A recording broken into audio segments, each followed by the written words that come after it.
Good morning, friends. This is Pastor Jesse, and we are here on day 2 of reading through the whole Bible in a week, and we are kicking things off right now. Numbers chapter 1.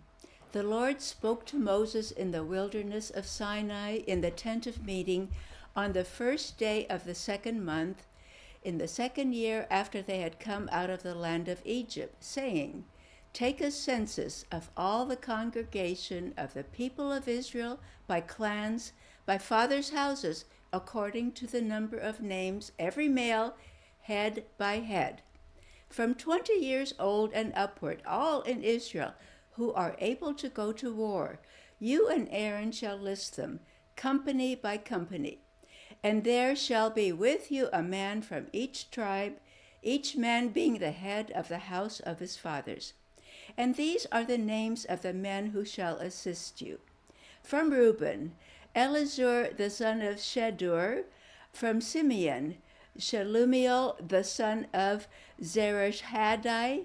From Judah, Nashon the son of Aminadab. From Issachar, Nephthalan the son of Zuar.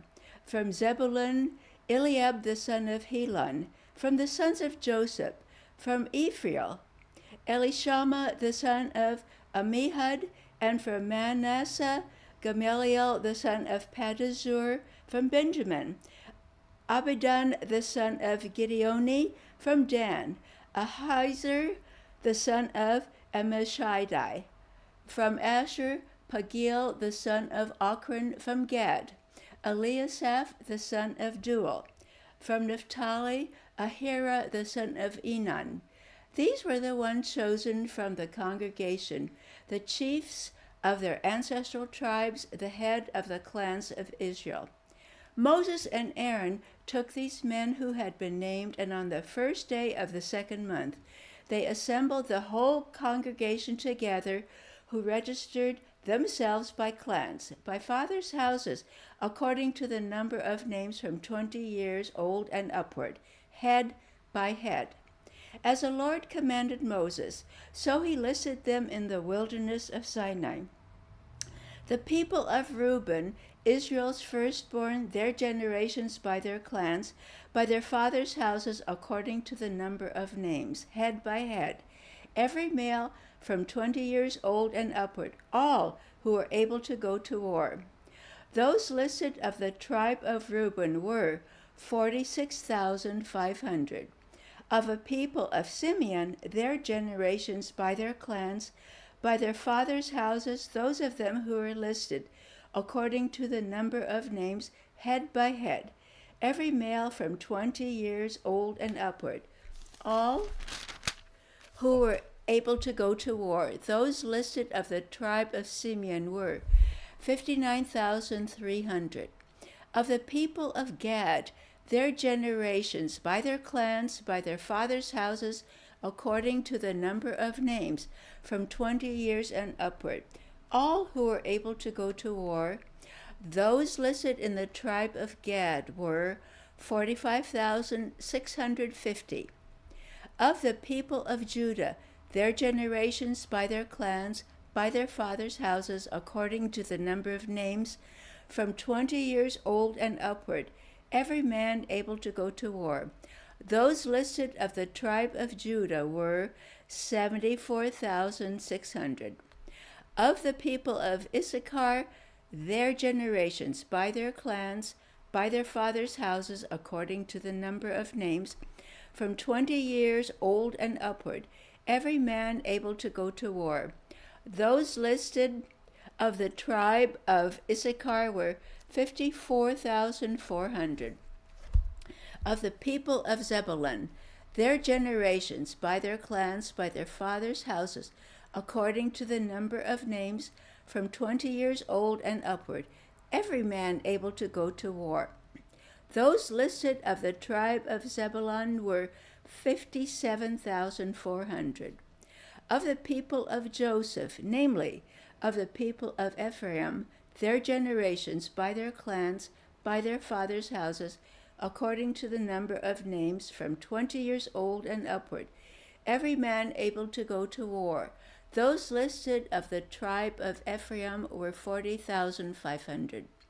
Of the people of Manasseh, their generations, by their clans, by their fathers' houses, according to the number of names, from 20 years old and upward, every man able to go to war.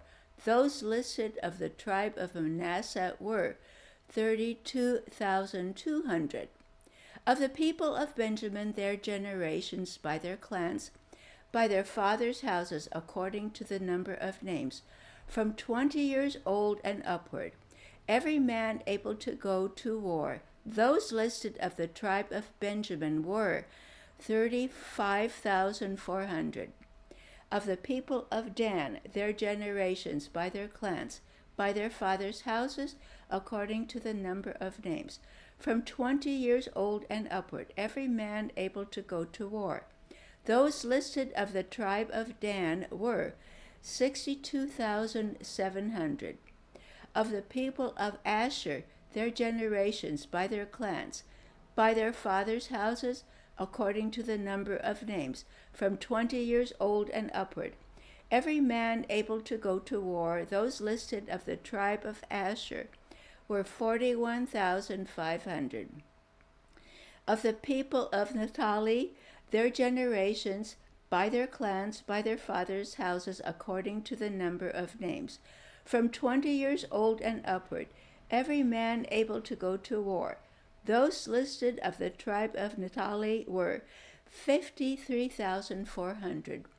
These are those who were listed, whom Moses and Aaron listed with the help of the chiefs of Israel, 12 men, each representing his father's house.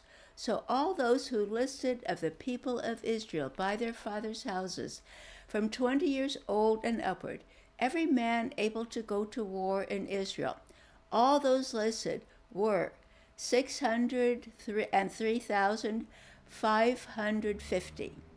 But the Levites were not listed among them by their ancestral tribe. For the Lord spoke to Moses, saying, Only the tribe of Levi you shall not list, and you shall not take a census of them among the people of Israel. But appoint the Levites over the tabernacle of the testimony, and over all its furnishings, and over all that belongs to it. They are to carry the tabernacle and all its furnishings, and they shall take care of it, and shall camp around the tabernacle. When the tabernacle is to set out, the Levites shall take it down, and when the tabernacle is to be pitched, the Levites shall set it up. And if any outsider comes near, he shall be put to death. The people of Israel shall pitch their tents by their companies, each man in his own camp, and each man by his own standard. But the Levites shall camp around the tabernacle of the testimony, so that there may be no wrath on the congregation of the people of Israel. And the Levites shall keep guard over the tabernacle of the testimony. Thus did the people of Israel. They did according to all that the Lord commanded Moses. Chapter 2. The Lord spoke to Moses and Aaron, saying, The people of Israel shall camp each by his own standard, with the banners of their fathers' houses. They shall camp, facing the tent of meeting on every side. Those to camp on the east side toward the sunrise shall be of the standard of the camp of Judah by their companies. The chief of the people of Judah being Nahshon, the son of Abinadab, his company being listed 74,600. Those to camp next to him shall be the tribe of Issachar, the chief of the people of Issachar being Nephtanel, the son of Zuar, his company as listed being 54,400. Then the tribe of Zebulun, the chief of the people of Zebulun being Eliab, the son of Helon, his company as listed being 57,400. All those listed of the camp of Judah by their companies were 186,400. They shall set out first on the march. On the south side shall be the standard of the camp of Reuben by their companies, the chief of the people of Reuben being Elizur the son of Shedeur, his company as listed being 46,500. And to those to camp next to him shall be the tribe of Simeon, the chief of the people of Simeon being Shelumiel the son of Zurishaddai, his company as listed being 59,300. Then the tribe of Gad, the chief of the people of Gad being Elisaph the son of Ruel, his company as listed being 45,650. All those listed of the camp of Reuben by their companies were 151,450. They shall set out second. Then the tent of meeting shall set out, with the camp of the Levites in the midst of the camps. So they, as a camp, so shall they set out, each in position, standard by standard. On the west side shall be the standard of the camp of Ephraim by their companies, the chief of the people of Ephraim being Elishama the son of Abinahud, his company as listed being 40,500. And next to him shall be the tribe of Manasseh, the chief of the people of Manasseh being Gamaliel the son of Pedazur, his company as listed being 32,200. Then the tribe of Benjamin, the chief of the people of Benjamin being Abidan the son of Gideoni, his company as listed being 35,400. All those listed of the camp of Ephraim by their companies were 108,100. They shall set out third on the march. On the north side shall be the standard of the camp of Dan by their companies, the chief of the people of Dan being Ahiezer the son of Amminashaddai, his company as listed being 62,700.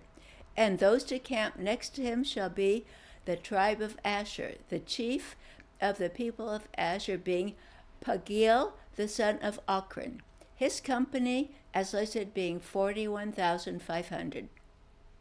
Then the tribe of Naphtali, the chief of the people of Naphtali being Ahira the son of Enan, his company as listed being 53,400.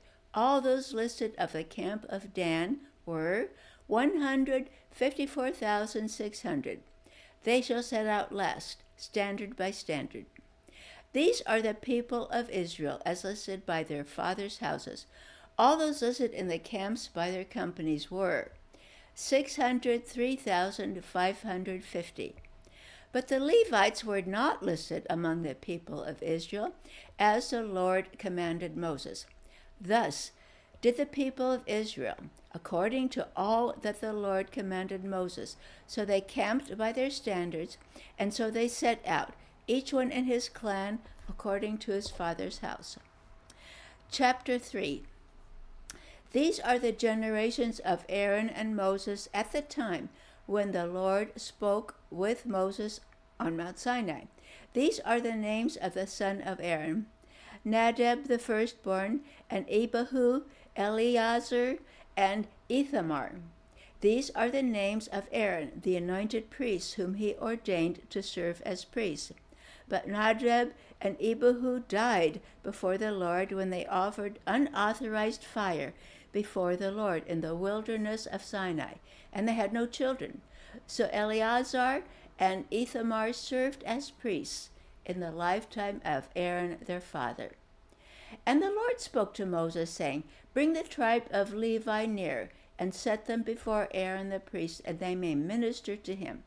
They shall keep guard over him and over the whole congregation before the tent of meeting, as a minister at the tabernacle. They shall guard all the furnishings of the tent of meeting, and keep guard over the people of Israel as a minister at the tabernacle. And you shall give the Levites to Aaron and his sons. They are wholly given to him from among the people of Israel. And you shall appoint Aaron and his sons, and they shall guard their priesthood. But if any outsider comes near, he shall be put to death. And the Lord spoke to Moses, saying, Behold, I have taken the Levites from among the people of Israel, instead of every firstborn who opens the womb among the people of Israel. The Levites shall be mine, for all the firstborn are mine. On the day that I struck down all the firstborn in the land of Egypt, I consecrated for my own all the firstborn in Israel, both of man and of beast. They shall be mine. I am the Lord.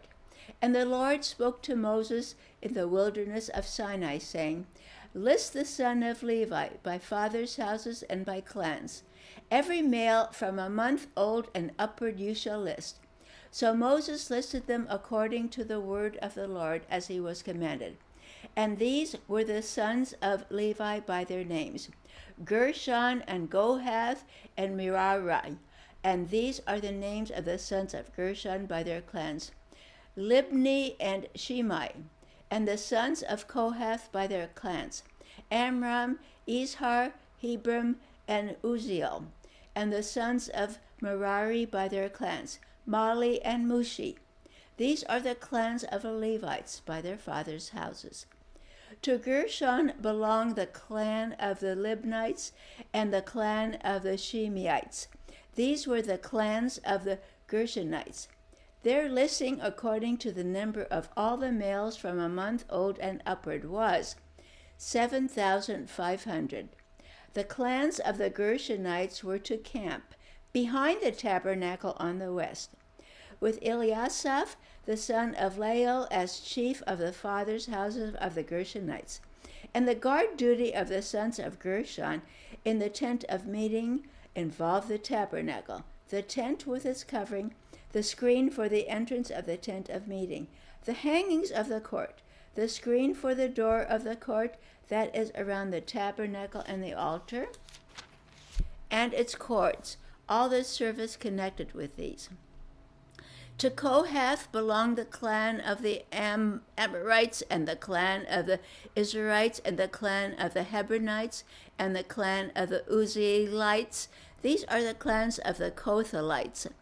According to the number of the males, from a month old and upward, there were 8,600 keeping guard over the sanctuary.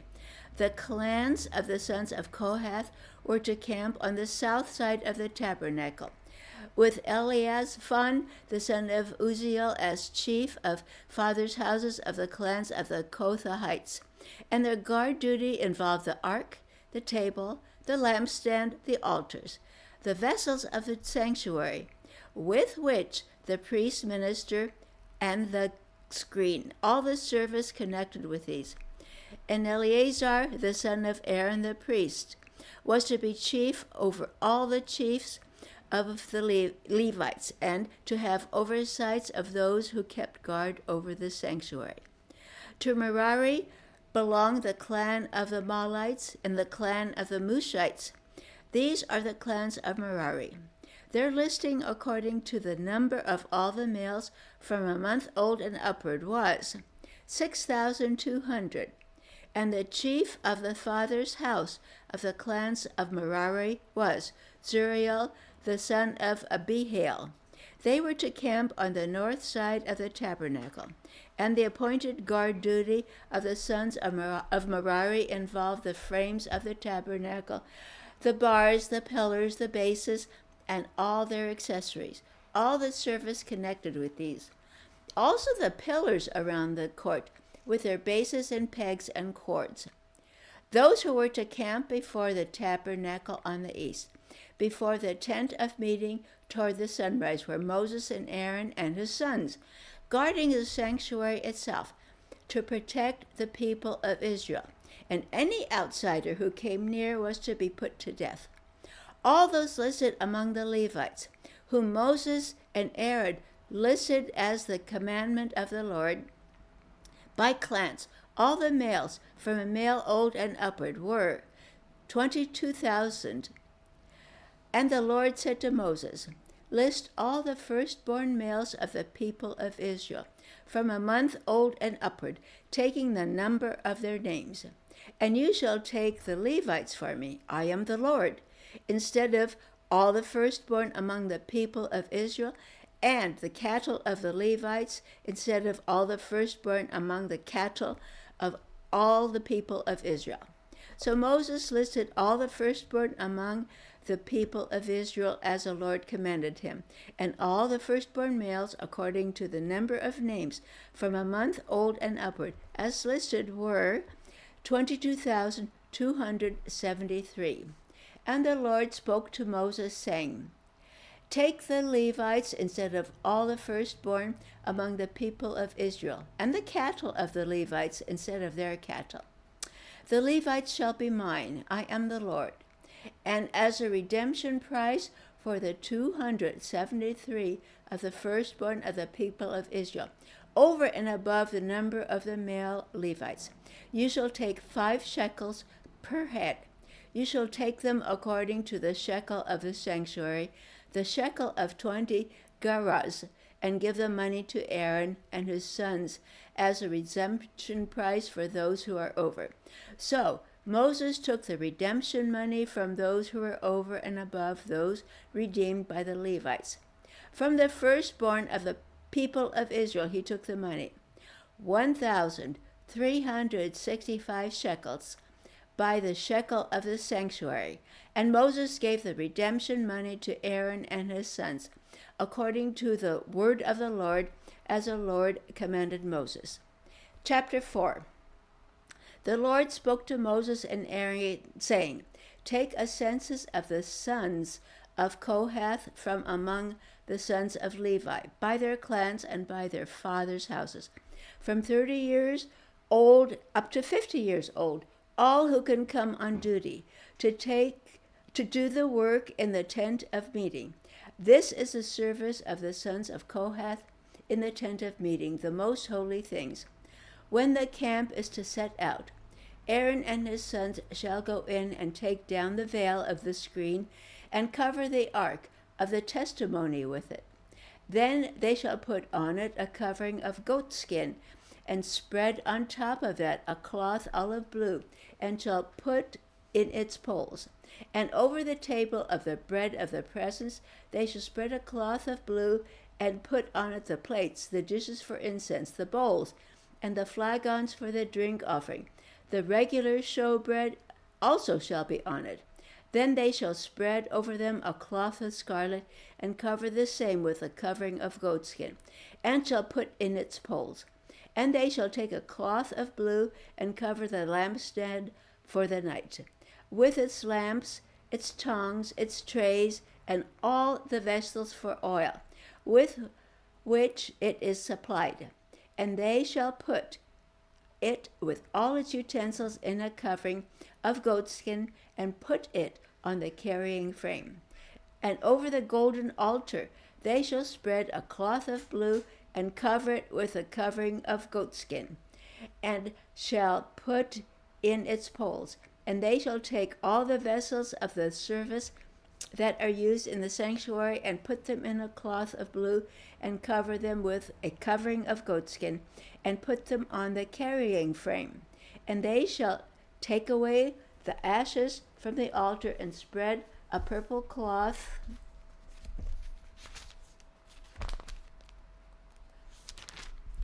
over it.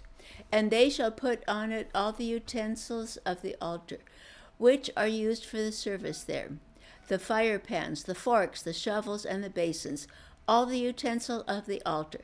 And they shall spread on it a covering of goatskin, and shall put in its poles. And when Aaron and his sons have finished covering the sanctuary and all the furnishings of the sanctuary as the camp sets out, after that the sons of Kohath shall come to carry these. But they must not touch the holy things, lest they die. These are the things of the tent of meeting that the sons of Kohath are to carry. And Eleazar the son of Aaron the priest shall have charge of the oil for the light, the fragrant incense, the regular grain offering, and the anointing oil, with the oversight of the whole tabernacle and all that is in it, of the sanctuary and its vessels. The Lord spoke to Moses and Aaron, saying, Let not the tribe of the clans of the Kohathites be destroyed from among the Levites, but deal thus with them, that they may live and not die when they come near to the most holy things. Aaron and his sons shall go in and appoint them each his task unto his burden, but they shall not go in to look on the holy things even for a moment, lest they die. The Lord spoke to Moses, saying, Take a census of the sons of Gershon also, by their fathers' houses and by their clans, from 30 years old up to 50 years old, and you shall list them, all who can come and do duty, to do service in the tent of meeting. This is a service of the clans of the Gershonites in serving and bearing burdens. They shall carry the curtains of the tabernacle and the tent of meeting with its covering, and the covering of goatskin that is on top of it, and the screen for the entrance of the tent of meeting, and the hangings of the court, and the screen for the entrance of the gate of the court that is around the tabernacle and the altar, and their cords and all the equipment for their service. And they shall do all that needs to be done with regard to them. All the service of the sons of the Gershonite shall be at the command of Moses and his sons in all that they are to carry and in all that they have to do. And you shall assign to their charge all that they are to carry. This is a service of the clans of the sons of the Gershonites in the tent of meeting, and their guard duty is to be under the direction of Ithamar, the son of Aaron the priest. As for the sons of Merari, you shall list them by their clans and by their fathers' houses. From 30 years old up to 50 years old you shall list them, everyone who can come on duty to do the service of the tent of meeting. And this is what they are charged to carry. As a whole of their service in the tent of meeting, the frames of the tabernacle with its bars, pillars, and bases, and the pillars around the court with their bases, pegs, and cords, with all their equipment and all their accessories. And you shall list by name the objects that they are required to carry. This is the service of the clans of the sons of Merari, the whole of their service in the tent of meeting, under the direction of Ithamar, the sons of Aaron, and Aaron the priest. And Moses and Aaron and the chiefs of the congregation listed the sons of the Kohathites by their clans and their fathers' houses, from 30 years up to 50 years old, everyone who could come on duty for service in the tent of meeting. And those listed by clans were 2,750. This was a list of the clans of Kohathites, all who served in the tent of meeting, whom Moses and Aaron listed according to the commandment of the Lord by Moses. Those listed of the sons of Gershon by their clans and their fathers' houses, from 30 years old up to 50 years old, everyone who could come on duty for service in the tent of meeting. Those listed by their clans and their fathers' houses were 2,630. This was the list of the clans of the sons of Gershon, all who served in the tent of meeting, whom Moses and Aaron listed according to the commandment of the Lord. Those listed of the clans of the Moses of Merari by their clans and their fathers' houses, from 30 years old up to 50 years old, everyone who could come on duty for service in the tent of meeting. Those listed by clans were 3,200. This was a list of the clans of the sons of Merari, whom Moses and Aaron listed according to the commandment of the Lord by Moses. All those who were listed of the Levites, whom Moses and Aaron and the chiefs of Israel listed by their clans and by their fathers' houses, from 30 years old up to 50 years old, everyone who could come to do the service of ministry and the service of bearing burdens in the tent of meeting. Those listed were 8,580. According to the commandment of the Lord through Moses, they were listed, everyone with his task of serving or carrying. Thus they were listed by him as the Lord commanded Moses. There you go.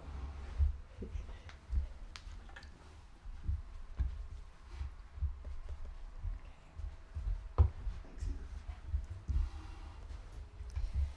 Eva. 5.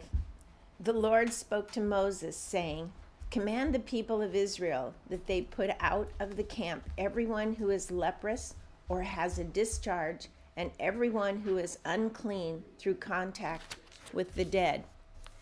You shall put out both male and female, putting them outside the camp, that they may not defile their camp, in the midst of which I dwell. And the people of Israel did so, and put them outside the camp, as the Lord said to Moses. So the people of Israel did. And the Lord spoke to Moses, saying, Speak to the people of Israel. When a man or woman commits any of the sins that people commit by breaking faith with the Lord, and that person realizes his guilt, he shall confess his sin that he has committed, and he shall make full restitution for his wrong, adding a fifth to it, and giving it to him to whom he did the wrong. But if the man has no next of kin to whom restitution may be paid for the wrong, the restitution for wrong shall go to the Lord for the priest, in addition to the ram of atonement with which atonement is made for him. And every contribution, all the holy donations of the people of Israel, which they bring to the priest, shall be his. Each one shall keep his holy donations. Whatever anyone gives to the priest shall be his. And the Lord spoke to Moses, saying, Speak to the people of Israel. If any man's wife goes astray and breaks faith with him, if a man lies with her sexually, and it is hidden from the eyes of her husband, and she is undetected, though she has defiled herself, and there is no witness against her, since she was not taken in the act, and if the spirit of jealousy comes over him, and he is jealous of his wife who has defiled herself, or if the spirit of jealousy comes over him, and he is jealous of his wife, though she has not defiled herself, then the man shall bring his wife to the priest, and bring the offering required of her, 1/10 of an ephah of barley flour. He shall pour no oil on it, and put no frankincense on it, for it is a grain offering of jealousy, a grain offering of remembrance, bringing iniquity to remembrance. And the priest shall bring her near, and set her before the Lord. And the priest shall take holy water in an earthenware vessel, and take some of the dust that is on the floor of the tabernacle, and put it into the water. And the priest shall set the woman before the Lord, and unbind the hair of the woman's head, and place in her hands the grain offering of remembrance, which is the grain offering of jealousy. And in his hand the priest shall have the water of bitterness that brings the curse. Then the priest shall make her take an oath, saying, If no man has lain with you, and if you have not turned aside to uncleanness while you were under your husband's authority, be free from this water of bitterness that brings the curse. But if you have gone astray, though you are under your husband's authority, and if you have defiled yourself, and some man other than your husband has lain with you, then let the priest make the woman take the oath of the curse, and say to the woman, The Lord make you a curse and an oath among your people, when the Lord makes your thigh fall away and your body swell. May this water that brings the curse pass into your bowels, and make your womb swell and your thigh fall away. And the woman shall say, Amen, Amen. Then the priest shall write these curses in a book and wash them off into the water of bitterness. And he shall make the woman drink the water of bitterness that brings the curse. And the water that brings the curse shall enter into her and cause bitter pain. And the priest shall take the grain offering of jealousy out of the woman's hand, and shall wave the grain offering before the Lord and bring it to the altar. And the priest shall take a handful of the grain offering as its memorial portion and burn it on the altar, and afterward shall make the woman drink the water. And when he has made her drink the water, then if she has defiled herself and has broken faith with her husband, the water that brings the curse shall enter into her and cause bitter pain, and her womb shall swell, and her thigh shall fall away, and the woman shall become a curse among her people. But if the woman has not defiled herself and is clean, then she shall be free and shall conceive children. This is the law in cases of jealousy, when a wife, though under her husband's authority, goes astray and defiles herself, or when the spirit of jealousy comes over a man and he is jealous of his wife.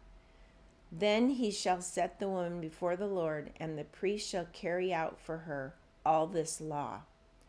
The man shall be free from iniquity, but the woman shall bear her iniquity.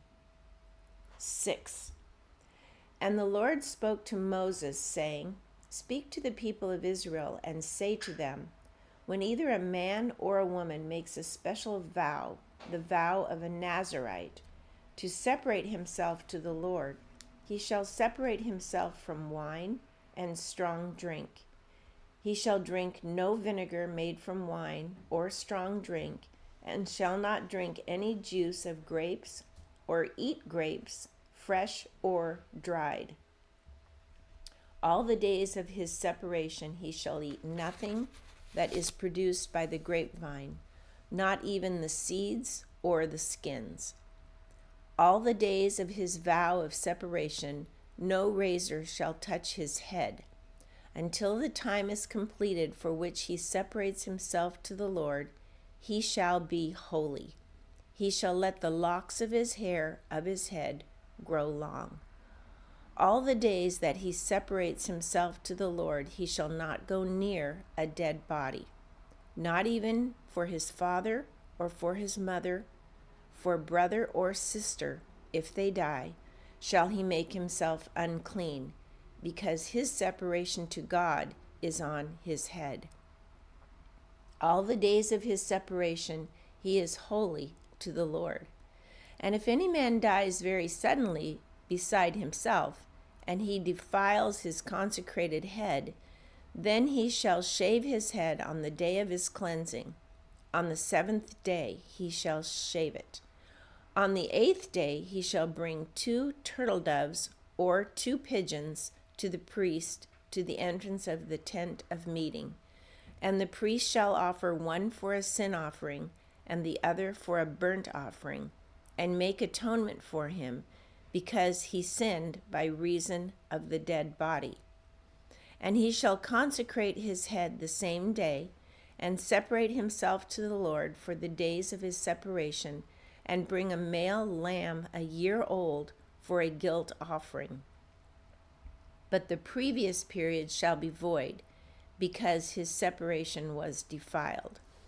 And this is the law for the Nazirite. When the time of his separation has been completed, he shall be brought to the entrance of the tent of meeting, and he shall bring his gift to the Lord, 1 male lamb a year old, without blemish, for a burnt offering, and 1 ewe lamb a year old, without blemish, as a sin offering, and 1 ram without blemish as a peace offering, and a basket of unleavened bread, loaves of fine flour mixed with oil, and unleavened wafers smeared with oil, and their grain offering and their drink offerings. And the priest shall bring them before the Lord and offer his sin offering and his burnt offering, and he shall offer the ram as a sacrifice of peace offering to the Lord with the basket of unleavened bread. The priest shall offer also its grain offering and its drink offering.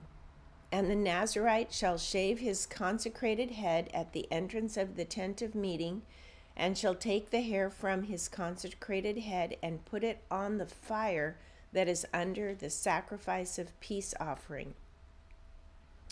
And the priest shall take the shoulder of the ram when it is boiled, and one unleavened loaf out of the basket, and one unleavened wafer, and shall put them on the hands of the Nazirite after he has shaved the hair of his consecration.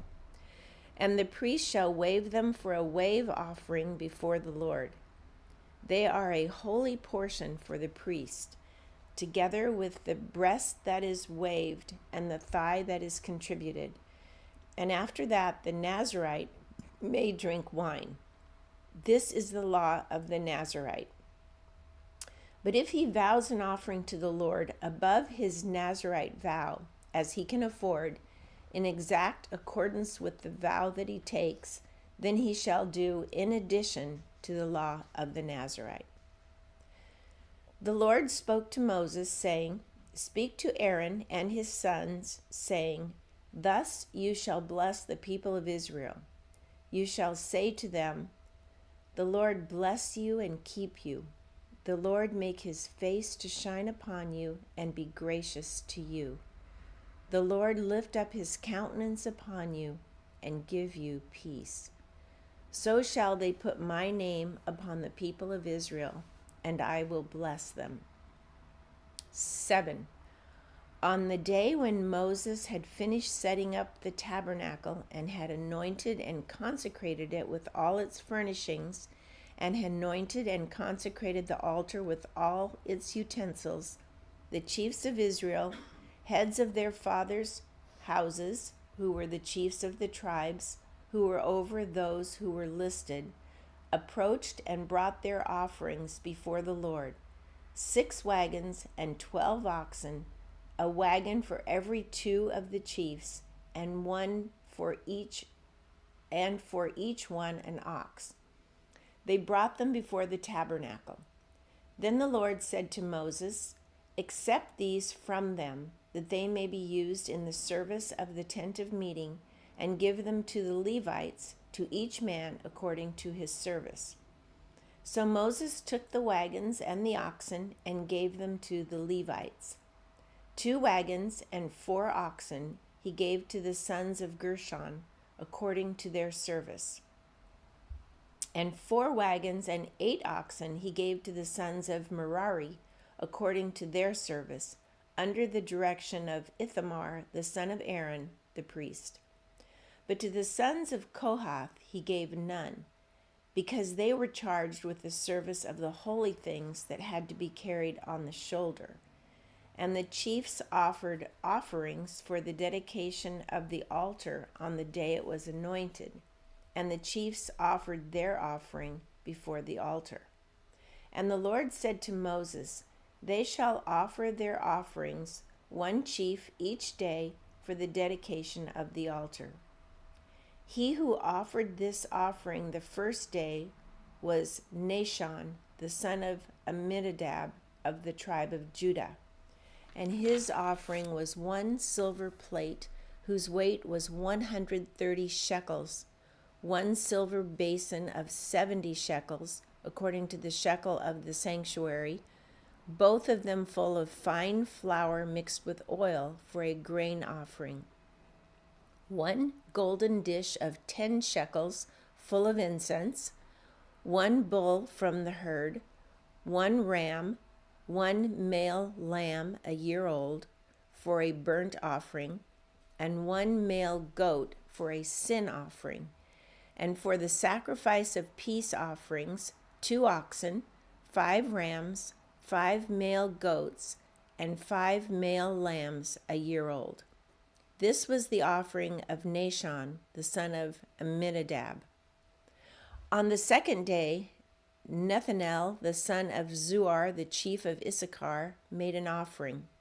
He offered for his offering 1 silver plate whose weight was 130 shekels, 1 silver basin of 70 shekels, according to the shekel of the sanctuary, both of them full of fine flour mixed with oil for a grain offering, 1 golden dish of 10 shekels, full of incense, 1 bull from the herd, 1 ram, 1 male lamb a year old for a burnt offering, 1 male goat for a sin offering, and for the sacrifice of peace offerings, 2 oxen, 5 rams, 5 male goats, and 5 male lambs a year old.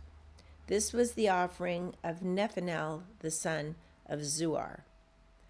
On the 3rd day, Eliab, the son of Helon, the chief of the people of Zebulun, his offering was 1 silver plate whose weight was 130 shekels, 1 silver basin of 70 shekels, according to the shekel of the sanctuary, both of them full of fine flour mixed with oil for a grain offering, 1 golden dish of 10 shekels, full of incense, 1 bull from the herd, 1 ram, 1 male lamb a year old for a burnt offering, 1 male goat for a sin offering, and for the sacrifice of peace offerings, 2 oxen, 5 rams, 5 male goats, and 5 male lambs a year old. This was the offering of Eliab, the son of Helon. On the 4th day, Elazar, the son of Shedeur, the chief of the people of Reuben. His offering was 1 silver plate whose weight was 130 shekels, 1 silver basin of 70 shekels, according to the shekel of the sanctuary, both of them full of fine flour mixed with oil for a grain offering, 1 golden dish of 10 shekels, full of incense, 1 bull from the herd, 1 ram, 1 male lamb a year old for a burnt offering, 1 male goat for a sin offering, and for the sacrifice of peace offerings, 2 oxen, 5 rams, 5 male goats, and 5 male lambs a year old. This was the offering of Elazar, the son of Shedeur. On the 5th day, Shelumiel, the son of Zurishaddai, the chief of the people of Simeon. This offering was 1 silver plate whose weight was 130 shekels, 1 silver basin of 70 shekels, according to the shekel of the sanctuary, both of them full of fine flour mixed with oil for a grain offering, 1 golden dish of 10 shekels, full of incense, 1 bull from the herd, 1 ram, 1 male lamb a year old for a burnt offering, 1 male goat for a sin offering, and for the sacrifice of peace offerings, 2 oxen, 5 rams, 5 male goats, and 5 male lambs a year old. This was the offering of Shelumiel, the son of Zurishaddai. On the 6th day, Eliasaph, the son of Deuel, the chief of the people of Gad. This offering was 1 silver plate whose weight was 130 shekels, 1 silver basin of 70 shekels, according to the shekel of the sanctuary, both of them full of fine flour mixed with oil for a grain offering, 1 golden dish of 10 shekels, full of incense, 1 bull from the herd, 1 ram, 1 male lamb a year old for a burnt offering, 1 male goat for a sin offering, and for the sacrifice of peace offerings, 2 oxen, 5 rams, 5 male goats, and 5 male lambs a year old. This was the offering of Eliasaph, the son of Deuel. On the 7th day, Elishama, the son of Ammihud, the chief of the people of Ephraim. His offering was 1 silver plate whose weight was 130 shekels, 1 silver basin of 70 shekels, according to the shekel of the sanctuary, both of them full of fine flour mixed with oil for a grain offering.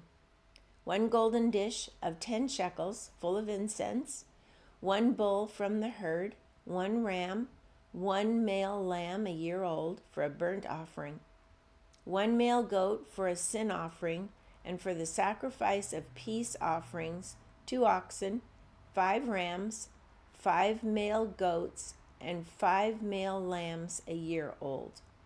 This was the offering of Elishama, the son of Ammihud. On the 8th day, Gamaliel, the son of Pedahzur, the chief of the people of Manasseh. His offering was 1 silver plate whose weight was 130 shekels, 1 silver basin of 70 shekels, according to the shekel of the sanctuary, both of them full of fine flour mixed with oil for a grain offering.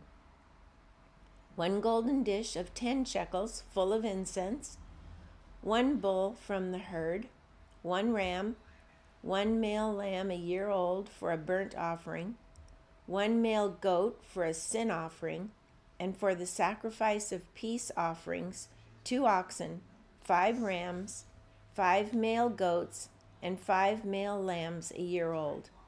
This was the offering of Gamaliel, the son of Pedahzur. On the 9th day, Abidan, the son of Gideoni, the chief of the people of Benjamin. His offering was 1 silver plate whose weight was 130 shekels, 1 silver basin of 70 shekels, according to the shekel of the sanctuary, both of them full of fine flour mixed with oil for a grain offering, 1 golden dish of 10 shekels full of incense, 1 bull from the herd, 1 ram, 1 male lamb a year old for a burnt offering, 1 male goat for a sin offering, and for the sacrifice of peace offerings, 2 oxen, 5 rams, 5 male goats, and 5 male lambs a year old.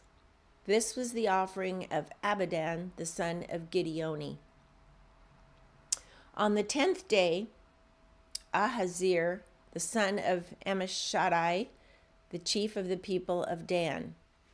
His offering was 1 silver plate whose weight was 130 shekels, 1 silver basin of 70 shekels, according to the shekel of the sanctuary, both of them full of fine flour mixed with oil for a grain offering, 1 golden dish of 10 shekels full of incense, 1 bull from the herd, 1 ram, 1 male lamb a year old for a burnt offering, 1 male goat for a sin offering, and for the sacrifice of peace offerings, 2 oxen, 5 rams, 5 male goats, and 5 male lambs a year old. This was the offering of Ahazir, the son of Ammishaddai.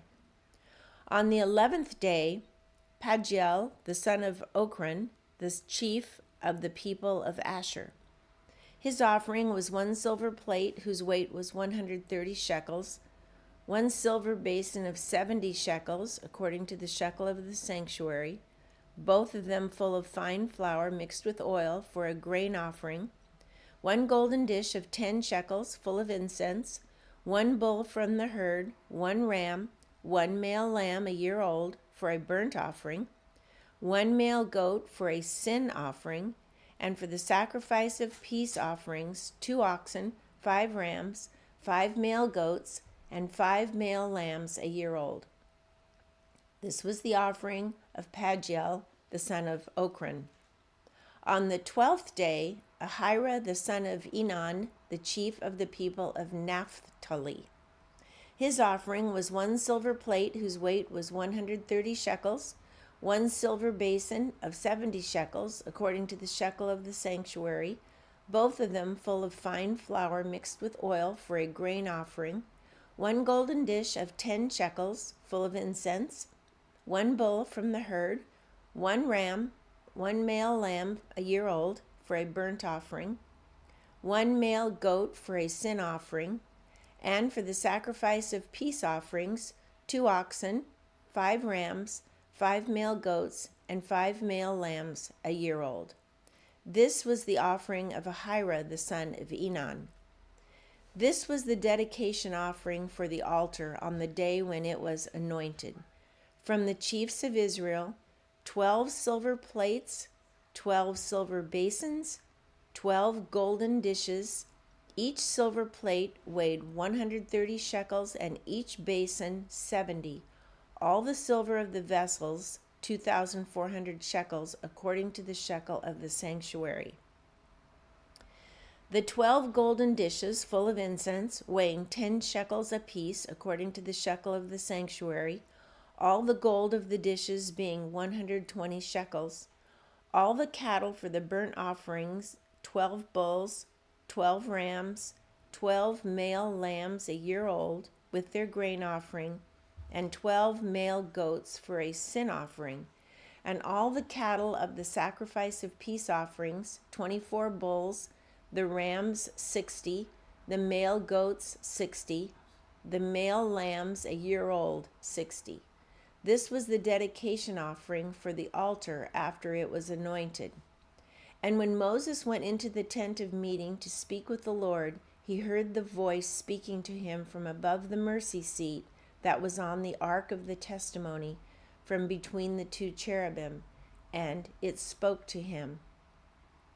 8.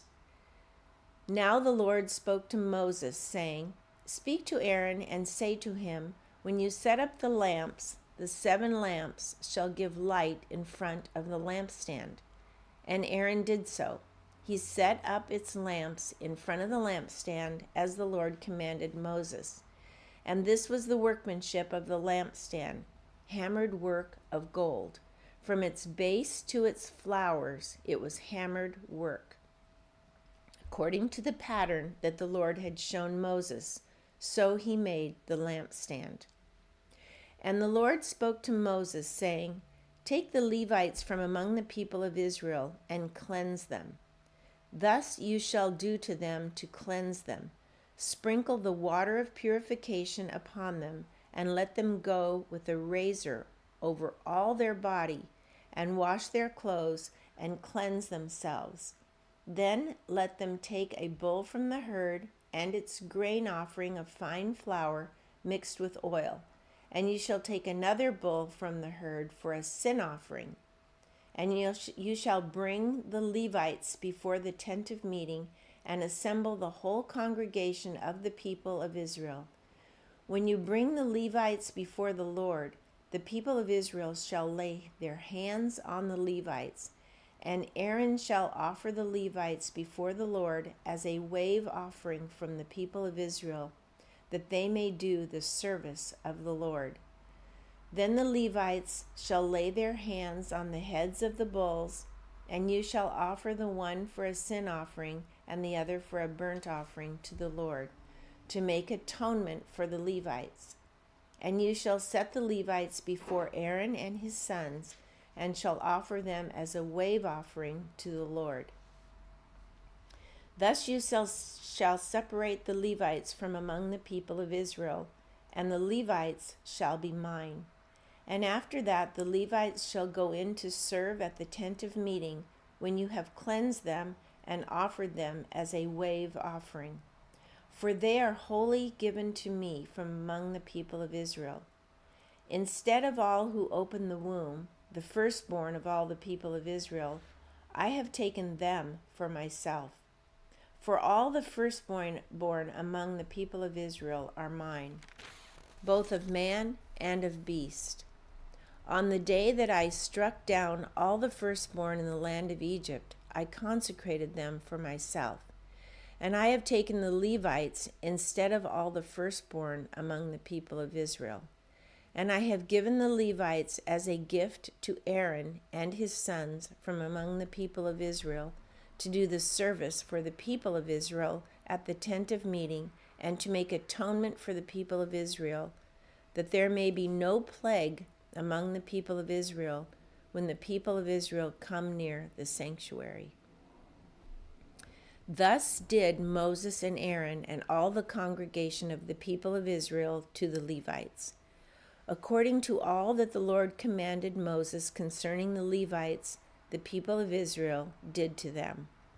And the Levites purified themselves from sin and washed their clothes, and Aaron offered them as a wave offering before the Lord. And Aaron made atonement for them to cleanse them. And after that, the Levites went in to do their service in the tent of meeting before Aaron and his sons, as the Lord had commanded Moses concerning the Levites. So they did to them. And the Lord spoke to Moses, saying, "This applies to the Levites. From 25 years old and upward they shall come to do duty in the service of the tent of meeting. And from the age of 50 years they shall withdraw from the duty of the service and serve no more. They minister to their brothers in the tent of meeting by keeping guard, but they shall do no service. Thus shall you do to the Levites in assigning their duties." All right, have fun.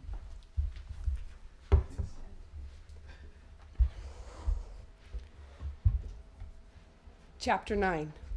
And the Lord spoke to Moses in the wilderness of Sinai in the first month of the second year, and after they had come out of the land of Egypt, saying, "Let the people of Israel keep the Passover at its appointed time.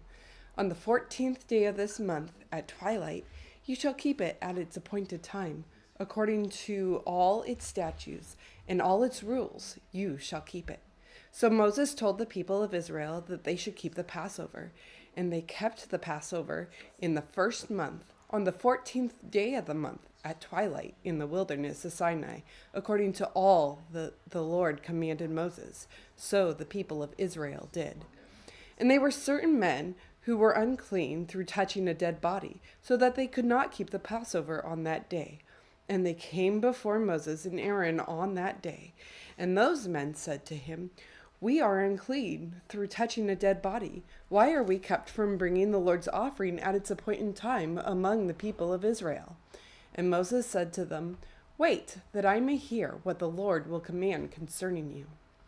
The Lord spoke to Moses, saying, "Speak to the people of Israel, saying, if any one of you or of your descendants is unclean through touching a dead body, or is on a long journey, he shall still keep the Passover to the Lord.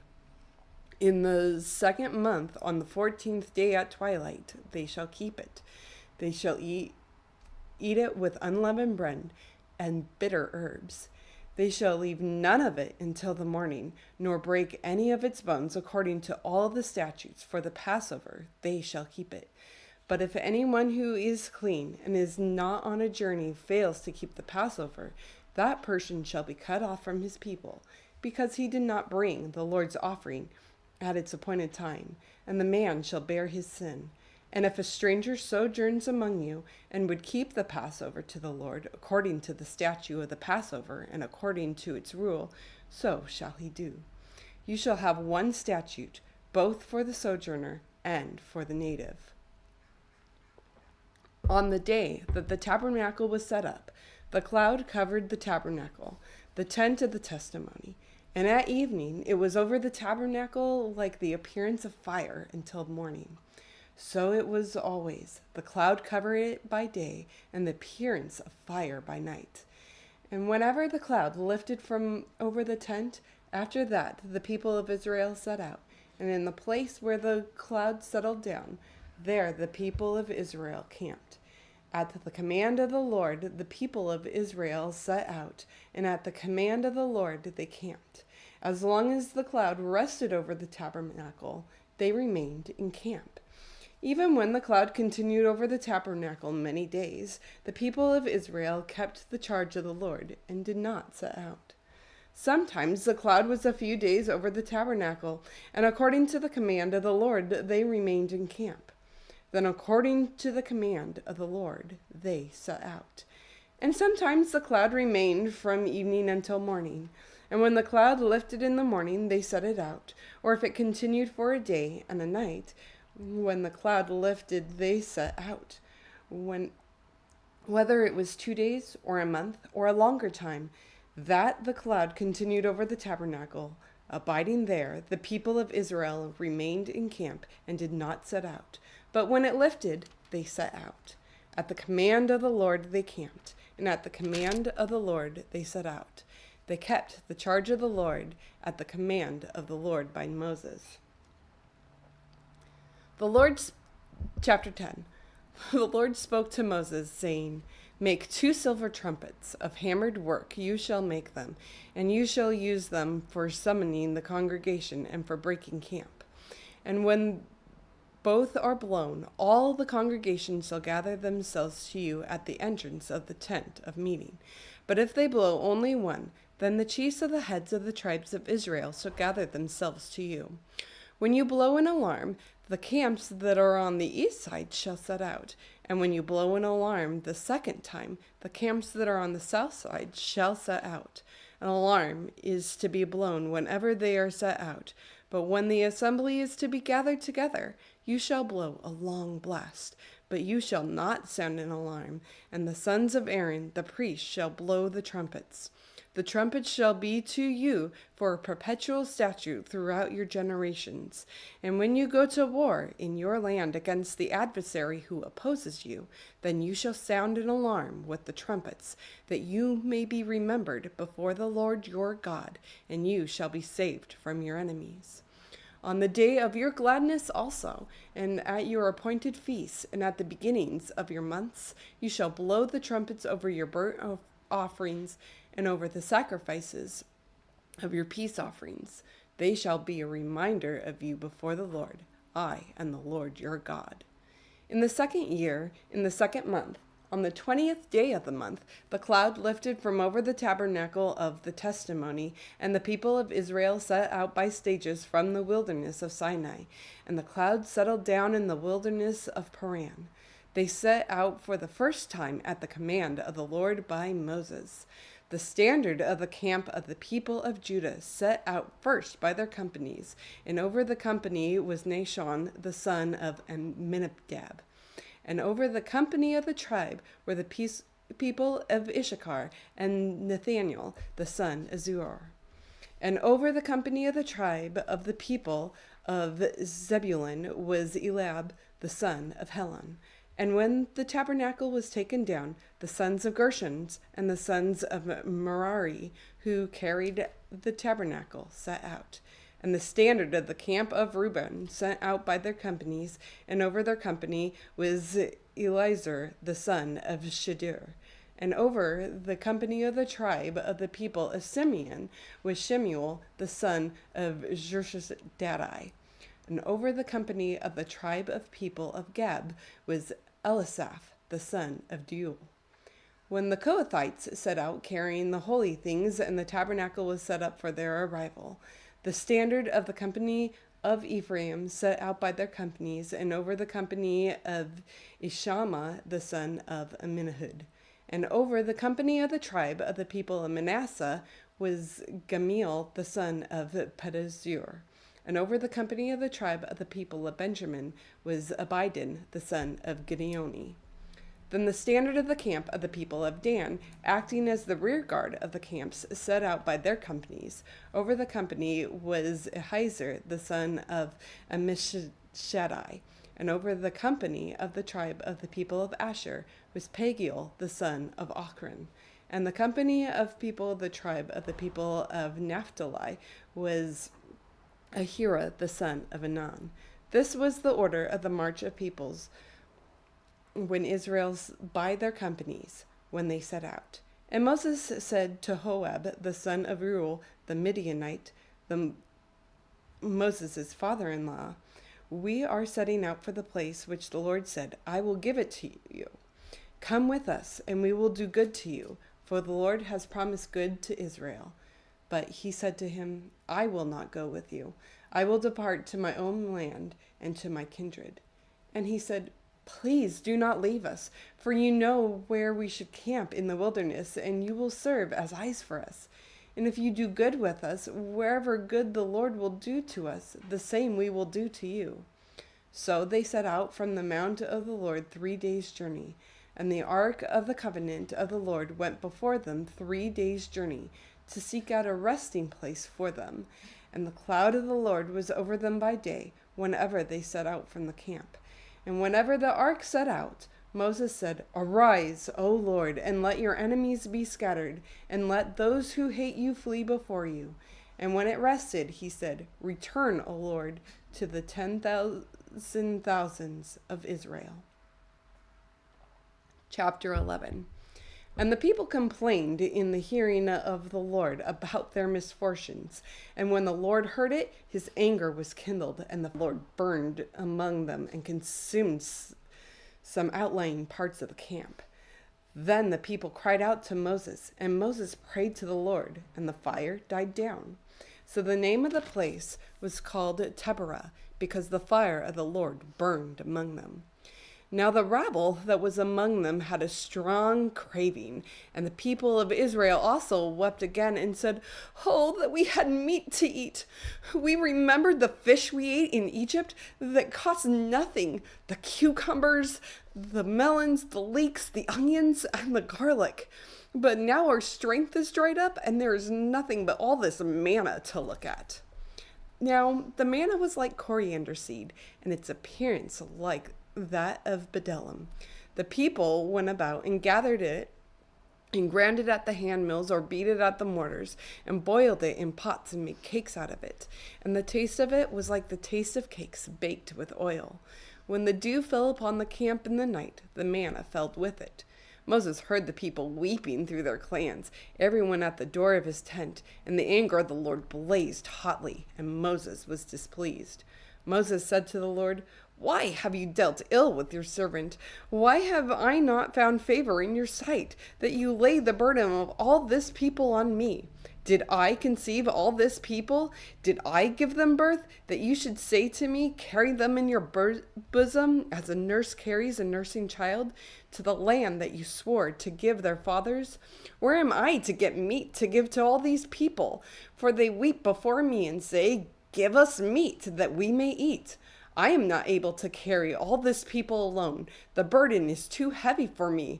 If you will treat me like this, kill me at once, if I find favor in your sight, that I may not see my wretchedness."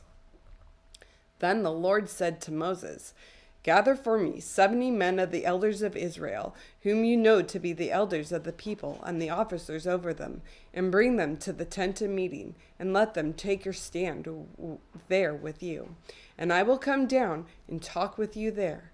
And I will take some of the Spirit that is on you, and put it on them, and they shall bear the burden of the people with you, so that you may not bear it yourself alone. And say to the people, 'Consecrate yourselves for tomorrow, and you shall eat meat. For you have wept in the hearing of the Lord, saying, Who will give us meat to eat? For it is better for us in Egypt.' Therefore the Lord will give you meat, and you shall eat. You shall not eat just 1 day, or 2 days, or 5 days, or 10 days, or 20 days, but a whole month, until it comes out of your nostrils and becomes loathsome to you, because you have rejected the Lord who is among you, and have wept before him, saying, 'Why did we come out of Egypt?' But Moses said, 'The people among whom I am number 600,000 on foot, and you have said, I will give them meat, and they shall eat a whole month. Shall flocks and herds be slaughtered for them, and be enough for them? Or shall all the fish of the sea be gathered together for them, and be enough for them?' And the Lord said to Moses, 'Is the Lord's hand shortened? Now you shall see whether my word will come true for you or not.' So Moses went out and told the people the words of the Lord. And he gathered 70 men of the elders of the people and placed them around the tent. Then the Lord came down in the cloud and spoke to him, and took some of the Spirit that was on him and put it on the 70 elders. As soon as the Spirit rested on him, they prophesied, but they did not continue doing it. Now 2 men remained on the camp, one named Eldad and the other named Medad, and the Spirit rested on them. They were among those registered, but they had not gone out to the tent, and so they prophesied in the camp. And a young man ran and told Moses, 'Eldad and Medad are prophesying in the camp.' And Joshua, the son of Nun, the assistant of Moses from his youth, said, 'My lord Moses, stop them.' But Moses said to him, "Are you jealous for my sake? Would that all the Lord's people were prophets, that the Lord would put his spirit on them." And Moses and the elders of Israel returned to the camp. Then a wind from the Lord sprang up, and it brought quail from the sea, and let them fall beside the camp, about a day's journey on the side, and a day's journey on the other side, around the camp, and about 2 cubits above the ground. And the people rose all that day, and all night, and all the next day, and gathered the quail. Those who gathered least gathered 10 homers, and they spread them out from themselves all around the camp. While the meat was yet between their teeth, before it was consumed, the anger of the Lord was kindled against the people, and the Lord struck down the people with a very great plague. Therefore, the name of that place was called Kibroth Havatah, because there they buried the people who had the craving. From Kibroth Havatah, the people journeyed to Hazeroth, and they remained at Hazeroth. Chapter 12. Miriam and Moses spoke against Moses because of the Cushite woman whom he had married, for he had married a Cushite woman. And they said, "Has the Lord indeed spoken only through Moses? Has he not spoken through us also?" And the Lord heard of it. Now the man Moses was very meek, more than all people who were on the face of the earth. And suddenly the Lord said to Moses and to Aaron and Miriam, "Come out, you 3, out of the tent of meeting." And the 3 of them came out. And the Lord came down in a pillar of the cloud and stood at the entrance of the tent and called Aaron and Miriam, and they both came forward. And he said, "Hear my words. If there is a prophet among you, I, the Lord, make myself known to him in a vision. I speak with him in a dream. Not so with my servant Moses. He is faithful in all my house. With him I speak mouth to mouth, clearly, and not in riddles, and he beholds the form of the Lord. Why then were you not afraid to speak against my servant Moses?" And the anger of the Lord was kindled against them, and he departed. When the cloud removed over the tent, behold, Miriam was leprous, like snow. And Aaron turned toward Miriam, and behold, she was leprous. And Aaron told Moses, Oh, my Lord, do not punish us, because we have done foolishly and have sinned. Let her not be as one dead, whose flesh is half eaten away when he comes out of his mother's womb. And Moses cried to the Lord, "Oh God, please heal her, please." But the Lord said to Moses, "If her father had but spit in her face, should she not be shamed 7 days? Let her be shut outside in the camp 7 days, and after that she may be brought in again." So Miriam was shut outside the camp 7 days, and the people did not set out on the march until Miriam was brought in again. After that, the people set out from Hazeroth and camped in the wilderness of Paran. Chapter 13. The Lord spoke to Moses, saying, "Send men to spy out the land of Canaan, which I am giving to the people of Israel. From each tribe of their fathers you shall send a man, every one a chief among them." So Moses sent them from the wilderness of Paran, according to the command of the Lord, all of them men who were heads of the people of Israel. And these were their names: from the tribe of Reuben, Shammua the son of Zakur; from the tribe of Simeon, Shaphat the son of Hori; from the tribe of Judah, Caleb the son of Jephunneh; from the tribe of Issachar, Igal the son of Joseph; from the tribe of Ephraim, Hosea the son of Nun; from the tribe of Benjamin, Palti the son of Raphu; from the tribe of Zebulun, Gadiel the son of Sodi; from the tribe of Joseph, that is, from the tribe of Manasseh, Gadi the son of Shushi; from the tribe of Dan, Emil the son of Gamali; from the tribe of Asher, Sethur the son of Michael; From the tribe of Naphtali, Nabi, the son of Zophshi. From the tribe of Gad, Geuel, the son of Machi. These were the names of the men whom Moses sent to spy out the land. And Moses called Hosea, the son of Nun, Joshua. Moses sent them to spy out the land of Canaan, and said to them, "Go up to the Negeb, and go up to the hill country, and see what the land is, and whether the people who dwell in it are strong or weak, whether they are few or many, and whether the land that they dwell in is good or bad, and whether the cities that they dwell in are camps or strongholds, and whether the land is rich or poor, and whether there be trees in it or not. Be of good courage, and bring some of the fruit of the land." Now the time was the season of the first ripe grapes. So they went up and spied out the land from the wilderness of Zin to Rehob, near Lebohamath. They went into the Negeb and came to Hebron. Haminan, Sheshai, and Talmai, the descendants of Anak, were there.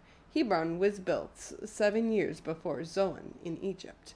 And they came to the valley of Eshcol, and cut down from there a branch with a single cluster of grapes, and they carried it on a pole between two of them. They also brought some pomegranates and figs. That place was called the Valley of Eshcol, because of the cluster that the people of Israel had cut down from there. At the end of 40 days, they returned from spying out the land, and they came to Moses and to Aaron and all the congregation of the people of Israel in the wilderness of Paran at Kadesh. They brought back word to them and to all the congregation and showed them the fruit of the land. And they told them, "We came to the land which you sent us. It flows with milk and honey, and this is its fruit.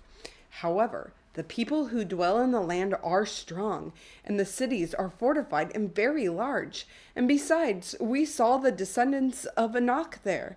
The Amalekites dwell in the land of the Negeb. The Hittites, the Jebusites, and the Amorites dwell in the hill country. And the Canaanites dwell by the sea and along the Jordan."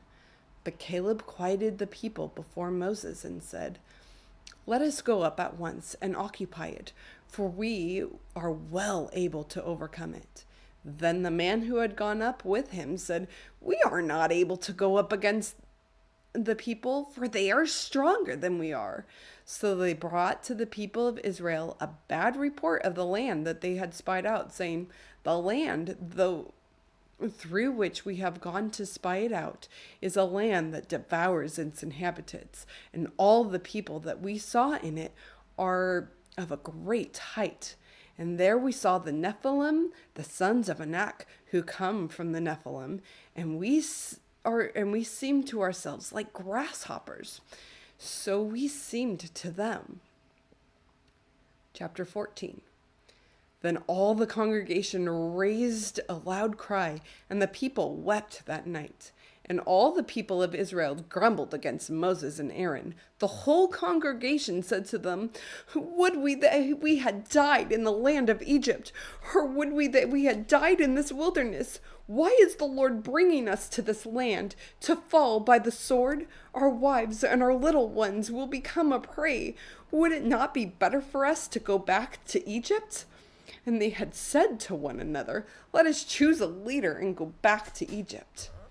Then Moses and Aaron fell down on their faces before all the assembly of the congregation of the people of Israel.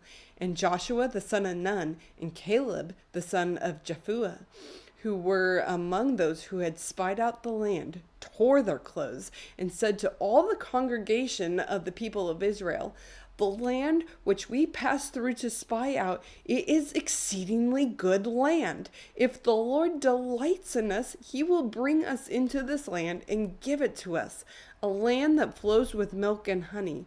Only do not rebel against the Lord, and do not fear the people of the land, for they are bread for us. Their protection is removed from them, and the Lord is with us. Do not fear them." Then all the congregation said to stone them with stones. But the glory of the Lord appeared at the tent of meeting and to all the people of Israel. And the Lord said to Moses, how long will this people despise me? And how long will they not believe in me, in spite of all the signs that I have done among them? I will strike them with the pestilence and disinherit them, and I will make of you a nation greater and mightier than they. But Moses said to the Lord, then the Egyptians will hear of it, for you brought up this people in your might from among them, and they will tell the inhabitants of this land. They will have heard that you, O Lord, are in the midst of this people. For you, O Lord, are seen face to face, and your cloud stands over them, and you go before them in a pillar of cloud by day, and in a pillar of fire by night. Now, if you kill this people as one man, then the nations who have heard your fame will say, it is because the Lord was not able to bring this people into the land, and that he swore to give them to them.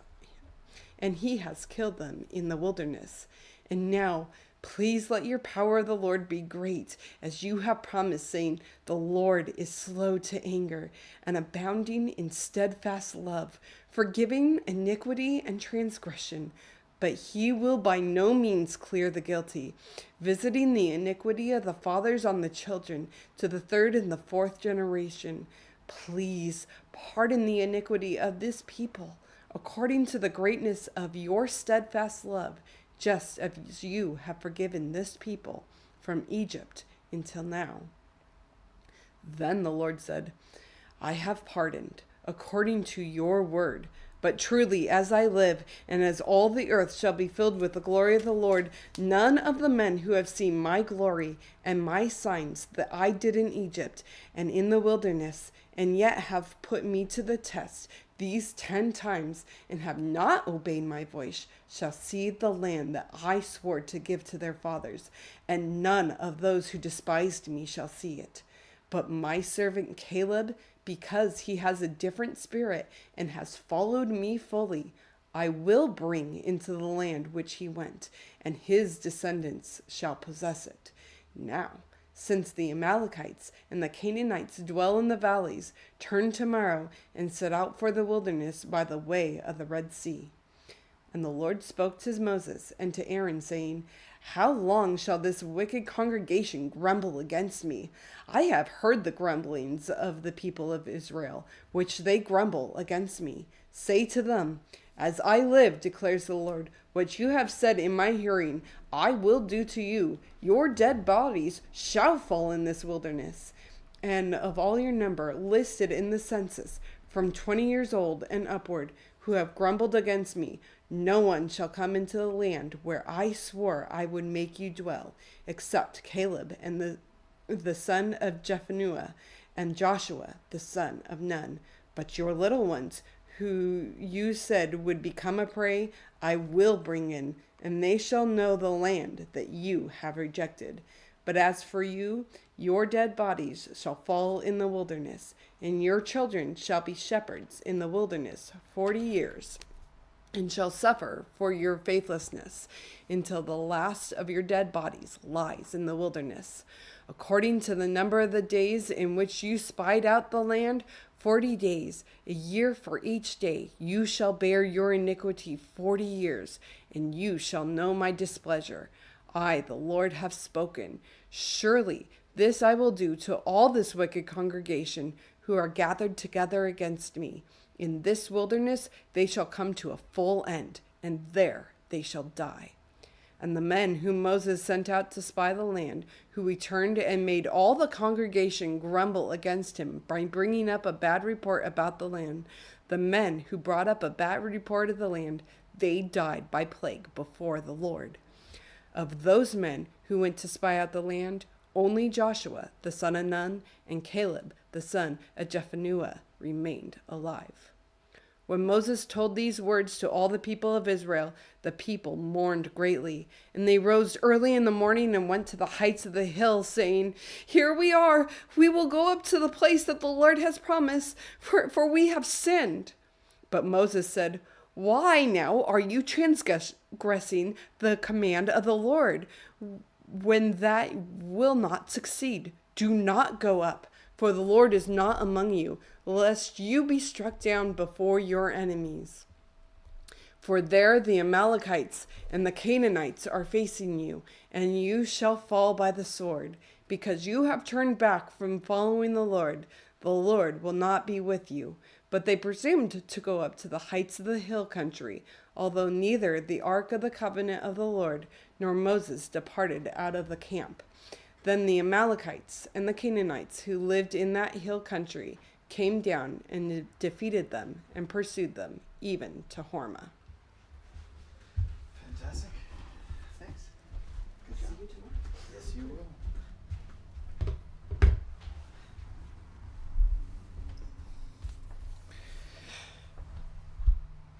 All right, chapter 15.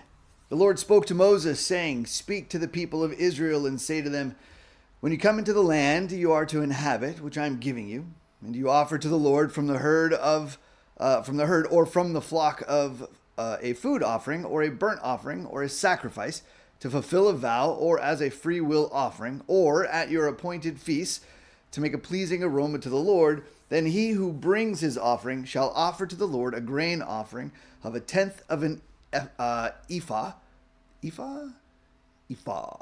of fine flour mixed with a quarter of a hin of oil. And you shall offer with the burnt offering, or for the sacrifice, a quarter of a hin of wine for the drink offering for each lamb. Or for a ram you shall offer for a grain offering 2/10 of an ephah, or fine flour mixed with a third of a hin of oil. And for the drink offering you shall offer a third of a hin of wine, a pleasing aroma to the Lord.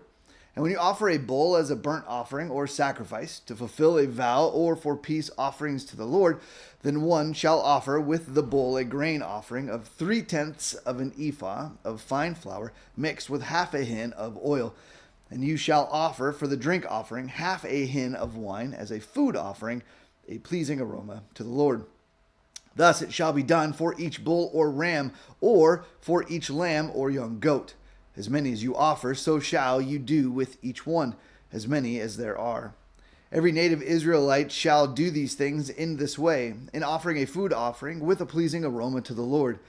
And if a stranger is sojourning with you, or anyone is living permanently among you, and he wishes to offer a food offering with a pleasing aroma to the Lord, he shall do so as you do. For the assembly, there shall be one statute for you and for the stranger who sojourns with you, a statute forever throughout your generations. You and the sojourner shall be alike before the Lord. One law and one rule shall be for you and for the stranger who sojourns with you." The Lord spoke to Moses, saying, "Speak to the people of Israel and say to them, when you come into the land to which I bring you, and when you eat of the bread of the land, you shall present a contribution to the Lord. Of the first of your dough you shall present a loaf as a contribution. Like a contribution from the threshing floor, so shall you present it. Some of the first of your dough you shall give to the Lord as a contribution throughout your generations. But if you sin unintentionally and do not observe all these commandments that the Lord has spoken to Moses, all that the Lord has commanded you by Moses from the day that the Lord gave commandment and onward throughout your generations, then if it was done unintentionally without the knowledge of the congregation, all the congregation shall offer one bull from the herd for a burnt offering, a pleasing aroma to the Lord, with its grain offering and its drink offering, according to the rule, and one male goat for a sin offering. And the priest shall make atonement for all the congregation of the people of Israel, and they shall be forgiven, because it was a mistake, and they have brought their offering, a food offering, to the Lord, and their sin offering before the Lord for their mistake. And all the congregation of the people of Israel shall be forgiven, and the stranger who sojourns among them, because the whole population was involved in the mistake. If one person sins unintentionally, he shall offer a female goat a year old for a sin offering. And the priest shall make atonement before the Lord for the person who makes a mistake when he sins unintentionally, to make atonement for him, and he shall be forgiven. You shall have one law for him who does anything unintentionally, for him who is native among the people of Israel, and for the stranger who sojourns among them. But this person who does anything with a high hand, whether he is native or a sojourner, reviles the Lord, and that person shall be cut off from among his people. Because he has despised the word of the Lord and has broken his commandment, that person shall be utterly cut off. His iniquity shall be on him. While the people of Israel were in the wilderness, they found a man gathering sticks on the Sabbath day. And those who found him gathering sticks brought him to Moses and Aaron and to all the congregation. They put him in custody because it had not been made clear what should be done to him. And the Lord said to Moses, "The man shall be put to death. All the congregation shall stone him with stones outside the camp." And all the congregation brought him outside the camp and stoned him to death with stones, as the Lord commanded Moses. The Lord said to Moses, "Speak to the people of Israel and tell them to make tassels on the corners of their garments throughout their generations, and to put a cord of blue on the tassel of each corner. And it shall be a tassel for you to look at and remember all the commandments of the Lord, to do them, not to follow after your own heart and your own eyes, which you are inclined to whore after. So you shall remember and do all my commandments, and be holy to your God. I am the Lord your God, who brought you out of the land of Egypt to be your God. I am the Lord your God." Chapter 16. Now Korah, the son of Izhar, son of Kohath, the son of Levi, and Dathan, and Abiram, the sons of Eliab, and On, the son of Peleth, sons of Reuben, took men, and they rose up before Moses with a number of the people of Israel, 250 chiefs of the congregation, chosen from the assembly, well-known men. They assembled themselves together against Moses and against Aaron, and said to them, "You have gone too far, for all in the congregation are holy, every one of them, and the Lord is among them. Why then do you exalt yourselves above the assembly of the Lord?" When Moses heard it, he fell on his face. And he said to Korah and all his company, "In the morning the Lord will show who is his, and who is holy, and who will bring him near to him. The one whom he chooses, he will bring near to him. Do this. Take censers, Korah and all his company, put fire in them and put incense on them before the Lord tomorrow. And the man whom the Lord chooses shall be the Holy One. You have gone too far, sons of Levi." And Moses said to Korah, "Hear now, you sons of Levi. Is it too small a thing for you that the God of Israel has separated you from the congregation of Israel to bring you near to himself, to do service in the tabernacle of the Lord, and to stand before the congregation to minister to them, and that he has brought you near him, and all your brothers and the sons of Levi with you? And would you seek the priesthood also? Therefore, it is against the Lord that you and all your company have gathered together. What is Aaron that you grumble against him?" And Moses sent to call Dathan and Abiram and the sons of Eliab, and they said, "We will not come up. It is a small thing that you have brought us up out of a land flowing with milk and honey to kill us in the wilderness, that you must also make yourself a prince over us. Moreover, you have not brought us into a land flowing with milk and honey, nor given us inheritance of fields and vineyards. Will you put out the eyes of these men? We will not come up." And Moses was very angry, and said to the Lord, "Do not respect their offering. I have not taken one donkey from them, and I have not harmed one of them." And Moses said to Korah, "Be present, you and all your company, before the Lord, you and they and Aaron, tomorrow. And let every one of you take his censer and put incense on it, and every one of you bring before the Lord his censer, 250 censers. You also and Aaron, each his censer." So every man took his censer and put fire in them and laid incense on them and stood at the entrance of the tent of meeting with Moses and Aaron. Then Korah assembled all the congregation against them at the entrance of the tent of meeting, and the glory of the Lord appeared to all the congregation. And the Lord spoke to Moses and to Aaron, saying, "Separate yourselves from among this congregation, that I may consume them in a moment." And they fell on their faces and said, "O God, the God of the spirits of all flesh, shall one man sin, and will you be angry with all the congregation?" And the Lord spoke to Moses, saying, "Say to the congregation, get away from the dwelling of Korah, Dathan, and Abiram." Then Moses rose and went to Dathan and Abiram, and the elders of Israel followed him.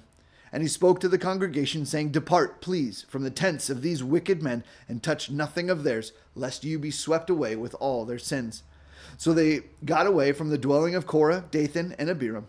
And Dathan and Abiram came out and stood at the door of their tents, together with their wives, their sons, and their little ones.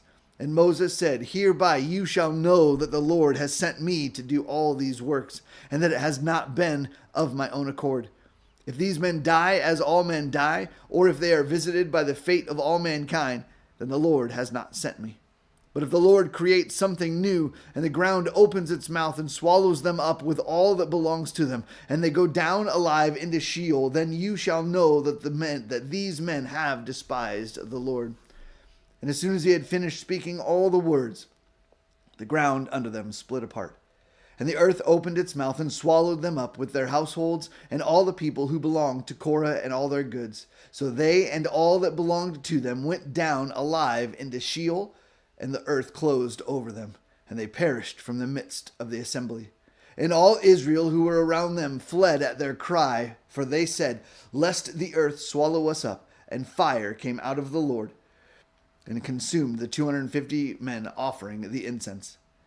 Then the Lord spoke to Moses, saying, Tell Eleazar the son of Aaron, the priest, to take up the censers out of the blaze. Then scatter the fire far and wide, for they have become holy. As for the censers of these men who have sinned at the cost of their lives, let them be made into hammered plates as a covering for the altar, for they offered them before the Lord, and they became holy. Thus they shall be assigned to the people of Israel. So Eleazar the prince took the bronze censers which those who were burned had offered, and they were hammered out as a covering for the altar, to be a reminder to the people of Israel, so that no outsider who is not of the descendants of Aaron should draw near to burn incense before the Lord, lest he become like Korah and his company, as the Lord said to him through Moses. But on the next day, all the congregation of the people of Israel grumbled against Moses and against Aaron, saying, You have killed the people of the Lord. And when the congregation had assembled against Moses and against Aaron, they turned toward the tent of meeting. And behold, the cloud covering it, and the glory of the Lord appeared. And Moses and Aaron came to the front of the tent of meeting. And the Lord spoke to Moses, saying, Get away from the midst of this congregation, that I may consume them in a moment. And they fell on their faces. And Moses said to Aaron, Take your censer and put fire on it from off the altar, and lay incense on it, and carry it quickly to the congregation, and make atonement for them. For wrath has gone out from the Lord, the plague has begun. So Aaron took it as Moses said, and ran into the midst of the assembly. And behold, the plague had already begun among the people. And he put on the incense and made atonement for the people. And he stood between the dead and the living, and the plague was stopped. Now those who died in the plague were 14,700, besides those who died in the affair of Korah. And Aaron returned to Moses at the entrance of the tent of meeting when the plague was stopped. Chapter 17. The Lord spoke to Moses, saying, Speak to the people of Israel, and get from them staffs, one for each father's house, from all their chiefs according to their father's houses, 12 staffs. Write each man's name on his staff, and write Aaron's name on the staff of Levi. For there shall be one staff for the head of each father's house. Then you shall deposit them in the tent of meeting before the testimony where I meet with you. And the staff of the man whom I choose shall sprout. Thus I will make to cease from me the grumblings of the people of Israel, which they grumble against you. Moses spoke to the people of Israel, and all their chiefs gave him staffs, one for each chief, according to their father's house, 12 staffs, and the staff of Aaron was among their staffs. And Moses deposited the staffs before the Lord in the tent of the testimony. On the next day Moses went into the tent of the testimony, and behold, the staff of Aaron for the house of Levi had sprouted, and put forth buds, and produced blossoms, and it bore ripe almonds. Then Moses brought out all the staffs from before the Lord to all the people of Israel, and they looked, and each man took his staff. And the Lord said to Moses, Put back the staff of Aaron before the testimony, to be kept as a sign for the rebels, that you may make an end of their grumblings against me, lest they die. Thus did Moses, as the Lord commanded him, and so he did. And the people of Israel said to Moses, Behold, we perish, we are undone, we are all undone. Everyone who comes near to the tabernacle of the Lord shall die. Are we all to perish? chapter 18. So the Lord said to Aaron, you and your sons and your father's house with you shall bear iniquity connected with the sanctuary, and you and your sons with you shall bear iniquity connected with your priesthood. And with you bring your brothers also, the tribe of Levi, the tribe of your father, that they may join you and minister to you, while you and your sons with you are before the tent of the testimony. They shall keep guard over you and over the whole tent, but shall not come near to the vessels of the sanctuary or to the altar, lest they and you die. They shall join you and keep guard over the tent of meeting for all the service of the tent, and no outsider shall come near you. And you shall keep guard over the sanctuary and over the altar, that there may never again be wrath on the people of Israel. And behold, I have taken your brothers, the Levites, from among the people of Israel. They are a gift to you, given to the Lord to do the service of the tent of meeting. And you and your sons with you shall guard your priesthood for all that concerns the altar and that is within the veil, and you shall serve. I give your priesthood as a gift, and any outsider who comes near shall be put to death. Then the Lord spoke to Aaron, behold, I have given you charge of the contributions made to me, and the consecrated things of the people of Israel. I have given them to you as a portion, and to your sons as a perpetual due. This shall be yours of the most holy things, reserved from the fire. Every offering of theirs, every grain offering of theirs, and every sin offering of theirs, and every guilt offering of theirs, which they render to me, shall be most holy to you and to your sons. In a most holy place shall you eat it. Every male may eat it. It is holy to you. This also is yours, the contribution of their gift, all the wave offering of the people of Israel. I have given them to you, and to your sons and daughters with you, as a perpetual due. Everyone who is clean in your house may eat it. All the best of the oil, and all the best of the wine and of the grain, the first fruits of what they give to the Lord, I give to you. The first ripe fruits of all that is in their land, which they bring to the Lord, shall be yours. Everyone who is clean in your house may eat it. Every devoted thing in Israel shall be yours. Everything that opens the womb of all flesh, whether man or beast, which they offer to the Lord, shall be yours. Nevertheless, the firstborn of man you shall redeem, and the firstborn of unclean animals you shall redeem. And their redemption price, at a month old you shall redeem them. You shall fix at 5 shekels in silver, according to the shekel of the sanctuary, which is 20 gerahs. But the firstborn of a cow, or the firstborn of a sheep, or the firstborn of a goat, you shall not redeem. They are holy. You shall sprinkle their blood on the altar, and shall burn their fat as a food offering, with a pleasing aroma to the Lord. But their flesh shall be yours, as the breast that is waved, and as the right thigh are yours. All the holy contributions that the people of Israel present to the Lord, I give to you, and to your sons and daughters with you, as a perpetual due. It is a covenant of salt before the Lord for you and for your offspring with you. And the Lord said to Aaron, you shall have no inheritance in their land, neither shall you have any portion among them.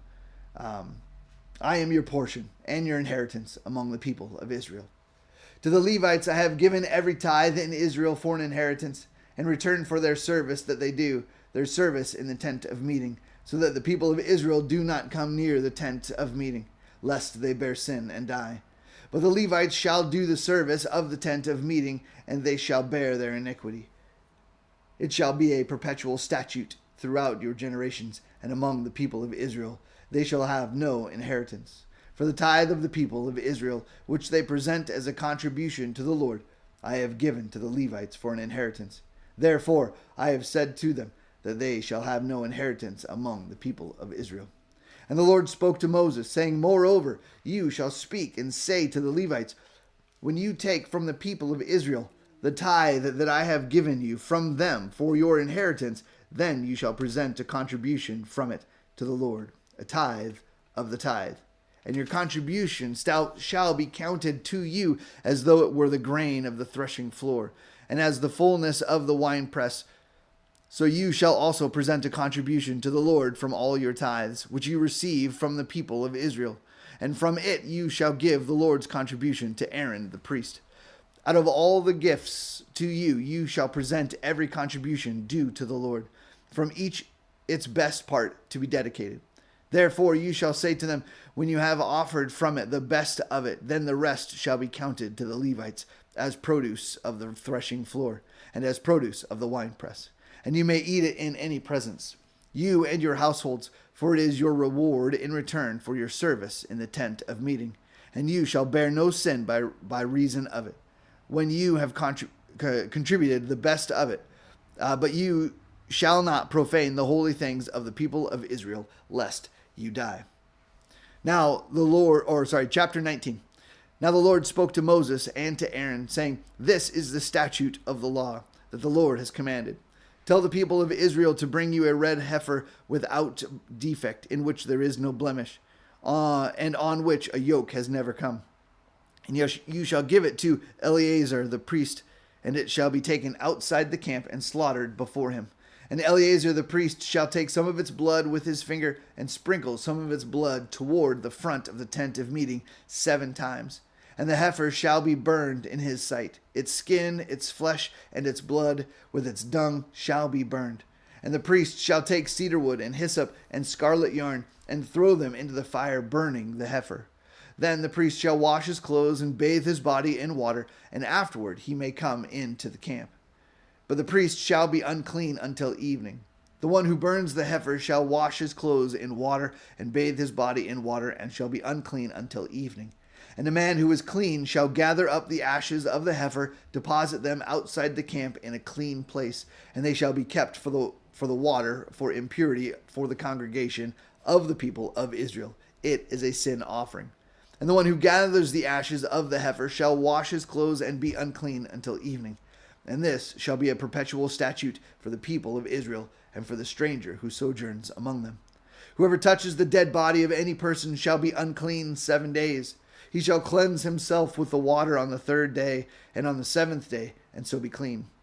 But if he does not cleanse himself on the 3rd day and on the 7th day, he will not become clean. Whoever touches a dead person, the body of anyone who has died, and does not cleanse himself, defiles the tabernacle of the Lord, and that person shall be cut off from Israel. Because the water for impurity was not thrown on him, he shall be unclean. His uncleanness is still on him. This is the law when someone dies in a tent. Everyone who comes into the tent and everyone who is in the tent shall be unclean 7 days. And every open vessel that has no cover fastened on it is unclean. Whoever in the open field touches someone who was killed with a sword or who died naturally, or touches a human bone or a grave, shall be unclean 7 days.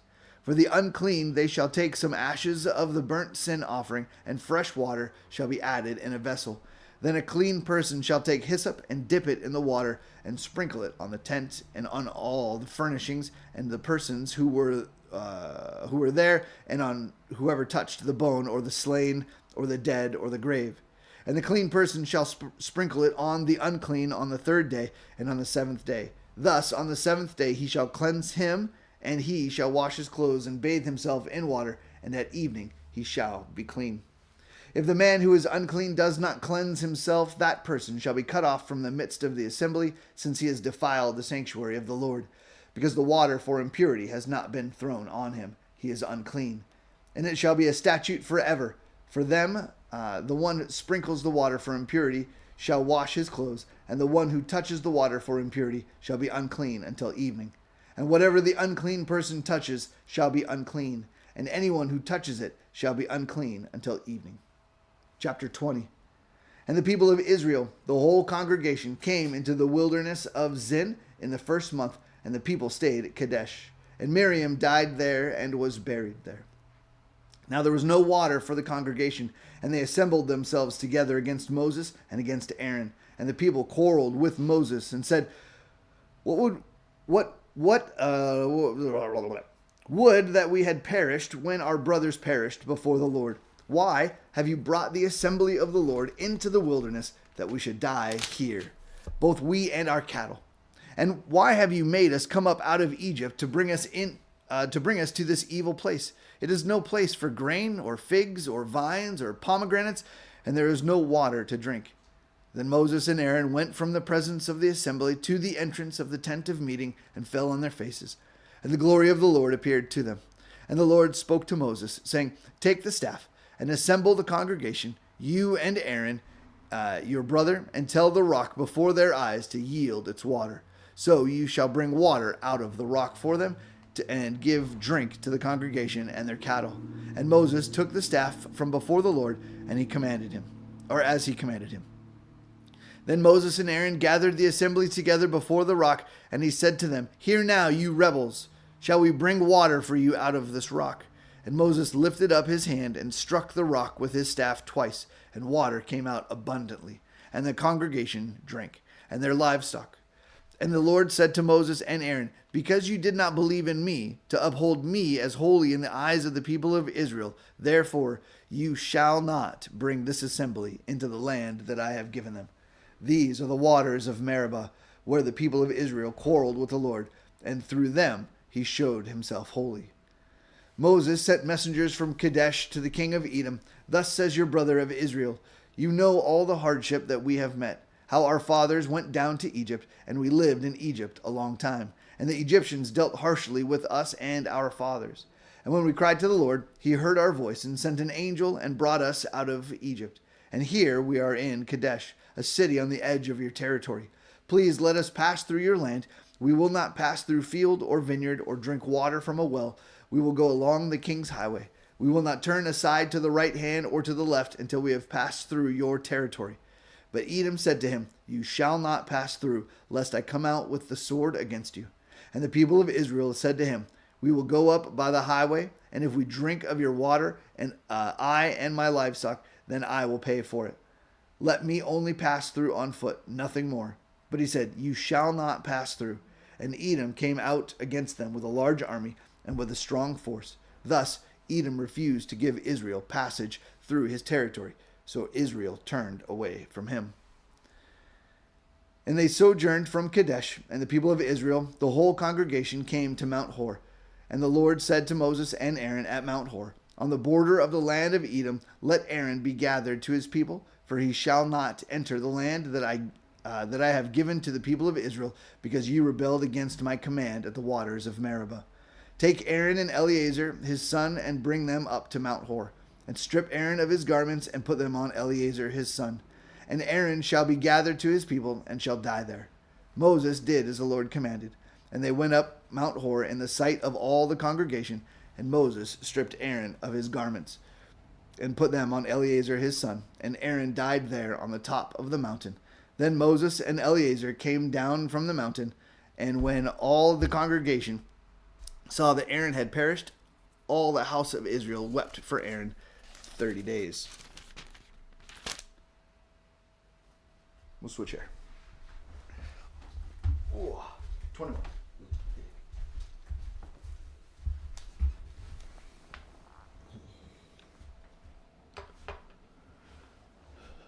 Chapter 21. When the Canaanite, the king of Arad, who lived in the Negeb, heard that Israel was coming by the way of Atharim, he fought against Israel and took some of them captive. And Israel vowed a vow to the Lord and said, If you will indeed give this people into my hand, then I will devote their cities to destruction. And the Lord heeded the voice of Israel and gave over the Canaanites, and they devoted them and their cities to destruction. So the name of the place was called Hormah. From Mount Hor they set out by the way of the Red Sea to go around the land of Edom. And the people became impatient on the way, and the people spoke against God and against Moses. Why have you brought us up out of Egypt to die in the wilderness? For there is no food and no water, and we loathe this worthless food. Then the Lord sent fiery serpents among the people, and they bit the people so that many people of Israel died. And the people came to Moses and said, We have sinned, for we have spoken against the Lord and against you. Pray to the Lord that he take away the serpents from us. So Moses prayed for the people, And the Lord said to Moses, Make a fiery serpent, and set it on a pole, and everyone who is bitten, when he sees it, shall live. So Moses made a bronze serpent, and set it on a pole, and if a serpent bit anyone, he would look at the bronze serpent and live.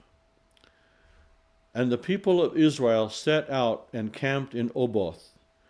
And they set out from Oboth and camped at Iye-Arbarim, in the wilderness that is opposite Moab, toward the sunrise.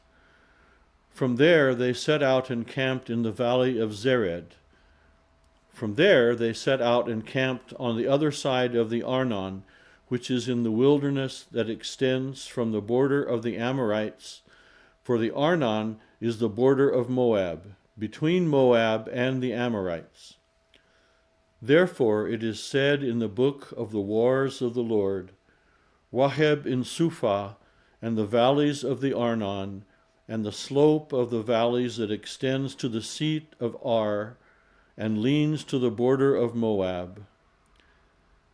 And from there they continued to Beer, that is, the well of which the Lord said to Moses, Gather the people together, so that I may give them water.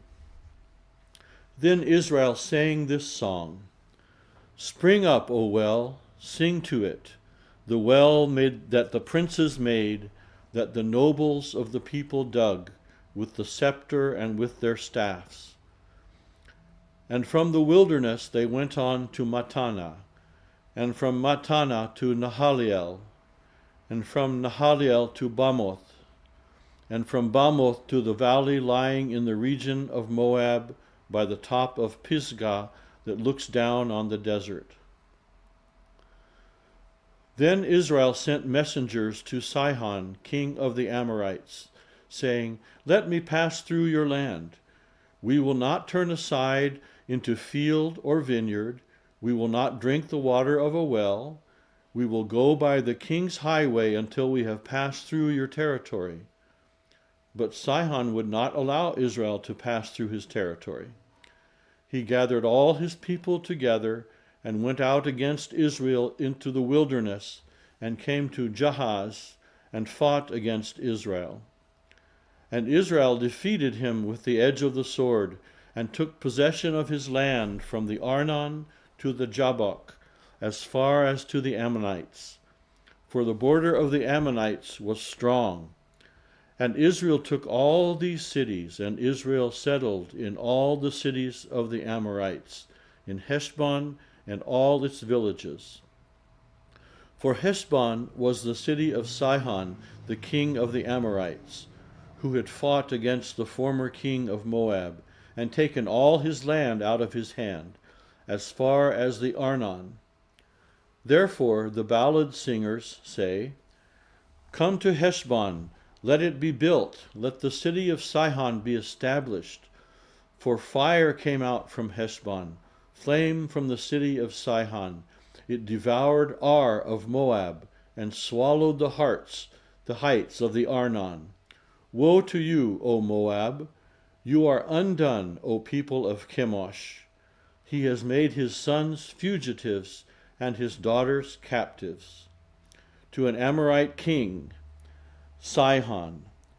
So we overthrew them. Heshbon as far as Dibon perished. As we laid waste as far as Nophah, fire spread as far as Medeba. Thus Israel lived in the land of the Amorites, and Moses sent to spy out Jazer, and they captured its villages and dispossessed the Amorites who were there. Then they turned and went up by the way to Bashan, and Og, the king of Bashan, came out against them, he and all his people, to battle at Edrei. But the Lord said to Moses, Do not fear him, for I have given him into your hand, and all his people and his land. And you shall do to him as you did to Sihon, king of the Amorites, who lived at Heshbon. So they defeated him and his sons and all his people, until he had no survivor left. and they possessed his land. Chapter 22. Then the people of Israel set out and camped in the plains of Moab beyond the Jordan at Jericho. And Balak the son of Zippor saw all that Israel had done to the Amorites. And Moab was in great dread of the people, because they were many. Moab was overcome with fear of the people of Israel. And Moab said to the elders of Midian, "This horde will now lick up all that is around us, as the ox licks up the grass of the field." So Balak the son of Zippor, who was king of Moab at that time, sent messengers to Balaam the son of Beor at Pethor, which is near the river in the land of the people of Amal, to call him, saying, "Behold, a people has come out of Egypt. They cover the face of the earth, and they are dwelling opposite me. Come now, curse this people for me, since they are too mighty for me. Perhaps I shall be able to defeat them and drive them from the land. For I know that he whom you bless is blessed, and he whom you curse is cursed." So the elders of Moab and the elders of Midian departed with the fees for divination in their hand. And they came to Balaam and gave him Balak's message. And he said to them, "Lodge here tonight, and I will bring back word to you, as the Lord speaks to me." So the princes of Moab stayed with Balaam. And God came to Balaam and said, "Who are these men with you?" And Balaam said to God, "Balak the son of Zippor, king of Moab, has sent to me, saying, 'Behold, a people has come out of Egypt, and it covers the face of the earth.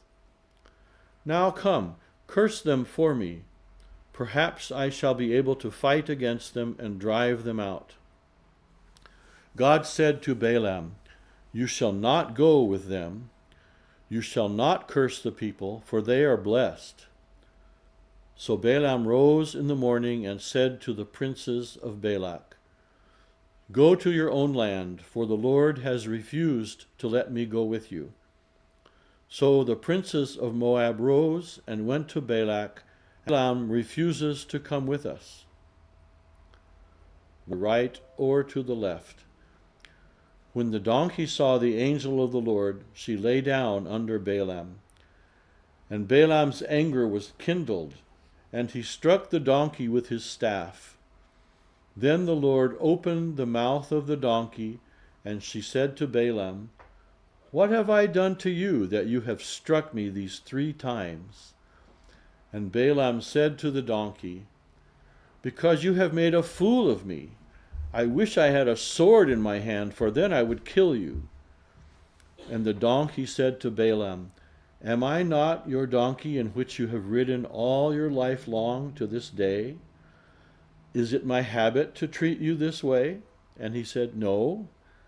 Then the Lord opened the eyes of Balaam, and he saw the angel of the Lord standing in the way with his drawn sword in his hand. And he bowed down and fell on his face. And the angel of the Lord said to him, 'Why have you struck your donkey these 3 times? Behold, I have come out to oppose you, because your way is perverse before me. The donkey saw me and turned aside before me these 3 times. If she had not turned aside from me, surely just now I would have killed you and let her live.' Then Balaam said to the angel of the Lord, 'I have sinned, for I did not know that you stood in the road against me. Now, therefore, if it is evil in your sight, I will turn back.' And the angel of the Lord said to Balaam, 'Go with the men, but speak only the word that I tell you.' So Balaam went on with the princes of Balak. When Balak heard that Balaam had come, he went out to meet him at the city of Moab, on the border formed by the Arnon, at the extremity of the border. And Balak said to Balaam, Did I not send you to call you? Why did you not come to me? Am I not able to honor you? Balaam said to Balak, Behold, I have come to you. Have I now any power of my own to speak anything? The word that God puts in my mouth, that must I speak. Then Balaam went with Balak, and they came to Kiriath Huzoth. And Balak sacrificed oxen and sheep, and sent for Balaam and for the princes who were with him. And in the morning Balak took Balaam and brought him up to Banath Baal, and from there he saw a fraction of the people. And Balaam said to Balak, Build for me here 7 altars, and prepare for me here 7 bulls and 7 rams. Chapter 23. Balak did as Balaam had said, and Balak and Balaam offered on each altar a bull and a ram. And Balaam said to Balak, Stand before your burnt offerings, and I will go. Perhaps the Lord will come to meet me, and whatever he shows me, I will tell you. And he went to a bare height, and God met Balaam, and Balaam said to him, I have arranged the 7 altars, and I have offered on each altar a bull and a ram. And the Lord put a word in Balaam's mouth and said, Return to Balak, and thus you shall speak. And he returned to him. And behold, he and all the princes of Moab were standing beside his burnt offering. And Balaam took up his discourse and said, From Aram Balak has brought me the king of Moab from the eastern mountains. Come, curse Jacob for me, and come, denounce Israel. How can I curse whom God hath not cursed? How can I denounce whom the Lord has not denounced? For from the top of the crags I see him, from the hills I behold him. Behold, a people dwelling alone and not counting itself among the nations. Who can count the dust of Jacob, or number the 4th part of Israel? Let me die the death of the upright, and let my end be like his. And Balak said to Balaam, What have you done to me? I took you to curse my enemies, and behold, you have done nothing but bless them. And he answered and said, Must I not take care to speak what the Lord puts in my mouth? And Balak said to him, Please come with me to another place, from which you may see them. You shall see only a fraction of them, and shall not see them all. Then curse them for me from there. And he took him to the field of Zophim, to the top of Pisgah, and built 7 altars, and offered a bull and a ram on each altar. Balaam said to Balak, Stand here beside your burnt offering, while I meet the Lord over there. And the Lord met Balaam and put a word in his mouth, and said, Return to Balak, and thus shall you speak. And he came to him, and behold, he was standing beside his burnt offering, and the princes of Moab with him. And Balak said to him, What has the Lord spoken? And Balaam took up his discourse and said, Rise, Balak, and hear. Give ear to me, O son of Zippor. God is not man that he should lie, or a son of man that he should change his mind. Has he said, and will he not do it? Or has he spoken, and will he not fulfill it? Behold, I received a command to bless. He has blessed, and I cannot revoke it. He has not beheld misfortune in Jacob, nor has he seen trouble in Israel. The Lord their God is with them, and the shout of a king is among them. God brings them out of Egypt, and is for them like the horns of the wild ox.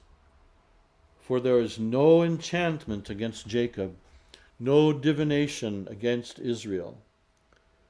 Now it shall be said of Jacob and Israel, what has God wrought?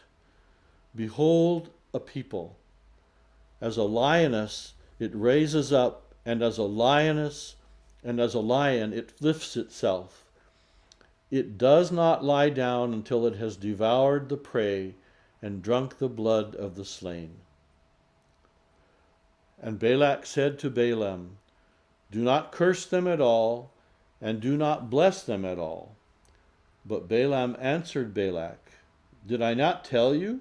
All that the Lord says, that I must do. And Balak said to Balaam, come now, I will take you to another place. Perhaps it will please God that you may curse them for me from there. So Balak took Balaam to the top of Peor, which overlooks the desert.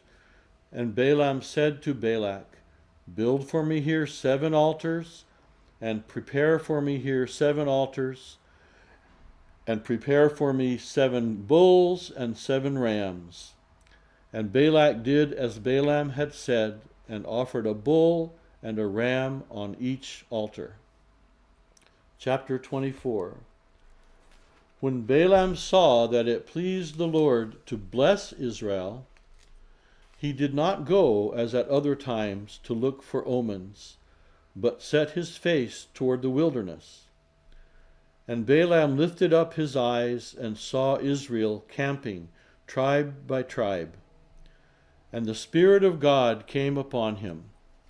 And he took up his discourse, and said, the oracle of Balaam the son of Beor, the oracle of the man whose eye is opened, the oracle of him who hears the words of God, who sees the vision of the Almighty, falling down with his eyes uncovered. How lovely are your tents, O Jacob, your encampments, O Israel, like palm groves that stretch afar, like gardens beside a river, like aloes that the Lord has planted, like cedar trees beside the waters. Waters shall flow from his buckets, and his seed shall be in many waters.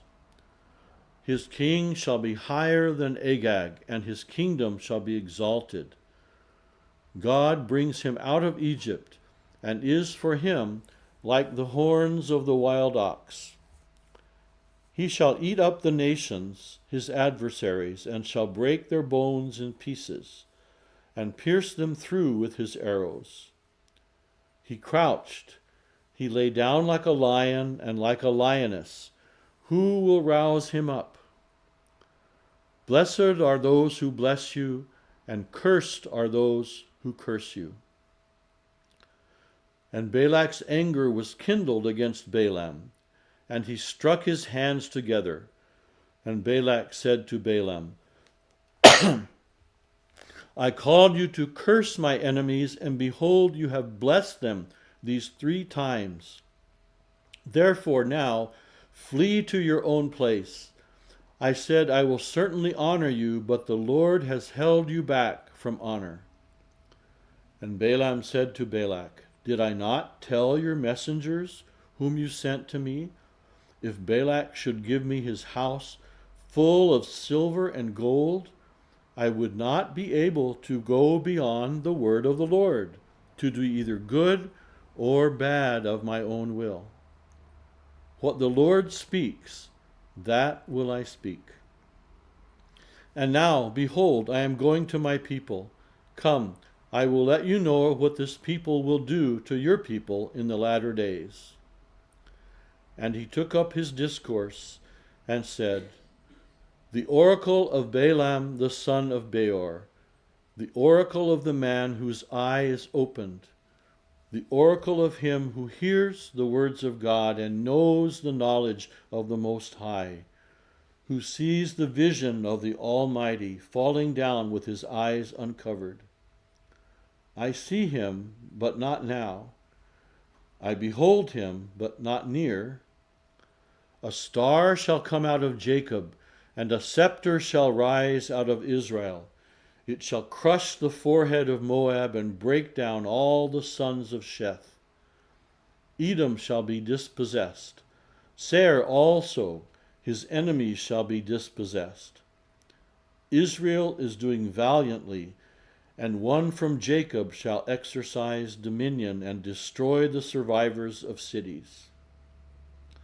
Then he looked on Amalek, and took up his discourse, and said, Amalek was the first among the nations, but its end is utter destruction. And he looked on the Kenite, and took up his discourse, and said, Enduring is your dwelling place, and your nest is set in the rock. Nevertheless, Cain shall be burned when Ashur takes you away captive. And he took up his discourse, and said, Alas, who shall live when God does this? But ships shall come from Kittim, and shall afflict Ashur and Eber, and he too shall come to utter destruction. Then Balaam rose and went back to his place, and Balak also went his way. Chapter 25. While Israel lived in Shittim, the people began to whore with the daughters of Moab. These invited the people to the sacrifices of their gods, and the people ate and bowed down to their gods. So Israel yoked himself to Baal of Peor, and the anger of the Lord was kindled against Israel. And the Lord said to Moses, Take all the chiefs of the people and hang them in the sun before the Lord, that the fierce anger of the Lord may turn away from Israel. And Moses said to the judges of Israel, Each of you kill those of his men who have yoked themselves to Baal of Peor. And behold, one of the people of Israel came and brought a Midianite woman to his family in the sight of Moses and in the sight of the whole congregation of the people of Israel, while they were weeping in the entrance of the tent of meeting. When Phinehas, the son of Eleazar, son of Aaron the priest, saw it, he rose and left the congregation and took a spear in his hand, and went after the man of Israel into the chamber, and pierced both of them, the man of Israel and the woman, through her belly. Thus the plague on the people of Israel was stopped. Nevertheless, those who died by the plague were 24,000. And the Lord said to Moses, Phinehas, the son of Eleazar, son of Aaron the priest, has turned back my wrath from the people of Israel, in that he was jealous with my jealousy among them, so that I did not consume the people of Israel in my jealousy. Therefore say, Behold, I give to him my covenant of peace, and it shall be to him and to his descendants after him the covenant of a perpetual priesthood, because he was jealous for his God and made atonement for the people of Israel. The name of the slain man of Israel who was killed with the Midianite woman was Zimri, the son of Salu, chief of a father's house belonging to the Simeonites. And the name of the Midianite woman who was killed was Cosbi, the daughter of Zur, who was the tribal head of a father's house in Midian. And the Lord spoke to Moses, saying, Harass the Midianites and strike them down, for they have harassed you with their wiles, with which they beguiled you in the matter of Peor, and in the matter of Cosbi, the daughter of the chief of Midian, their sister, who was killed on the day of the plague on account of Peor. Chapter 26. After the plague, the Lord said to Moses and to Eleazar the son of Aaron the priest, Take a census of all the congregation of the people of Israel from 20 years old and upward by their fathers' houses, all in Israel who are able to go to war. And Moses and Eleazar the priest spoke with them in the plains of Moab by the Jordan at Jericho, saying, Take a census of the people, from 20 years old and upward, as the Lord commanded Moses. The people of Israel who came out of the land of Egypt were Reuben, the firstborn of Israel, the sons of Reuben, of Hanoch, the clan of the Hanochites, of Palu, the clan of the Paluites, of Hezron, the clan of the Hezronites, of Carmi, the clan of the Carmites. These are the clans of the Reubenites, and those listed were 43,730. And the sons of Palu, Eliab, the sons of Eliab, Nemuel, Dathan, and Abiram. These are the Dathan and Abiram chosen from the congregation, who contended against Moses and Aaron in the company of Korah, when they contended against the Lord, and the earth opened its mouth and swallowed them up together with Korah, when that company died, when the fire devoured 250 men, and they became a warning. But the sons of Korah did not die. The sons of Simeon, according to their clans, of Nemuel, the clan of the Nemuelites, of Jamin, the clan of the Jaminites, of Jachin, the clan of the Jachinites, of Zerah, the clan of the Zerahites, of Shaul, the clan of the Shaulites. These are the clans of the Simeonites, 22,200. The sons of Gad, according to the clans, of Zephon, the clan of the Zephonites, of Haggai, the clan of the Haggites, of Shunai, the clan of the Shunites, of Ozni, the clan of the Oznites, of Eri, the clan of the Erites, of Arod, the clan of the Arodites, of Areli, the clan of the Arelites. These are the clans of the sons of Gad as they were listed, 40,500. The sons of Judah were Er and Onan.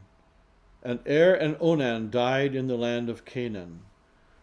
And the sons of Judah, according to their clans, were of Shelah, the clan of the Shelonites, of Perez, the clan of the Perizzites, of Zerah, the clan of the Zerahites. And the sons of Perez were of Hezron, the clan of the Hezronites, of Hamul, the clan of the Hamulites. These are the clans of Judah as they were listed, 76,500. The sons of Issachar, according to their clans, of Tola, the clan of the Tolaites, of Puvah, the clan of the Punites, of Jashub, the clan of the Jashubites, of Shimron, the clan of the Shimonites. These are the clans of Issachar as they were listed, 64,300. The sons of Zebulun, according to their clans, of Sered, the clan of the Seredites, of Elon, the clan of the Elonites, of Jaleel, the clan of the Jaleelites. These are the clans of the Zebulunites as they were listed, 60,500. The sons of Joseph, according to their clans, Manasseh and Ephraim. The sons of Manasseh, of Machir, the clan of the Machirites. And Machir was the father of Gilead. Of Gilead, the clan of the Gileadites. These are the sons of Gilead, of Ezer, the clan of the Ezerites, of Helek, the clan of the Helekites, and of Asriel, the clan of the Asrielites, and of Shechem, the clan of the Shechemites, and of Shemidah, the clan of the Shemidaites, and of Hepher, the clan of the Hepherites.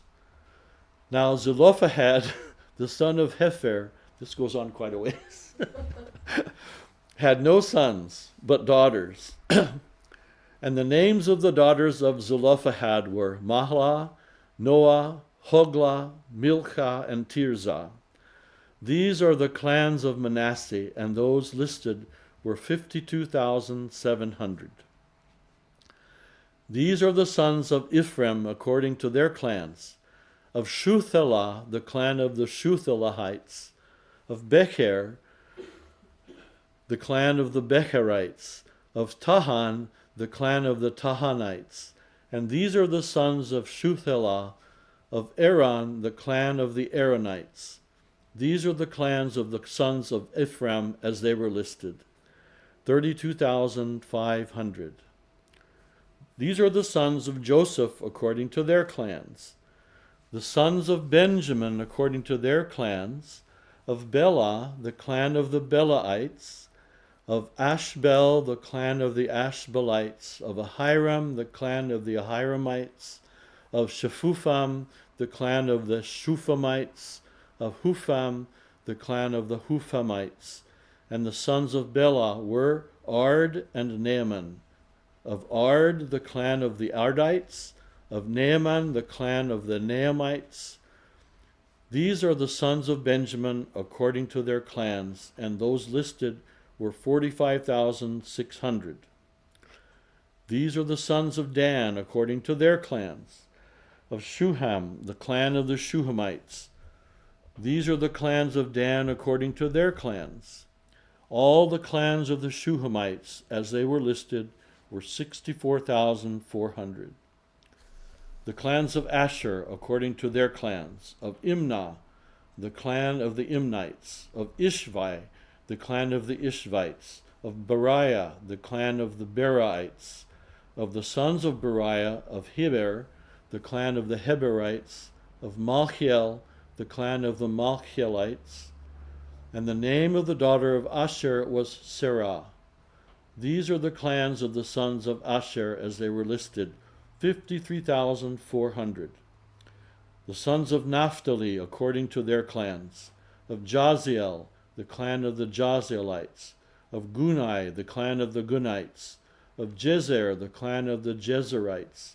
Of Shilem, the clan of the Shilemites. These are the clans of Naphtali according to their clans, and those listed were 45,400. This was the list of the people of Israel, 601,730. The Lord spoke to Moses, saying, Among these the land shall be divided for inheritance, according to the number of names. To a large tribe you shall give a large inheritance, and to a small tribe you shall give a small inheritance. Every tribe shall be given its inheritance in proportion to its list, but the land shall be divided by lot. According to the names of the tribes of their fathers they shall inherit. Their inheritance shall be divided according to lot between the larger and the smaller. This was the list of the Levites according to their clans.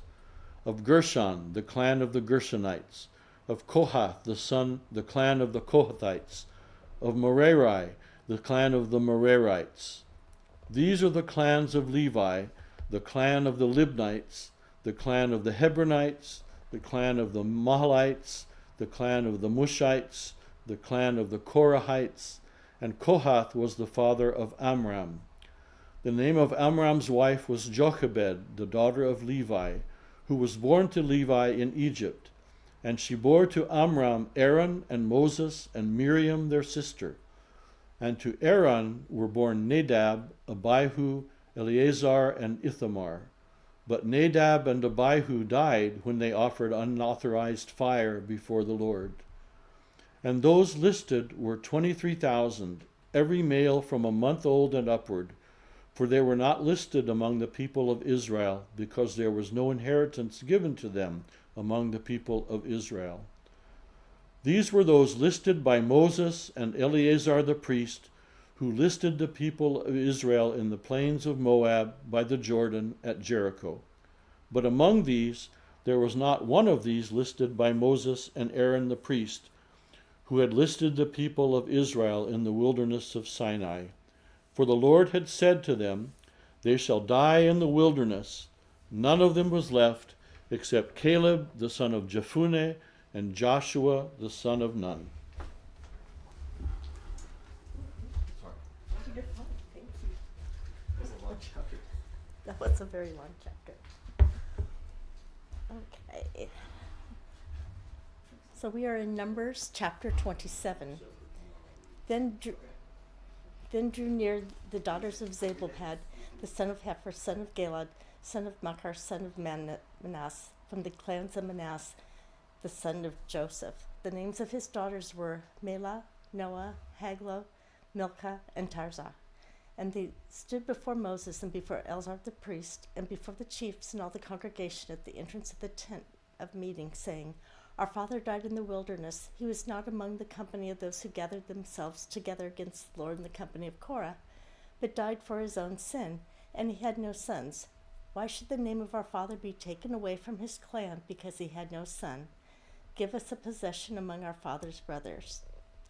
Moses brought their case before the Lord, and the Lord said to Moses, The daughters of Zelophehad are right. You shall give them possession of an inheritance among their father's brothers, and transfer the inheritance of their father to them. And you shall speak to the people of Israel, saying, If a man dies and has no son, then you shall transfer his inheritance to his daughter. And if he has no daughter, then you shall give his inheritance to his brothers. And if he has no brothers, then you shall give his inheritance to his father's brothers. And if his father has no brothers, then you shall give his inheritance to the nearest kinsman of his clan, and he shall possess it. And it shall be for the people of Israel a statute and rule, as the Lord commanded Moses. The Lord said to Moses, Go up into this mountain of Abram and see the land that I have given to the people of Israel. When you have seen it, you shall be gathered to your people as your brother Aaron was.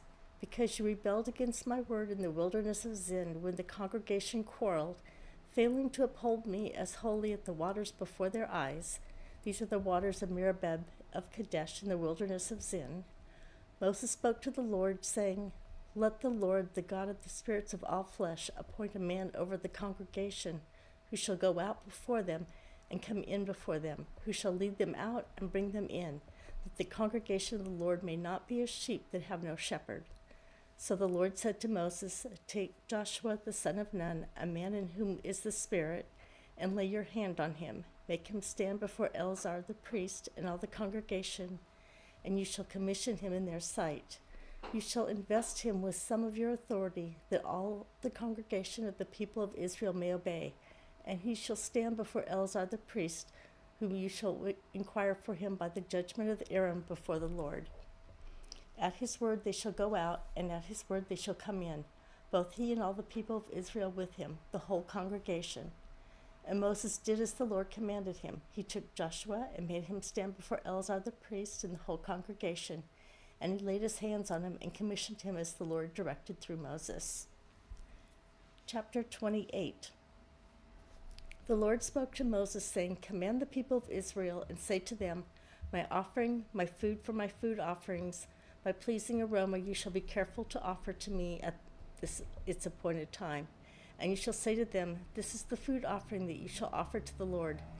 2 male lambs a year old without blemish, day by day as a regular offering. The one lamb you shall offer in the morning, and the other lamb you shall offer at twilight. Also 1/10 of an ephah of fine flour for a grain offering, mixed with 1/4 of hin of beaten oil. It is a regular burnt offering which is ordained at Mount Sinai for a pleasing aroma, a food offering to the Lord. Its drink offering shall be 1/4 of a hin for each lamb. In the holy place you shall pour out a drink offering of strong drink to the Lord. The other lamb you shall offer at twilight, like the grain offering of the morning, and like its drink offering. You shall offer it as a food offering with a pleasing aroma to the Lord. On the Sabbath day 2 male lambs a year old without blemish, and 2/10 of an ephah of fine flour for a grain offering, mixed with oil, and its drink offering.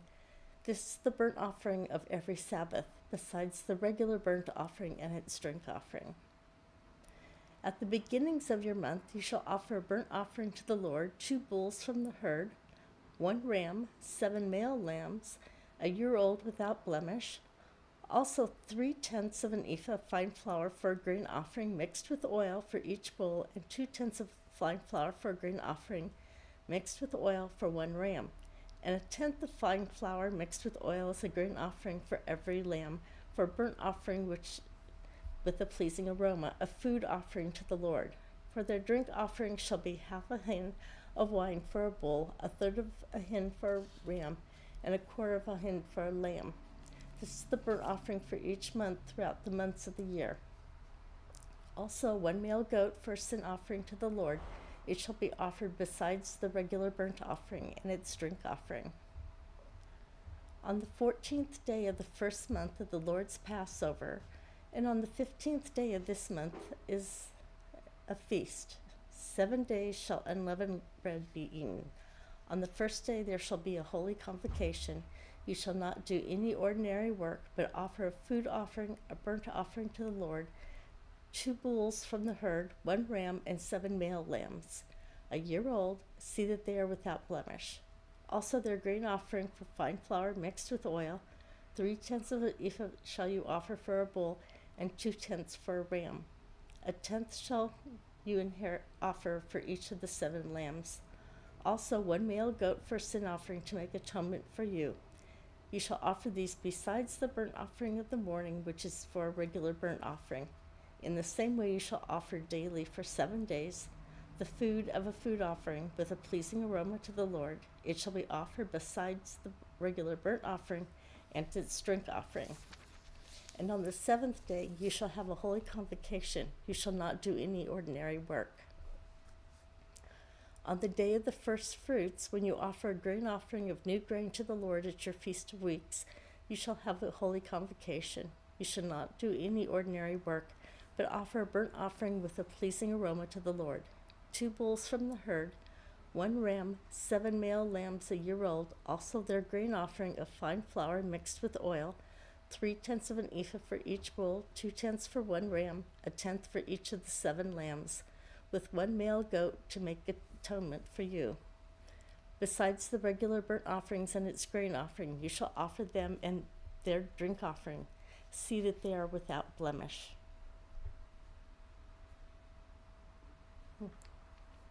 Okay, chapter 29. On the first day of the 7th month, you shall have a holy convocation.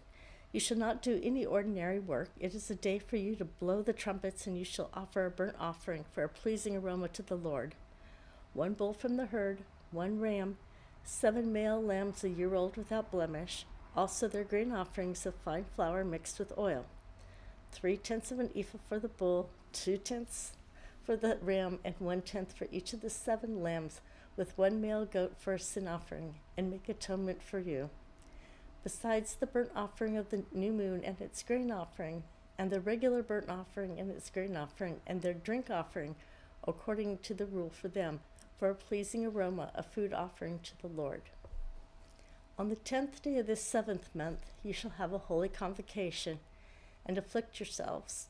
You shall do no work, but you shall offer a burnt offering to the Lord, a pleasing aroma, 1 bull from the herd, 1 ram, 7 male lambs a year old. See that they are without blemish, and their grain offering shall be a fine flour mixed with oil, 3/10 of an ephah for the bull, 2/10 for the 1 ram, 1/10 for each of the 7 lambs, also 1 male goat for a sin offering.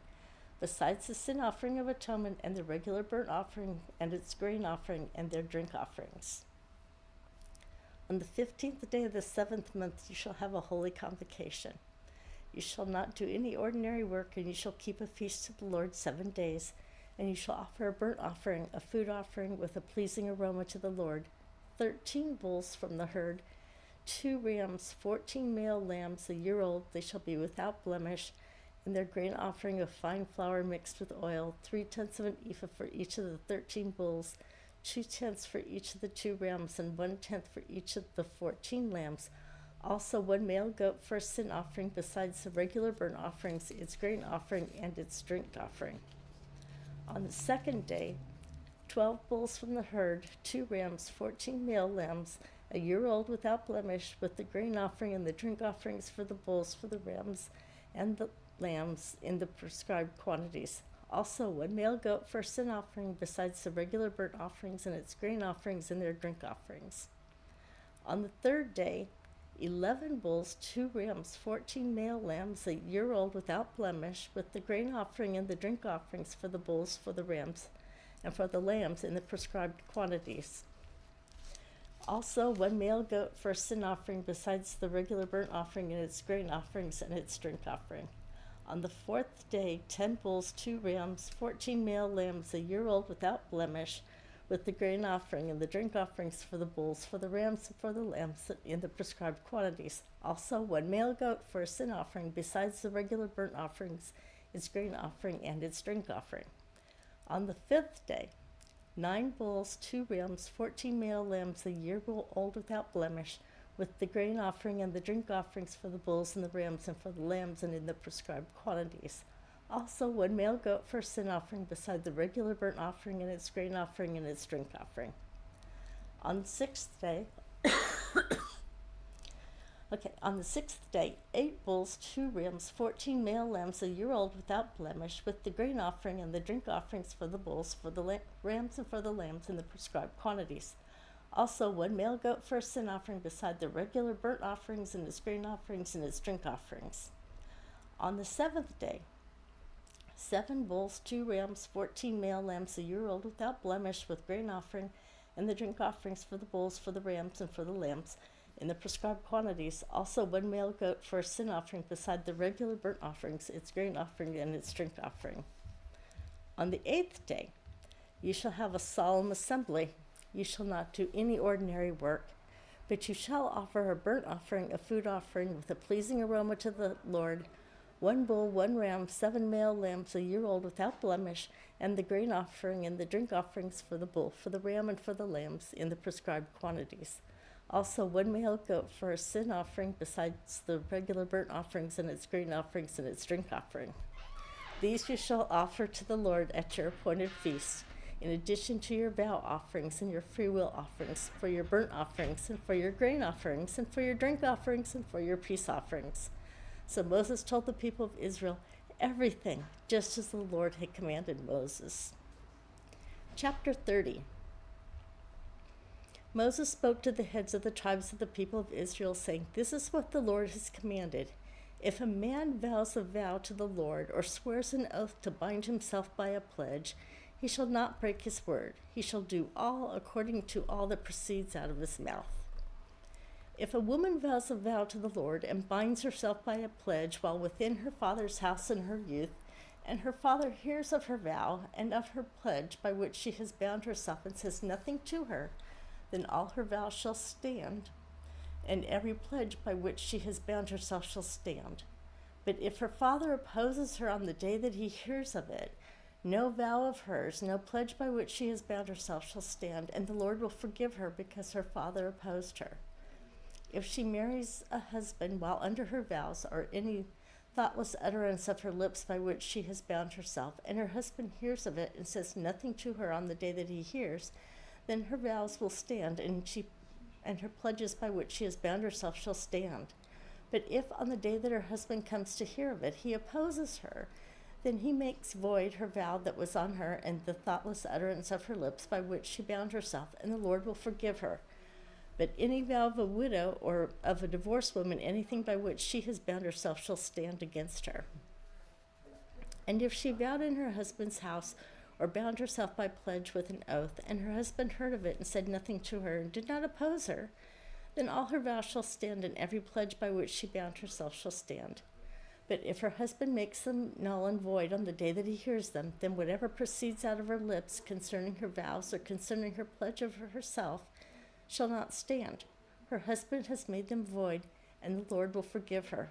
Any vow and any binding oath to afflict herself, her husband may establish, or her husband may make void. But if her husband says nothing to her from day to day, then he establishes all her vows on all her pledges that are upon her. He has established them because he has said nothing to her on the day that he heard of them. But if he makes them null and void after he has heard of them, then he shall bear her iniquity. These are the statutes that the Lord commanded Moses about a man and wife, and about a father and his daughter, while she is in her youth within her father's house.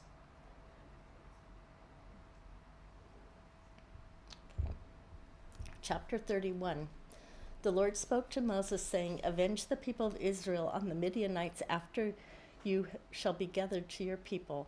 So Moses spoke to the people, saying, "Arm men from among you for the war, that they may go against Midian, to execute the Lord's vengeance on Midian. You shall send 1,000 from each of the tribes of Israel to the war. So there were provided out of the thousands of Israel 1,000 from each tribe, 12,000 armed for war, and Moses sent them to the war. 1,000 from each tribe, together with Phinehas, the son of Eleazar the priest, with the vessels of the sanctuary and the trumpets for the alarm in his hand. They warred against Midian as the Lord commanded Moses, and killed every male. They killed the kings of Midian with the rest of their slain, Evi, Rechem, Zur, Hur, and Reba, and the 5 kings of Midian. And they also killed Balaam, the son of Beor, with the sword. And the people of Israel took captive the women of Midian and their little ones, and they took as plunder all their cattle, their flocks, and all their goods, all their cities and the places where they lived, and all their encampments, and they burned with fire. And they took all the spoil and all the plunder, both of man and of beast.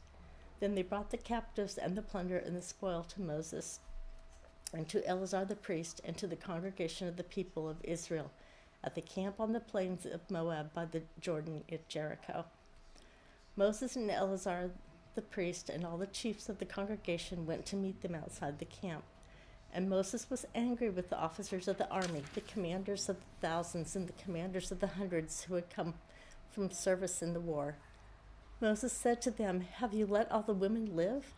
Behold, these on Balaam's advice caused the people of Israel to act treacherously against the Lord in the incident of Peor, and so the plague came upon the congregation of the Lord. Now therefore kill every male among the little ones, and kill every woman who has known man by lying with him. But all the young girls who have not known man by lying with him, keep alive for yourselves. Encamp outside the camp 7 days. Whoever of you has killed any person, and whoever has touched any slain, purify yourselves and your captives on the 3rd day, and on the 7th day. You shall purify every garment, every article of skin, all work of goat's hair, and every article of wood." Then Eleazar the priest said to the men in the army who had gone to battle, "This is the statute of the law that the Lord has commanded Moses. Only the gold, the silver, the bronze, the iron, the tin, and the lead. Everything that can stand the fire you shall pass through the fire, and it shall be clean. Nevertheless, it shall be purified with the water for impurity, and whatever cannot stand the fire you shall pass through the water. You must wash your clothes on the 7th day, and you shall be clean, and afterwards you may come into the camp." The Lord said to Moses, "Take the count of the plunder that was taken, both of man and of beast, you and Eleazar and the priest, and the heads of the fathers' houses of the congregation, and divide the plunder into 2 parts between the warriors who went out to battle and all the congregation. And levy for the Lord a tribute from the men of war who went out to the battle, 1 out of 500 of the people of the oxen and of the donkeys and of the flocks. Take it from their half and give it to Eleazar the priest as a contribution to the Lord.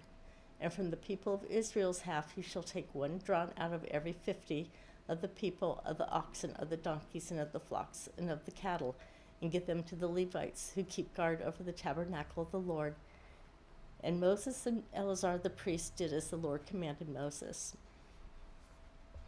Now the plunder remaining of the spoil that the army took was 675,000 sheep, 72,000 cattle, 61,000 donkeys, and 32,000 people in all, women who had not known man by laying with them, and the portion of those who had gone out into the army numbered 337,500 sheep, and the Lord's tribute of the sheep was 675. The cattle were 36,000, of which the Lord's tribute was 72. The donkeys were 30,500, of which the Lord's tribute was 61. The persons were 16,000, of which the Lord's tribute was 32 persons. And Moses gave the tribute, which was the contribution for the Lord, to Eleazar the priest, as the Lord commanded Moses, from the people of Israel's half, which Moses separated from that of the men who had served in the army. Now the congregation's half was 337,500 sheep, 36,000 cattle, and 30,500 donkeys, and 16,000 people. From the people of Israel's half, Moses took 1 of every 50, both of persons and of beast, and gave them to the Levites who kept guard over the tabernacle of the Lord, as the Lord commanded Moses. Then the officers who were over the thousands of the army, and the commanders of thousands, and the commanders of hundreds came near to Moses and said to Moses, "Your servants have counted the men of war who are under our command, and there is not a man missing from us. And we have brought the Lord's offering, what each man found, articles of gold, armlets and bracelets, signet rings, earrings, and beads, to make atonement for ourselves before the Lord." Moses and Eleazar the priest received from them the gold, all crafted articles, and all the gold of the contribution that they presented to the Lord from the commanders of thousands and the commanders of hundreds, was 16,750 shekels. The men in the army had each taken plunder for himself. And Moses and Eleazar the priest received the gold from the commanders of thousands and hundreds and brought it to the tent of meeting as a memorial for the people of Israel before the Lord. Do the next one. Doesn't matter. Go for it. Okay, Yeah, go chapter ahead. chapter 32. Okay. Okay.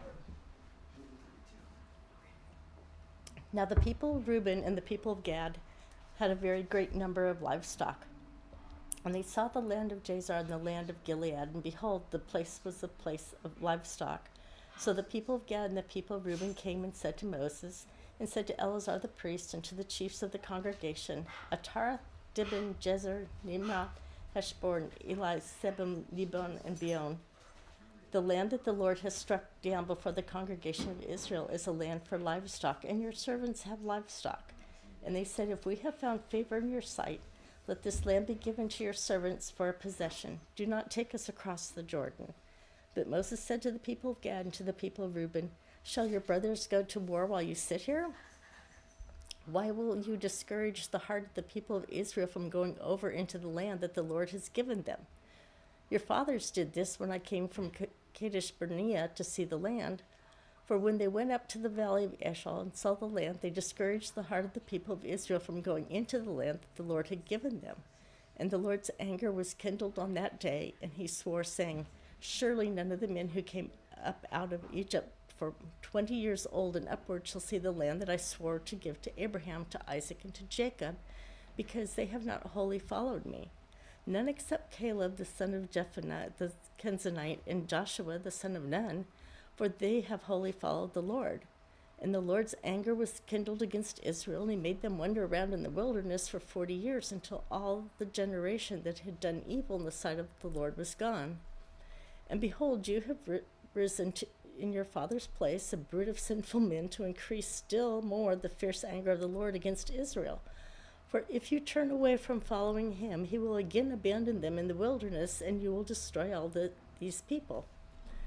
Then they came near to him and said, we will build sheepfolds here for our livestock and cities for our little ones, but we will take up arms ready to go before the people of Israel until we have brought them to their place, and our little ones shall live in the fortified cities because of the inhabitants of the land. We will not return to our homes until each of the people of Israel has gained his inheritance, for we will not inherit with them on the other side of the Jordan and beyond, because our inheritance has come to us on this side of the Jordan to the east. So Moses said to them, if you will do this, if you will take up arms to go before the Lord for the war, and every armed man of you will pass over the Jordan before the Lord, until he has driven out his enemies from before him, and the land is subdued before the Lord, then after that you shall return and be free of obligation to the Lord and to Israel, and this land shall be your possession before the Lord. But if you will not do so, behold, you have sinned against the Lord, and be sure your sin will find you out. Build cities for your little ones and folds for your sheep, and do what you have promised. And the people of God and the people of Reuben said to Moses, your servants will do as my Lord commands.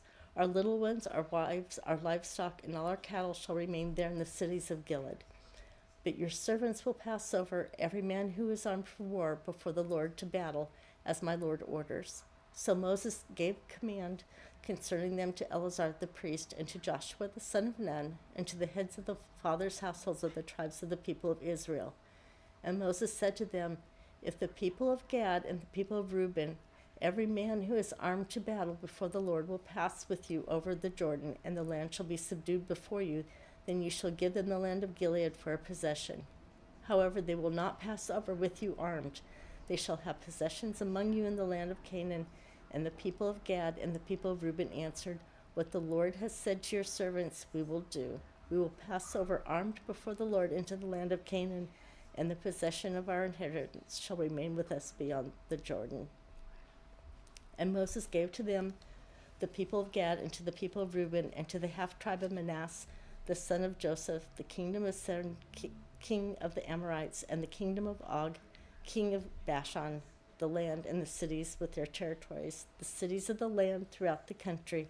And the people of Gad built Dibon, Atron, Orah, Arth-Josobam, Jazar, Jochabath, Beth-Naram, Beth-Haran, fortified cities and folds for sheep.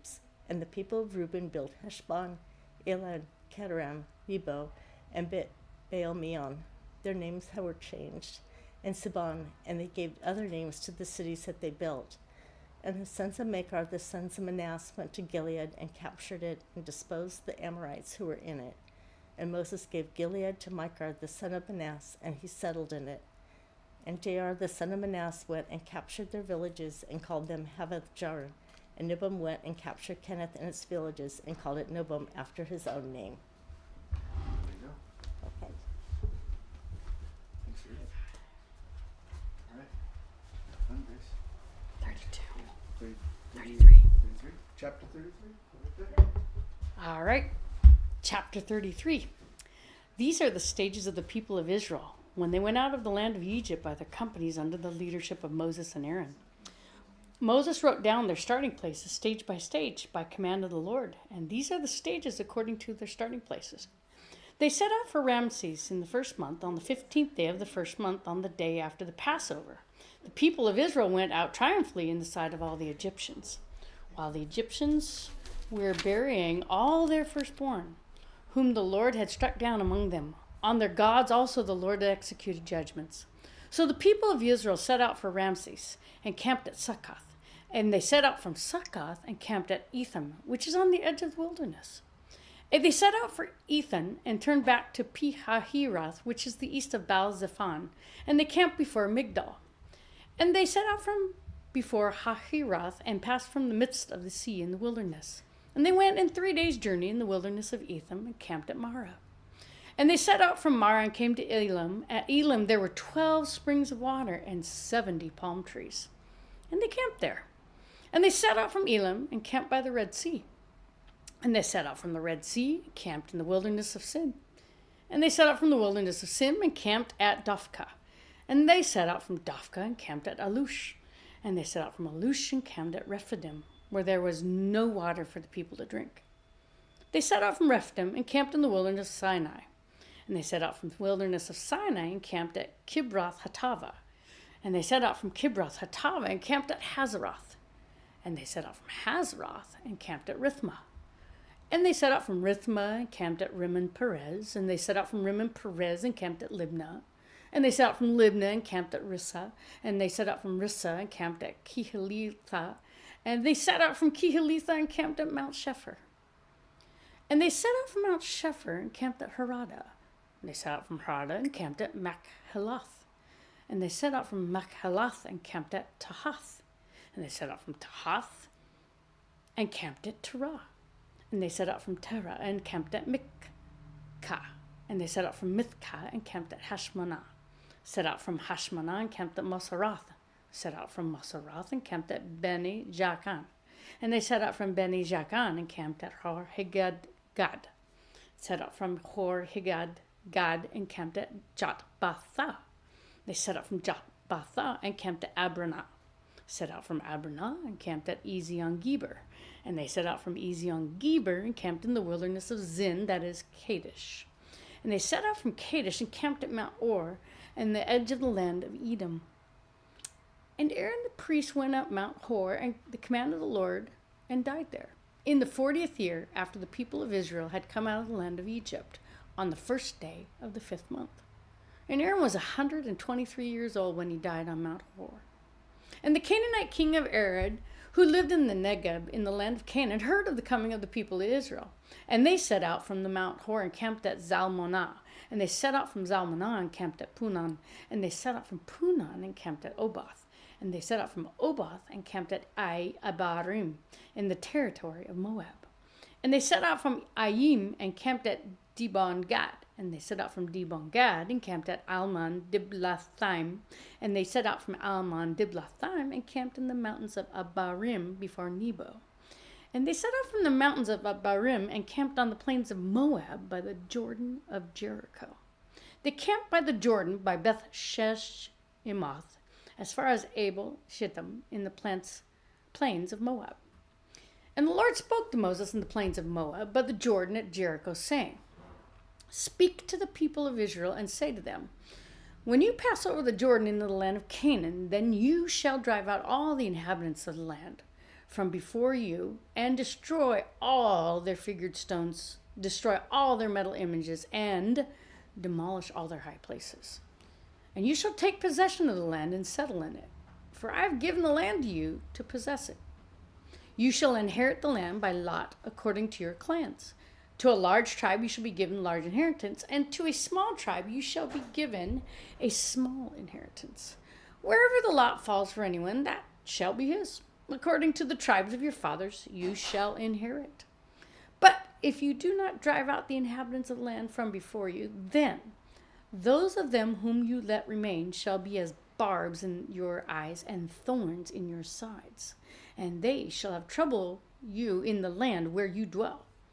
And I will do to you as I thought to do to them. Chapter 34. The Lord spoke to Moses, saying, Command the people of Israel and say to them, When you enter the land of Canaan, this is the land that shall fall to you for an inheritance, the land of Canaan, as defined by its borders. Your south side shall be from the wilderness of Zin alongside Edom, and your southern border shall run from the end of the Salt Sea on the east. And your border shall be turned south of the ascent of Akrabim and cross to Zin, and its limit shall be south of Kadesh Barnea. Then it shall go on to Hazar Adar and pass along to the Asmon. And the border shall turn from Asmon to the brook of Egypt, and its limit shall be at the sea. For the western border, you shall have the great sea and its coast. This shall be your western border. This shall be your northern border. From the great sea you shall draw a line to Mount Hor. From Mount Hor you shall draw a line to Lebo Hamath, and the limit of the border shall be at Zedad. Then the border shall extend to Ziphron, and its limit shall be at Hazar Enan. This shall be your northern border. You shall draw a line from your eastern border from Hazar Enan to Shepham, and the border shall go down from Shephan to Riblah on the east side of Ain. And the border shall go down and reach to the shoulder of the sea of Shinnereth on the east. And the border shall go down to the Jordan, and its limit shall be at the Salt Sea. This shall be your land as defined by its borders all around. Moses commanded the people of Israel, saying, This is the land that you shall inherit by lot, which the Lord has commanded to give to the 9 tribes and to the half-tribe. For the tribe of people of Reuben by fathers' houses, and the tribe of the people of Gad by their fathers' houses, and have received their inheritance, and also the half-tribe of Manasseh. The 2 tribes and the half-tribe have received their inheritance beyond the Jordan east of Jericho, towards the sunrise. The Lord spoke to Moses, saying, These are the names of the men who shall divide the land to you for inheritance: Eleazar, the priest, and Joshua, the son of Nun. You shall take 1 chief from every tribe to divide the land for inheritance. These are the names of the men: of the tribe of Judah, Caleb, the son of Jephunneh; of the tribe and the people of Simeon, Shemuel, the son of Ammihud; of the tribe of Benjamin, Eladad, the son of Chislon; of the tribe of the people of Dan, a chief, Bukkai, the son of Jogli; of the people of Joseph; of the tribe of the people of Manasseh, a chief, Haniel, the son of Ephod; and of the tribe of the people of Ephraim, a chief, Kemuel, the son of Shiftan; of the tribe of the people of Zebulun, a chief, Elizaphan, the son of Parnach; of the tribe of the people of Issachar, a chief, Paltiel, the son of Azan; and of the tribe of the people of Asher, a chief, Ahihud, the son of Shalomai; of the tribe of the people of Naphtali, a chief, Pedahel, the son of Ammihud. These are the men whom the Lord commanded to divide the inheritance from the people of Israel in the land of Canaan. Chapter 35. The Lord spoke to Moses in the plains of Moab by the Jordan at Jericho, saying, Command the people of Israel to give to the Levites some of the inheritance of their possession as cities from them to dwell in. And you shall give to the Levites pasture lands around the cities. The cities shall be theirs to dwell in, and their pasture land shall be for their cattle and for their livestock and for all their beasts. The pasture lands of the cities which you shall give to the Levites shall reach from the wall of the city outward 1,000 cubits all around. And you shall measure outside the city on the east side 2,000 cubits, and on the south side 2,000 cubits, and on the west side 2,000 cubits, and on the north side 2,000 cubits, the city being in the middle. This shall belong to them as pasture land for their cities. The cities that you give to the Levites shall be the 6 cities of refuge, where you shall permit the manslayer to flee. And in addition to them, you shall give 42 cities. All the cities that you give to the Levites shall be 48 with their pasture lands. And as for the cities that you shall give from the possession of the people of Israel, from the larger tribes, you shall take many, and from the smaller tribes you shall take few. Each, in proportion to the inheritance that it inherits, shall give of its cities to the Levites. And the Lord spoke to Moses, saying, Speak to the people of Israel and say to them, When you cross the Jordan in the land of Canaan, then you shall select cities to be cities of refuge for you, that the manslayer who kills any person without intent may flee there. The cities shall be for you a refuge from the avenger, that the manslayer may not die until he stands before the congregation for judgment.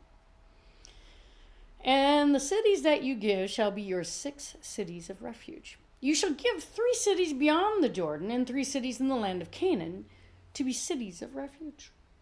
These 6 cities shall be for refuge for the people of Israel and for the stranger and for the sojourner among them, that anyone who kills any person without intent may flee there. But if he struck him down with an iron object so that he died, he is a murderer, put to death. And if he struck him down with a stone tool that could cause death, and he died, he is a murderer. The murderer shall be put to death. Or if he struck him down with a wooden tool that could cause death, and he died, he is a murderer. The murderer shall be put to death. The avenger of blood shall himself put the murderer to death. When he meets him, he shall put him to death. And if he pushed him out of hatred or hurled something at him, lying in wait, so that he would die, or in enmity struck him down with his hand so that he died, then he who struck the blow shall be put to death. He is a murderer. The avenger of blood shall put the murderer to death when he meets him. But if he pushed him suddenly without enmity, or hurled anything on him without lying in wait, or used a stone that could cause death, and without seeing him dropped it on him so that he died, though he was not his enemy and did not seek his harm, then the congregation shall judge between the manslayer and the avenger of blood, in accordance with these rules. And the congregation shall rescue the manslayer from the hand of the avenger of blood, and the congregation shall restore him to his city of refuge to which he had fled. He shall live in it until the death of the high priest who was anointed with the holy oil. But if the manslayer shall at any time go beyond the boundaries of his city of refuge to which he fled, and the avenger of blood finds him outside the boundaries of his city of refuge, and the avenger of blood kills the manslayer, he shall not be guilty of blood. For he must remain in his city of refuge until the death of the high priest. But after the death of the high priest, the manslayer may return to the land of his possession. And these things shall be for a statute and rule for you throughout your generations in all your dwelling places. If anyone kills a person, the murderer shall be put to death on the evidence of witnesses. But no person shall be put to death on the testimony of one witness. Moreover, you shall accept no ransom for the life of a murderer who is guilty of death, but he shall be put to death. And you shall accept no ransom for him who has fled to his city of refuge, that he may return to dwell in the land before the death of the high priest. You shall not pollute the land in which you live, for blood pollutes the land. And no atonement can be made for the land for the blood that is shed in it, except by the blood of the one who shed it. You shall not defile the land in which you live, in the midst of which I dwell, for I, the Lord, dwell in the midst of the people of Israel. Chapter 36. The heads of the fathers' houses of the clan of the people of Gilead, the son of Machir, son of Manasseh, from the clans of the people of Joseph, came near and spoke before Moses and before the chiefs, the heads of the fathers' houses of the people of Israel. They said, "The Lord commanded my Lord to give the land for inheritance by lot to the people of Israel, and my Lord was commanded by the Lord to give the inheritance of Zelophehad, our brother, to his daughters. But if they are married to any of the sons of the other tribes of the people of Israel, then their inheritance will be taken from the inheritance of our fathers and added to the inheritance of the tribe into which they marry. So it will be taken away from the lot of our inheritance. And when the Jubilee of the people of Israel comes, then their inheritance will be added to the inheritance of the tribe in which they marry. And their inheritance will be taken from the inheritance of the tribe of our fathers."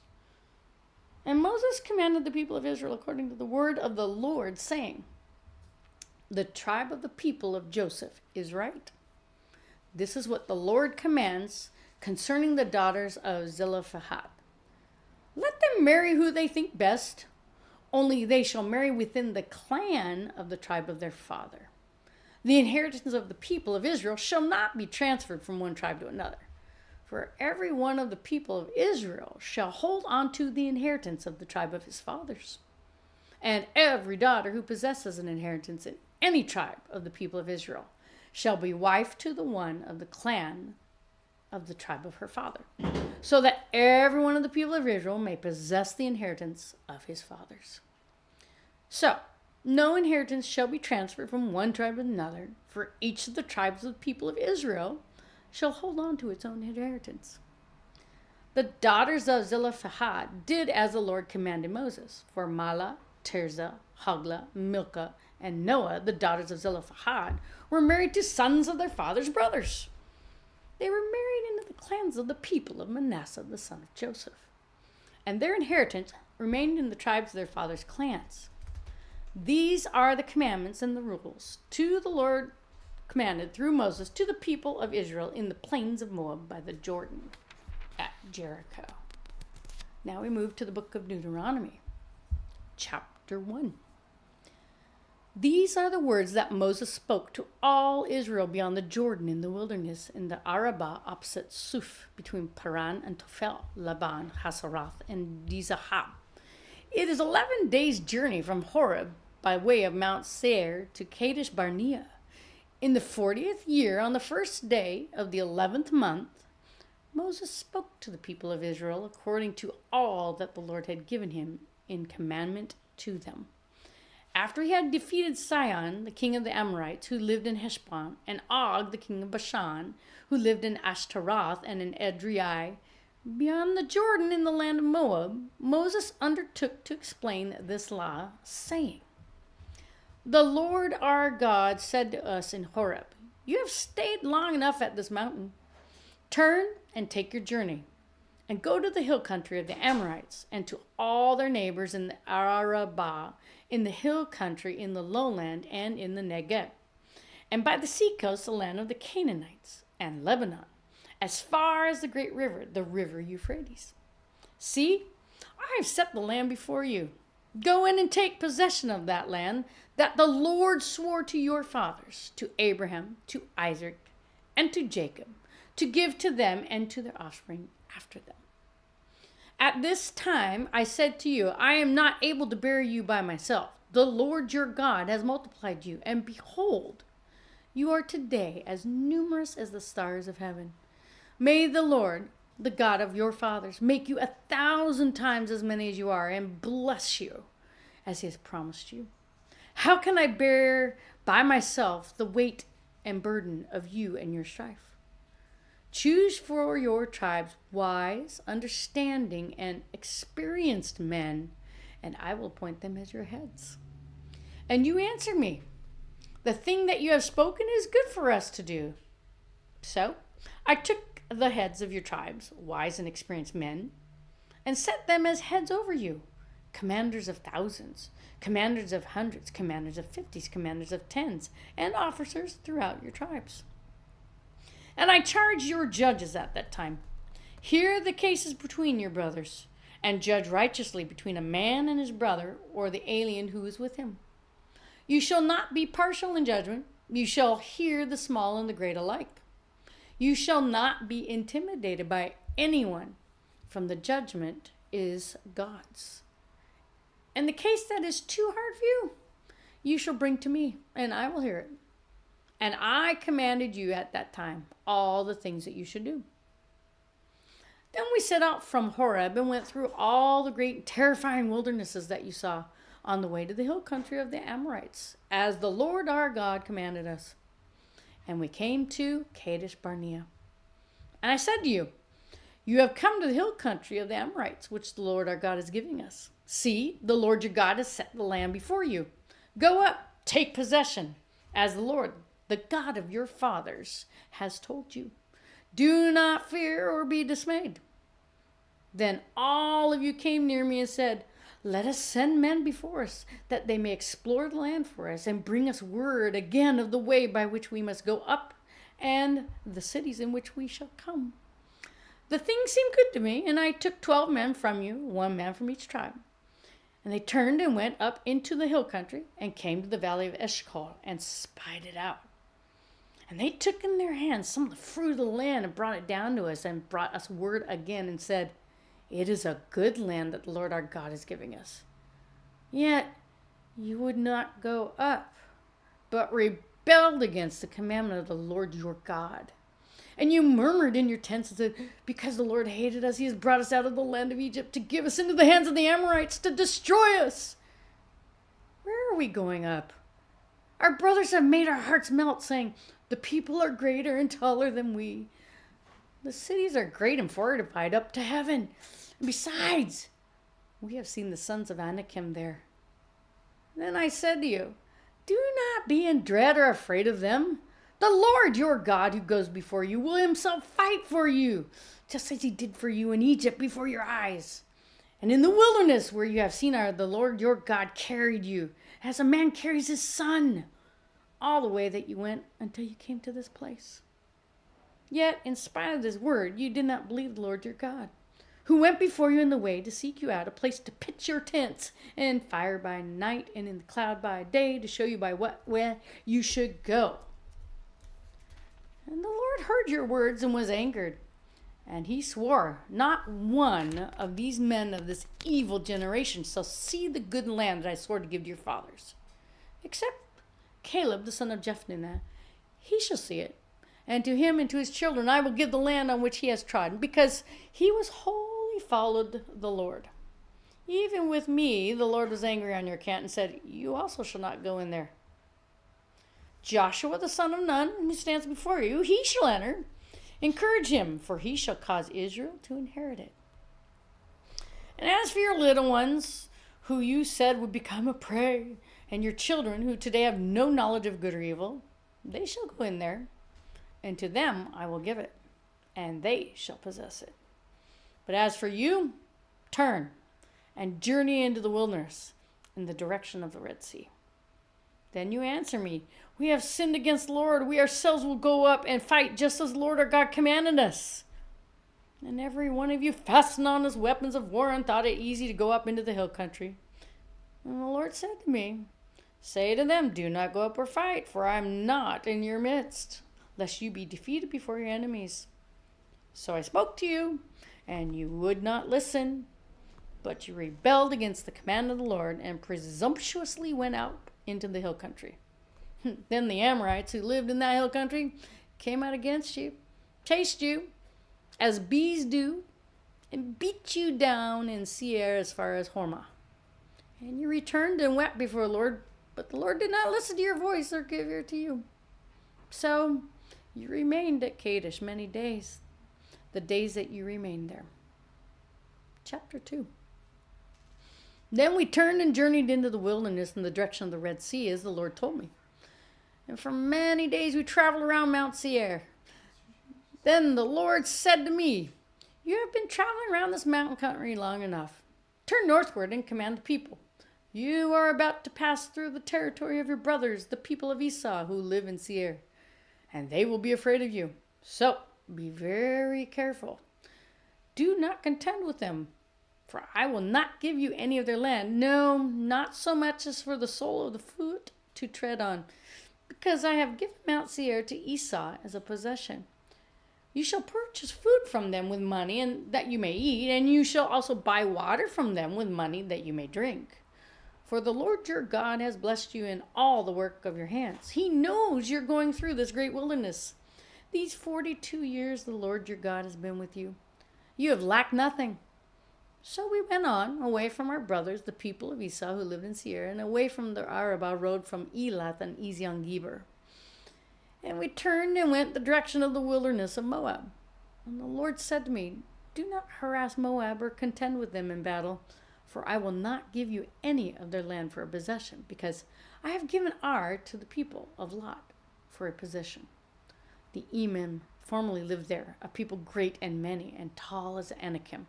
Like the Anakim, they are also counted as Rephaim, but the Moabites called them Emim. The Horites also lived in Seir formerly, but the people of Esau dispossessed them and destroyed them from before them and settled in their place, as Israel did to the land of their possession, which the Lord gave to them. Now, rise up and go over to the brook of Zered. So we went over to the brook of Zered. And the time from our leaving Kadesh Barnea until we crossed the brook of Zered was 38 years, until the entire generation, that is, the men of war, had perished from the camp, as the Lord had sworn to them. For indeed the hand of the Lord was against them, to destroy them from the camp until they had perished.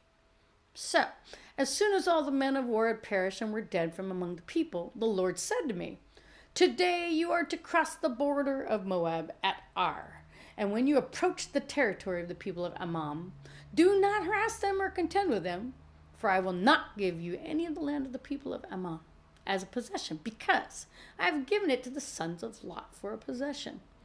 It is also counted as a land of Rephaim. Rephaim formerly lived there, but the Ammonites called them Zamzumim, a great people and many, and tall as the Anakim. But the Lord destroyed them before the Ammonites, and they dispossessed them and settled in their place, as he did for the people of Esau, who lived in Seir, when he destroyed the Horites before them, and they dispossessed them and settled in their place even to this day.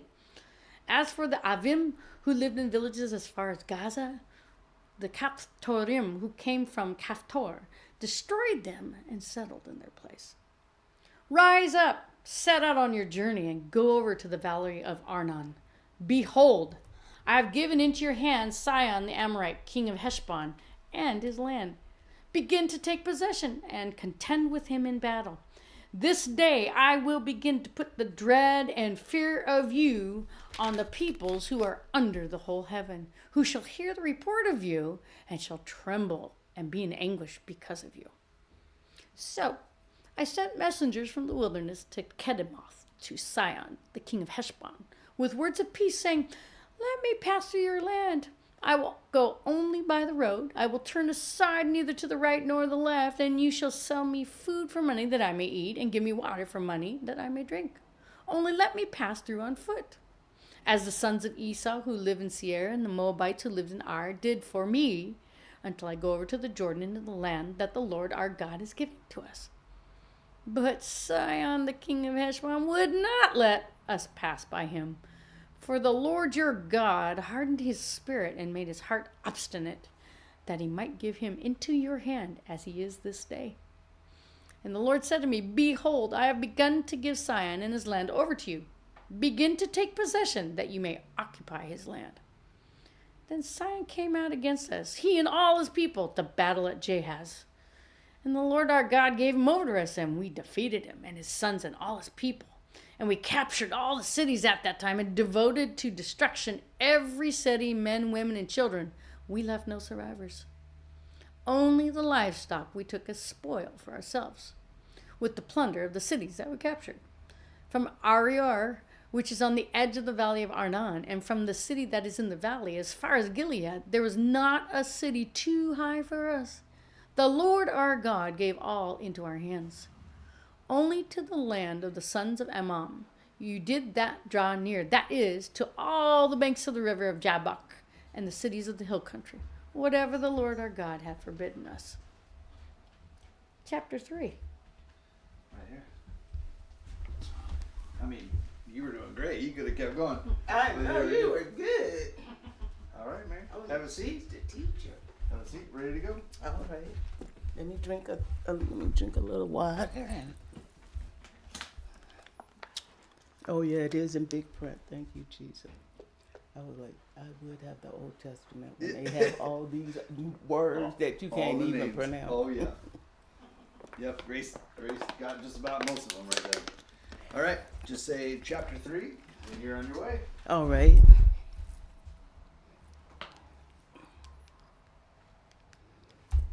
Chapter 3, the defeat of King Oz.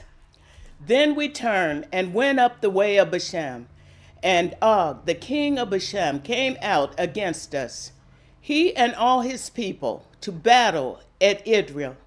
But the Lord said to me, do not fear him, for I have given him and all his people and his land unto your hand. And ye shall do to him as you did to Sihon, the king of the Amorites, who lived in Heshbon. So the Lord our God gave unto our hands Og also, the king of Bashan, and all the people, and we struck him down until he had no survivor left. And we took all his city at that time. There was not a city that we did not take from them. 60 cities, the whole reign of Agag, and the kingdom of Og and Bashan. And all these were cities fortified with high walls, gates, and bars, besides very many unwalled villages. And we devoted them to destruction, as we did to Sihon, the king of Heshbon, devoting and destruction every city, men, women, and children. But all the livestock and the spoil of the city we took as our plunder. So we took the land at that time out of the hand of 2 kings, the Amorites who were beyond the Jordan, from the valley of the Arnon and to Mount Hermon, the Sidonians called Serlons, while the Amorites called it Sinir, all the cities of the tableland, and all Gilead, and all Bashan, as far as Selshuk and Idril, cities of the kingdom of Og in Bashan. For only Og, the king of Bashan, was left of the remnant of the Rendem. Behold, his bed was a bed of iron. It is not in Reba of the Amorites. 9 cubits was its length, 4 cubits its breadth, according to the common cumin. When we took possession of the land at that time, I gave to the Reubenites and the Gideonites the territory beginning at Or, which is on the edge of the valley of Arm, and half of the hill country of Gilead, which its cities. The rest of Gilead and all Bashan and the kingdom of Oz, that is, and all the region of Argob, I gave to the half tribe of Manasseh. All the portion of Bashan is called the land of Rem. Jahir, the Mezanite, took all the region of Agag, and that is Bashan, as far as the borders of the Gehironites and the Meshadonites, and called the villages after his own name, Havahjar, as it is to this day.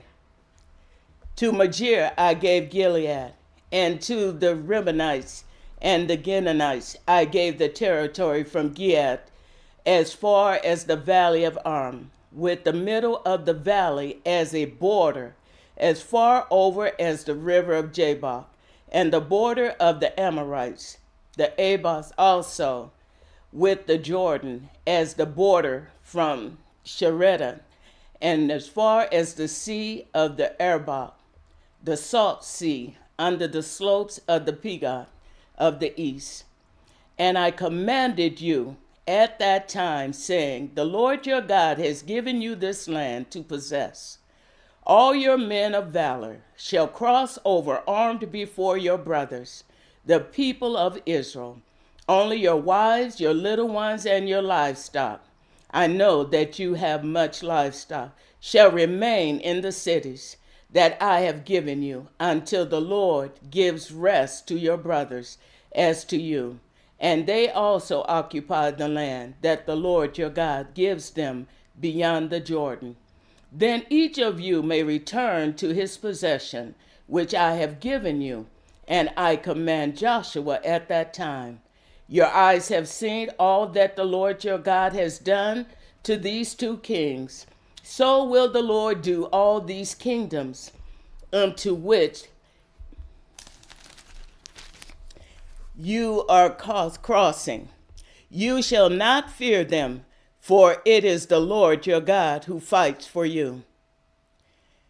And I pleaded with the Lord at that time, saying, O Lord God, you have only begun to show your servant your greatness and your mighty hand. For what God is there in heaven or on earth who can do such works and mighty acts as yours? Please let me go over and see the land, the good land beyond the Jordan, that good hill country and Lebanon. But the Lord was angry with me because of you and would not listen to me. And the Lord said to me, enough from you. Do not speak to me of this matter again. Go up to the top of Pisgah and lift up your eyes westward and northward and southward and eastward, and look as it with your eyes. For you shall not go over this Jordan. But charge Joshua and encourage and strengthen him, for he shall go at the head of the people, and he shall put them in possession of the land that you shall see. And we remained in the valley opposite Bethpeor. Chapter 4. And now, O Israel, listen to the statutes and the rules that I am teaching you, and do them, that ye may live, and go in and take possession of the land that the Lord, the God of your fathers, is giving you. You shall not add to the words that I command you, nor take from it, that ye may keep the commandments of the Lord your God that I command you. Your eyes have seen what the Lord did at Bethpeor, and Lord your God destroyed among you all the men who followed the Balaam of Peor. But you who held fast to the Lord, your God, are all alive today. See, I have taught you statutes and rules the Lord my God commanded me, that ye shall do them in the land that you are entering to take possession of it. Keep them and do them, for that will be your wisdom, your understanding in the sight of the people, who, when they hear all these statutes, will say, surely this great nation is a wise and understanding people. For what great nation is there that has a God so near to it as the Lord our God is to us, whenever we call upon him? And what great nation is there that has statutes and rules so righteous as all this law that I set before you today? Only take care and keep your souls diligently, lest you forget the things that your eyes have seen, and lest they depart from your heart all the days of your life. Make them known to your children and your children's children, how on that day that you stood before the Lord your God at Horeb, the Lord said to me, gather the people to me, that I may let them hear my words, so that they may learn to fear me all the days that they live on the earth, and that they may teach their children so. And you came near and stood at the foot of the mountain, while the mountain burned with fire, the heart of heaven, wrapped in darkness, cloud, and gloom. Then the Lord spoke to you out of the midst of the fire. You saw no form. There was only a voice, and he declared to you his covenant, which he commanded you to perform. That is the 10 Commandments. And he wrote them on 2 tablets of stone. And the Lord commanded me at that time to teach you statutes and rules, that you may do them in the land in which you are going over to possess. Therefore watch yourselves very carefully, since you saw no form on that day that the Lord spoke to you at Horeb out of the midst of the fire. Beware lest you act corruptibly by making a carved image of yourself in the form of any figure, the likeness of male or female, the likeness of any animal that is on the earth, the likeness of any winged bird that flies in the air, the likeness of anything that creeps on the ground, the likeness of any flesh that is in the water under the earth. And beware lest raise your eyes to heaven. And when you see the sun and the moon and the stars and all the host of heaven, you be drawn away and bow down to them and serve them, things that the Lord your God has allotted to all the people under the whole heavens. But the Lord has taken you and brought you out of the iron furnace, out of Egypt, to be a people of his own inheritance, as you are this day. Furthermore, the Lord was angered with me because of you, and he swore that I should not cross the Jordan, and I shall not enter the good land that the Lord your God is giving you for an inheritance. For I must die in this land. I must not go over the Jordan. But ye shall go over and take possession, that of the good land. Take care, lest you forget the covenant of the Lord your God, which be made with you, and make a carved image, the form of anything the Lord your God has forbidden you. For the Lord your God is a consuming fire, a jealous God. When your father's children and children's children have grown old in the land, if you act corruptibly by making a carved image in any form of anything, by doing what is evil in the sight of the Lord your God, so as to provoke him to anger, I call heaven and earth to witness against you today, that will soon utterly perish from the land that you are going over the Jordan to possess. You will not live long in it, but will be utterly destroyed. And the Lord will scatter you among the people, and you will be left few in number among the nations where the Lord will drive you. And there you will serve gods of wood and stone, the works of human hands, that neither see, nor hear, nor eat, nor smell.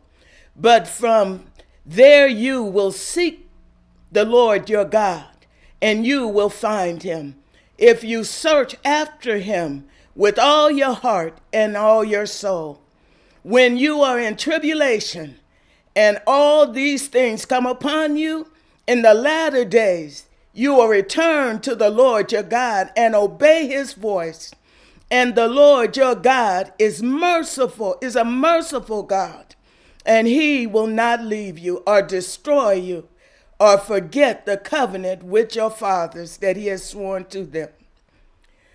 For ask now of the day that are past, which were before you, since the day that God created man on the earth, and asked from one end of heaven to the other, whether such a great thing as this has ever happened or was ever heard of. Did any people ever hear the voice of God speaking out of the midst of the fire, as you have heard and still live. Or has any God ever attempted to go and take a nation for himself from the midst of another nation by trials, by signs, by wonders, by war, by the mighty hand and an outstretched arm, and by great deeds of terror, all of which the Lord your God did for you in Egypt before your eyes? To you it is shown that you might know that the Lord is God. There is no other besides him. Out of heaven he let you hear his voice, that he might disciple you. And on earth he let you see his great fire, and you heard his words out of the midst of the fire. And because he loved your fathers and chose their offsprings after them, and brought you out of Egypt with his own presence by his great power, driving out before you nations greater and mightier than you, to bring you in, to give you their land for an inheritance as it is this day. Know therefore today, and lay it to your heart, that the Lord is God in heaven, and on the earth beneath. There is no other. Therefore you shall keep this statute and his commandments, which I have commanded you today, that it may go well with you and your children after you, that ye may prolong your days in the land that the Lord your God is giving you for all times. Then Moses set apart 3 cities in the east beyond the Jordan, that the manslayer might flee there. Anyone who kills his neighbors unintentionally without being an entity with him in time past, he may flee to one of these cities and save his life. Bezar in the wilderness on the tableland, for the Reubenites, Ramah in Gilead, for the Gideonites and the Galians in Bashan, for the Messenites. This is the law that Moses set before the people of Israel. These are the testimonies, the statutes, the rules which Moses spoke to the people of Israel when they came out of Egypt, beyond the Jordan in the valley opposite Bashor, the land of Shem, and the king of the Amorites who lived in Heshbon, who Moses and the people of Israel defeated when they came out of Egypt. And they took possession of his land, and the land of Oz, the king of Bashan, and the 2 kings of the Amorites, who lived in the east beyond the Jordan, from Aram, which is on the edge of the valley of Arnon, and as far as Mount Seir, that is Heshbon, together with all the Abel, on the east side of the Jordan, as far as the sea of the Ebah, under the slopes of Pisgah. Chapter 5. And Moses summoned all Israel and said to them, Hear, O Israel, the statutes and the rules that I speak in your hearing today. And ye shall learn them and be careful to do them. The Lord our God made a covenant with us in Hebron. Not with our fathers did the Lord make this covenant, but with us, who are all of us here alive today. The Lord spoke with you face to face at the mountain, out of the midst of the fire, while I stood between the Lord and you at that time to declare to you the words of the Lord. For you were afraid because of the fire, and you did not go up to the mountain. He said, I am the Lord your God, who brought you out of the land of Egypt, out of the house of slavery. You shall have no other gods before me. Ye shall not make for yourselves a carved image of any likeness of anything that is in the heavens above, or in the earth beneath, or that is in the water under the earth. Ye shall not bow down to them or serve them.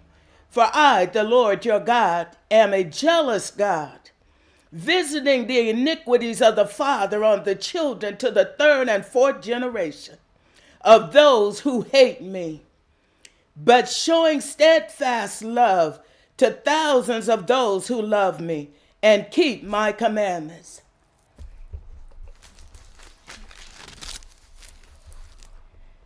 Ye shall not take the name of the Lord your God in vain. The Lord will not hold him guiltless who takes his name in vain. Observe the Sabbath day to keep it holy, as the Lord your God commanded you.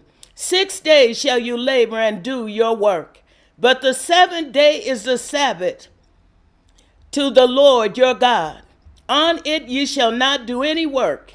You are your son, or your daughters, or your male servants, or your female servants, or your ox, or your donkey, or of your livestock, or your sojourn, or the sojourning who is within your gate, that your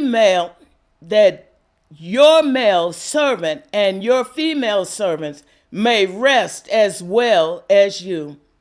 Ye shall remember that you were a slave in the land of Egypt, and the Lord your God brought you out from there with a mighty hand and an outstretched arm. Therefore the Lord your God command you to keep the Sabbath day. Honor your father and your mothers, as the Lord your God command you, that your days may be long, and that it may go well with you in the land that the Lord your God is giving you. You shall not murder. You shall not commit adultery. You shall not steal. You shall not bear false witness against your neighbor, and you shall not covenant your neighbor's wife. And ye shall not desire your neighbor's house, his field, or his male servant or female servant, his ox or his donkey, or anything that is your neighbor.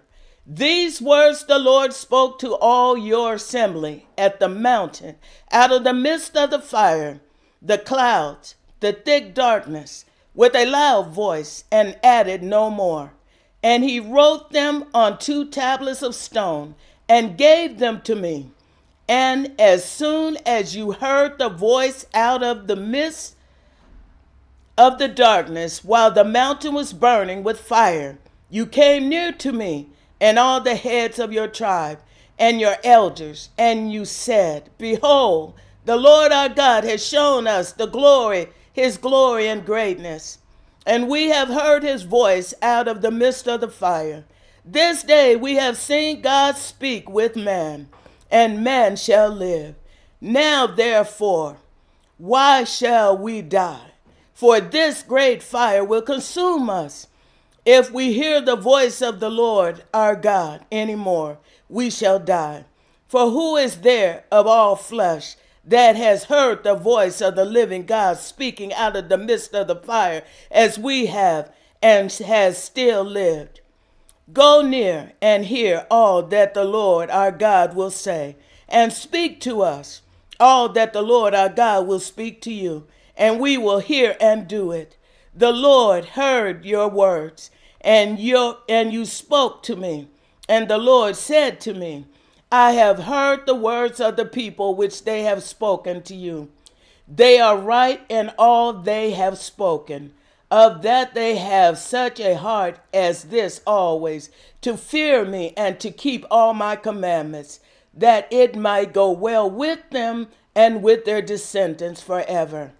Go and say to them, Return to your tents, but you stand here by me, and I will tell you the whole commandment and the statutes and the rules that ye shall teach them, that they may do them in the land I am giving them to possess. You shall be careful, therefore, to do as the Lord your God has commanded you. You shall not turn aside to the right hand or to the left. You shall walk in the way of the Lord your God has commanded you, and that ye may live, and that it may go well with you, that ye may live long in the land that you shall possess. Chapter 6. This is the commandments, the statutes, and the rules. The Lord your God commanded me to teach you, that you may do them in the land to which you are going over to possess it, that ye may fear the Lord your God, and your sons and your sons' sons, by keeping all his statutes and his commandments, which I command you all the days of your life, that your days may be long. Hear therefore, O Israel, and be careful to do them, that it may go well with you, that you may multiply greatly as the Lord, the God your father, has promised you, in the land flowing with milk and honey. Hear, O Israel, the Lord our God, the Lord is one. Who shall love the Lord your God with all your heart and with all your soul and with all your might? And these words that I command you today shall be on your heart. Ye shall teach them diligently to your children, and shall talk of them when you sit in your house, and when you walk by the way, and when you lay down, and when you rise. Ye shall bind them as a sign on your hand, and they shall be as a frontlet between your eyes. Ye shall write them on the doorpost of your house and on their gates. And when the Lord your God bring you into the land that he has sworn to your fathers, to Abraham, to Isaac, and to Jacob, to give you, with great and good cities that ye did not build, and houses full of all good things that you did not fill, and cisterns that you did not dig, and vineyards and olive trees that you did not plant, and when you eat and are full, then take lest you forget the Lord, who brought you out of the land of Egypt, out of the house of slavery.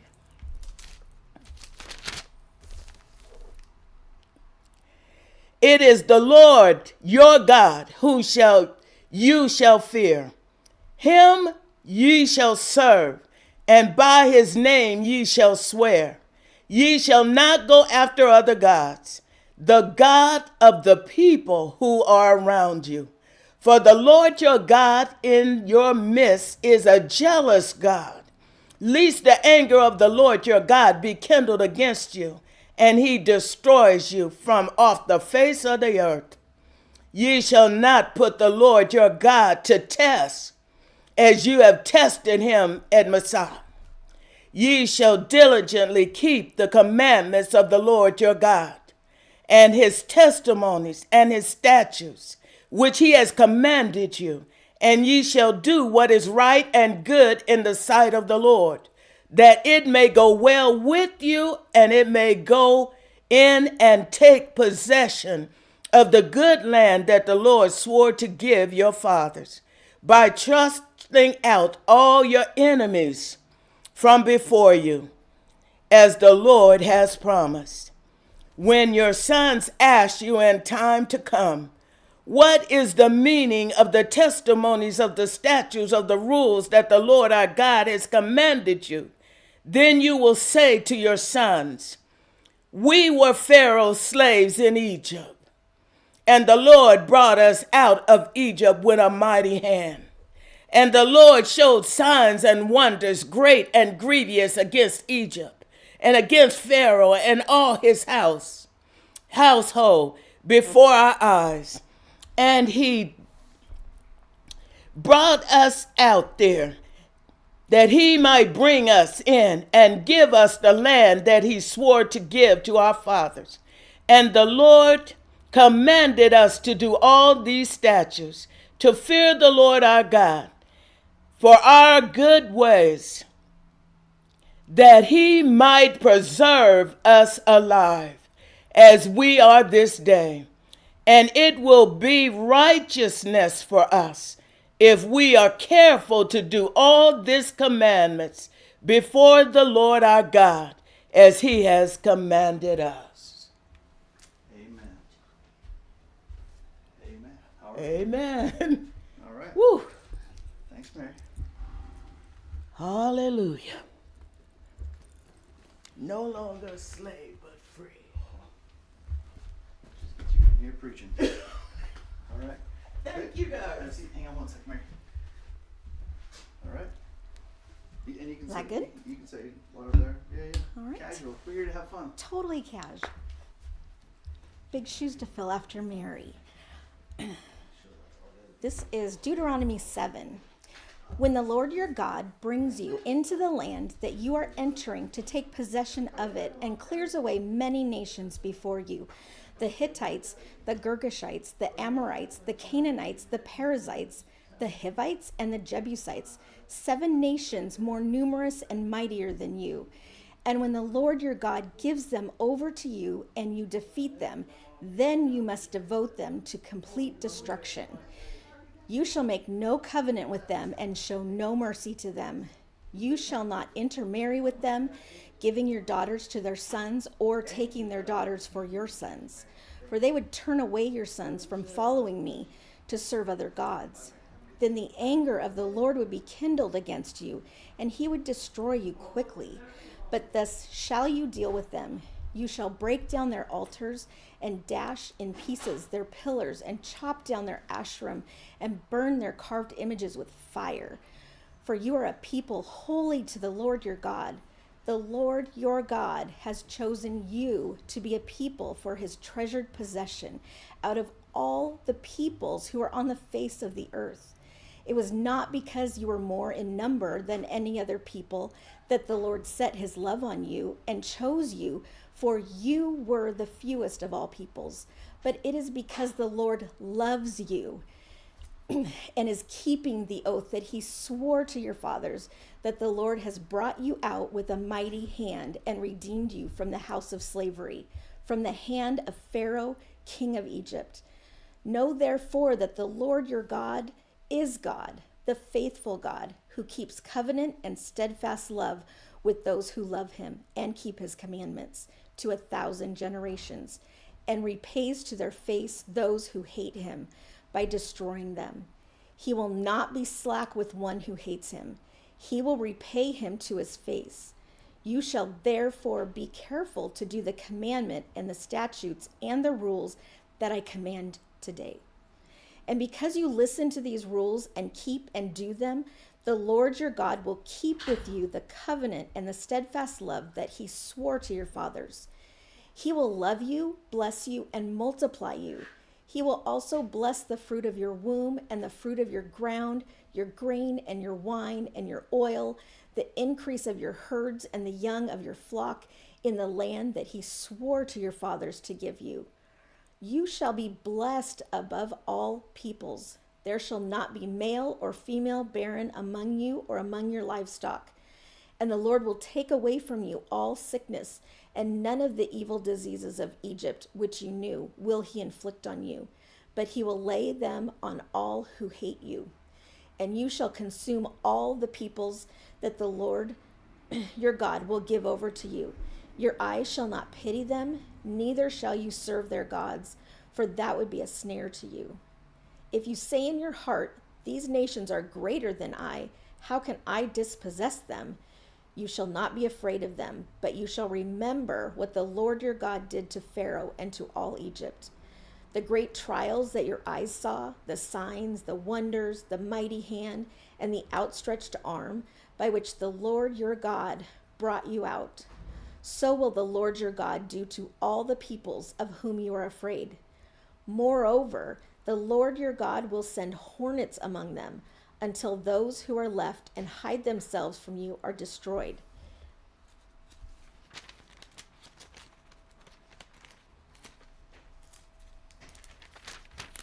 You shall not be in dread of them, for the Lord your God is in your midst, a great and awesome God. The Lord your God will clear away these nations before you little by little. You may not make an end of them at once, lest the wild beasts grow too numerous for you. But the Lord your God will give them over to you and throw them into the great confusion until they are destroyed. And he will give their kings into your hand, and you shall make their name perish from under heaven. No one shall be able to stand against you until you have destroyed them. The carved images of their gods you shall burn with fire.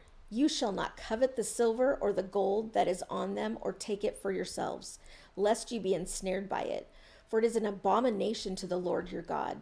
And you shall not bring an abominable thing into your house and become devoted to destruction like it. You shall utterly detest and abhor it, for it is devoted to destruction. Chapter 8. The whole commandment that I command you today, you shall be careful to do, that you may live and multiply and go in and possess the land that the Lord swore to give to your fathers.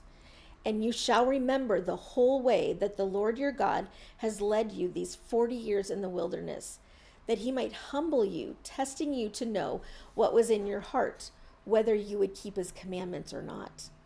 And he humbled you and let you hunger and fed you with manna, which you did not know, nor did your fathers know, that he might make you know that man does not live by bread alone, but man lives by every word that comes from the mouth of the Lord. Your clothing did not wear out on you, and your foot did not swell these 40 years. Know then in your heart that as a man disciplines his son, the Lord your God disciplines you. So you shall keep the commandments of the Lord your God by walking in his ways and by fearing him.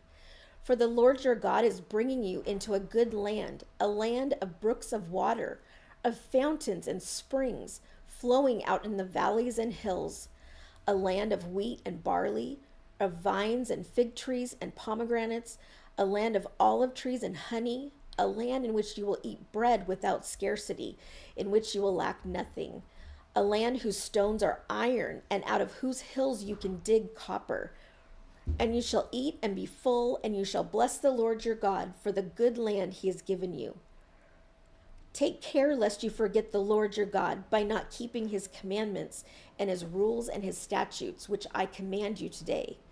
Lest when you have eaten and are full and have built good houses and live in them, and when your herds and flocks multiply, and your silver and gold is multiplied, and all that you have is multiplied, then your heart be lifted up and you forget the Lord your God, who brought you out of the land of Egypt, out of the house of slavery, who led you through the great and terrifying wilderness, with its fiery serpents and scorpions and thirsty ground where there was no water, who brought you water out of the flinty rock, who fed you in the wilderness with manna that your fathers did not know, that he might humble you and test you, to do you good in the end.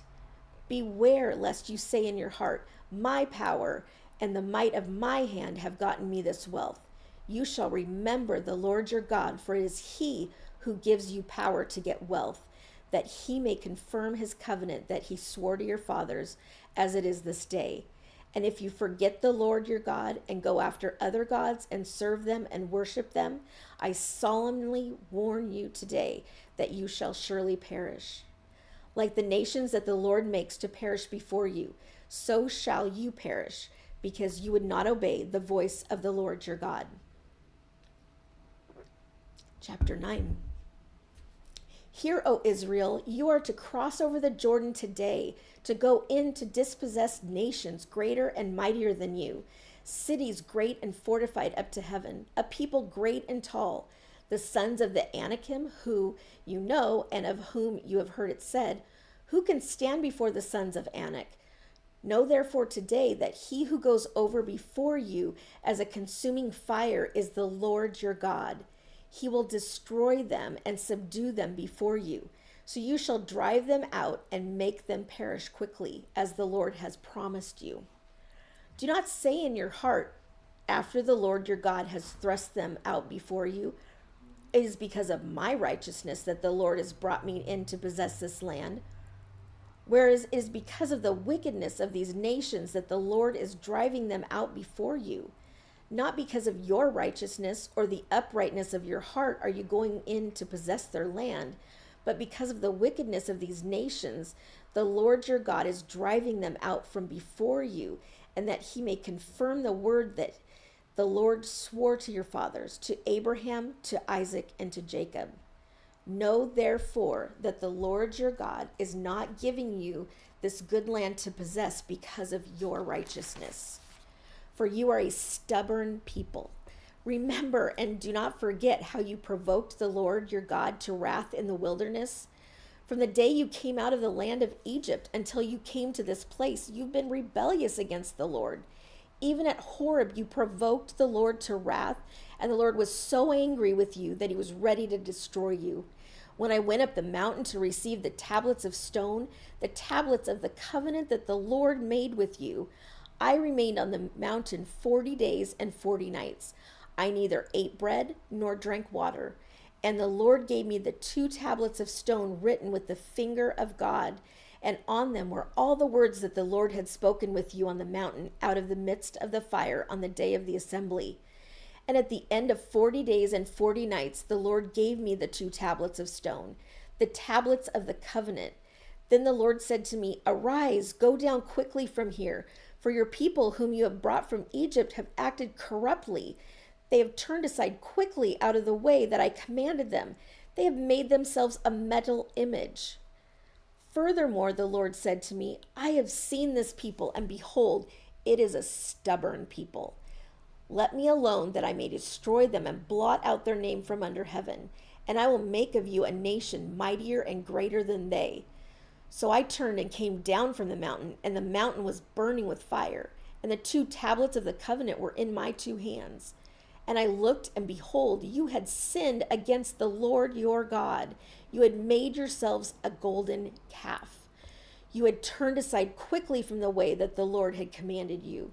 So I took hold of the 2 tablets and threw them out of my 2 hands and broke them before your eyes.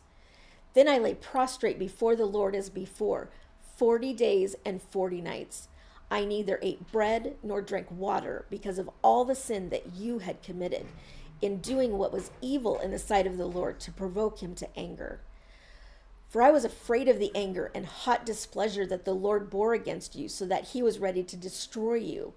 But the Lord listened to me that time also. And the Lord was so angry with Aaron that he was ready to destroy him. And I prayed for Aaron also at the same time. Then I took the sinful thing, the calf that you had made, and burned it with the fire and crushed it, grinding it very small until it was as fine as dust. And I threw the dust of it into the brook that ran down from the mountain. At Taberah also, and at Massa, and at Kibroth Hattaavah, you provoked the Lord to wrath. And when the Lord sent you from Kadesh Barnea, saying, Go up and take possession of the land that I have given you, then you rebelled against the commandment of the Lord your God, and didn't believe him or obey his voice. You have been rebellious against the Lord from the day that I knew you. So I lay prostrate before the Lord for these 40 days and 40 nights, because the Lord had said he would destroy you. And I prayed to the Lord, O Lord God, do not destroy your people and your heritage, whom you have redeemed through your greatness, whom you have brought out of Egypt with a mighty hand. Remember your servants, Abraham, Isaac, and Jacob. Do not regard the stubbornness of this people or their wickedness or their sin, lest the land from which you brought us say, because the Lord was not able to bring them into the land that he promised, and because he hated them, he has brought them out to put them to death in the wilderness. For they are your people and your heritage, whom you brought out by your great power and by your outstretched arm. Chapter 10. At that time the Lord said to me, Cut for yourself 2 tablets of stone like the first, and come up to me on the mountain and make an ark of wood. And I will write on the tablets the words that were on the first tablets that you broke, and you shall put them in the ark. So I made an ark of acacia wood, and cut 2 tablets of stone like the first, and went up the mountain with the 2 tablets in my hand. And he wrote on the tablets in the same writing as before, the 10 commandments that the Lord had spoken to you on the mountain out of the midst of the fire on the day of the assembly. And the Lord gave them to me. Then I turned and came down from the mountain and put the tablets in the ark that I had made. And there they are, as the Lord commanded me. The people of Israel journeyed from Beeroth Ben-Jochan to Mosra. There Aaron died, and there he was buried. And his son Eleazar ministered as priest in his place. From there they journeyed to Gudgodah, and from Gudgodah to Jotbathah, a land with brooks of water. At that time the Lord set apart the tribe of Levi to carry the ark of the covenant of the Lord, to stand before the Lord to minister to him and to bless in his name to this day. Therefore, Levi has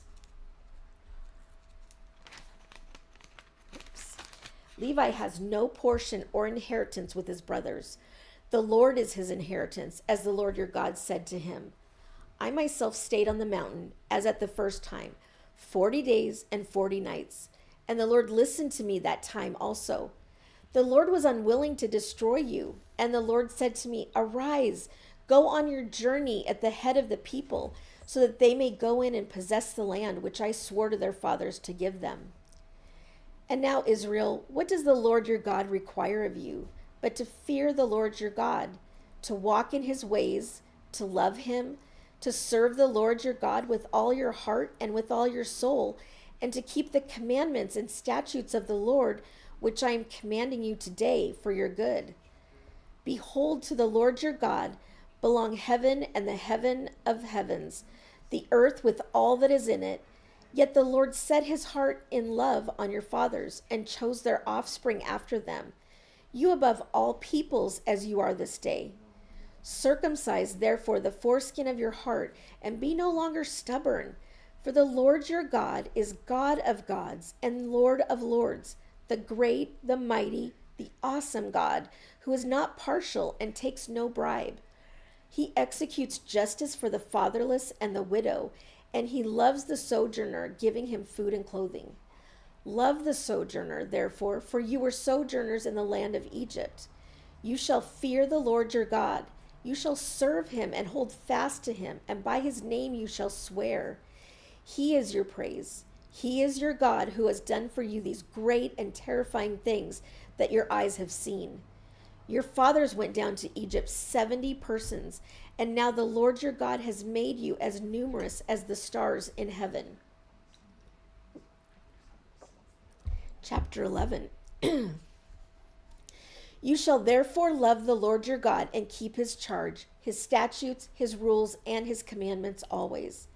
And consider today, since I am not speaking to your children who have not known or seen it, consider the discipline of the Lord your God, his greatness, his mighty hand, and his outstretched arm, his signs and his deeds that he did in Egypt to Pharaoh the king of Egypt and to all his land, and what he did to the army of Egypt, to their horses and to their chariots, how he made the water of the Red Sea flow over them as they pursued after you, and how the Lord has destroyed them to this day, and what he did to you in the wilderness until you came to this place, and what he did to Dathan and Abiram, the sons of Eliab, son of Reuben, how the earth opened its mouth and swallowed them up with their households, their tents, and every living thing that followed them in the midst of all Israel. For your eyes have seen all the great work of the Lord that he did. You shall therefore keep the whole commandment that I command you today, that you may be strong and go in and take possession of the land that you are going over to possess, and that you may live long in the land that the Lord swore to your fathers to give to them and to their offspring, a land flowing with milk and honey. For the land that you are entering to take possession of it is not like the land of Egypt, from which you have come, where you sowed your seed and irrigated it, like a garden of vegetables. But the land that you are going over to possess is a land of hills and valleys, which drinks water by the rain from heaven, a land that the Lord your God cares for. The eyes of the Lord your God are always upon it, from the beginning of the year to the end of the year.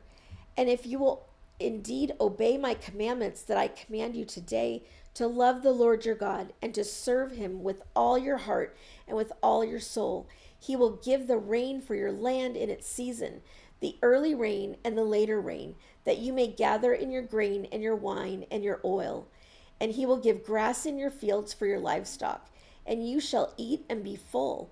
Take care lest your heart be deceived, and you turn aside and serve other gods and worship them. Then the anger of the Lord will be kindled against you, and he will shut up the heavens, so that there will be no rain, and the land will yield no fruit, and you will perish quickly off the good land that the Lord is giving you. You should therefore lay up these words of mine in your heart and in your soul, and you shall bind them as a sign on your hand, and they shall be as frontlets between your eyes. You shall teach them to your children, talking of them when you are sitting in your house and when you are walking by the way, and when you lie down, and when you rise.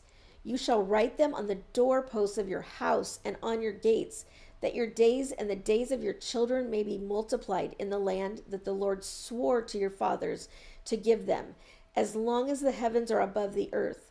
For if you will be careful to do all this commandment that I command you to do, loving the Lord your God, walking in all his ways and holding fast to him, then the Lord will drive out all these nations before you, and you will dispossess nations greater and mightier than you.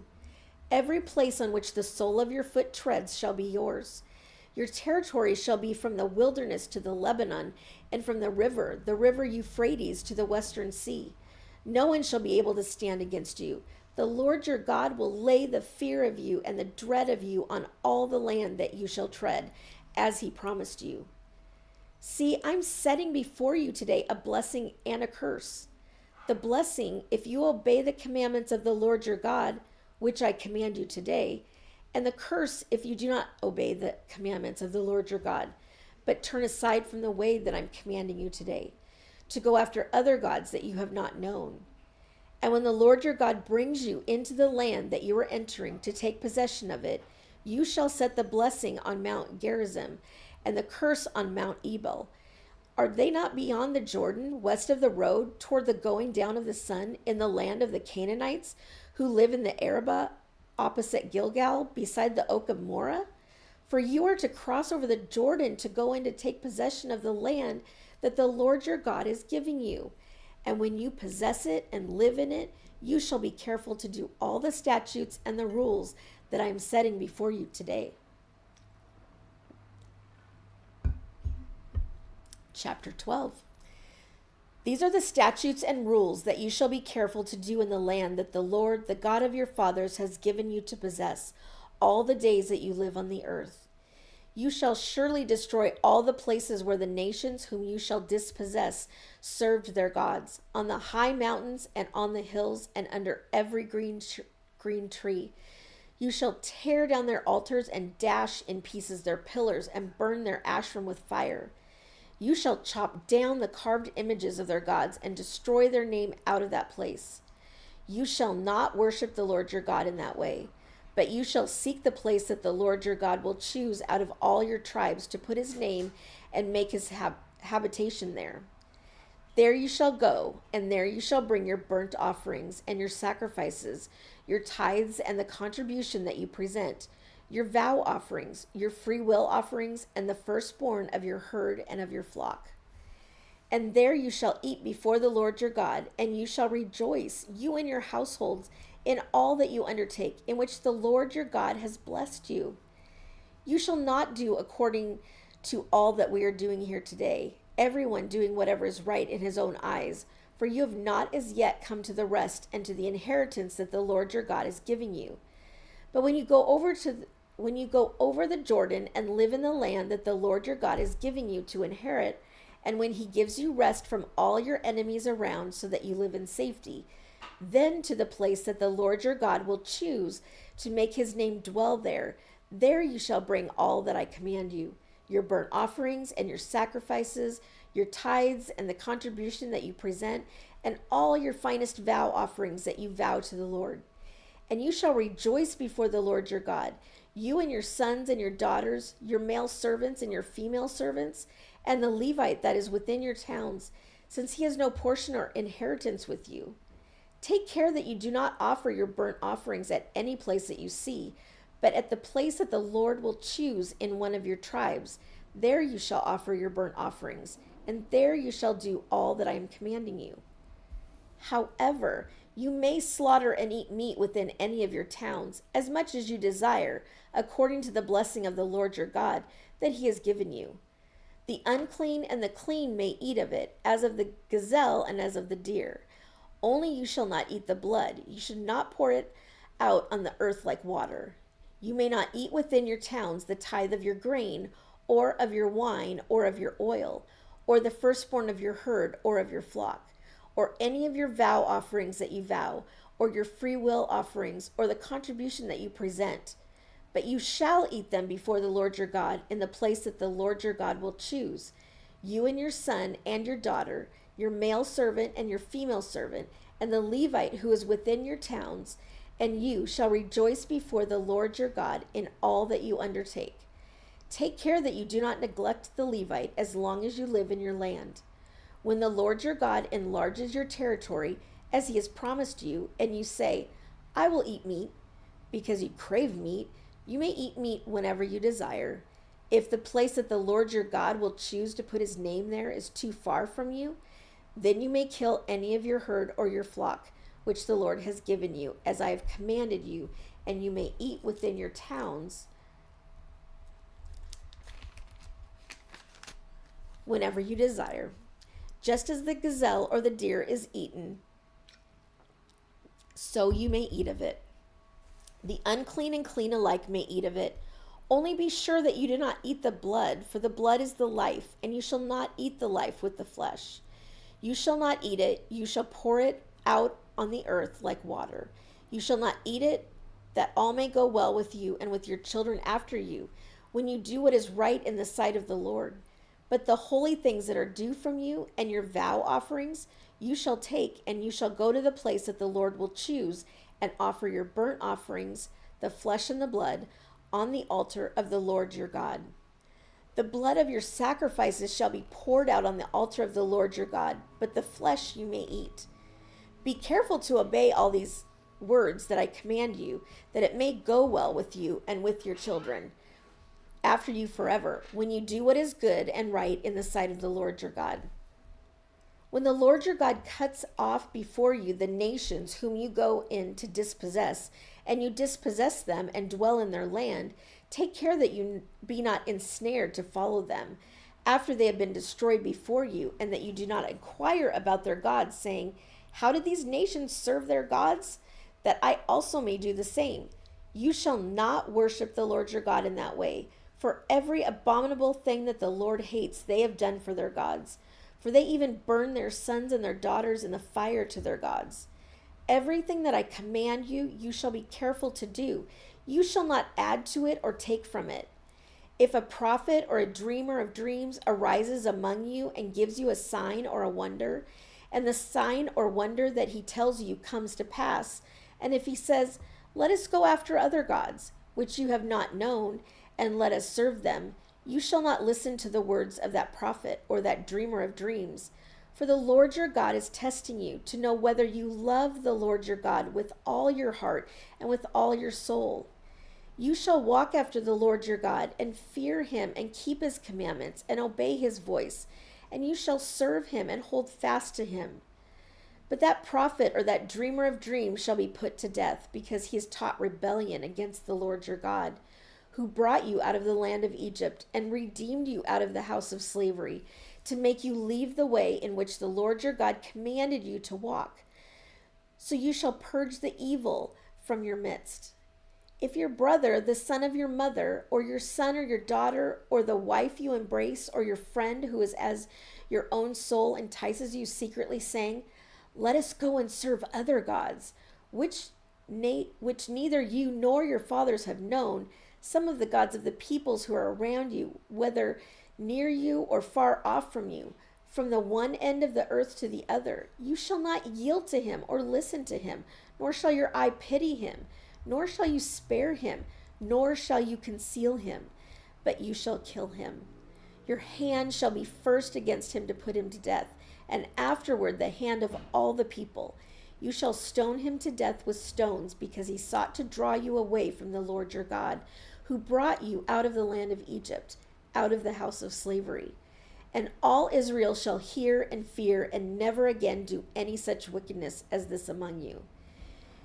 If you hear in one of your cities, which the Lord your God is giving you to dwell there, that certain worthless fellows have gone out among you and have drawn away the inhabitants of their city, saying, let us go and serve other gods, which you have not known, then you shall inquire and make search and ask diligently. And behold, if it be true and certain that such an abomination has been done among you, you shall surely put the inhabitants of that city to the sword, devoting it to destruction, all who are in it and its cattle with the edge of the sword. You shall gather all its spoil into the midst of its open square, and burn the city and all its spoil with fire. as a whole burnt offering to the Lord your God. It shall be a heap forever. It shall not be built again. None of the devoted things shall stick to your hand, that the Lord may turn from the fierceness of his anger and show you mercy and have compassion on you and multiply you as he swore to your fathers, if you obey the voice of the Lord your God, keeping all his commandments that I am commanding you today, and doing what is right in the sight of the Lord your God. That's it. Okay. That's 30.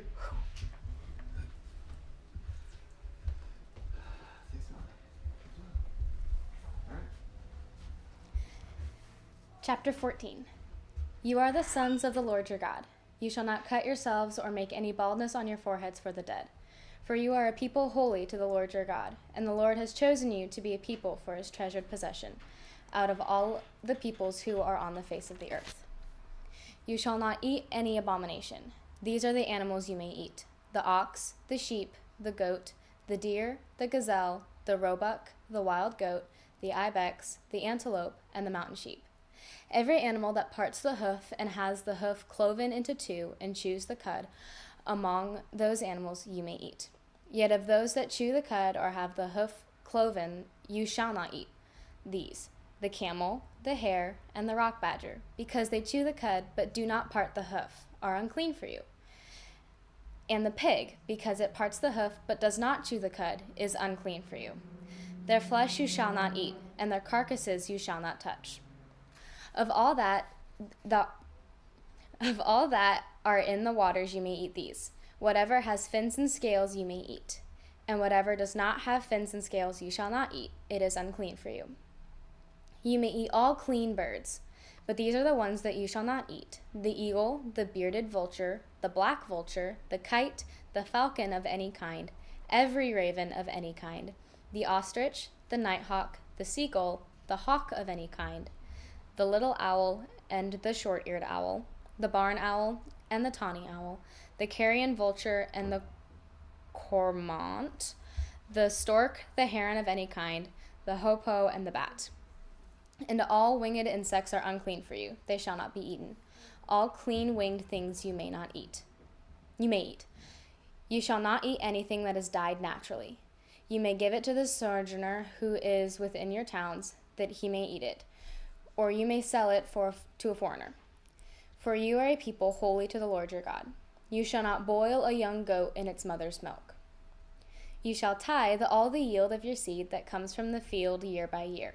And before the Lord your God, in the place that he will choose to make his name dwell there, you shall eat the tithe of your grain, of your wine, and of your oil, and of the firstborn of your herd and flock, that you may learn to fear the Lord your God always. And if the way is too long for you, so that you are not able to carry the tithe, when the Lord your God blesses you, because the place is too far from you, which the Lord your God chooses, to set his name there, then you shall turn it into money and bind up the money in your hand and go to the place that the Lord your God chooses, and spend the money for whatever you desire: oxen or sheep or wine or strong drink, whatever your appetite craves. And you shall eat there before the Lord your God and rejoice, you and your household. And you shall not neglect the Levite who is within your towns, for he has no portion or inheritance with you. At the end of every 3 years you shall bring out all the tithe of your produce in the same year and lay it up within your towns. And the Levite, because he has no portion or inheritance with you, and the sojourner, the fatherless, and the widow, who are within your towns, shall come and eat and be filled, that the Lord your God may bless you in all the work of your hands that you do. At the end of every 7 years you shall grant a release. And this is the manner of the release: every creditor shall release what he has lent to his neighbor. He shall not exact it of his neighbor, his brother, because the Lord's release has been proclaimed. Of a foreigner you may exact it, but whatever of yours is with your brother, your hand shall release. But there will be no poor among you, for the Lord will bless you in the land that the Lord your God has given you for an inheritance to possess, if only you will strictly obey the voice of the Lord your God, being careful to do all this commandment that I command you today. For the Lord your God will bless you, as he promised you, and you shall not lend to many nations, but you shall not borrow, and you shall rule over many nations, but they shall not rule over you. If among you one of your brothers should become poor, in any of your towns within your land that the Lord your God is giving you, You shall not harden your heart or shut your hand against your poor brother, but you shall open your hand to him and lend him sufficient for his need, whatever it may be. Take care lest there be an unworthy thought in your heart, and you say, the 7th year, the year of release, is near, and your eye look grudgingly on your poor brother, and you give him nothing, and he cry to the Lord against you, and you be guilty of sin. You shall give to him freely, and your heart shall not be grudging when you give to him. Because for this the Lord your God will bless you in all your work and in all that you undertake. For there will never cease to be poor in the land. Therefore I command you, you shall open wide your hand to your brother, to the needy and the poor in your land. If your brother, a Hebrew man or a Hebrew woman, is sold to you, he shall serve you 6 years, and in the 7th year you shall let him go free from you. And when you let him go free from you, you shall not let him go empty-handed. You shall furnish him liberally out of your flock, out of your threshing floor, and out of your winepress. As the Lord your God has blessed you, you shall give to him.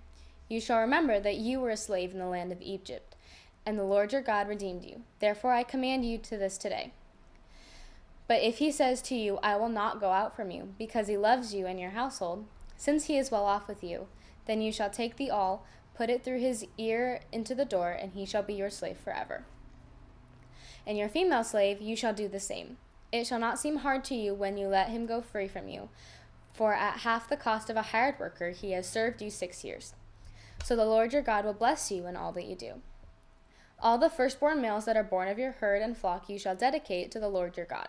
You shall do no work with the firstborn of your herd, nor shear the firstborn of your flock. You shall eat it, you and your household, before the Lord your God year by year at the place that the Lord will choose. But if it has any blemish, if it is lame or blind, or has any serious blemish whatever, you shall not sacrifice it to the Lord your God. You shall eat it within your towns. The unclean and the clean alike may eat it, as though it were a gazelle or deer. Only you shall not eat its blood. You shall pour it out on the ground like water. Observe the month of Abib and keep the Passover to the Lord your God. For in the month of Abib the Lord your God brought you out of Egypt by night. And you shall offer the Passover sacrifice to the Lord your God from the flock or the herd at the place that the Lord will choose, to make his name dwell there. You shall eat no leavened bread with it. 7 days you shall eat it with unleavened bread, the bread of affliction. For you came out of the land of Egypt in haste, that all the days of your life you may remember the day when you came out of the land of Egypt. No leaven shall be seen with you in all your territory for 7 days. Nor shall any of the flesh that you sacrifice on the evening of the first day remain all night until morning. You may not offer the Passover sacrifice within any of your towns that the Lord your God is giving you, but at the place that the Lord your God will choose, to make his name dwell in it. There you shall offer the Passover sacrifice in the evening at sunset, at the time you came out of Egypt. And you shall cook it and eat it at the place that the Lord your God will choose. And in the morning you shall turn and go to your tents. For 6 days you shall eat unleavened bread, and on the 7th day there shall be a solemn assembly to the Lord your God. You shall do no work on it. You shall count 7 weeks. Begin to count the 7 weeks from the time the sickle is first put into the standing grain. Then you shall keep the Feast of Weeks to the Lord your God with the tribute of a free will offering from your hand, which you shall give as the Lord your God blesses you. And you shall rejoice before the Lord your God, you and your son, and your daughter, and your male servant, and your female servant, the Levite who is within your towns, the sojourner, the fatherless, and the widow who are among you, at the place that the Lord your God will choose, to make this name dwell there. You shall remember that you were a slave in Egypt, and you shall be careful to observe these statutes. You shall keep the Feast of Booths 7 days. When you have gathered in the produce from your threshing floor and your winepress, you shall rejoice in your feast, you and your son and your daughter, your male servant and your female servant, the Levite, the sojourner, the fatherless, and the widow who are within your towns. For 7 days you shall keep the feast to the Lord your God at the place that the Lord will choose, because the Lord your God will bless you in all your produce and in all the work of your hands, so that you will be altogether joyful. 3 times a year all your males shall appear before the Lord your God at the place that he will choose, at the Feast of Unleavened Bread, at the Feast of Weeks, and at the Feast of Booths. They shall not appear before the Lord empty-handed. Every man shall give as he is able, according to the blessing of the Lord your God that he has given you. You shall appoint judges and officers in all your towns that the Lord your God is giving you, according to your tribes, and they shall judge the people with righteous judgment. You shall not pervert justice. You shall not show partiality, and you shall not accept a bribe, for a bribe blinds the eyes of the wise and subverts the cause of the righteous. Justice, and only justice, you shall follow, that you may live and inherit the land that the Lord your God is giving you. You shall not plant any tree as an Asherah beside the altar of the Lord your God that you shall make, and you shall not set up a pillar which the Lord your God hates. Chapter 17. You shall not sacrifice to the Lord your God an ox or a sheep in which is a blemish, any defect whatever, for that is an abomination to the Lord your God.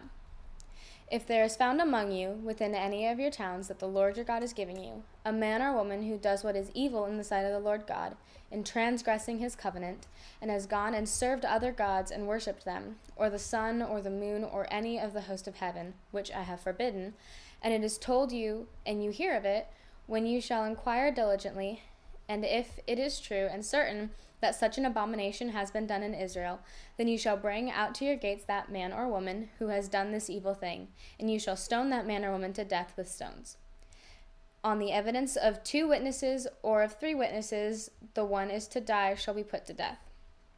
A person shall not be put to death on the evidence of 1 witness. The hand of the witness shall be first against him to put to death, and afterward the hand of all people. So you shall purge the evil from your midst.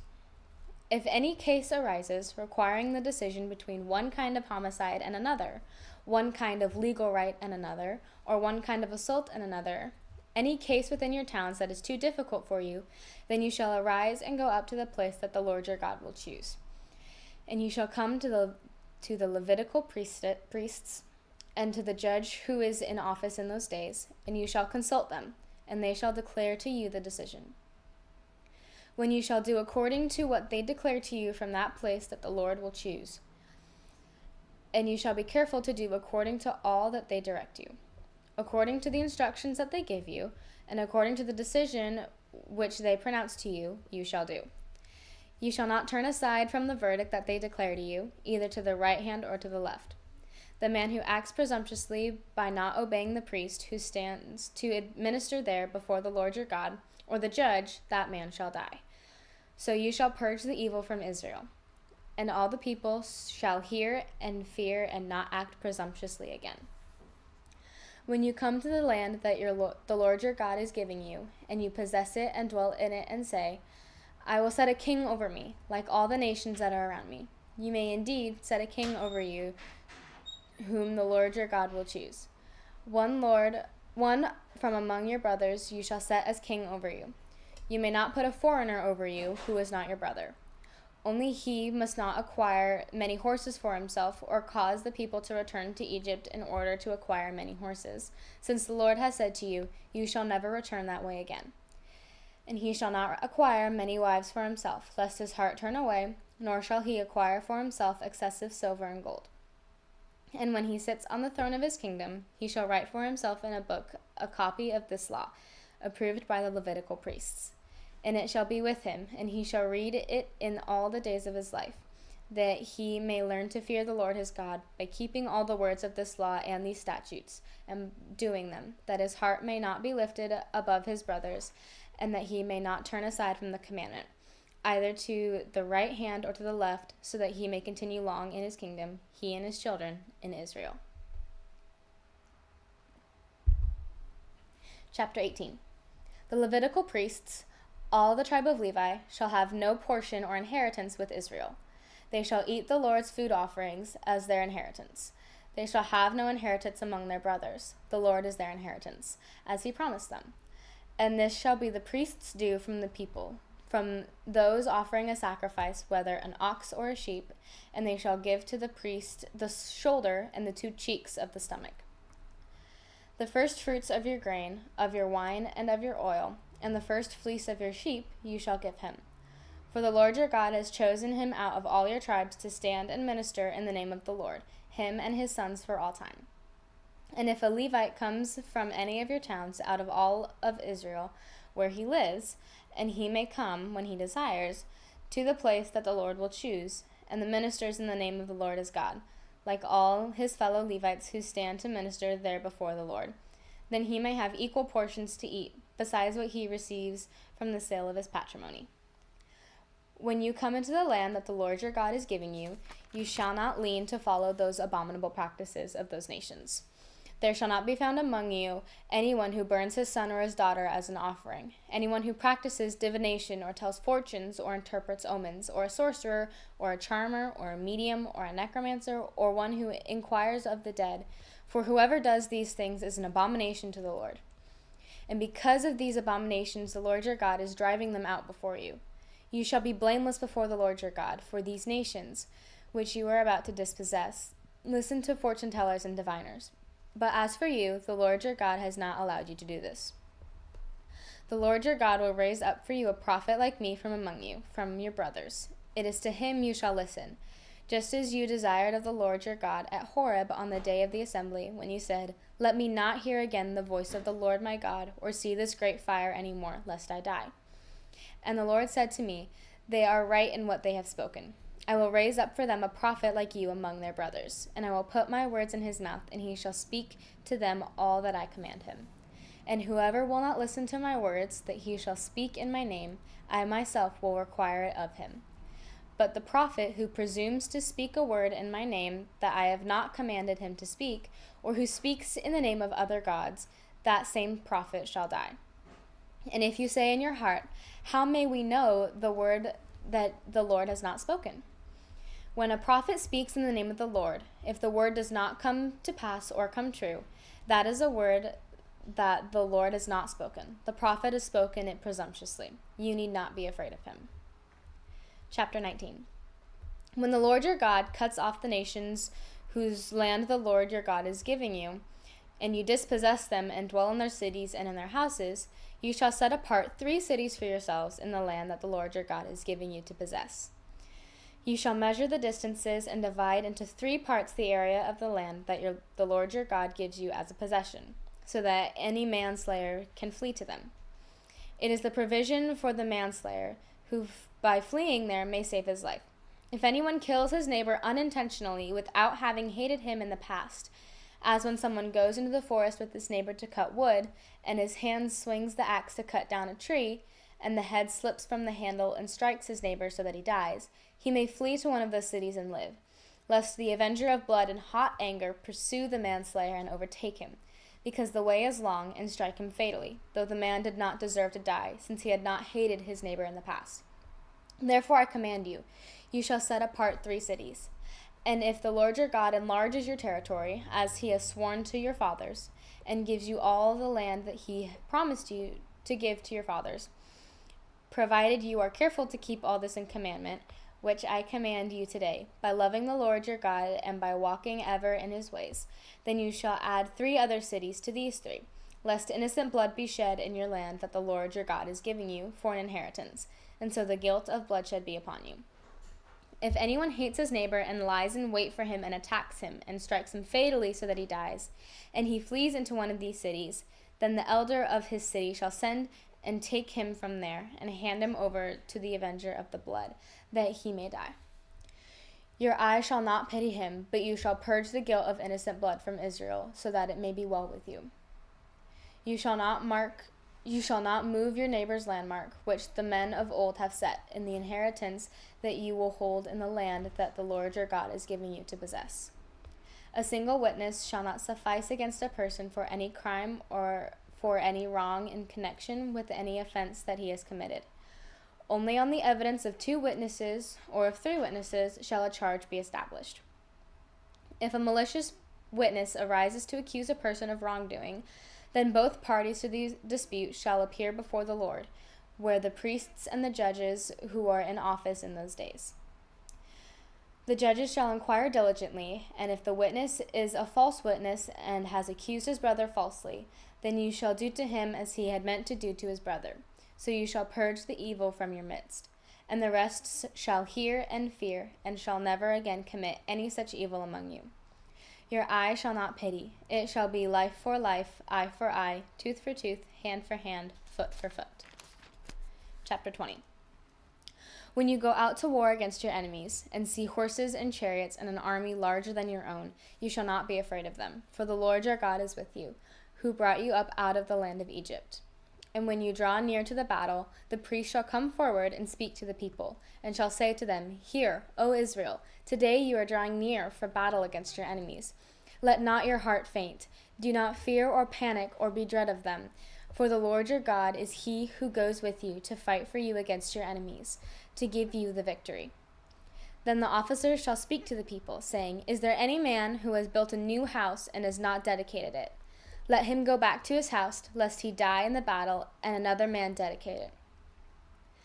And is there any man who has planted a vineyard and has not enjoyed its fruit? Let him go back to his house, lest he die in the battle, and another man enjoy its fruit. And is there any man who has betrothed a wife and has not taken her? Let him go back to his house, lest he die in the battle, and another man take her.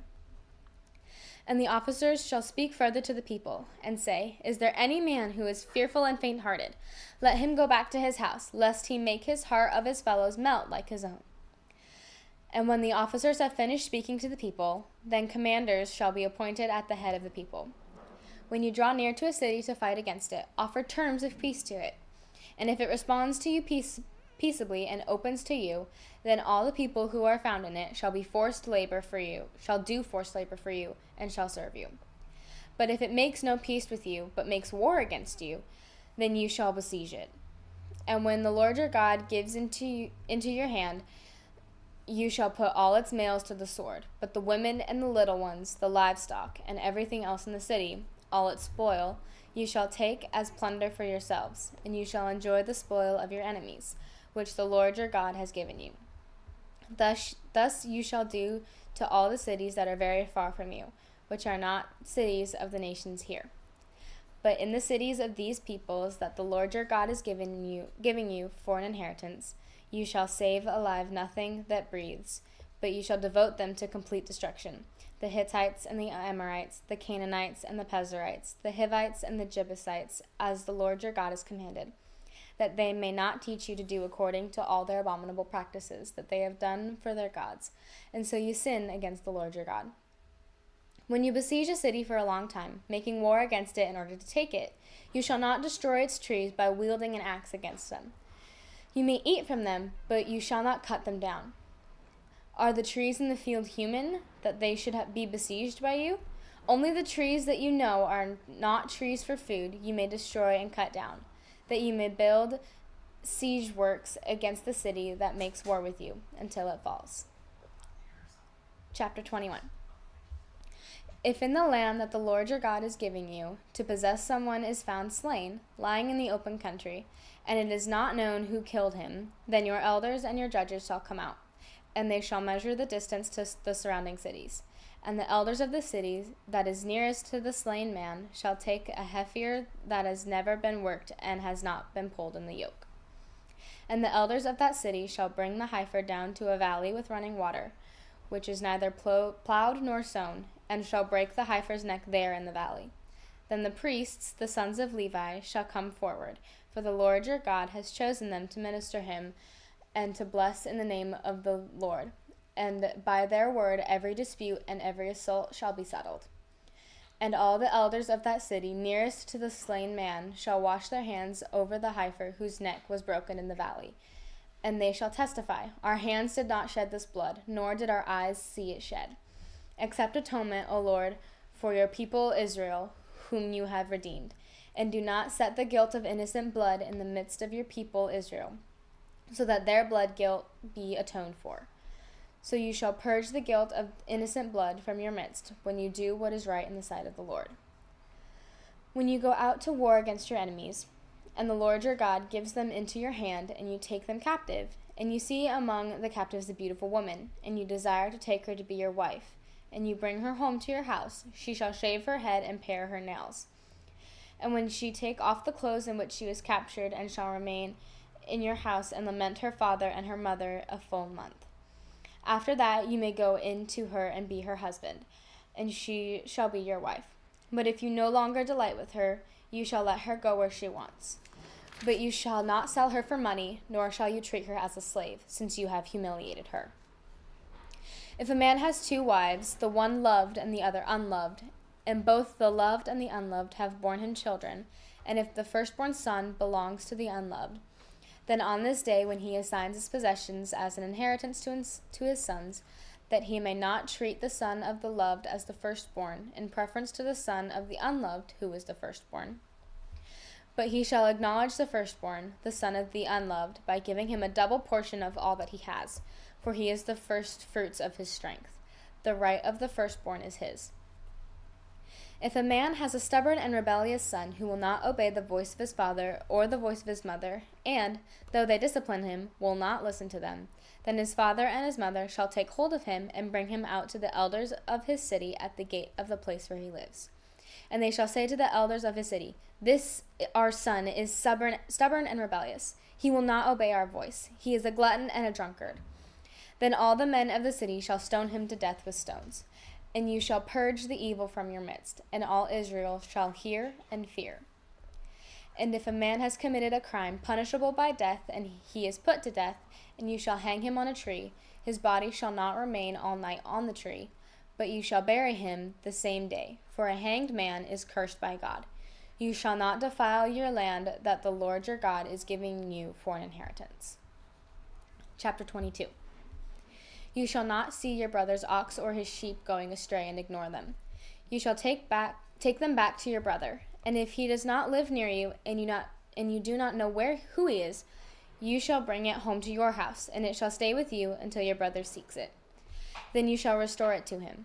And you shall do the same with his donkey, or with his garment, or with any lost thing of your brother's, which he loses and you find. You may not ignore it. You shall not see your brother's donkey or his ox fallen down by the way and ignore them. You shall help him to lift them up again.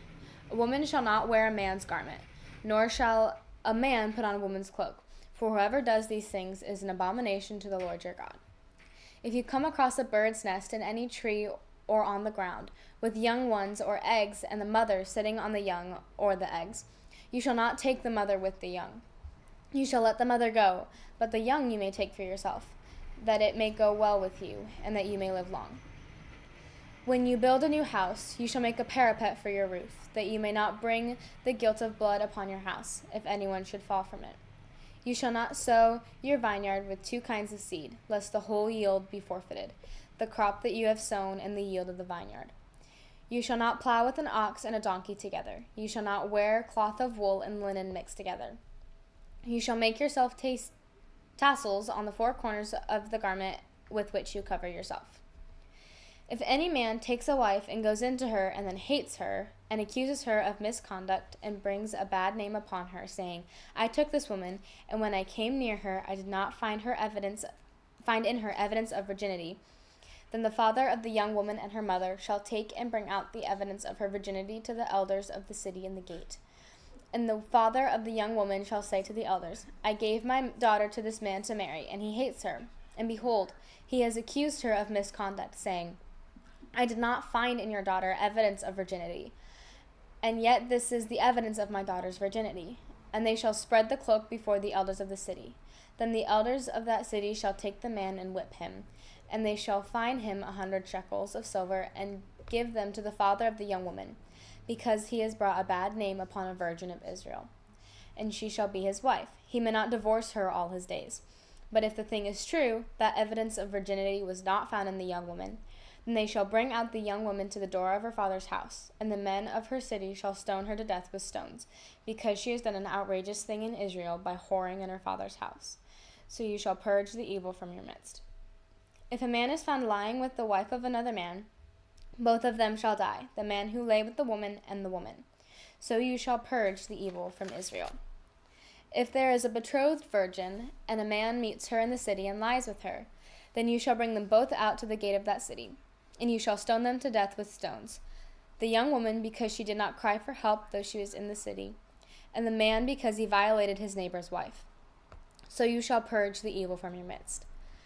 But if in the open country a man meets a young woman who is betrothed, and the man seizes her and lies with her, then only the man who lay with her shall die.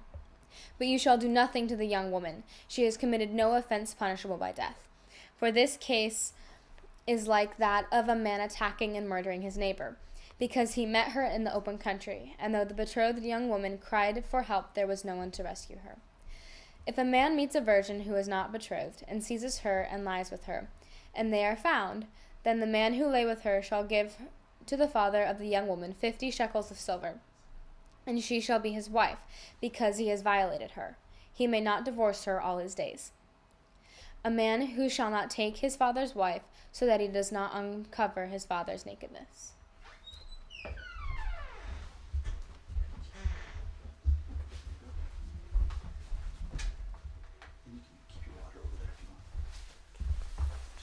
Just in case. Okay, so starting with Chapter 23. when do we start? Well, right now. Okay. Deuteronomy chapter 23. No one whose testicles are crushed or whose male organ is cut off shall enter the assembly of God. No one born of a forbidden union may enter the assembly of the Lord.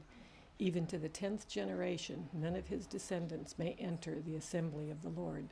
No Ammonite or Moabite may enter the assembly of the Lord. Even to the 10th generation, none of them may enter the assembly of the Lord forever, because they did not meet you with bread and with water on the way when you came out of Egypt, and because they hired against you Balaam the son of Beor from Bethor of Mesopotamia to curse you. But the Lord your God would not listen to Balaam. Instead, the Lord your God turned the curse into a blessing for you, because the Lord your God loved you. You shall not seek their peace or their prosperity all your days forever. You shall not abhor an Edomite, for he is your brother. You shall not abhor an Egyptian, because you were a sojourner in the land. Children born to them in the 3rd generation may enter the assembly of the Lord. When you are encamped against your enemies, then you shall keep yourself from every evil thing. If any man among you becomes unclean because of a nocturnal emission, then he shall go outside the camp. He shall not come inside the camp, but when the evening comes, he shall bathe himself in water, and as the sun sets, he may come inside the camp. You shall have a place outside the camp, and you shall go out to it. And you shall have a trowel with your tools, and when you sit down outside, you shall dig a hole with it and turn back and cover up your excrement. Because the Lord your God walks in the midst of your camp to deliver you and to give up your enemies before you, therefore your camp must be holy, so that he may not see anything indecent among you and turn away from you. You shall not give up to his master a slave who has escaped from his master to you. He shall dwell with you in your midst, in the place that he shall choose within one of your towns, wherever it suits him. You shall not wrong him. None of the daughters of Israel shall be a cult prostitute, and none of the sons of Israel shall be a cult prostitute. You shall not bring the fee of a prostitute or the wages of a dog into the house of the Lord your God in payment for any vow, for both of these are an abomination to the Lord your God. You shall not charge interest on loans to your brother, interest on money, interest on food, interest on anything that is lent for interest. You may charge a foreigner interest, but you may not charge your brother's interest, that the Lord your God may bless you in all that you undertake in the land that you are entering to take possession of it. If you make a vow to the Lord your God, you shall not delay fulfilling it, for the Lord your God will surely require it of you, and you will be guilty of sin. But if you refrain from vowing, you will not be guilty of sin. You shall be careful to do what has passed your lips, for you have voluntarily vowed to the Lord your God what you have promised with your mouth. If you go into your neighbor's vineyard, you may eat your fill of grapes, as many as you wish, but you shall not put any in your bag. If you go into your neighbor's standing grain, you may pluck the ears with your hand, but you shall not put a sickle to your neighbor's standing grain. Chapter 24. When a man takes a wife and marries her, if then she finds no favor in his eyes, because he has found some indecency in her, and he writes her a certificate of divorce and puts it in her hand and sends her out of his house, and she departs out of his house, and if she goes and becomes another man's wife, and the latter man hates her and writes her a certificate of divorce and puts it in her hand and sends her out of his house, or if the latter man dies who took her to be his wife, Then her former husband, who sent her away, may not take her again to be his wife after she has been defiled, for that is an abomination before the Lord. And you shall not bring sin upon the land that the Lord your God is giving you for an inheritance. When a man is newly married, he shall not go out with the army or be liable for any other public duty. He shall be free at home 1 year to be happy with his wife whom he has taken. No one shall take a mill or an upper millstone in pledge, for that would be taking a life in pledge. If a man is found stealing one of his brothers of the people of Israel, and if he treats him as a slave or sells him, then that thief shall die, so you shall purge the evil from your midst. Take care in a case of leprous disease to be very careful to do according to all the Levitical priests shall direct you.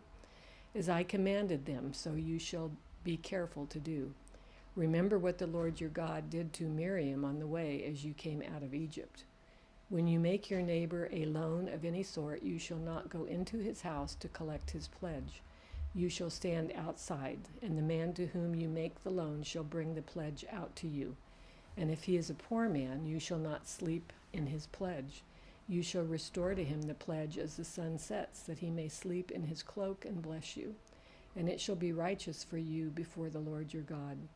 You shall not oppress a hired worker who is poor and needy, whether he is one of your brothers or one of the sojourners who are in your land within your towns. You shall give him his wages on the same day before the sun sets, for he is poor and counts on it, lest he cry against you to the Lord and you be guilty of sin. Fathers shall not be put to death because of their children, nor shall children be put to death because of their fathers. Each one shall be put to death for his own sin. You shall not pervert the justice due to the sojourner or to the fatherless, or take a widow's garment in pledge, but you shall remember that you were a slave in Egypt, and the Lord your God redeemed you from there. Therefore I command you to do this. When you reap your harvest in your field and forget a sheaf in the field, you shall not go back to get it. It shall be for the sojourner, the fatherless, and the widow, that the Lord your God may bless you in all the works of your hands. When you beat your olive trees, you shall not go over them again. It shall be for the sojourner, the fatherless, and the widow. When you gather the grapes of your vineyard, you shall not strip it afterwards. It will be for the sojourner, the fatherless, and the widow. You shall remember that you were a slave in the land of Egypt. Therefore I command you to do this.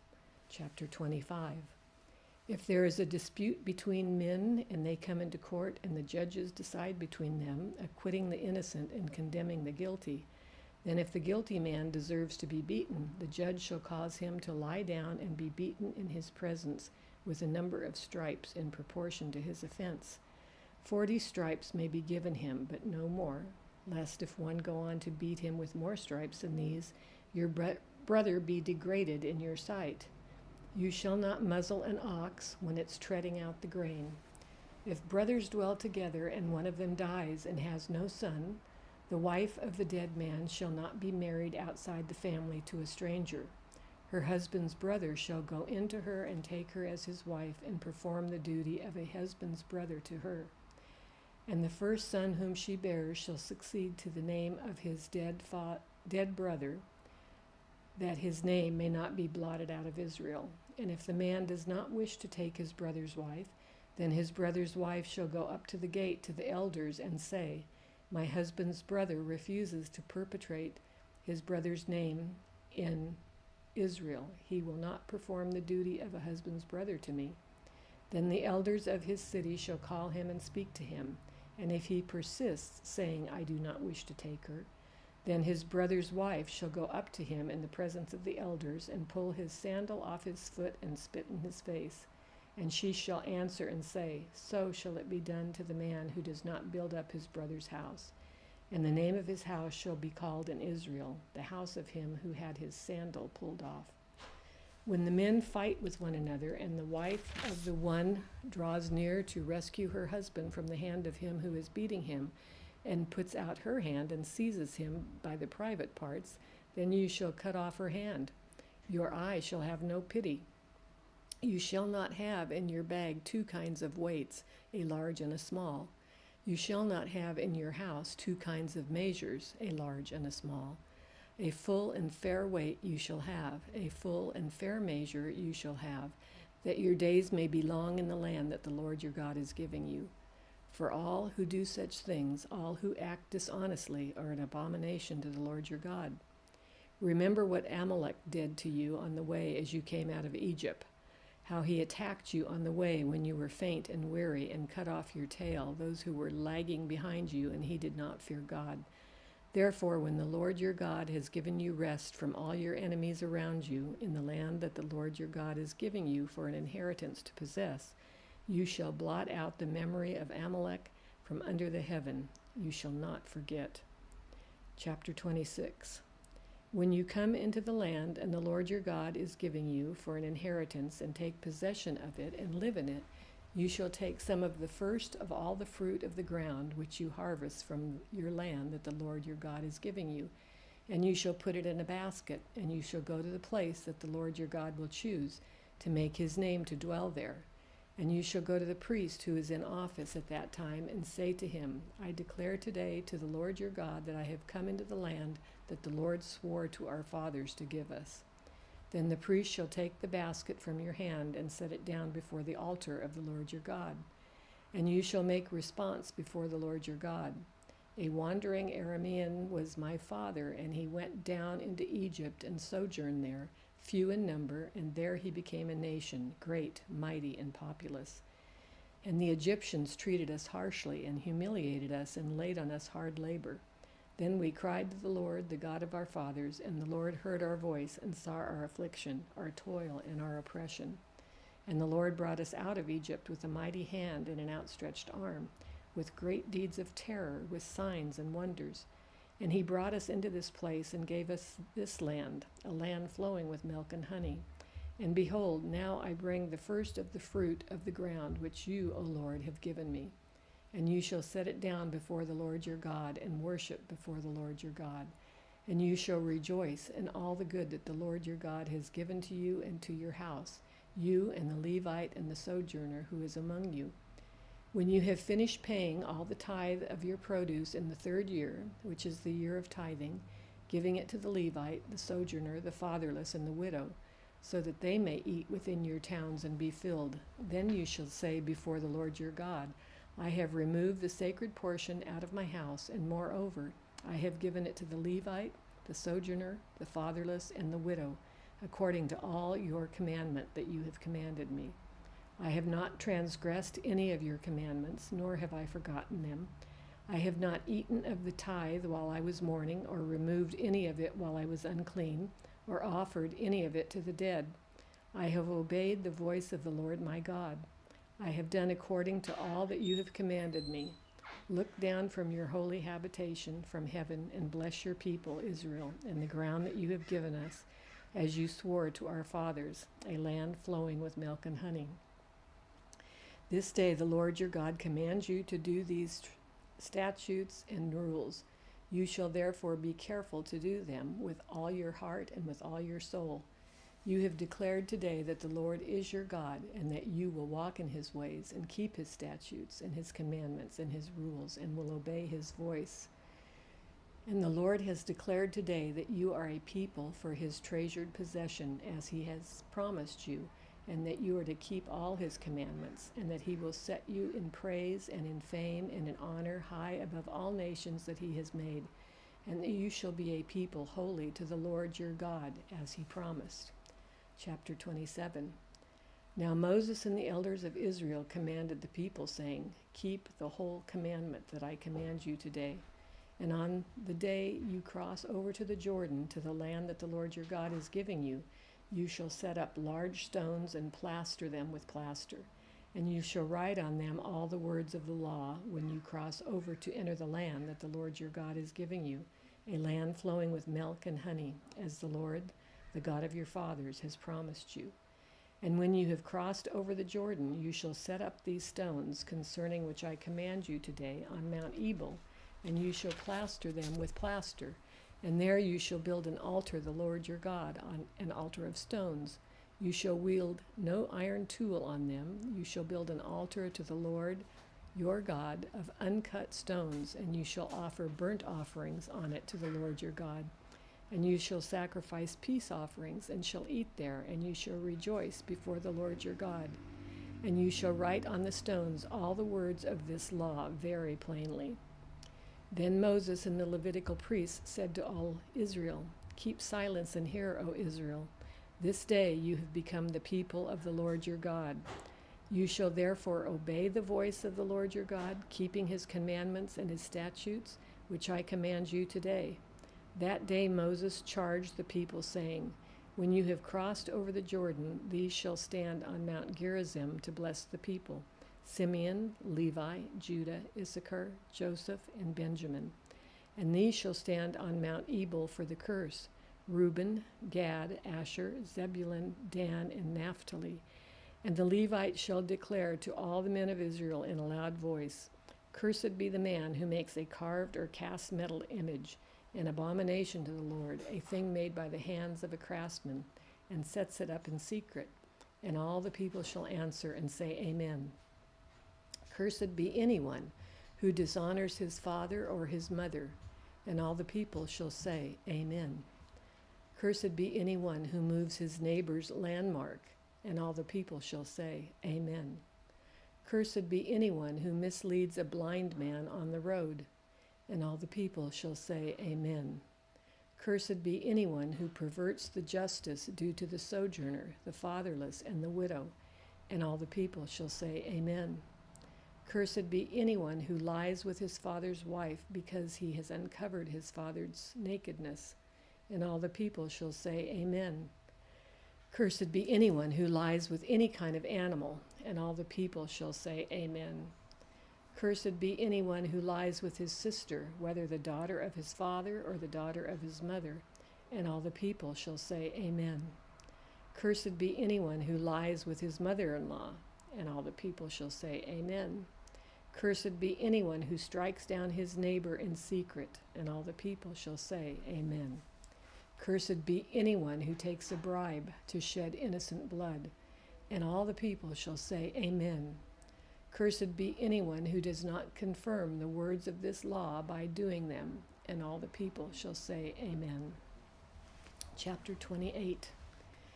And if you faithfully obey the voice of the Lord your God, being careful to do all his commandments that I command you today, the Lord your God will set you high above all the nations of the earth.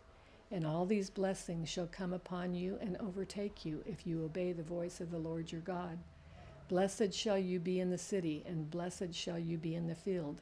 Blessed shall you be the fruit of your womb, and the fruit of your ground, and the fruit of your cattle, the increase of your herds, and the young of your flock. Blessed shall be your basket and your kneading bowl. Blessed shall you be when you come in, and blessed shall you be when you go out. The Lord will cause your enemies who rise against you to be defeated before you. They shall come out against you one way and flee before you 7 ways. The Lord will command the blessing on you in your barns and in all that you undertake, and he will bless you in the land that the Lord your God is giving you. The Lord will establish you as a people holy to himself, as he has sworn to you, if you keep the commandments of the Lord your God and walk in his ways. And all the peoples of the earth shall see that you are called by the name of the Lord, and they shall be afraid of you. And the Lord will make you abound in prosperity, in the fruit of your womb, and in the fruit of your livestock, and in the fruit of your ground, within the land the Lord swore to your fathers to give you. The Lord will open to you his good treasury, the heavens, to give the rain to your land in its season, and to bless all the works of your hands. And you shall lend to many nations, but you shall not borrow. And the Lord will make you the head and not the tail, and you shall go up and not down, if you obey the commands of the Lord your God, which I command you today, being careful to do them. And if you do not turn aside from any of the words that I command you today, to the right hand or to the left, to go after other gods to serve them. But if you will not obey the voice of the Lord your God, or be careful to do all his commandments and his statutes that I command you today, then all these curses shall come upon you and overtake you. Cursed shall you be in the city, and cursed shall you be in the field. Cursed shall you be in your basket and your kneading bowl. Cursed shall be the fruit of your womb, and the fruit of the ground, the increase of your herds, and the young of your flock. Cursed shall you be when you come in, and cursed shall you be when you go out. The Lord will send on you curses, confusion, and frustration in all that you undertake to do, until you are destroyed and perish quickly on account of the evil of your deeds, because you have forsaken me. The Lord will make the pestilence stick to you until he has consumed you off the land that you are entering to take possession of it. The Lord will strike you with wasting disease and with fever, inflammation and fiery heat, and with drought, and with blight, and with mildew. They shall pursue you until you perish, and the heavens over your head shall be bronze, and the earth under you shall be iron. The Lord will make the rain of your land powder. From heaven dust shall come down on you until you are destroyed. The Lord will cause you to be defeated before your enemies. You shall go out one way against them and flee 7 ways before them, and you shall be a horror to all the kingdoms of the earth. And your dead body shall be food for all the birds of the air and for the beasts of the earth, and there shall be no one to frighten them away. The Lord will strike you with the boils of Egypt, and with tumors and scabs and itch of which you cannot be healed. The Lord will strike you with madness and blindness and confusion of mind, and you shall grope at noonday, and you shall not prosper in your ways, and you shall be only oppressed and robbed continually, and there shall be no one to help you. You shall betroth a wife, but another man shall ravish her. You shall build a house, but you shall not dwell in it. You shall plant a vineyard, but you shall not enjoy its fruit. Your ox shall be slaughtered before your eyes, but you shall not eat any of it. Your donkey shall be seized before your face, but shall not be restored to you. Your sheep will be given to your enemies, and there shall be no one to help you. Your sons and your daughters shall be given to another people, while your eyes look on and fail with longing for them all day, but you shall be helpless. A nation that you have not known shall eat up the fruit of your ground and of all your labors, and you shall be only oppressed and crushed continually, so that you are driven mad by the sights that your eyes see. The Lord will strike you on the knees and on the legs with grievous boils, of which you cannot be healed, from the sole of your foot to the crown of your head. The Lord will bring you and your king, whom you set over you, to a nation that neither you nor your fathers have known. And there you shall serve other gods of wood and stone. And you shall become a horror, a proverb, and a byword among all the peoples where the Lord will lead you.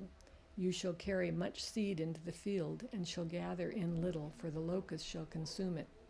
You shall plant vineyards and dress them, but you shall neither drink of the wine, nor gather the grapes, for the worms shall eat them. You shall have olive trees throughout all your territory, but you shall not anoint yourself with the oil, for your olives shall drop off. You shall father sons and daughters, but they shall not be yours, for they shall go into captivity. The cricket shall possess all your trees and the fruit of your ground. The sojourner who is among you shall rise higher and higher above you, and you shall come down lower and lower. He shall lend to you, and you shall not lend to him. He shall be the head, and you shall be the tail. All these curses shall come upon you and pursue you and overtake you till you are destroyed, because you did not obey the voice of the Lord your God to keep his commandments and his statutes that he commanded you. They shall be a sign and a wonder against you and your offspring forever, because you did not serve the Lord your God with joyfulness and gladness of heart, because of the abundance of all things.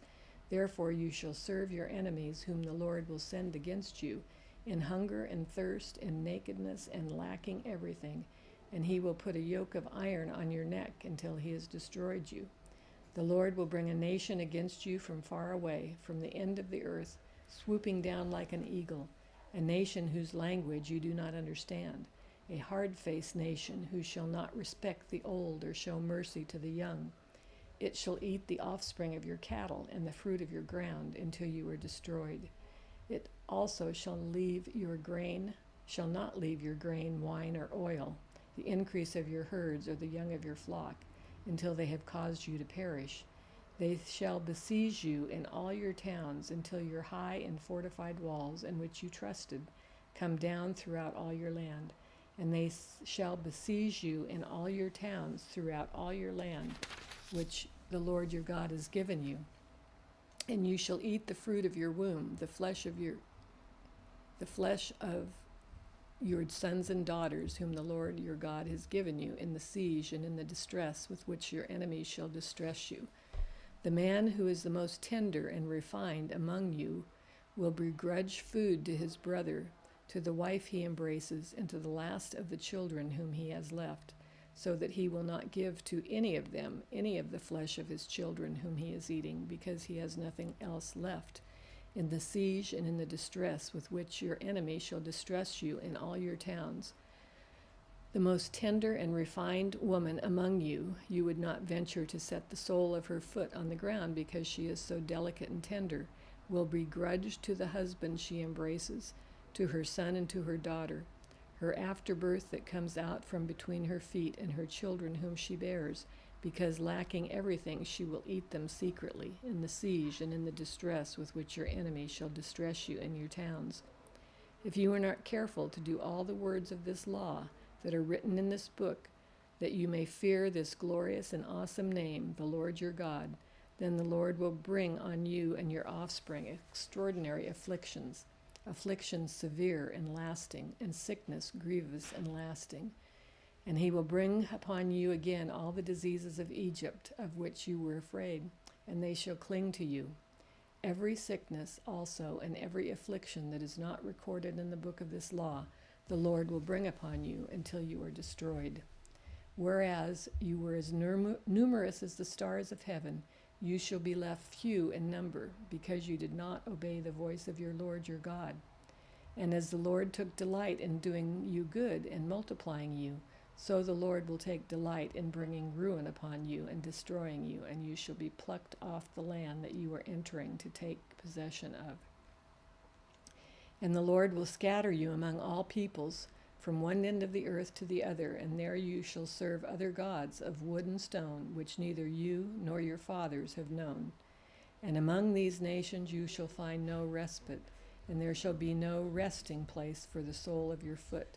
But the Lord your God will give you there a trembling heart and failing eyes and a languishing soul. Your life shall hang in doubt before you.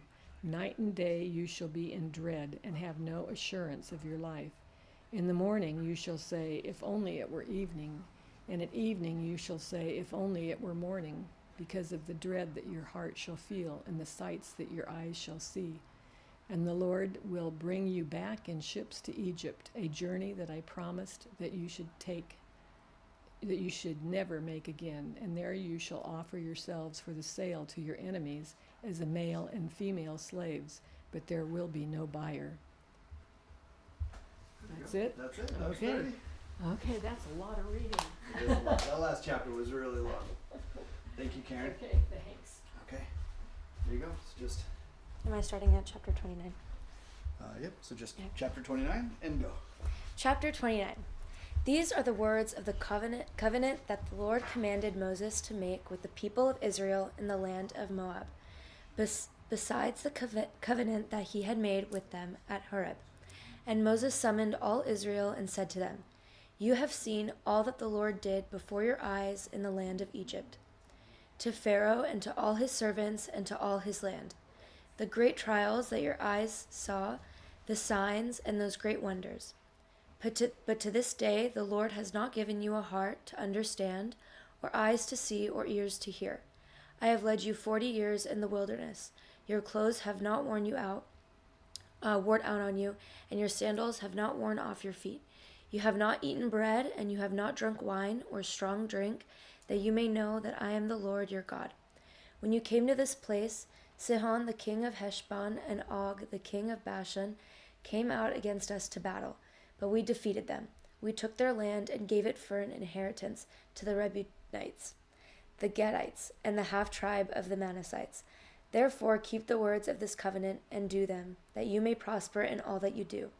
You are standing today, all of you, before the Lord your God, the heads of your tribes, your elders, and your officers. all the men of Israel, your little ones, your wives, and the sojourner who is in your camp, from the one who chops your wood to the one who draws your water, so that you may enter into the sworn covenant of the Lord your God, which the Lord your God is making with you today, that he may establish you today as his people, and that he may be your God, as he promised you, and as he swore to your fathers, to Abraham, to Isaac, and to Jacob. It is not with you alone that I am making this sworn covenant, but with whoever is standing here with us today, before the Lord our God, and with whoever is not here with us today. You know how we lived in the land of Egypt, and you know how we lived in the land of Egypt, and how we came through the midst of the nations through which you passed. And you have seen their detestable things, their idols of wood and stone, of silver and gold, which were among them. Beware, lest there be among you a man or woman or clan or tribe whose heart is turning away today from the Lord our God, to go and serve the gods of those nations. Beware lest there be among you a root bearing poisonous and bitter fruit, one who, when he hears the words of this sworn covenant, blesses himself in his heart, saying, I shall be safe, though I walk in the stubbornness of my heart. This will lead to the sweeping away of moist and dry alike. The Lord will not be willing to forgive him, but rather the anger of the Lord and his jealousy will smoke against that man, and the curses written in this book will settle upon him, and the Lord will blot out his name from under heaven. And the Lord will single him out from all the tribes of Israel for calamity, in accordance with all the curses of the covenant written in this book of the law.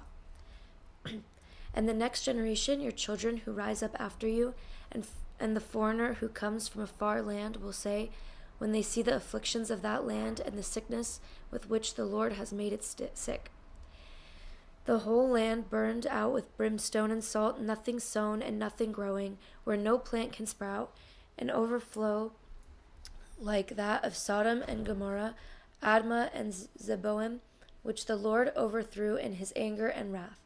All the nations will say, why has the Lord done thus to this land? What caused the heat of this great anger? Then people will say, it is because they abandoned the covenant of the Lord, the God of their fathers, which he made them with them when he brought them out of the land of Egypt, and went and served other gods and worshipped them, gods whom they had not known and whom he had not allotted to them. Therefore the anger of the Lord was kindled against this land, bringing upon it all the curses written in this book. And the Lord uprooted them from their land in anger and fury and great wrath, and cast them into another land, as they are this day.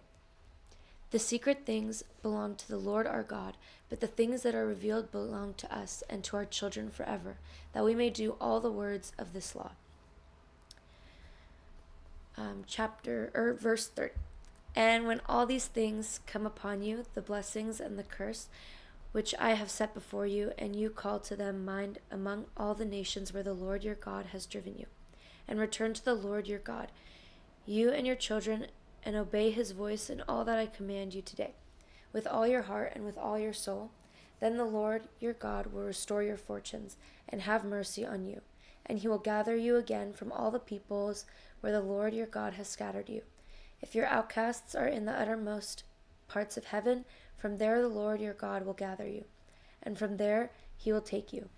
And the Lord your God will bring you into the land that your fathers possessed, that you may possess it, and he will make you more prosperous and numerous than your fathers.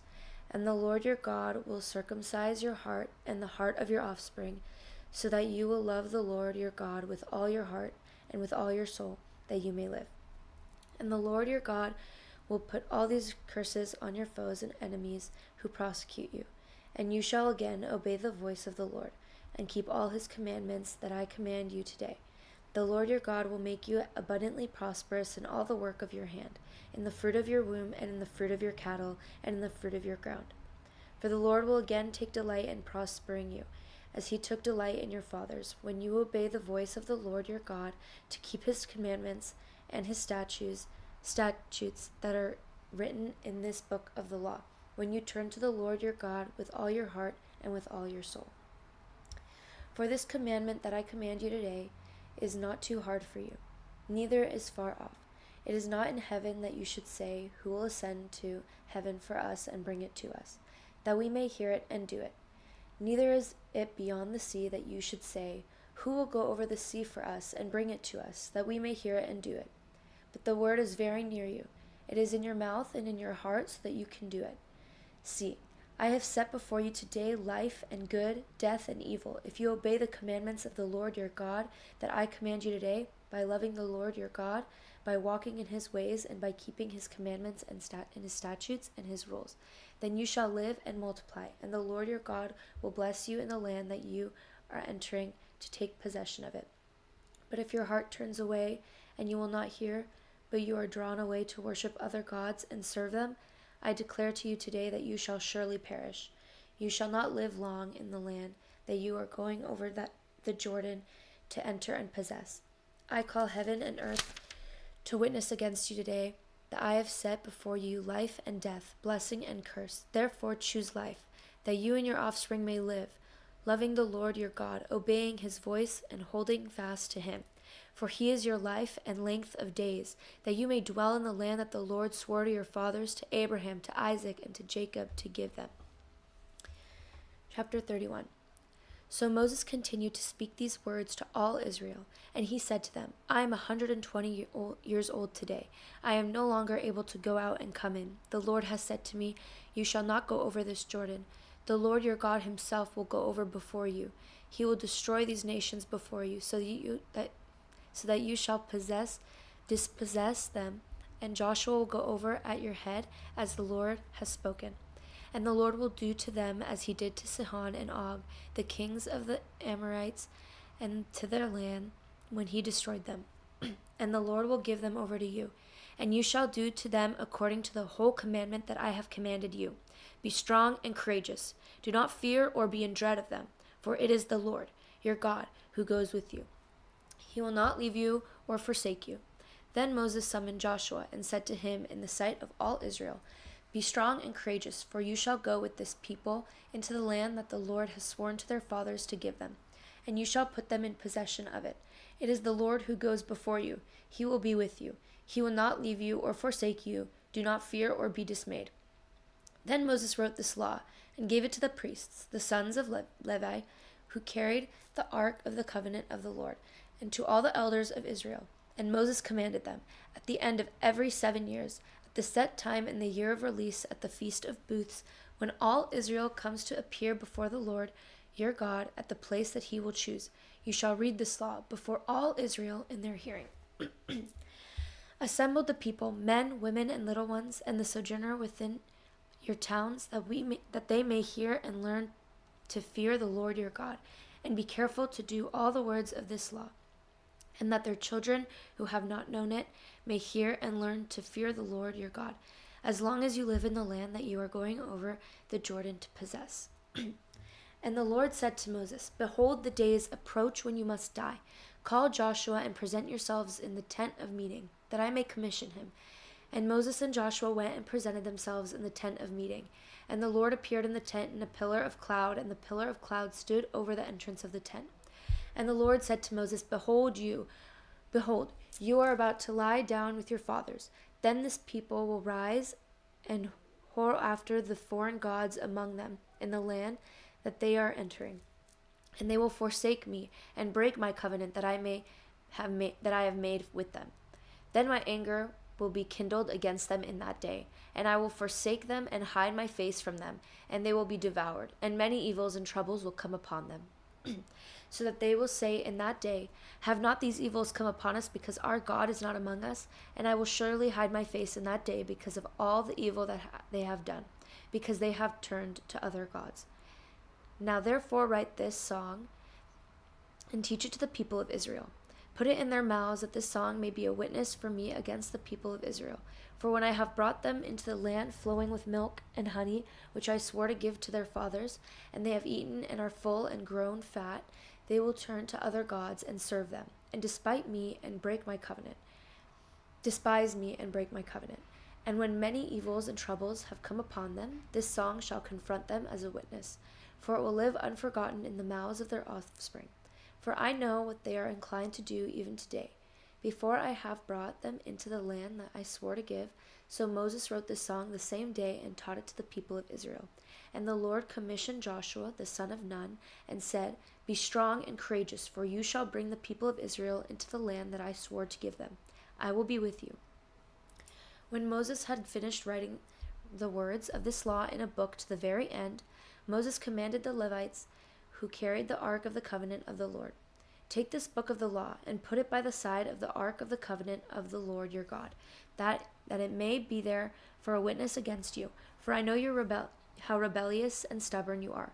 Behold, even today, while I am yet alive with you, you have been rebellious against the Lord. How much more after my death? Assemble to me all the elders of your tribes and your officers, that I may speak these words their ears and call heaven and earth to witness against them.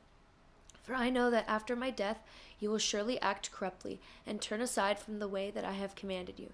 And in the days to come evil will befall you, because you will do what is evil in the sight of the Lord, provoking him to anger through the work of your hands.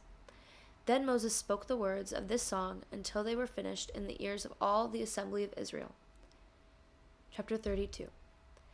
Give ear, O heavens, and I will speak, and let the earth hear the words of my mouth. May my teaching drop as the rain, my speech distill as the dew, like gentle rain upon the tender grass, and like showers upon the herb.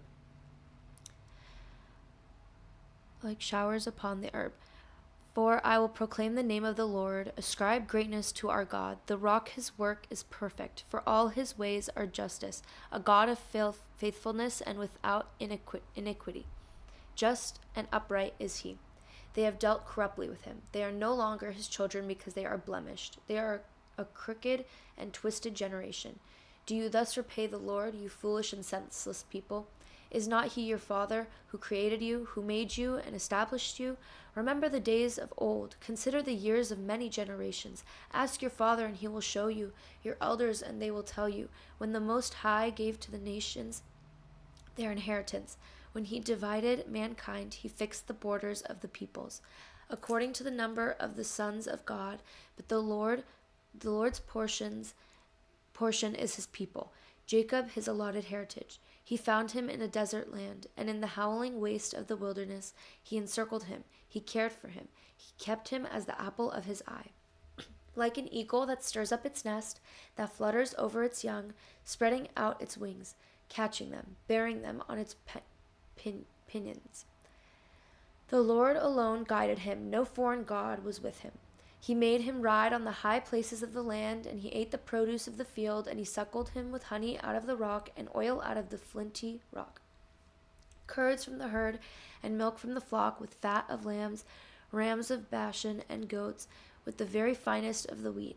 And you drank foaming wine made from the blood of the grape. But Jeshurun grew fat and kicked. You grew fat, stout, and sleek. Then he forsook God who made him, and scoffed at the rock of his salvation. They stirred him to jealousy with strange gods. With abominations they provoked him to anger. They sacrificed to demons that were no gods, to gods they had never known, to new gods that had come recently, whom your fathers had never dreaded. You are unmindful of the rock that bore you, and you forgot the God who gave you birth. The Lord saw it and spurned them. Because of the provocation of his sons and his daughters, he said, I will hide my face from them. I will see what their end will be. For they are a perverse generation, children in whom is no faithfulness. They have made me jealous with what is no God. They have provoked me to anger with their idols. So I will make them jealous with those who are no people. I will provoke them to anger with a foolish nation. For a fire is kindled by my anger, and it burns to the depths of Sheol. Devours the earth and its increase, and set on fire the foundations of the mountains. And I will heap disasters upon them. I will spend my arrows on them. They shall be wasted with hunger, and devoured by plague and poisonous pestilence. I will send the teeth of beasts against them, with the venom of things that crawl in the dust. Outdoors the sword shall bereave, and indoors terror for young man and woman alike. The nursing child with the man of gray hairs, I would have said, I will cut them to pieces. I will wipe them from human memory. Had I not feared provocation by the enemy, lest their adversaries should misunderstand, lest they should say, our hand is triumphant. It was not the Lord who did all this. for they are a nation void of counsel, and there is no understanding in them. If they were wise, they would understand this. They would discern their latter end. How could one have chased 1,000, and two have put 10,000 to flight, unless their rock had sold them, and the Lord had given them up? For their rock is not as our rock. Our enemies are by themselves. For their vine comes from the vine of Sodom and from the fields of Gomorrah. Their grapes are grapes of poison. Their clusters are bitter. Their wine is the poison of serpents and the cruel venom of asps. Is not this laid up in store with me, sealed up in my treasuries? Vengeance is mine and recompense, for the time when their foot shall slip. For the day of their calamity is at hand, and their doom comes swiftly. For the Lord will vindicate his people and have compassion on his servants, when he sees that their power is gone and there is none remaining, bond or free. Then he will say, Where are their gods, the rock in which they took refuge? Who ate the fat of their sacrifices and drank the wine of their drink offering? Let them rise up and help you. Let them be your protection. See now that even I am he, and there is no God beside me. I kill, and I am alive, and I make alive. I wound, and I heal, and there is none that can deliver out of my hand. For I lift up my hand to heaven, and swear as I live forever, if I sharpen my flashing sword, and my hand takes hold on judgment, I will take vengeance on my adversaries, and will repay those who hate me. I will make my arrows drunk with blood, and my sword shall devour flesh, with the blood of the slain and the captives, from the long-haired heads of the enemy. Rejoice with him, O heavens, bow down to him, all gods, for he avenges the blood of his children, and takes vengeance on his adversaries. He repays those who hate him, and cleanses his people's land. Moses came and recited all the words of this song in the hearing of the people, and he, Joshua the son of Nun. And when Moses had finished speaking all these words to all Israel, he said to them, Take to heart all the words by which I am warning you today, that you may command them to your children, that they may be careful to do all the words of this law. For it is no empty word for you, but your very life. And by this word you shall live long in the land that you are going over to Jordan to possess. That very day the Lord spoke to Moses, Go up this mountain of the Abiram, Mount Nebo, which is the land of Moab, opposite Jericho, and view the land of Canaan, which I am giving to the people of Israel for a possession, and die on the mountain which you go up, and be gathered to your people, as Aaron your brother died in the Mount Hor, and was gathered to his people, because you broke faith with me in the midst of the people of Israel, at the waters of Meribah Kadesh, in the wilderness of Zin, and because you did not treat me as holy in the midst of the people of Israel. For you shall see the land before you, but you shall not go there, into the land that I am giving to the people of Israel. Chapter 33. This is the blessing with which Moses the man of God blessed the people of Israel before his death. He said, The Lord came from Sinai and dawned from Seir upon us. He shone forth from Mount Paran. He came from the 10,000s of holy ones with flaming fire at his right hand. Yes, he loved his people. All his holy ones were in his hand, so they followed in your steps, receiving direction from you. When Moses commanded us a law as a possession for the assembly of Jacob, thus the Lord became king in Jeshurun, when the heads of the people were gathered, all the tribes of Israel together.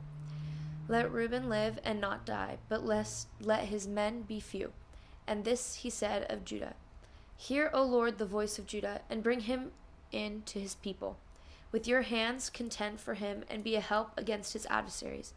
And of Levi, he said, Give to Levi your Thummim, and your Urim to your godly one, whom you tested as Massa, with whom you quarreled at the waters of Meribah, who said of his father and mother, I regard them not. He disowned his brothers and ignored his children, for they observed your word and kept your covenant. They shall teach Jacob your rules, and Israel your law. They shall put incense before you, and whole burnt offerings on your altar. Bless, O Lord, his substance, and accept the work of his hands. Crush the loins of his adversaries, of those who hate him, that they rise not again. Of Benjamin he said, The beloved of the Lord dwells in safety. The high God surrounds him all day long, and dwells between his shoulders. And of Joseph he said, Blessed by the Lord be his hand, with the choicest gifts of heaven above, and of the deep that crouches beneath, with the choicest fruits of the sun, and the rich yield of the months, with the finest produce of the ancient mountains and the abundance of the everlasting hills, with the best gifts of the earth and its fullness, and the flavor of him who dwells in the bush. May these rest on the head of Joseph, on the plate of him who is prince among his brothers. A firstborn bull, he has majesty, and his horns are the horns of a wild ox. With them he shall gore the peoples, all of them to the ends of the earth. They are the 10,000s of Ephraim, and they are the thousands of Manasseh. And of Zebulun he said, Rejoice, Zebulun, in your going out, and Issachar in your tents. They shall call peoples to their mountain. There they offer right sacrifices, for they draw from the abundance of the seas and the hidden treasures of the sand. And of Gad he said, Blessed be he who enlarges Gad. Gad crouches like a lion, he tears off arm and scalp. He chose the best of the land for himself, for there a commander's portion was reserved. And he came with the heads of the people. With Israel he executed the justice of the Lord and his judgments for Israel. And of Dan he said, Dan is a lion's cub that leaps from Bashan. And of Naphtali he said, O Naphtali, sated with favor and full of the blessing of the Lord, possess the lake and the south. And of Asher he said, Most blessed of sons be Asher. Let him be the favorite of his brothers, and let him dip his foot in oil. Your bars shall be iron and bronze, and as your days, so shall your strength be. There is none like God, O Jeshurun, who rides through the heavens to your help, through the skies in his majesty. The eternal God is your dwelling place, and underneath are the everlasting arms. And he thrust out the enemy before you and said, Destroy. So Israel lived in safety. Jacob lived alone in a land of grain and wine, whose heavens drop down dew. Happy are you, O Israel, who is like you, a people saved by the Lord, the shield of your help and the sword of your triumph. Your enemies shall come fawning to you, and you shall tread upon their tracks. Chapter 34. Then Moses went up from the plain of Moab to Mount Nebo, to the top of Pisgah, which is opposite Jericho. And the Lord showed him all the land. Gilead is far as Dan, all Naphtali, the land of Ephraim and the Manasseh, all the land of Judah as far as the western sea, the Negeb and the plain, that is the valley of Jericho, the city of palm trees, and as far as Zoar. And the Lord said to him, This is the land of which I swore to Abraham, to Isaac, and to Jacob. I will give it to your offspring. I have let you see it with your eyes, but you shall not go over there. So Moses, the servant of the Lord, died there in the land of Moab, according to the word of the Lord. And he buried him in the valley in the land of Moab, opposite Beth Peor. But no one knows the place of his burial to this day. Moses was 120 years old when he died. His eye was undimmed, and his vigor unabated, and the people of Israel wept for Moses in the plains of Moab 30 days. Then the days of weeping and mourning for Moses were ended. And Joshua the son of Nun was full of the spirit of wisdom, for Moses had laid his hands on him. So the people of Israel obeyed him, and did as the Lord had commanded Moses. And there has not arisen a prophet since in Israel like Moses, whom the Lord knew face to face, none like him for all the signs and the wonders that the Lord sent him to do in the land of Egypt, to Pharaoh and to all his servants and to all his land, and for all the mighty power and all the great deeds of terror that Moses did in the sight of all Israel. Joshua 1. After the death of Moses, the servant of the Lord said to Joshua the son of Nun, Moses' assistant, Moses my servant is dead. Now therefore arise, go over this Jordan, and you and all this people into the land that I am giving to them, to the people of Israel. Every place that the sole of your foot will tread upon I have given to you, just as I promised to Moses. From the wilderness and this Lebanon, as far as the great river, the river Euphrates, all the land of the Hittites, to the great sea toward the going down of the sun shall be your territory. No man shall be able to stand before you all the days of your life. Just as I was with Moses, so I will be with you. I will not leave you or forsake you. Be strong and courageous, for you shall cause this people to inherit the land that I swore to their fathers to give them. Only be strong and very courageous, being careful to do according to all the law that Moses my servant commanded you. Do not turn from it to the right hand or to the left, that you may have good success wherever you go. This book of the law shall not depart from your mouth, but you shall meditate on it day and night, so that you may be careful to do according to all that is written in it. For then you will make your way prosperous, and then you will have good success. Have I not commanded you? Be strong and courageous. Do not be frightened, and do not be dismayed, for the Lord your God is with you wherever you go. And Joshua commanded the officers of the people, pass through the midst of the camp and command the people, prepare your provisions, for within 3 days you are to pass over this Jordan to go in to take possession of the land that the Lord your God is giving to you to possess. And to the Reubenites, the Gadites, and the half-tribe of Manasseh, Joshua said, remember the word that Moses the servant of the Lord commanded you, saying, the Lord your God is providing you a place of rest, will give you this land. Your wives, your little ones, and your livestock shall remain in the land that Moses gave you beyond the Jordan. But all the men of valor among you shall pass over armed before your brothers and shall help them, until the Lord gives rest to your brothers as he has to you, and they also take possession of the land that the Lord your God is giving them. Then you shall return to the land of your possessions and shall possess it, the land that Moses the servant of the Lord gave you beyond the Jordan toward the sunrise. And they answered Joshua, all that you have commanded us we will do, and wherever you send us we will go. Just as we obeyed Moses in all things, so we will obey you. Only may the Lord your God be with you, as he was with Moses. Whoever rebels against your commandment and disobeys your word, whatever you command him shall be put to death. Only be strong and courageous. Chapter 2. And Joshua the son of Nun sent 2 men secretly from the Shittim as spies, saying, go view the land, especially Jericho. And they went and came into the house of a prostitute, whose name was Rahab, and lodged there. And it was told to the king of Jericho, behold, men of Israel have come here tonight to search out the land. Then the king of Jericho sent to Rahab, saying, bring out the men who have come to you, who entered your house, for they have come to search out all the land. But the woman had taken the 2 men and hidden them. And she said, true, the men came to me, but I did not know where they were from. And when the gate was about to be closed at dark, the men went out. I do not know where the men went. Pursue them quickly, for you will overtake them. But she had brought them up to the roof and hid them with the stalks of flax that she had laid in order on the roof. So the men pursued after them on the way to Jordan as far as the fords, and the gate was shut as soon as the pursuers had gone out. Before the men lay down, she came up to them on the roof and said to the men, I know that the Lord has given you the land, and that the fear of you has fallen upon us, and that all the inhabitants of the land melt away before you. For we have heard how the Lord dried up the water of the Red Sea before you when you came out of Egypt, and what you did to the 2 kings of the Amorites who were beyond the Jordan, to Sihon and Og, whom you devoted to destruction. And as soon as we heard it, our hearts melted, and there was no spirit left in any man because of you. For the Lord your God, he is God in the heavens above and on the earth beneath. Now then, please swear to me by the Lord that as I have dealt kindly with you, you also will deal kindly with my father's house, and give me a sure sign that you will save alive my father and mother, my brothers and sisters, and all who belong to them, and deliver our lives from death.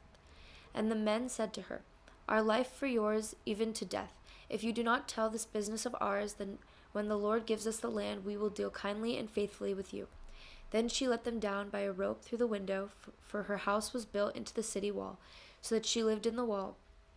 And she said to them, go into the hills, or the pursuers will encounter you, and hide there 3 days until the pursuers have returned. Then afterwards you may go your way. The men said to her, we will be guiltless with respect to this oath of yours that you have made us swear. Behold, when we come into the land, you shall tie the scarlet cord in the window through which you let us down, and you shall gather into your house your father and your mother, your brothers, and all your father's household. Then if anyone goes out of the doors of your house into the street, his blood shall be on his own head, and we shall be guiltless. But if a hand is laid on anyone who is with you in the house, his blood shall be on our head. But if you tell this business of ours, then we shall be guiltless with respect to your oath, and that you have made us swear. And she said, according to your words, so be it. Then she sent them away, and they departed, and she tied the scarlet cord in the window. They departed and went into the hills and remained there 3 days until the pursuers returned, and the pursuers searched all along the way and found nothing. Then the 2 men returned. They came down from the hills and passed over and came to Joshua the son of Nun, and they told him all that had happened to them. And they said to Joshua, "Truly the Lord has given all the land into our hands, and also the inhabitants of the land melt away because of us."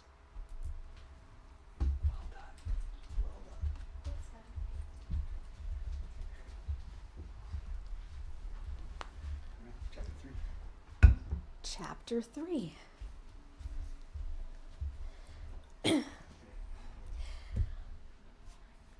Then Joshua rose early in the morning, and they set out from Shittim. And they came to the Jordan, he and all the people of Israel, and lodged there before they passed over. At the end of 3 days, the officers went through the camp and commanded the people, "As soon as you see the ark of the covenant of the Lord your God being carried by the Levitical priests, then you shall set out from your place and follow it. Yet there shall be a distance between you and it, about 2,000 cubits in length. Do not come near it, in order that you may know the way you shall go, for you have not passed this way before." Then Joshua said to the people, "Consecrate yourselves, for tomorrow the Lord will do wonders among you." And Joshua said to the priests, "Take up the ark of the covenant and pass on before the people." So they took up the ark of the covenant and went before the people. The Lord said to Joshua, "Today I will begin to exalt you in the sight of all Israel, that they may know that as I was with Moses, so I will be with you. And as for you, command the priests who bear the ark of the covenant, when you come to the brink of the waters of the Jordan, you shall stand still in the Jordan." And Joshua said to the people of Israel, "Come here and listen to the words of the Lord your God." And Joshua said, "Here's how you shall know that the living God is among you, and that he will without fail drive out from before you the Canaanites, the Hittites, the Hivites, the Perizzites, the Girgashites, the Amorites, and the Jebusites. Behold, the ark of the covenant of the Lord of all the earth is passing over before you into the Jordan. Now therefore take 12 men from the tribes of Israel, from each tribe a man, and when the soles of the feet of the priests bearing the ark of the Lord of all the earth, shall rest in the waters of the Jordan, the waters of the Jordan shall be cut off from flowing, and the waters coming down from above shall stand in one heap."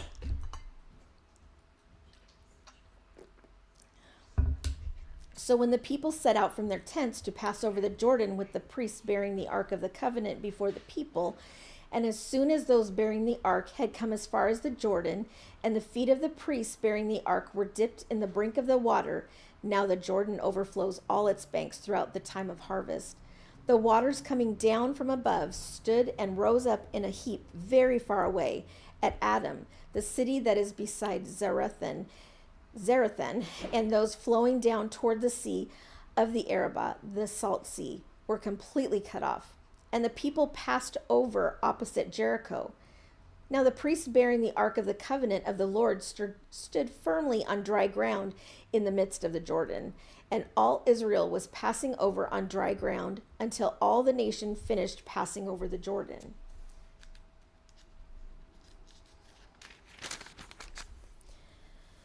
Chapter 4. When all the nation had finished passing over the Jordan, the Lord said to Joshua, "Take 12 men from the people, from each tribe a man, and command them, saying, Take 12 stones from here, out of the midst of the Jordan, from the very place where the priest's feet stood firmly, and bring them over with you, and lay them down in the place where you lodge tonight." Then Joshua called the 12 men from the people of Israel, whom he had appointed, a man from each tribe. And Joshua said to them, "Pass on before the ark of the Lord your God into the midst of the Jordan, and take up each of you a stone upon his shoulder, according to the number of the tribes of the people of Israel, that this may be a sign among you. When your children ask in time to come, 'What do these stones mean to you?' then you shall tell them that the waters of the Jordan were cut off before the ark of the covenant of the Lord. When it passed over the Jordan, the waters of the Jordan were cut off. So these stones shall be to the people of Israel a memorial forever." And the people of Israel did just as Joshua commanded, and took up 12 stones out of the midst of the Jordan, according to the number of the tribes of the people of Israel, just as the Lord told Joshua. And they carried them over with them to the place where they lodged and laid them down there. And Joshua set up 12 stones in the midst of the Jordan, in the place where the feet of the priests bearing the ark of the covenant had stood, and they're there to this day. For the priests bearing the ark stood in the midst of the Jordan until everything was finished that the Lord commanded Joshua to tell the people, according to all that Moses had commanded Joshua. The people passed over in haste, and when all the people had finished passing over, the ark of the Lord and the priests passed over before the people. The sons of Reuben and the sons of Gad and the half-tribe of Manasseh passed over armed before the people of Israel, as Moses had told them. About 40,000 ready for war passed over before the Lord for battle to the plains of Jericho. On that day the Lord exalted Joshua in the sight of all Israel, and they stood in awe of him, just as they had stood in awe of Moses all the days of his life. And the Lord said to Joshua, "Command the priests bearing the ark of the testimony to come up out of the Jordan." So Joshua commanded the priests, "Come up out of the Jordan." And when the priests bearing the ark of the covenant of the Lord came up from the midst of the Jordan, and the soles of the priests' feet were lifted up on dry ground, the waters of the Jordan returned to their place and overflowed all its banks as before. The people came up out of the Jordan on the 10th day of the first month, and they encamped at Gilgal on the east border of Jericho. And those 12 stones which they took out of the Jordan, Joshua set up at Gilgal. And he said to the people of Israel, "When your children ask their fathers in times to come, 'What do these stones mean?' then you shall let your children know, 'Israel passed over this Jordan on dry ground.' For the Lord your God dried up the waters of the Jordan for you until you passed over, as the Lord your God did to the Red Sea, which he dried up for us until we passed over, so that all the peoples of the earth may know that the hand of the Lord is mighty, that you may fear the Lord your God forever."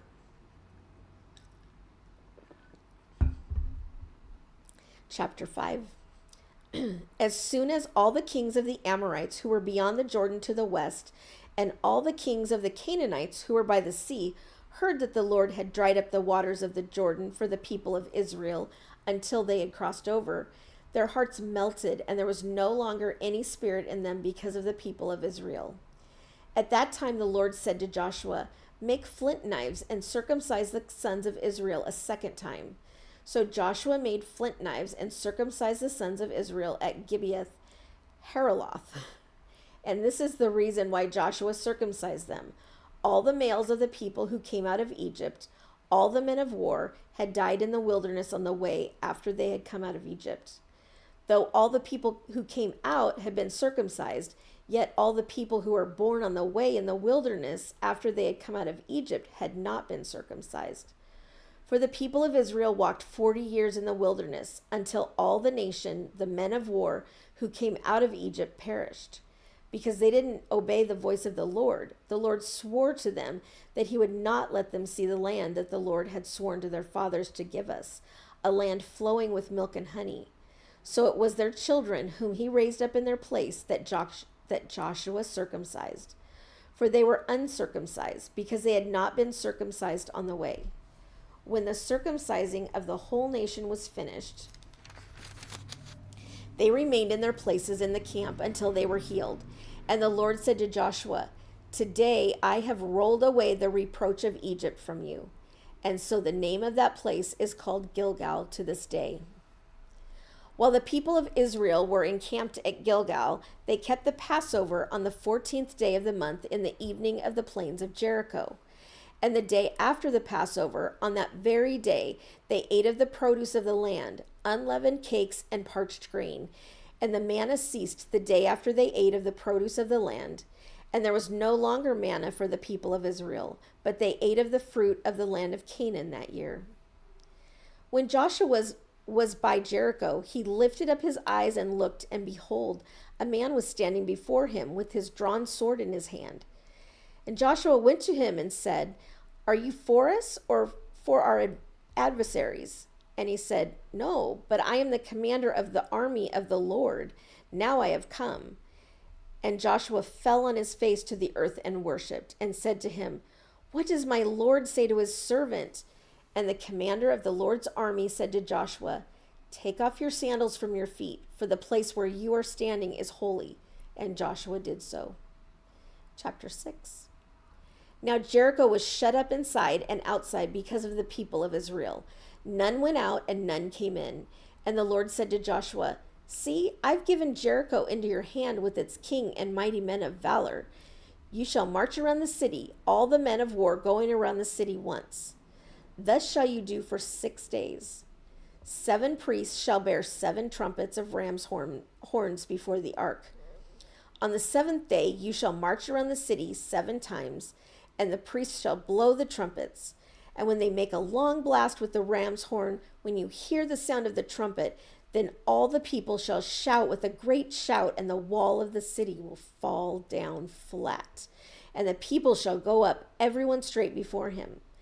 So Joshua the son of Nun called the priests and said to them, "Take up the ark of the covenant, and let 7 priests bear 7 trumpets of ram's horns before the ark of the Lord." And he said to the people, "Go forward, march around the city, and let the armed men pass on before the ark of the Lord."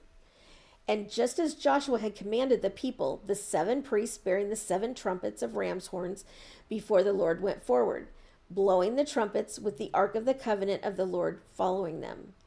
The armed men were walking before the priests who were blowing the trumpets, and the rear guard was walking after the ark, while the trumpets blew continually. But Joshua commanded the people, "You shall not shout or make your voice heard, neither shall any word go out of your mouth until the day I tell you to shout. Then you shall shout." So he caused the ark of the Lord to circle the city, going about it once. And they came into the camp and spent the night in the camp. Then Joshua rose early in the morning, and the priests took up the ark of the Lord. And the 7 priests bearing the 7 trumpets of ram's horns before the ark of the Lord walked on, and they blew the trumpets continually. And the armed men were walking before them, and the rear guard was walking after the ark of the Lord, while the trumpets blew continually. And the 2nd day they marched around the city once, and returned into the camp. So they did for 6 days. On the 7th day they rose early at the dawn of day, and marched around the city in the same manner 7 times. It was only on that day that they marched around the city 7 times. And at the 7th time, when the priests had blown the trumpets, Joshua said to the people, "Shout, for the Lord has given you the city, and the city and all that is within it shall be devoted to the Lord for destruction. Only Rahab the prostitute and all who are with her in her house shall live, because she hid the messengers whom we sent. But you keep yourselves from the things devoted to destruction, lest when you have devoted them, you take any of the devoted things and make the camp of Israel a thing for destruction and bring trouble upon it. But all silver and gold and every vessel of bronze and iron are holy to the Lord. They shall go into the treasury of the Lord." So the people shouted, and the trumpets were blown. As soon as the people heard the sound of the trumpet, the people shouted a great shout, and the wall fell down flat. So the people went up into the city, every man straight for him, and they captured the city. Then they devoted all in the city to destruction, both men and women, young and old, oxen, sheep, and donkeys with the edge of the sword. But to the 2 men who had spied out the land, Joshua said, "Go into the prostitute's house and bring out from there the woman and all who belong to her, as you swore to her." So the young men who had been spies went in and brought out Rahab and her father and mother and brothers and all who belonged to her. And they brought all her relatives and put them outside the camp of Israel. And they burned the city with fire and everything in it. Only the silver and gold and the vessels of bronze and of iron they put into the treasury of the house of the Lord. But Rahab the prostitute and her father's household and all who belonged to her, Joshua saved alive. And she has lived in Israel to this day because she hid the messengers whom Joshua sent to spy out Jericho. Joshua laid an oath on them that at that time, saying, "Cursed before the Lord be the man who rises up and rebuilds this city Jericho. At the cost of his firstborn shall he lay its foundation, and at the cost of his youngest son shall he set up its gates." So the Lord was with Joshua, and his fame was in all the land. Chapter 7. But the people of Israel broke faith in regard to the devoted things. For Achan, the son of Carmi, son of Zabdi, son of Zerah, of the tribe of Judah, took some of the devoted things, and the anger of the Lord burned against the people of Israel. Joshua sent men from Jericho to Ai, which is near Bethaven, east of Bethel, and said to them, "Go up and spy out the land." And the men went up and spied out Ai. And they returned to Joshua and said to him, "Do not have all the people go up, but let about 2,000 or 3,000 men go up and attack Ai. Do not make the whole people toil up there, for they are few." So about 3,000 men went up there from the people, and they fled before the men of Ai. And the men of Ai killed about 36 of their men, and chased them before the gate as far as Shebarim, and struck them at the descent. And the hearts of the people melted and became as water. Then Joshua tore his clothes and fell to the earth on his face before the ark of the Lord until the evening, he and the elders of Israel. And they put dust on their heads.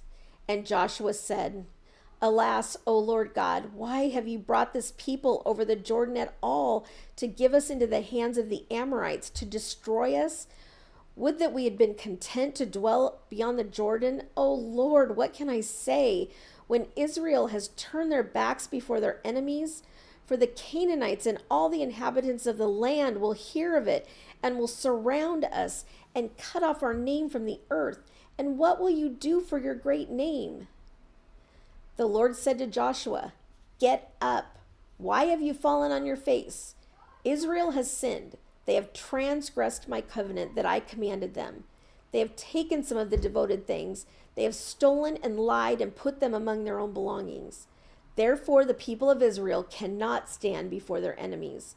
They turn their backs before their enemies because they have become devoted for destruction. I will be with you no more, unless you destroy the devoted things from among you. Get up, consecrate the people, and say, 'Consecrate yourselves for tomorrow, for thus says the Lord God of Israel. There are devoted things in your midst, O Israel. You cannot stand before your enemies until you take away the devoted things from among you. In the morning, therefore, you shall be brought near your tribes, and the tribe that the Lord takes by lot shall come near by clans, and the clan that the Lord takes shall come near by households, and the household that the Lord takes shall come near by man.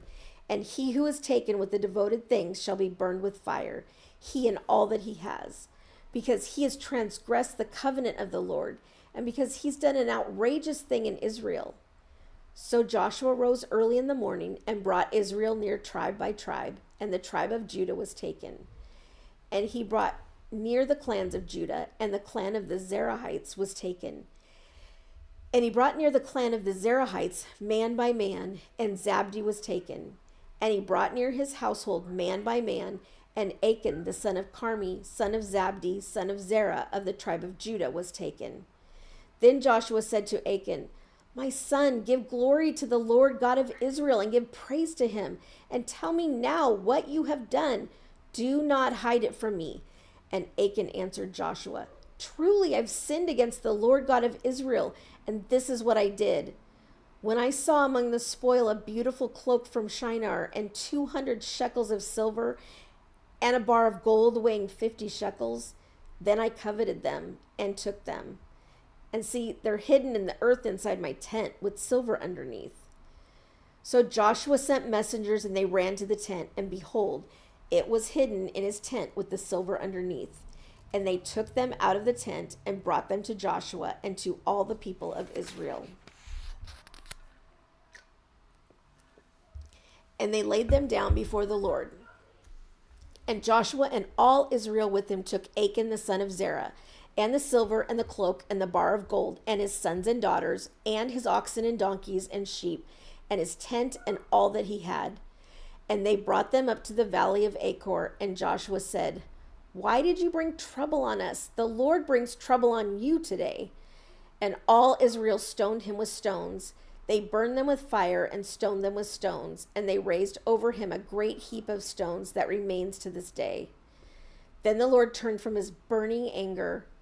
Therefore to this day the name of that place is called the Valley of Achor. Chapter 8. And the Lord said to Joshua, Do not fear and do not be dismayed. Take all the fighting men with you and arise. Go up to Ai. See, I have given into your hand the king of Ai and his people, his city and his land. And you shall do to Ai and its king as you did to Jericho and its king. Only its spoil and its livestock you shall take as plunder for yourselves. Lay an ambush against the city behind it. So Joshua and all the fighting men arose to go up to Ai, and Joshua chose 30,000 mighty men of valor and sent them out by night. He commanded them, behold, you should lie in ambush against the city behind it. Do not go very far from the city, but all of you remain ready. And I and all the people who are with me will approach the city. And when they come out against us, just as before, we shall flee before them, and they'll come out after us until we've drawn them away from the city. For they will say, they are fleeing from us just as before, so we will flee before them. Then you shall rise up from the ambush and seize the city, for the Lord your God will give it into your hand. And as soon as you have taken the city, you shall set the city on fire. You shall do according to the word of the Lord. See, I have commanded you. So Joshua sent them out, and they went to the place of ambush and lay between Bethel and Ai, to the west of Ai, but Joshua spent that night among the people.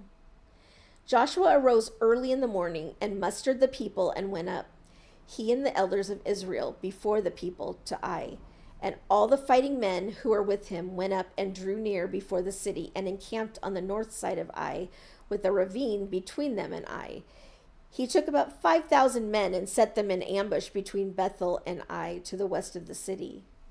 So they stationed the forces, the main encampment that was north of the city, and its rear guard west of the city. But Joshua spent that night in the valley, and as soon as the king of Ai saw this, he and all his people, the men of the city, hurried and went out early to the appointed place toward the Arabah to meet Israel in battle. But he did not know that there was an ambush against him behind the city. And Joshua and all Israel pretended to be beaten before them and fled in the direction of the wilderness. So all the people who were in the city were called together to pursue them. And as they pursued Joshua, they were drawn away from the city. Not a man was left in Ai or Bethel who did not go out after Israel. They left the city open and pursued Israel. Then the Lord said to Joshua, stretch out the javelin that is in your hand toward Ai, for I will give it into your hand. And Joshua stretched out the javelin that was in his hand toward the city. And the men in the ambush rose quickly out of their place, and as soon as he had stretched out his hand, they ran and entered the city and captured it. And they hurried to set the city on fire. So when the men of Ai looked back, behold, the smoke of the city went up to heaven, and they had no power to flee this way or that. For the people who fled to the wilderness turned back against the pursuers. And when Joshua and all Israel saw that the ambush had captured the city, and that the smoke of the city went up, then they turned back and struck down the men of Ai. And the others came out from the city against them, so they were in the midst of Israel, some on this side and some on that side. And Israel struck them down until there was left none that survived or escaped. But the king of Ai they took alive and brought him near to Joshua. When Israel had finished killing all the inhabitants of Ai in the open wilderness where they pursued them, and all of them to the very last had fallen by the edge of the sword, all Israel returned to Ai and struck it down with the edge of the sword. And all who fell that day, both men and women, were 12,000, all the people of Ai. But Joshua did not draw back his hand with which he stretched out the javelin until he had devoted all the inhabitants of Ai to destruction. Only the livestock and the spoil of that city Israel took as their plunder, according to the word of the Lord that he commanded Joshua. So Joshua burned Ai and made it forever a heap of ruins, as it is to this day. And he hanged the king of Ai on a tree until evening. And at sunset Joshua commanded, and they took his body down from the tree and threw it at the entrance of the gate of the city, and raised over it a great heap of 6 stones, which stands there to this day. At that time Joshua built an altar to the Lord, the God of Israel, on Mount Ebal, just as Moses, the servant of the Lord, had commanded the people of Israel, as it is written in the book of the law of Moses. an altar of uncut stones upon which no man has wielded an iron tool. And they offered on it burnt offerings to the Lord and sacrificed peace offerings. And there, in the presence of the people of Israel, he wrote on the stones a copy of the law of Moses, which he had written. And all Israel, sojourner as well as native born, with their elders and officers and their judges, stood on opposite sides of the ark before the Levitical priests who carried the ark of the covenant of the Lord, half of them in front of Mount Gerizim, and half of them in front of Mount Ebal, just as Moses the servant of the Lord had commanded at the first to bless the people of Israel. And afterward he read all the words of the law, the blessing and the curse, according to all that is written in the book of the law. There was not a word of all that Moses commanded that Joshua did not read before all the assembly of Israel, and the women and the little ones and the sojourners who lived among them.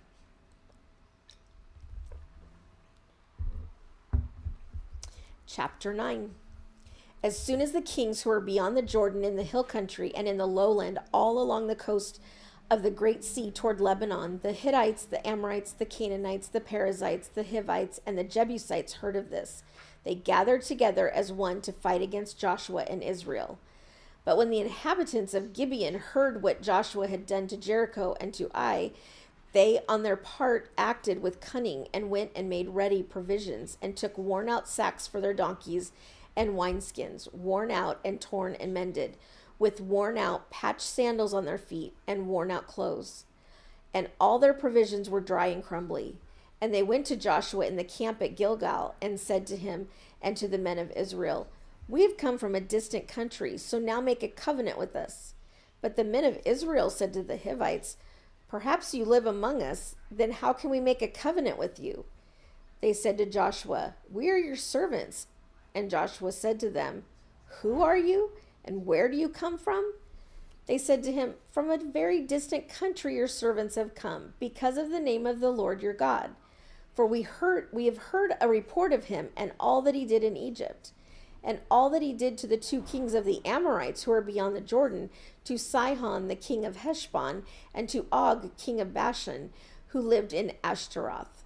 So our elders and all the inhabitants of our country said to us, 'Take provisions in your hand for the journey and go to meet them and say to them, "We are your servants. Come now, make a covenant with us. Here is our bread. It was still warm when we took it from our houses as our food for the journey on the day we set out to come to you. But now, behold, it is dry and crumbly. These wineskins were new when we filled them, and behold, they have burst. And these garments and sandals of ours are worn out from the very long journey." So the men took some of their provisions, but did not ask counsel from the Lord. And Joshua made peace with them and made a covenant with them to let them live, and the leaders of the congregation swore to them. At the end of 3 days after they had made a covenant with them, they heard that they were the neighbors and that they lived among them. And the people of Israel set out and reached their cities on the 3rd day. Now their cities were Gibeon, Chephirah, Beeroth, and Kiriath Jearim. But the people of Israel did not attack them, because the leaders of the congregation had sworn to them by the Lord, the God of Israel. Then all the congregation murmured against the leaders. But all the leaders said to all the congregation, "We have sworn to them by the Lord, the God of Israel, and now we may not touch them. This we will do to them. Let them live, lest wrath be upon us, because of the oath that we swore to them." And the leaders said to them, "Let them live." So they became cutters of wood and drawers of water for all the congregation, just as the leaders had said of them. Joshua summoned them, and he said to them, "Why did you deceive us, saying, 'We are very far from you,' when you dwell among us? Now therefore you are cursed, and some of you shall never be anything but servants, cutters of wood and drawers of water for the house of my God." They answered Joshua, "Because it was told to your servants for a certainty that the Lord your God had commanded his servant Moses to give you all the land and to destroy all the inhabitants of the land from before you. So we feared greatly for our lives because of you and did this thing. And now behold, we are in your hand. Whatever seems good and right in your sight to do to us, do it. So he did this to them and delivered them out of the hand of the people of Israel, and they didn't kill him. But Joshua made them that day cutters of wood and drawers of water for the congregation and for the altar of the Lord, to this day in the place that he should choose. Chapter 10. Nope, sorry. No chapter 10. It's my turn, it's my turn. All right. Here you go.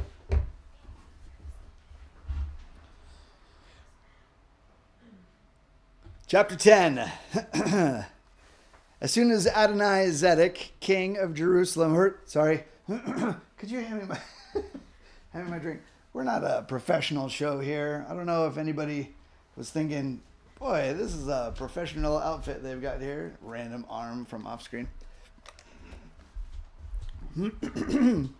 Oh man, I'm so sorry. Well, at least if there was going to be an awkward moment, it'd be with me. So here we go. Starting over, chapter 10. As soon as Adoni-Zedek, king of Jerusalem, heard how Joshua had captured Ai and had devoted it to destruction, doing to Ai and its king as he had done to Jericho and its king, and how the inhabitants of Gibeon had made peace with Israel and were among them, he feared greatly, because Gibeon was a great city, like one of the royal cities, and because it was greater than Ai and its men were warriors. So Adoni-Zedek, king of Jerusalem, sent to Hoham, king of Hebron, to Piram, king of Jarmuth, to Japhia, king of Lachish, and to Debir, king of Eglon, saying, Come up to me and help me, and let us strike Gibeon, for it has made peace with Joshua and with the people of Israel.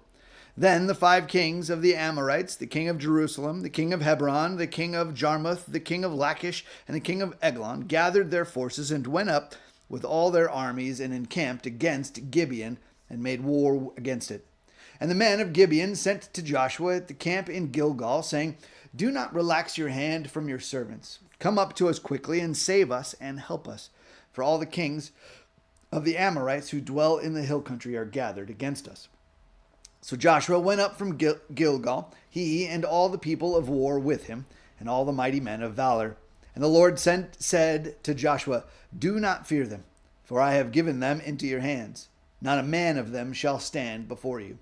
So Joshua came upon them suddenly, having marched up all night from Gilgal.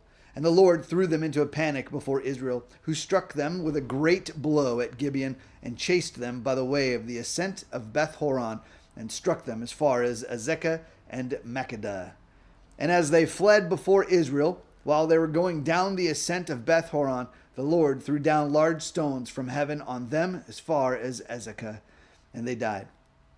There were more who died because of the hailstones than the sons of Israel killed with the sword.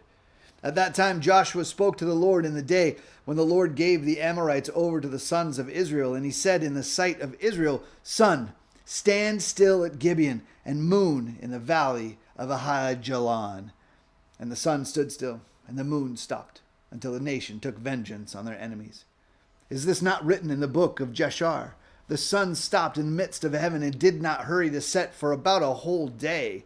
There has been no day like it before or since, when the Lord heeded the voice of a man, for the Lord fought for Israel.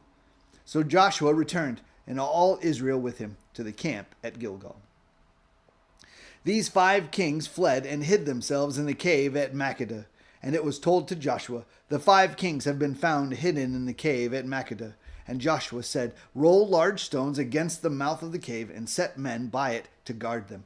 But do not stay there yourselves. Pursue your enemies. Attack their rear guard. Do not let them enter the cities, for the Lord your God has given them into your hand.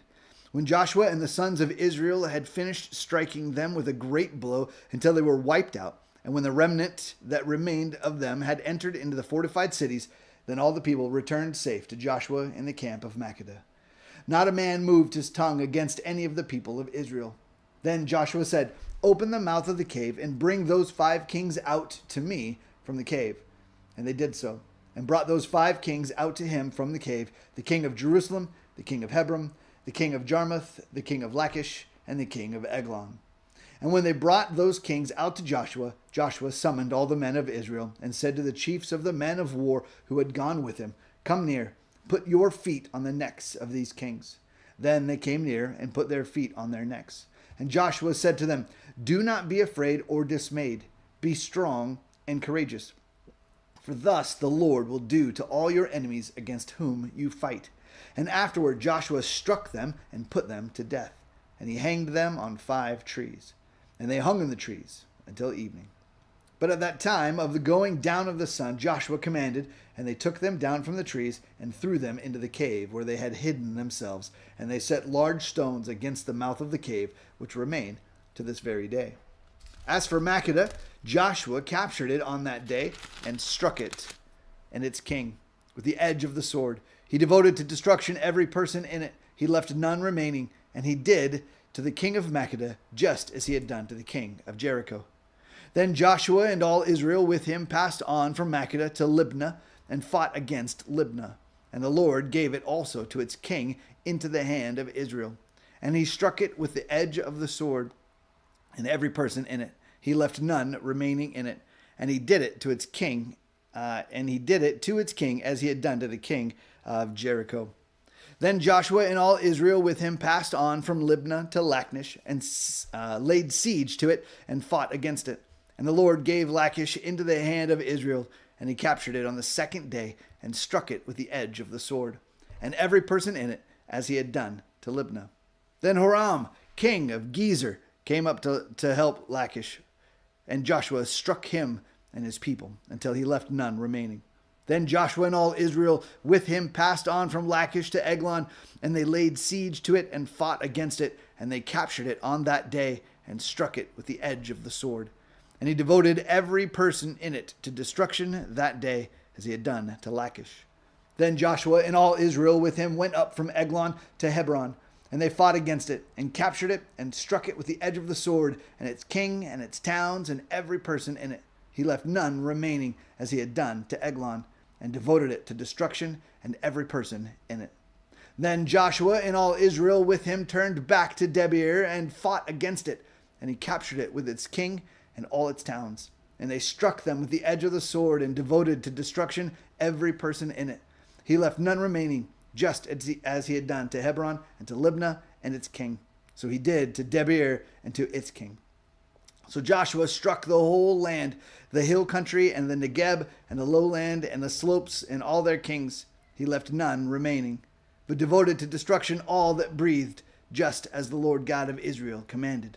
And Joshua struck them from Kadesh Barnea as far as Gaza, and all the country of Goshen as far as Gibeon. And Joshua captured all these kings and their land at one time, because the Lord God of Israel fought for Israel. Then Joshua returned, and all Israel with him, to the camp at Gilgal.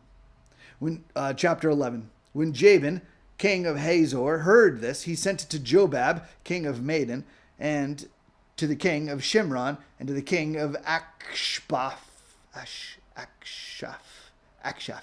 and to the kings who were in the northern hill country, and in the Arabah south of Chinneroth, and in the lowland, and in Naphoth Dor, west, Naphoth on the west, to the Canaanites in the east and the west, the Amorites, the Hittites, the Pezerites, the Jebusites in the hill country, and the Hivites under Hermon in the land of Mizpah. And they came out with all their troops, a great horde, in number like the sand that is on the seashore, with very many horses and chariots. And all these kings joined their forces and came and encamped together at the waters of Merom to fight against Israel. And the Lord said to Joshua, "Do not be afraid of them, for tomorrow at this time I will give over all of them, slain, to Israel. You shall hamstring their horses and burn their chariots with fire." So Joshua and all his warriors came suddenly against them by the waters of Merom and fell upon them. And the Lord gave them into the hand of Israel, who struck them and chased them as far as Great Sidon and Misrephoth Maim, and eastward as far as the valley of Mizpah. And they struck them until he left none remaining. And Joshua did to them just as the Lord said to him. He hamstrung their horses and burned their chariots with fire. And Joshua turned back at that time and captured Hazor and struck its king with the sword. For Hazor formerly was the head of all those kingdoms. And they struck with the sword all who were in it. devoting them to destruction. There was none left that breathed. And he burned Hazor with fire, and all the cities of those kings, and all their kings Joshua captured and struck them with the edge of the sword, devoting them to destruction, just as Moses, the servant of the Lord, had commanded. But none of the cities that stood on the mounds did Israel burn, except Hazor alone, that Joshua burned. And all the spoil of these cities and the livestock the people under Israel took for their plunder. But every person they struck with the edge of the sword until they had destroyed them, and they did not leave any who breathed. Just as the Lord had commanded Moses, his servant, so Moses commanded Joshua, and so Joshua did. He left nothing undone of all the Lord had commanded Moses. So Joshua took all that land, the hill country, and all the Negeb, and all the land of Goshen, and the lowland, and the Arabah, and the hill country of Israel, and its lowland, from Mount Halak, which raises towards Seir, as far as Baal Gad in the valley of Lebanon, below Mount Hermon. And he captured all their kings and struck them and put them to death. Joshua made war a long time with all those kings. There was not a city that made peace with the people of Israel except the Hivites, the inhabitants of Gibeon. They took them all in battle, for it was the Lord's doing to harden their hearts that they should come against Israel in battle, in order that they should be devoted to destruction, and should receive no mercy, but be destroyed, just as the Lord commanded Moses. And Joshua came at that time and cut off the Anakim from the hill country, from Hebron, from Debir, from Anab, and from all the hill country of Judah, and from all the hill country of Israel. Joshua devoted them to destruction with their cities. There was none of the Anakim left in the land of the people of Israel, only in Gaza, in Gath, and in Ashdod did some remain. So Joshua took the whole land, and according to all that the Lord had spoken to Moses, and Joshua gave it for an inheritance to Israel according to the tribal allotments, and the land had rest from war. Before I go on, hang on one second. Wanda, there should be a piece of paper out there that says tips for reading. Okay. Chapter 12. Now these are the kings of the land whom the people of Israel defeated and took possession of their land beyond the Jordan toward the sunrise, from the valley of the Arnon to Mount Hermon, with all the Arabah eastward. Sihon, king of the Amorites, who lived at Heshbon and ruled from Aroer, which is on the edge of the valley of the Arnon, and from the middle of the valley as far as the river Jabbok. The boundary of the Ammonites, that is half of Gilead, and the Arabah to the sea of Chinneroth, eastward, and in the direction of Beth Jeshimoth, to the sea of Arabah, the salt sea, southward to the foot of the slopes of Pisgah.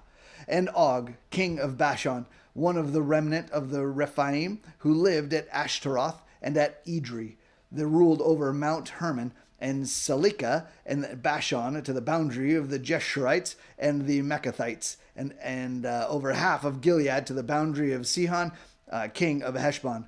Moses, the servant of the Lord, and the people of Israel defeated them, and Moses, the servant of the Lord, gave their land for possession to the Reubenites and the Gadites and the half-tribe of Manasseh.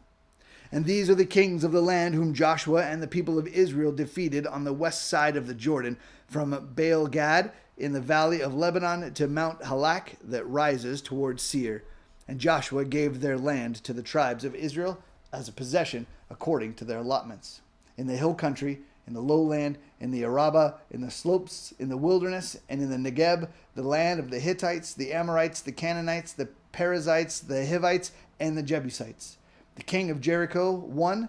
The king of Ai, which is beside Bethel, 1. The king of Jerusalem, 1. The king of Hebron, 1. The king of Jarmuth, 1. The king of Lachish, 1. The king of Eglon, 1. The king of Gezer, 1. The king of Debir, 1. The king of Geder, 1. The king of Hormah, 1. The king of Arad, 1. The king of Libnah, 1. The king of Adullam, 1. The king of Makkedah, 1. The king of Bethel, 1. The king of Tappuah, 1. The king of Hepher, 1. The king of Aphek, 1. The king of Lasharon, 1. The king of Madden, 1. The king of Hazor, 1. The king of Shimron Meron, 1. The king of Akshaphat, 1. The king of Tanakh, 1. The king of Megiddo, Megiddo, 1. The king of Kedesh, 1. The king of Jokneam in Carmel, 1. The king of Dor in Naphath Dor, 1. The king of Goim in Galilee, 1. The king of Tisra, 1. In all, 31 kings. Chapter 13. Now Joshua was old and advanced in years, and the Lord said to him, You are old and advanced in years, and there remains yet very much land to possess. This is the land that yet remains, all the regions of the Philistines, and all those of the Geshurites, which is east of Egypt, northward in the boundary of Ekron. It is counted as Canaanite. There are 5 rulers of the Philistines, those of Gaza, Ashdod, Ashkelon, Gath and Ekron, and those of the Avim. In the south, all the land of the Canaanites, the Mira that belongs to the Sidonians, to Aphek, to the boundary of the Amorites, and the land of Gebalites, and all Lebanon toward the sunrise, from Baal Gad, below Mount Hermon, to Lebo Hamath, and the inhabitants of the hill country, from Lebanon to Misrephoth Maim, even the Sidonians. I myself will drive them out from before the people of Israel, only allot the land to Israel for an inheritance, as I have commanded you. Now therefore, divide this land for an inheritance to the 9 tribes and half the tribe of Manasseh. With the other half of the tribe of Manasseh, the Reubenites and the Gadites received their inheritance, which Moses gave them, beyond the Jordan eastward, as Moses the servant of the Lord gave them.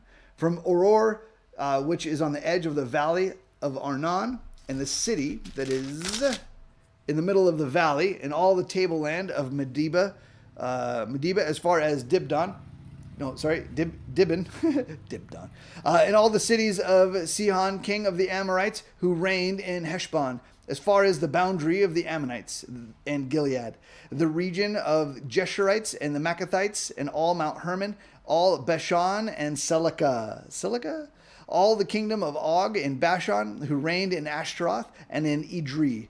He alone was left of the remnant of the Rephaim. These Moses had struck and driven out. Yet the people of Israel did not drive out the Jeshurites or the Maccathites, but Jeshur and Maccath dwell in the midst of Israel to this day. To the tribe of Levi alone Moses gave no inheritance. The offerings by fire to the Lord God of Israel are their inheritance, as he said to him.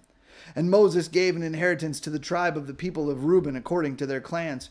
So their territory was from Aroer, which is on the edge of the valley of the Arnon, and the city that is in the middle of the valley, and all the tableland by Medeba, with Heshbon, and all its cities that are in the tableland, Dibon, and Bamoth Baal, and Beth Baal Meon, and Jahaz, and Kedemoth, and Mephath, and Kiriathaim, and Sibma, and Surath Seir, and on the hill of the valley, and Beth Peor, and the slopes of Pisgah, and Beth Jeheshemosh, that is all the cities of the tableland, and all the kingdom of Sihon, king of the Amorites, who reigned in Heshbon, whom Moses defeated with the leaders of Midian, Evi, and Rechem, and Zur, and Hur, and Reba, the princess of Sihon, who lived in the land.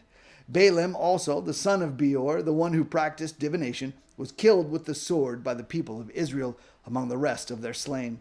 And the border of the people of Reuben was the Jordan as a boundary. This was the inheritance of the people of Reuben, according to their clans, with their cities and villages. Moses gave an inheritance also to the tribe of Gad, to the people of Gad, according to their clans.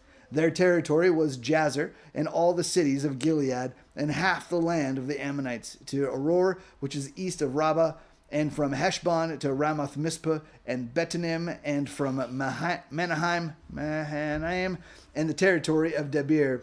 And in the valley, Beth Haram, Beth Nimrah, Succoth, and Saphon, the rest of the kingdom of Sihon, king of Heshbon, having the Jordan as a boundary, to the lower end of the sea of Chinnereth, eastward beyond the Jordan. This is the inheritance of the people of Gad, according to their clans, with their cities and villages. And Moses gave an inheritance to the half-tribe of Manasseh. It was allotted to the half-tribe of the people of Manasseh, according to their clans. Their region extended from Manahaim through all Bashan, the whole kingdom of Og, king of Bashan, all the towns of Jair, which are in Bashan, 60 cities, and half Gilead and Ashtaroth and Edrei, the cities of the kingdom of Og in Bashan. These are allotted to the people of Machir, the son of Manasseh, for the half of the people of Machir, according to their clans. These are the inheritances that Moses distributed in the plains of Moab, beyond the Jordan, east of Jericho. But to the tribe of Levi Moses gave no inheritance. The Lord God of Israel is their inheritance, just as he said to them. Chapter 14. These are the inheritances that the people of Israel received in the land of Canaan, which Eleazar the priest and Joshua the son of Nun and the heads of the fathers' houses of the tribes of the people of Israel gave them to inherit. Their inheritance was by lot, just as the Lord had commanded by the hand of Moses, for the 9 1/2 tribes. For Moses had given an inheritance to the 2 1/2 tribes beyond the Jordan, but to the Levites he gave no inheritance among them. For the people of Joseph were 2 tribes, Manasseh and Ephraim, and no portion was given to the Levites in the land, but only cities to dwell in, with their pasture lands for their livestock and their substance. The people of Israel did as the Lord commanded Moses. They allotted the land. Then the people of Judah came to Joshua at Gilgal, and Caleb, the son of Jephunneh, the Kenizzite, said to him, "You know what the Lord said to Moses, the man of God, in Kadesh Barnea, concerning you and me? I was 40 years old when Moses, the servant of the Lord, sent me from Kadesh Barnea to spy out the land, and I brought him word against as it was in my heart. But my brothers who went up with me made the heart of the people melt. Yet I wholly followed the Lord my God. And Moses swore on that day, saying, Surely the land on which your foot has trodden shall be an inheritance for you and your children forever, because you have wholly followed the Lord my God. And now, behold, the Lord has kept me alive, just as he said, these 45 years since the time that the Lord spoke this word to Moses, while Israel walked in the wilderness. And now, behold, I am this day 85 years old. I am still as strong today as I was in the day that Moses sent me. My strength now is as my strength was then, for war and for going and coming. So now give me this hill country of which the Lord spoke on that day. For you heard on that day how the Anakim were there with great fortified cities. It may be that the Lord will be with me, and I shall drive them out, just as the Lord said." Then Joshua blessed him, and he gave Hebron to Caleb, the son of Jephunneh, for an inheritance. Therefore Hebron became the inheritance of Caleb, the son of Jephunneh, the Kenizzite, to this day, because he wholly followed the Lord, the God of Israel. Now the name of Hebron formerly was Kiriath Arba. Arba was the greatest man among the Anakim, and the land had rest from war. Chapter 15. The allotment for the tribe of the people of Judah, according to their clans, reached southward to the boundary of Edom, to the wilderness of Zin at the farthest south. And their south boundary ran from the end of the Salt Sea, from the bay that faces southward. It goes out southward of the ascent of Akrabim, passes along to Zin, and goes up to the south of Kadesh Barnea, along Hezron, up to Adar, turns about to Karka, passes along the Asmon, goes out by the brook of Egypt, and comes to its end at the sea. This shall be your south boundary. And the east boundary is the Salt Sea, to the mouth of the Jordan. And the boundary on the north side runs from the bay of the sea at the mouth of the Jordan. And the boundary goes up to Beth Hoglah and passes along north of Beth Araba. And the boundary goes up to the stone of Bohan, the son of Reuben. And the boundary goes up to Debir from the valley of Achor. And so northward, turning toward Gilgal, which is opposite the ascent of Adamim, which is in the south side of the valley. And the boundary passes along to the waters of the En Shemesh and ends at En Rogel. Then the boundary goes up by the valley of the son of Hinnom at the southern shoulder of the Jebusite, that is Jerusalem. And the boundary goes up to the top of the mountain that lies over against the valley of Hinnom on the west, on the northern end of the valley of Rephaim. Then the boundary extends from the top of the mountain to the spring of the waters of Nephtoah, and from there to the cities of Mount Ephron. Then the boundary bends around to Bela, that is Kiriath Jearim, and the boundary circles west of Bala to Mount Seir, passes along the northern shoulder of Mount Jearim, that is Chesalon, and goes down to Beth Shemesh, and passes along by Timnah. The boundary goes out to the shoulder of the hill north of Ekron, Then the boundary bends around to Shikharon and passes along Mount Bala and goes out to Jabneel. Then the boundary comes to an end at the sea, and the west boundary was the great sea with its coastline. This is the boundary around the people of Judah according to their clans.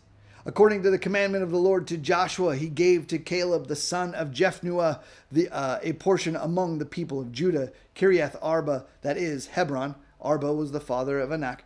And Caleb drove out from there the three sons of Anak, Sheshai and Ahiman and Talmai, the descendants of Anak.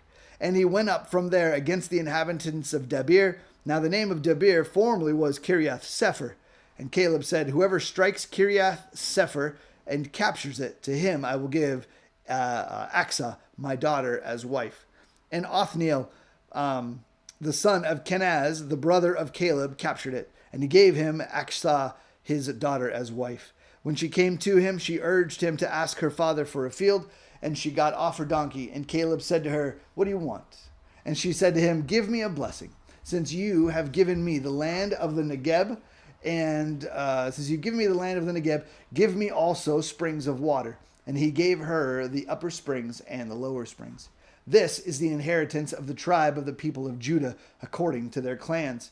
The cities belonging to the tribe of the people of Judah in the extreme south toward the boundary of Edom were Kabzeel, Eder, Jegar, Kinnah, Dimnah, Adada, Kedesh, Hazor, Ithnan, Ziph, Telem, Bealoth, Hazor, Hadith, Kerioth, Hezron, that is Hazor, Amam, Shema, Moladah, Hazar, Gada, Heshmon, Beth Pelet, Hazor, Sheol, Beersheba, Biziotheath, Bala, Em, Ezem, Etolad, Chezel, Horma, Ziklag, Madamana, Sansana, Leboeth, Shehilimin, Ain, and Rimmon, and in all 29 cities with their villages.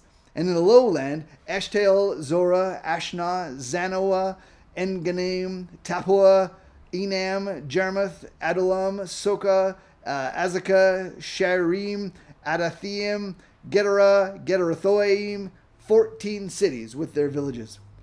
Zenan, Hadashah, Migdalgad, Dilian, Mizpah, Joktheel, Lachish, Boz-Kath, Eglon, Cabon, Lamam, Chitlish, Gederoth, Beth Dagon, Nema, Makkedah, 16 cities with their villages. Libnah, Ether, Ashen, Iftah, Ishna, Nazib, Keilah, Akzib, and Marashah, 9 cities with their villages.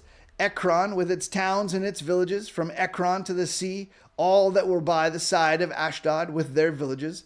Ashdod, its towns and its villages. Gaza, its towns and its villages, to the brook of Egypt and the great sea with its coastline. And in the hill country, Shamir, Jatir, Soka, Dana, Kiriath Sanah, that is Debir, Anab, Eshtemo, Anim, Goshen, Holon, and Gilo, 11 cities with their villages. Arab, Duma, Eshan, Janim, Beth Tapua, Apakeh, Africa, Humta, Kiriath Arba, that is Hebron, and Zior, 9 cities with their villages. Maon, Carmel, Ziph, Juta, Jezreel, Jokdeam, Zonah, Cain, Gibeah, and Timnah, 10 cities with their villages. Halhul, Beth Zur, Gedor, Marath, Beth Anath, and Elthkaron, 6 cities with their villages.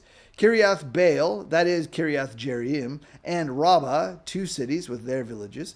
In the wilderness, Beth Araba, Midden, Sekakah, Nibshan, the city of Salt, and Engedi, 6 cities with their villages. But the Jebusites, the inhabitants of Jerusalem, the people of Jebusites, dwell with the people of Judah at Jerusalem this day.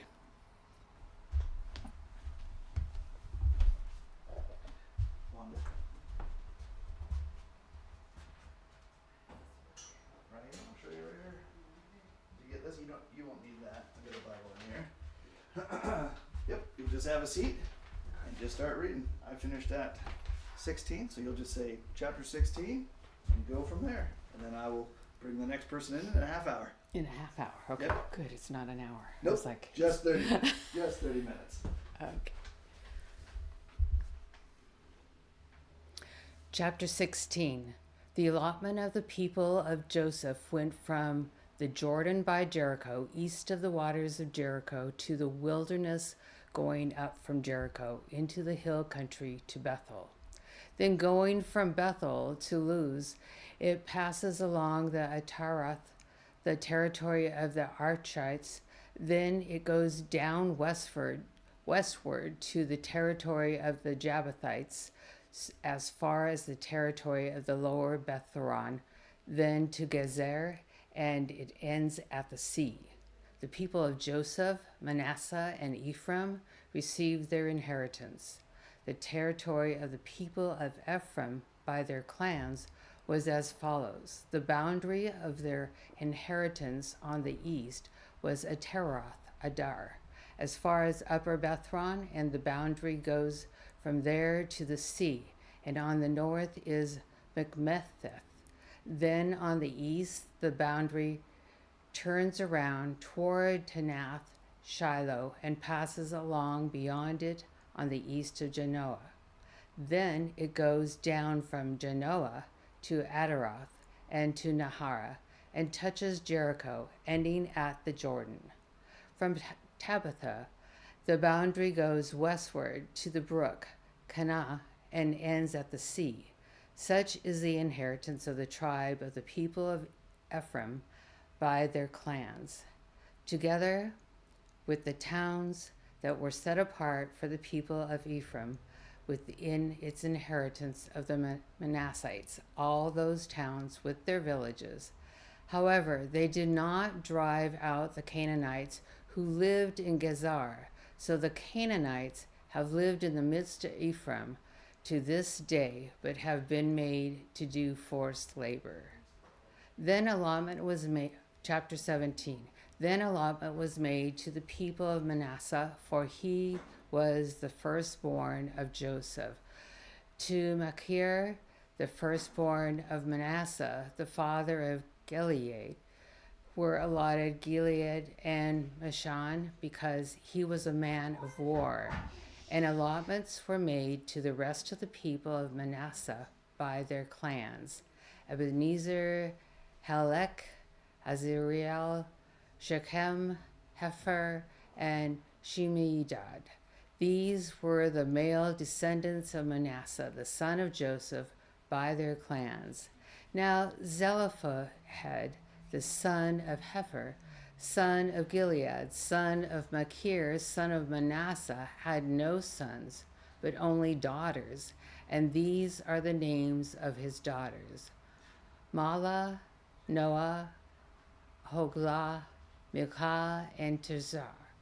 They approached Eleazar, the priest, and Joshua, the son of Nun, and the leaders, and said, "The Lord commanded Moses to give us an inheritance along with our brothers. So according to the mouth of the Lord, he gave them an inheritance among the brothers of their father. Thus there fell to Manasseh 10 portions, beside the land of Gilead and Bashan, which is on the other side of the Jordan, because the daughters of Manasseh received an inheritance along with his sons. The land of Gilead was allotted to the rest of the people of Manasseh. The territory of Manasseh reached from Asher to Machmetheth, which is east of Shechem. Then the boundary goes along southward to the inhabitants of Atapatha. The land of Tapah belonged to Manasseh, but the town of Tapah on the boundary of Manasseh belonged to the people of Ephraim. Then the boundary went down to the brook Kanah.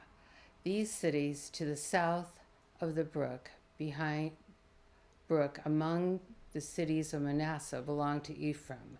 Then the boundary of Manasseh goes on the north side of the brook and ends at the sea, the land to the south being Ephraim's, and that to the north being Manasseh's.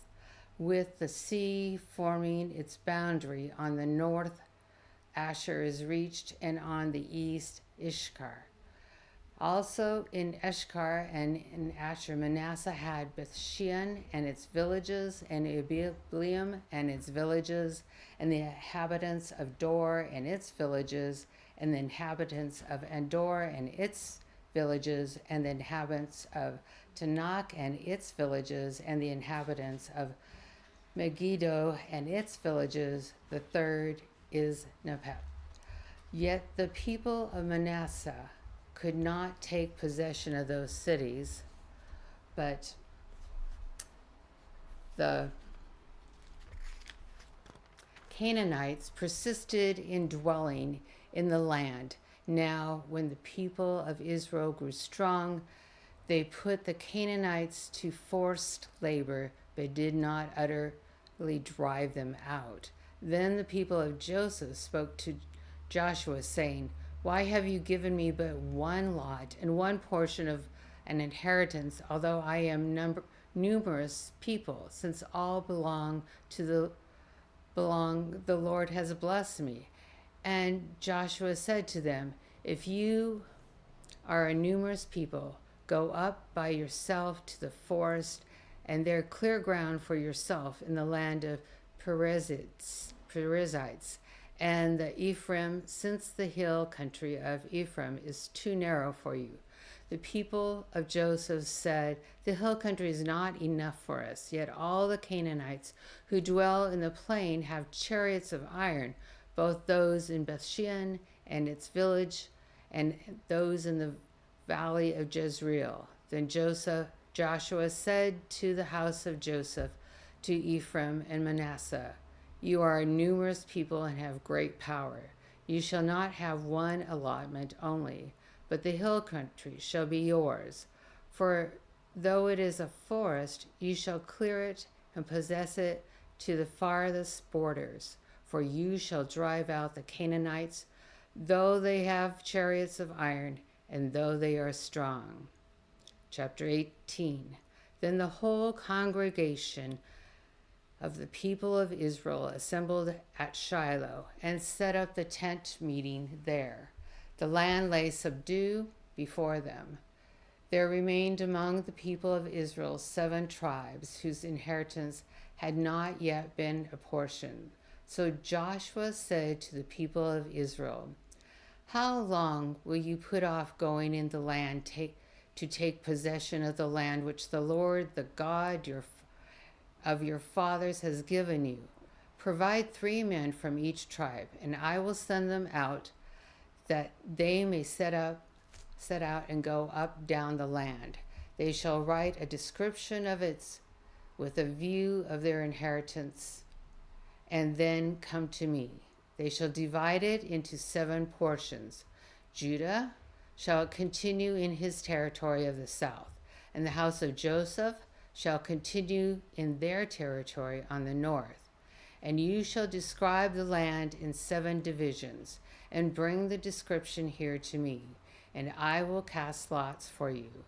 Here before the Lord our God, the Levites have no portion among you, for the priesthood of the Lord is their heritage, and Gad and Reuben and half the tribe of Manasseh have received their inheritance beyond the Jordan eastward, which Moses the servant of the Lord gave them." So the men arose and went, and Joshua charged those who went to write the description of the land, saying, "Go up and down the land and write a description and return to me, and I will cast lots for you here before the Lord in Shiloh." So the men went and passed up and down the land and wrote in a book a description of it by town in 7 divisions. Then they came to Joshua to the camp of Shiloh, and Joshua cast lots for them in Shiloh before the Lord, and there Joshua apportioned the land to the people of Israel, to each his portion. The lot of the tribe of the people of Benjamin, according to its clans, came up, and the territory allotted to it fell between the people of Judah and the people of Joseph. On the north side, their boundary began at the Jordan. Then the boundary goes up to the shoulder north of Jericho, then up through the hill country westward, and it ends in the wilderness of Bethaven. And there the boundary passes along southward in the direction of Luz, to the shoulder of Luz, that is Bethel. Then the boundary goes down to Heteroth Adar on the mountain that lies south of the lower Beth-horon.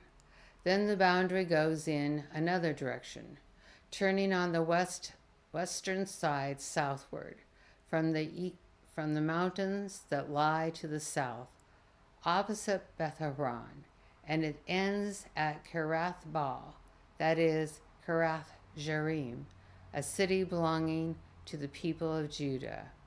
This forms the western side, and the southern side begins at the outskirts of Kirath Jearim, and the boundary goes from there to Ephraim, to the spring of the water of Nephtoah.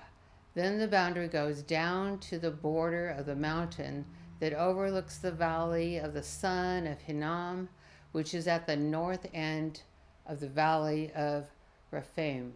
And it then goes down the valley of Hinnom, south of the shoulder of the Jebusites, and downward towards Enrogel.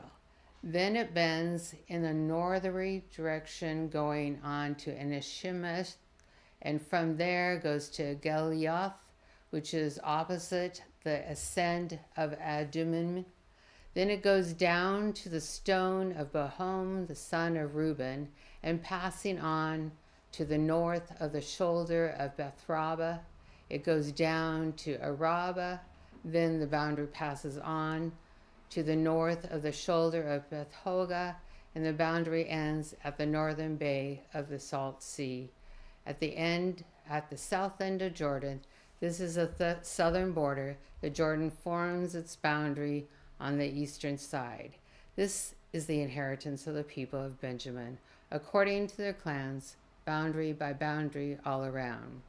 Now the cities of the tribe of the people of Benjamin, according to their clans, were Jericho, Beth-Hoglah, Emelkeziz, Beth-araba, Zemaraim,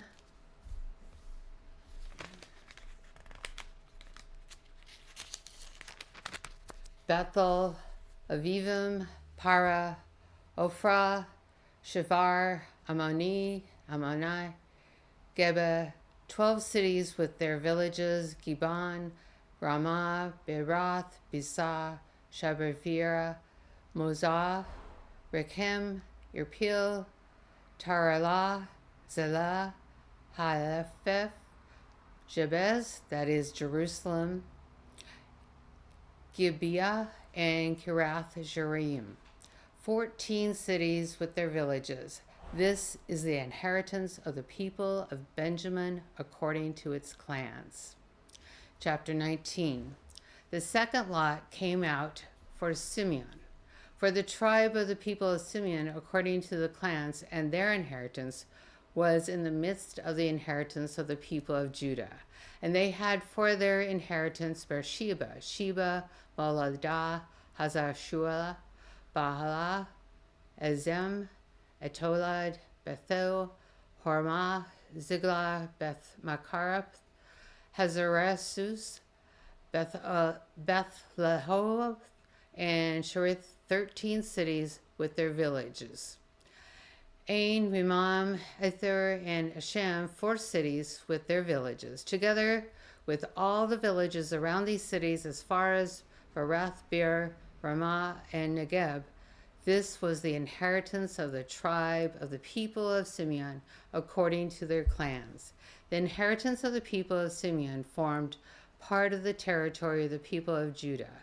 Because the portion of the people of Judah was too large for them, the people of Simeon attained the inheritance in the midst of their inheritance.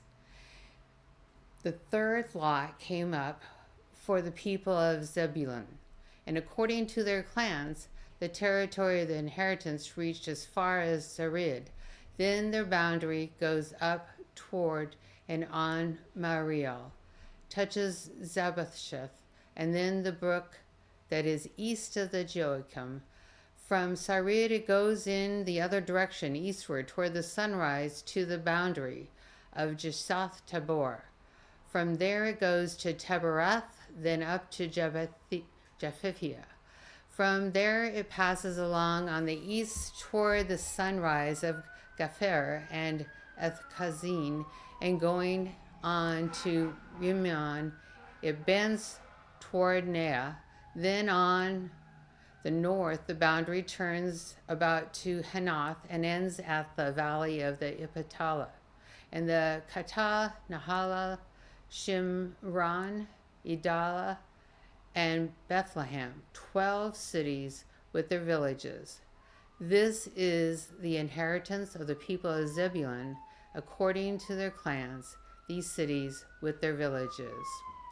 The fourth lot came out for Ishkar, for the people of Ishkar, according to their clans. Their territory included Jezreel, Jesuath, Chuen, Abaraam, Chion, Anaharath, Rabbith, Kishon, Ebez, Remeth, and Ganim, and Hadah, Bethpazez. The boundary also touches Tabar, Shazamah, and Bethshemesh, and its boundary ends at Jordan. 16 cities with their villages. This is the inheritance of the tribe of the people of Ishkar, according to their clans, the cities with their villages.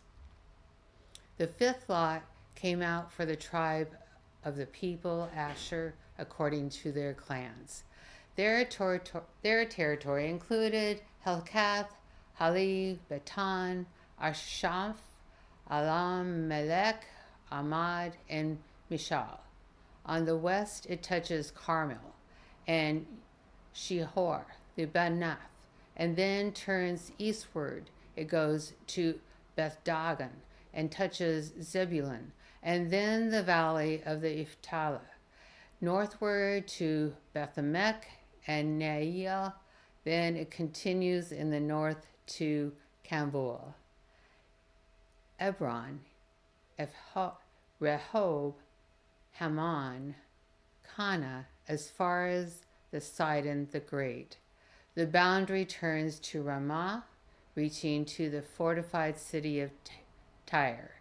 Then the boundary turns to Hosah and ends at the sea, Mahalab, Ajzib, Umah, Aphek, and Rehob. 22 cities with their villages. This is the inheritance of the tribe of the people of Asher, according to their clans, these cities with their villages. The sixth lot came out for the people of Naphtali. For the people of Naphtali, according to their clans and their boundary, ran from Heleph, from the oak in the Sanib, and Adami, Nekeb, and Jabneel, as far as Lakum, and ended at the Jordan. Then the boundary turns westward to Aznab, Tamor, and goes from there to Hukak, touching Zebulun at the south, and Asher on the west, and Judah on the east, and the Jordan. The fortified cities are Ziddim, Zer, Hamath, Rakath, Shinnereth, Adama, Ramah, Hazar, Kadesh, Adariah, and Hazar, Jiron, Bignah, El Haram, Bethnah, and Beth-Shemesh, 19 cities with their villages. This is the inheritance of the tribe of the Naphtali, according to their clans, the cities with their villages. The seventh lot came out for the tribe of the people of Dan, according to their clans, and the territory of its inheritance including Zorah, Eshtaol, Ishimeth, Sheabinbin, Jalan, Ethlah, Elon, Timnah, Ekron, Eltek, Gimethon, Baalath, Jarud, Ben Berek, Rath Rimam, and Majark and Rekhan, with a territory over against Japhah. When the territory of the people of Dan was lost to them, the people of Dan went up and fought against the Lashem. And after capturing it and striking it with the sword, they took possession of it and settled in it, calling Lashem Dan, after the name of Dan their ancestor. This is the inheritance of the tribe of the people of Dan, according to their clans, these cities with their villages. When they had finished distributing the several territories of the land as inheritance, the people of Israel gave an inheritance among them to Joshua, the son of Nun. By command of the Lord, they gave him the city that he asked, Timnath Serah, in the hill country of Ephraim, and he rebuilt the city and settled in it. These are the inheritance of Eleazar the priest and Joshua the son of Nun, and the heads of the fathers' house of the tribes of the people of Israel, distributed by lot at Shiloh before the Lord at the entrance of the tent of the meeting. So they finished dividing the land. 20. Then the Lord said to Joshua, say to the people of Israel, appoint the cities of refuge, of which I spoke to you through Moses, that the manslayer who strikes any person without intent or unknown may flee there. They shall be for you a refuge from the avenger of blood. He shall flee to one of the cities and shall stand at the entrance of the gate of the city and explain his case to the elders of that city. Then they shall take him into the city and give him a place, and he shall remain with them. And if the avenger of the blood pursues him, they shall not give up the manslayer into his hand, because he struck his neighbor unknowingly and did not hate him in the past. And he shall remain in that city until he has stood before the congregation for judgment, until the death of him who is high priest at the time. Then the manslayer may return to his own town and his own home, to the town from which he fled. So they set apart Kadesh in the Galilee, in the hill country of Naphtali, and Shechem in the hill country of Ephraim, and Kirath Arab, that is Hebron, in the hill country of Judah, and beyond the North Jordan east of Jericho.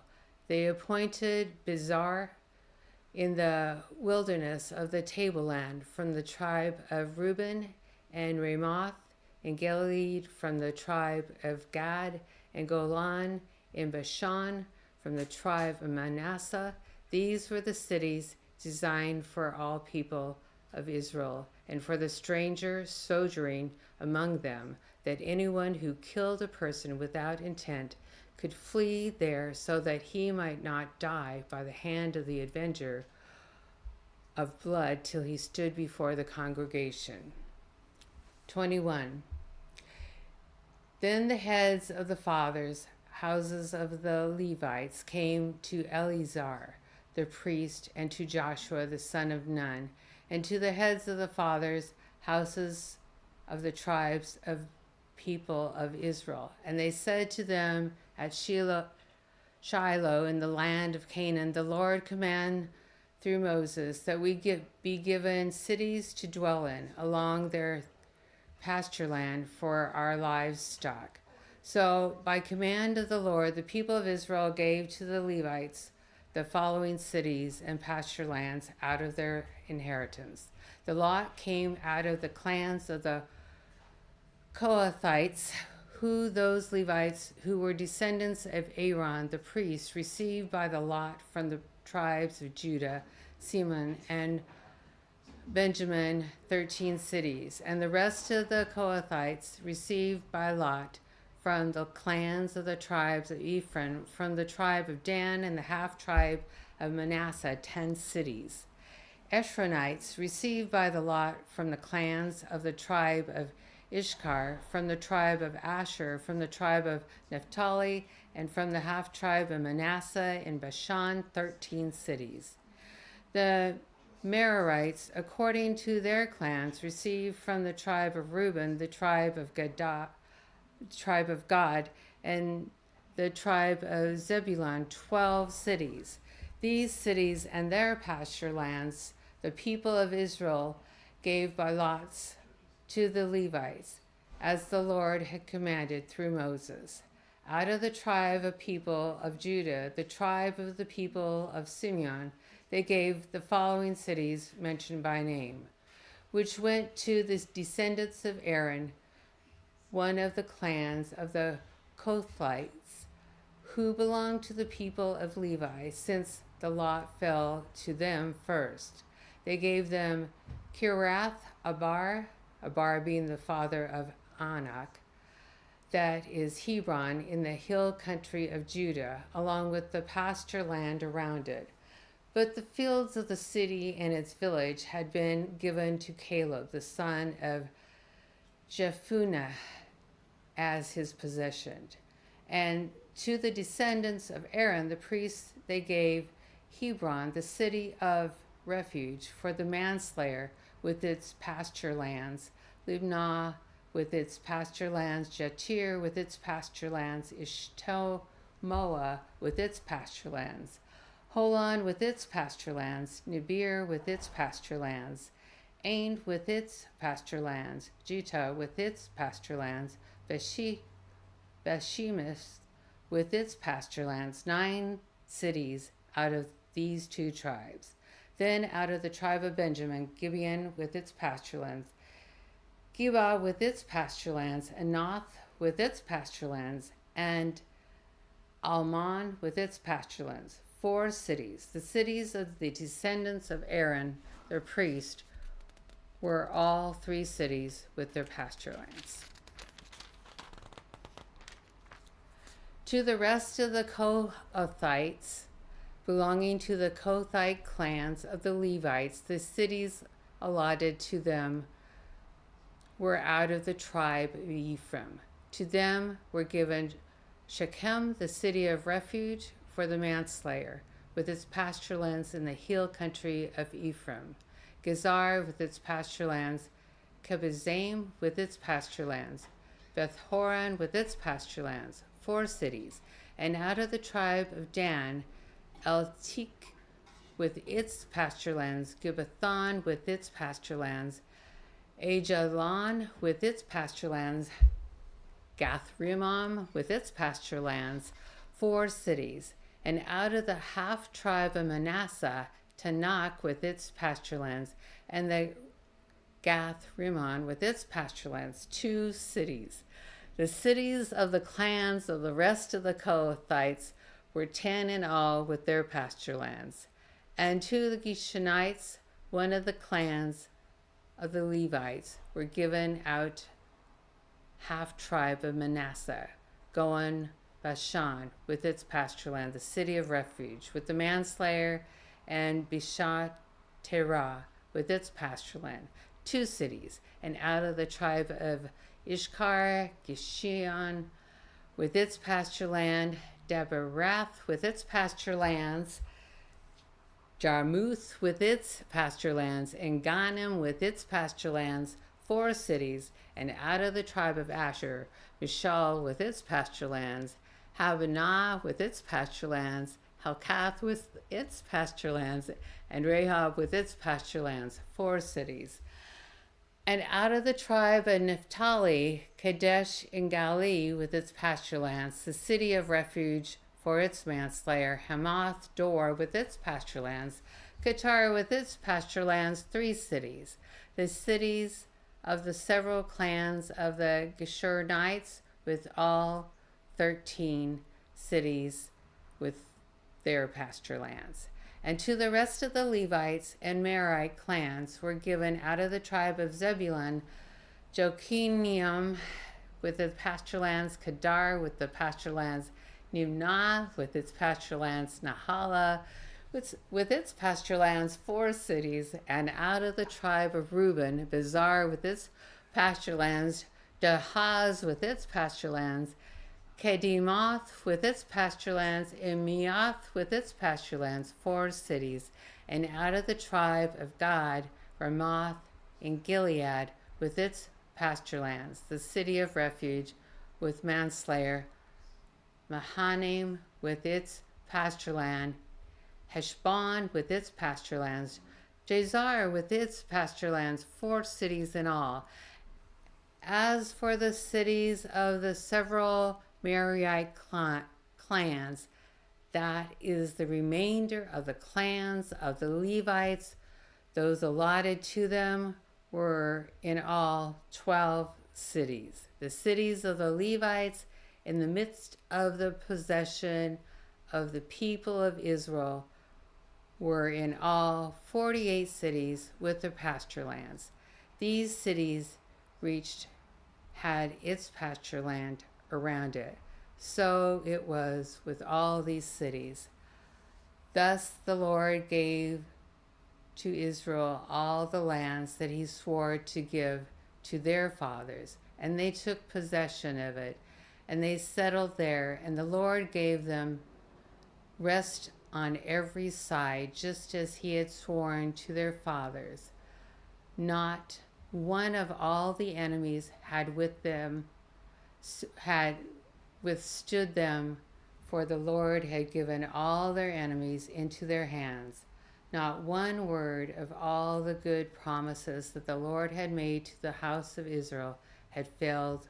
All came to pass. There you go.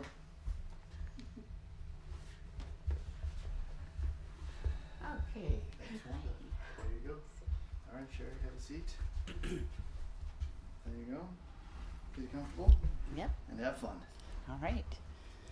Chapter 22. At that time, Joshua summoned the Reubenites and the Gadites and the half-tribe of Manasseh, and said to them, "You have kept all that Moses, the servant of the Lord, commanded you, and have obeyed my voice in all that I have commanded you. You have not forsaken your brothers these many days, down to this day, but have been careful to keep the charge of the Lord your God. And now the Lord your God has given rest to your brothers, as he promised them. Therefore turn and go to your tents in the land where your possession lies, which Moses the servant of the Lord gave you on the other side of the Jordan. Only be careful to observe the commandment and the law that Moses the servant of the Lord commanded you, to love the Lord your God, and to walk in all his ways, and to keep his commandments, and to cling to him, and to serve him with all your heart and with all your soul." So Joshua blessed them and sent them away, and they went to their tents. Now to the 1/2 of the tribe of Manasseh, Moses had given a possession in Bashan, but to the other half Joshua had given a possession beside their brothers in the land west of the Jordan. And when Joshua sent them away to their homes and blessed them, he said to them, "Go back to your tents with much wealth and with very much livestock, with silver, gold, bronze, and iron, and with much clothing. Divide the spoil of your enemies with your brothers." So the people of Reuben and the people of Gad and the half-tribe of Manasseh returned home, parting from the people of Israel at Shiloh, which is in the land of Canaan, to go to the land of Gilead, their own land, of which they had possessed themselves by command of the Lord through Moses. And when they came to the region of the Jordan that is in the land of Canaan, the people of Reuben and the people of Gad and the half-tribe of Manasseh built there an altar by the Jordan, an altar of imposing size. And the people of Israel heard it said, "Behold, the people of Reuben and the people of Gad and the half-tribe of Manasseh have built the altar at the frontier of the land of Canaan, in the region about the Jordan, on the side that belongs to the people of Israel. And when the people of Israel heard of it, the whole assembly of the people of Israel gathered at Shiloh to make war against them. Then the people of Israel sent to the people of Reuben and the people of Gad and the half-tribe of Manasseh in the land of Gilead, Phinehas, the son of Eleazar, the priest, and with him 10 chiefs, one from each of the tribal families of Israel, every one of them the head of a family among the clans of Israel.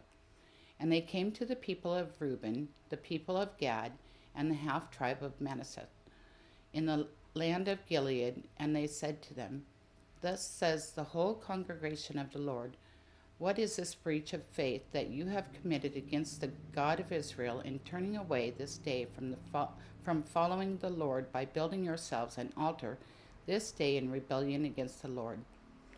Have we not had enough of the sin at Peor, from which even yet we have not cleansed ourselves, and for which there came a plague upon the congregation of the Lord, that you too must turn away this day from following the Lord?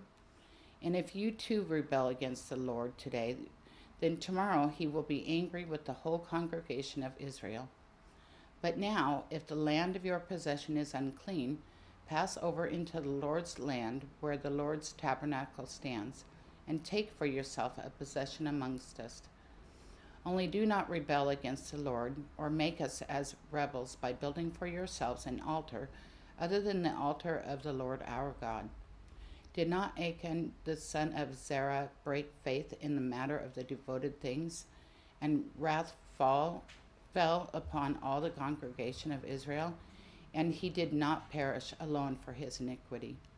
Then the people of Reuben, the people of Gad, and the half-tribe of Manasseh said in answer to the heads of the families of Israel, The mighty one, God the Lord, the mighty one, God the Lord, he knows, and let Israel itself know. If it was in rebellion or in breach of faith against the Lord, do not spare us today, for building an altar to turn away from following the Lord. Or if we did so to offer burnt offerings or grain offerings or peace offerings on it, may the Lord himself take vengeance. No, but we did it from fear that in time to come your children might say to our children, What have you to do with the Lord, the God of Israel? For the Lord has made the Jordan a boundary between us and you. You people of Reuben and people of Gad, you have no portion in the Lord, so your children might make our children cease to worship the Lord. Therefore we said, Let us now build an altar, not for burnt offering, nor for sacrifice, but to be a witness between us and you, and between our generations after us, that we do perform the service of the Lord in his presence with our burnt offerings and sacrifices and peace offerings.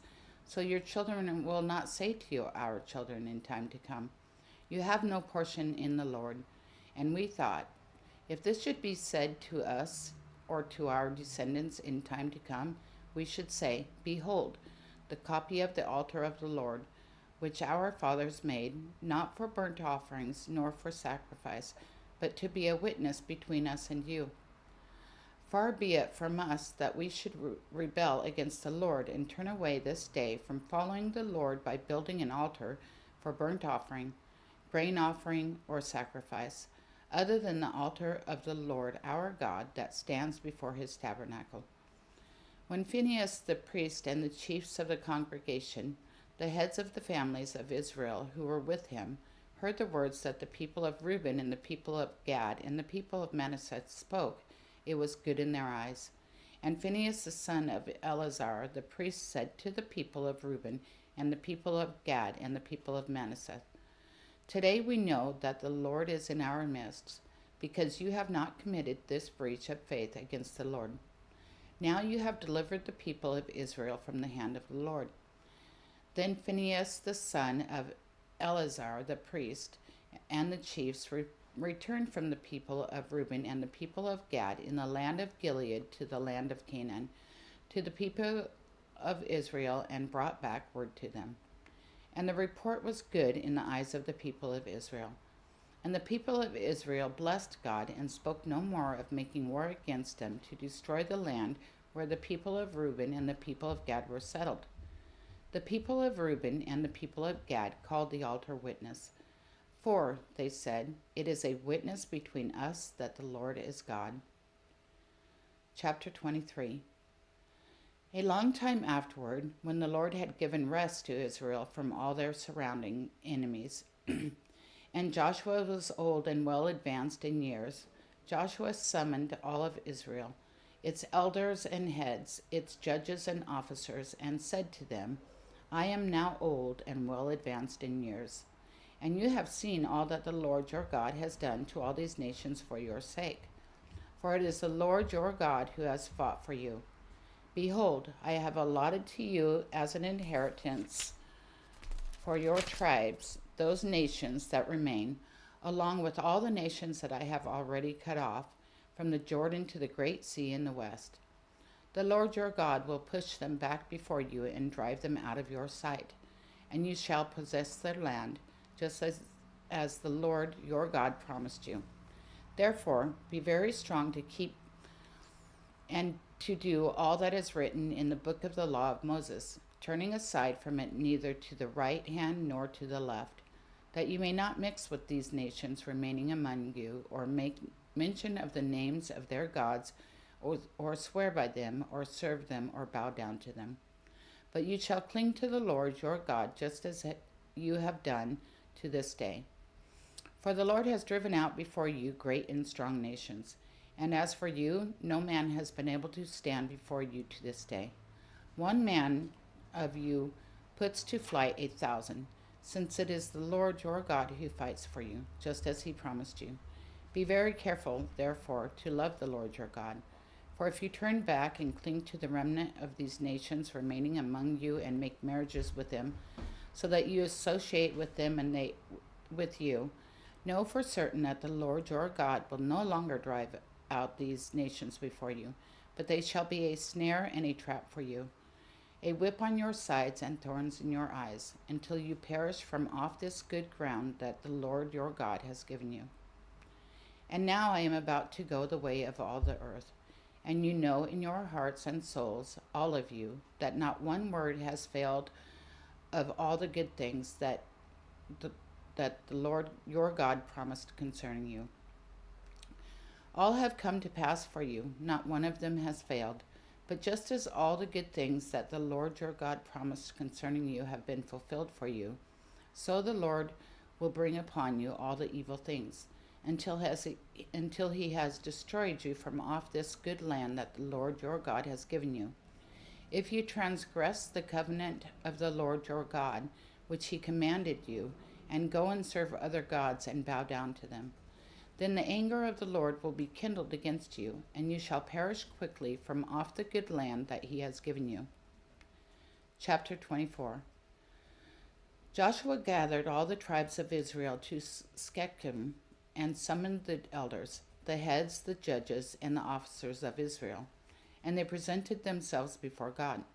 And Joshua said to all the people, Thus says the Lord, the God of Israel, long ago your fathers lived beyond the Euphrates, Terah, the father of Abraham and Nahor, and they served other gods. Then I took your father Abraham from beyond the river and led him through all the land of Canaan, and made his offspring many. I gave him Isaac, and to Isaac I gave Jacob and Esau. And I gave Esau the hill country of Seir to possess, but Jacob and his children went down to Egypt. And I sent Moses and Aaron, and I plagued Egypt with what I did in the midst of it, and afterwards I brought you out. Then I brought your fathers out of Egypt, and you came to the sea. And the Egyptians pursued your fathers with chariots and horsemen to the Red Sea. And when they cried to the Lord, he put darkness between you and the Egyptians, and made the sea come upon them and cover them. And your eyes saw what I did in Egypt. And you lived in the wilderness a long time. Then I brought you to the land of the Amorites, who lived on the other side of the Jordan. They fought with you, and I gave them into your hand. and you took possession of their land, and I destroyed them before you. Then Balak the son of Zippor, king of Moab, arose and fought against Israel, and he sent and invited Balaam the son of Beor to curse you. But I would not listen to Balaam. Indeed, he blessed you. So I delivered you out of his hand, and you went over to the Jordan and came to Jericho, and the leaders of Jericho fought against you, and also the Amorites, the Perizzites, the Canaanites, the Hittites, the Girgashites, the Hivites, and the Jebusites. And I gave them into your hand, and I sent the hornet before you, which drove them out before you. And the 2 kings of the Amorites, it was not by your sword or by your bow. I gave you a land on which you had not labored, and cities that you had not built, and you dwell in them. You eat the fruit of vineyards and olive orchards that you did not plant. Now therefore, fear the Lord and serve him in sincerity and in faithfulness. Put away the gods that your fathers served beyond the river and in Egypt, and serve the Lord. And if it is evil in your eyes to serve the Lord, choose this day whom you will serve, whether the gods your fathers served in the region beyond the river, or the gods of the Amorites in whose land you dwell. But as for me and my house, we will serve the Lord. Then the people answered, Far be it from us that we should forsake the Lord to serve other gods. For it is the Lord our God who brought us and our fathers up from the land of Egypt, out of the house of slavery, and who did those great signs in our sight, and preserved us in all the way that we went, and among all the peoples through whom we passed. And the Lord drove out before us all the peoples, the Amorites, who lived in the land. Therefore we also will serve the Lord, for he is our God. But Joshua said to the people, You are not able to serve the Lord, for he is a holy God. He is a jealous God. He will not forgive your transgressions or your sins. If you forsake the Lord and serve foreign gods, then he will turn and do you harm and consume you, after having done you good. And the people said to Joshua, No, but we will serve the Lord. Then Joshua said to the people, You are witnesses against yourselves that you have chosen the Lord to serve him. And they said, We are witnesses. He said, Then put away the foreign gods that are among you, and incline your heart to the Lord, the God of Israel. And the people said to Joshua, The Lord our God we will serve, and his voice we will obey. So Joshua made a covenant with the people that day, and put in place statutes and rules for them at Shechem. And Joshua wrote these words in the book of the law of God. And he took a large stone and set it up there under the terebinth that was by the sanctuary of the Lord. And Joshua said to all the people, Behold, this stone shall be a witness against us, for it has heard all the words of the Lord that he spoke to us. Therefore it shall be a witness against you, lest you deal falsely with your God. So Joshua sent the people away, every man to his inheritance. After these things, Joshua the son of Nun, the servant of the Lord, died, being 110 years old. And they buried him in his own inheritance at Timnath-serah, which is in the hill country of Ephraim, north of the mountain of Gaash. Israel served the Lord all the days of Joshua, and all the days of the elders who outlived Joshua, and had known all the work that the Lord did for Israel. As for the bones of Joseph, which the people of Israel brought up from Egypt, they buried them at Shechem, in the piece of land that Jacob bought from the sons of Hamor and the father of Shechem for 100 pieces of money. It became an inheritance of the descendants of Joseph. And Eleazar the son of Aaron died, and they buried him at Gibeah, the town of Phinehas, his son, which had been given him in the hill country of Ephraim. Judges chapter 1. After the death of Joshua, the people of Israel inquired of the Lord, Who shall go up first for us against the Canaanites, to fight against them? The Lord said, Judah shall go up. Behold, I have given the land into his hand. And Judah said to Simeon his brother, Come up with me into the territory allotted to me, that we may fight against the Canaanites. And I likewise will go with you into the territory allotted to you. So Simeon went with him. Then Judah went up, and the Lord gave the Canaanites and the Perizzites into their hand, and they defeated 10,000 of them at Bezek. They found Adonibezek at Bezek and fought against him and defeated the Canaanites and the Perizzites. Adonibezek fled, but they pursued him and caught him and cut off his thumbs and his big toes. And Adonibezek said, 70 kings with their thumbs and their big toes cut off used to pick up scraps under my table. As I have done, so God has repaid me. And they brought him to Jerusalem, and he died there. And the men of Judah fought against Jerusalem and captured it and struck it with the edge of the sword and set the city on fire.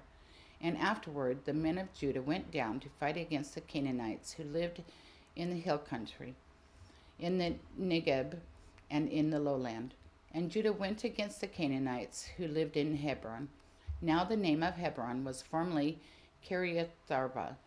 And they defeated Sheshai and Ahiman and Talmai. From there they went against the inhabitants of Debir. The name of Debir was formerly Kiriath-Sepher. And Caleb said, He who attacks Kiriath-Sepher and captures it, I will give him Aksa, my daughter, for a wife. And Othniel, the son of Kenaz, Caleb's younger brother, captured it. And he gave him, Asha, his daughter, for a wife. When she came to him, she urged him to ask her father for a field. And she dismounted from her donkey, and Caleb said to her, What do you want? She said to him, Give me a blessing. Since you have sent me in the land of Negeb, give me also springs of water. And Caleb gave her the upper springs and the lower springs. And the descendants of the Kenethi, Moses' father-in-law, went up with the people of Judah from the city of palms into the wilderness of Judah, which lies in the Negeb near Arid. And they went and settled with the people. And Judah went with Simeon his brother, and they defeated the Canaanites who inhabited Japheth and devoted it to destruction. So the name of the city was called Hormah. Judah also captured Gaza with its territory, and Askelon with its territory, and Ekron with its territory. And the Lord was with Judah, and he took possession of the hill country. But he could not drive out the inhabitants of the plain because they had chariots of iron. And Hebron was given to Caleb, as Moses had said, and he drove out from it the 3 sons of Anak. But the people of Benjamin did not drive out the Jebusites who lived in Jerusalem. So the Jebusites had lived with the people of Benjamin in Jerusalem to this day. The house of Joseph also went up against Bethel, and the Lord was with them. And the house of Joseph scouted out Bethel. Now the name of the city was formerly Luz. And the spies saw a man coming out of the city, and they said to him, Please show us the way into the city, and we will deal kindly with you. And he showed them the way into the city. And they struck the city with the edge of the sword. But they let the man and all his family go. And the man went to the land of the Hittites and built a city and called its name Luz. That is its name to this day.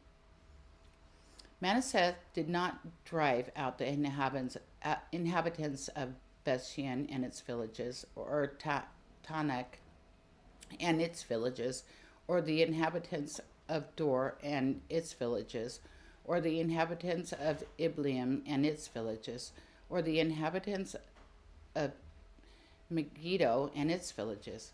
For the Canaanites persisted in dwelling in that land. When Israel grew strong, they put the Canaanites to forced labor, but did not drive them out completely.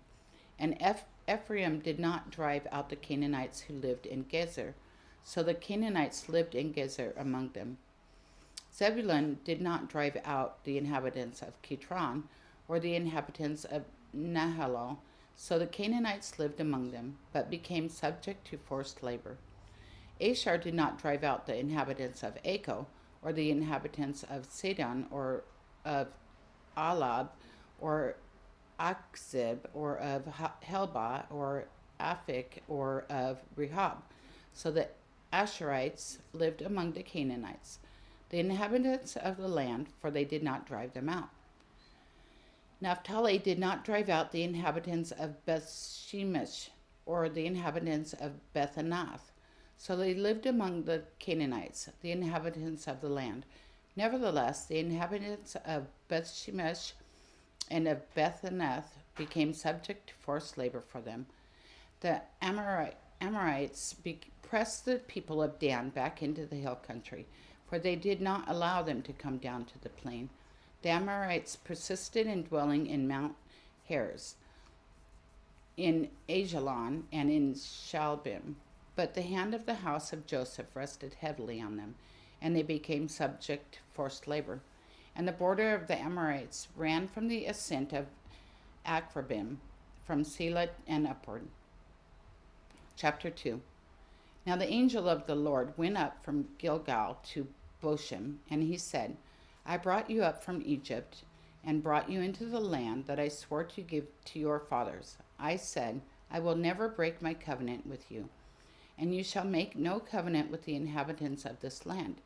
You shall break down their altars, but you have not obeyed my voice. What is this you have done? So now I say, I will not drive them out before you, but they shall become thorns in your sides, and their gods shall be a snare to you. As soon as the angel of the Lord spoke these words to all the people of Israel, the people lifted up their voices and wept. And they called the name of that place Bochim, and they sacrificed there to the Lord. When Joshua dismissed the people of Israel went each to his inheritance to take possession of the land. And the people served the Lord all the days of Joshua, and all the days of the elders who outlived Joshua, who had seen all the great work that the Lord had done for Israel. And Joshua the son of Nun, the servant of the Lord, died at the age of 110 years. And they buried him within the boundaries of his inheritance in Timnath-Heres, in the hill country of Ephraim, north of the mountain of Gaash. And all that generation also were gathered to their fathers. And there arose another generation after them who did not know the Lord or the work that he had done for Israel. And the people of Israel did what was evil in the sight of the Lord and served the Baals. And they abandoned the Lord, the God of their fathers, who had brought them out of the land of Egypt. They went after other gods from among the gods of the peoples who were around them, and bowed down to them. And they provoked the Lord to anger. They abandoned the Lord and served the Baals and the Ashtaroth. So the anger of the Lord was kindled against Israel, and he gave them over to plunderers, who plundered them. And he sold them into the hand of their surrounding enemies, so that they could no longer withstand their enemies. Whenever they marched out, the hand of the Lord was against them for harm, as the Lord had warned, and as the Lord had sworn to them, and they were in terrible distress.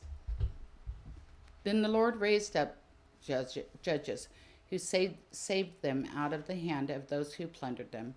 Yet they did not listen to their judges, for they whored after other gods and bowed down to them.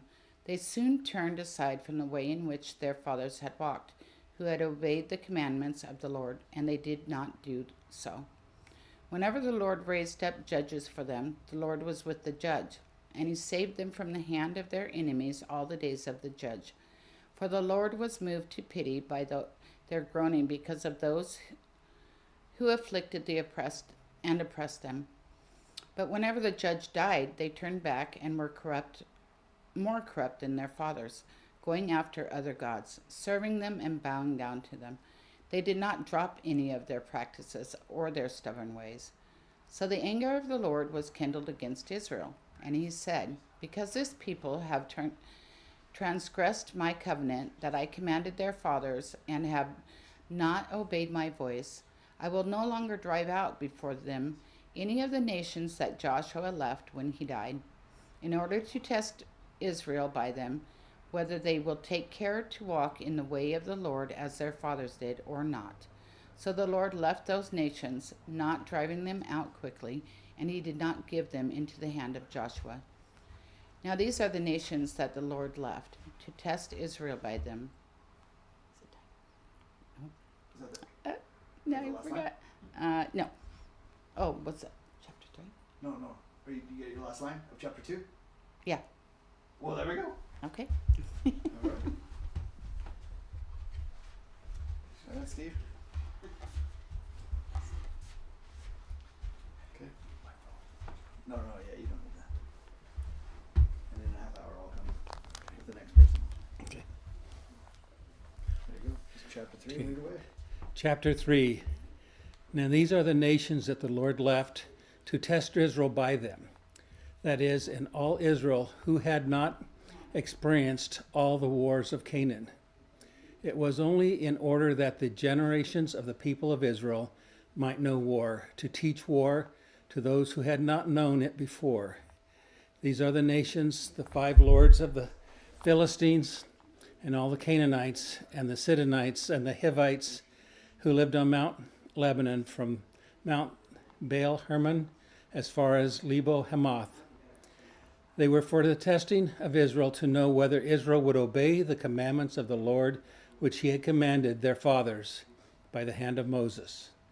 So the people of Israel lived among the Canaanites, the Hittites, and the Amorites, the Perizzites, the Hivites, and the Jebusites. And their daughters they took to themselves for wives, and their own daughters they gave to their sons, and served their gods. And the people of Israel did what was evil in the sight of the Lord. They forgot the Lord their God, and served the Baals and Asheroth. Therefore the anger of the Lord was kindled against Israel, and he sold them into the hand of the Cushan Rashaham, king of Mesopotamia. And the people of Israel served Cushan Rishathaim 8 years. But when the people of Israel cried out to the Lord raised up a deliverer for the people of Israel, who saved them. Othniel, the son of Kenaz, Caleb's younger brother. The Spirit of the Lord was upon him, and he judged Israel. And he went out to war, and the Lord gave Cushan Rishathaim, the king of Mesopotamia, into his hand. And his hand prevailed over Cushan Rishathaim, and the land had rest 40 years. Then Othniel, son of Kenaz, died. And the people of Israel again did what was evil in the sight of the Lord. And the Lord strengthened Eglon, the king of Moab, against Israel, because they had done what was evil in the sight of the Lord. He gathered to himself the Ammonites and the Amalekites, and went and defeated Israel. And they took possessions of the city of palms, and the people of Israel served Eglon and the king of Moab 18 years.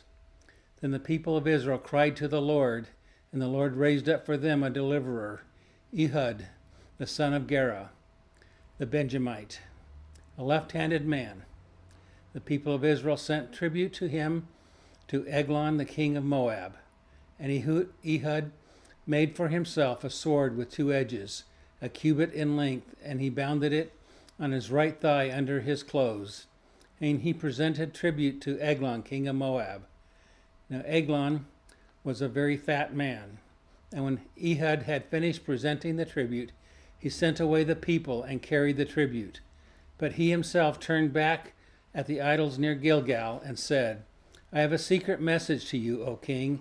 And he commanded silence. And all his attendants went out from his presence.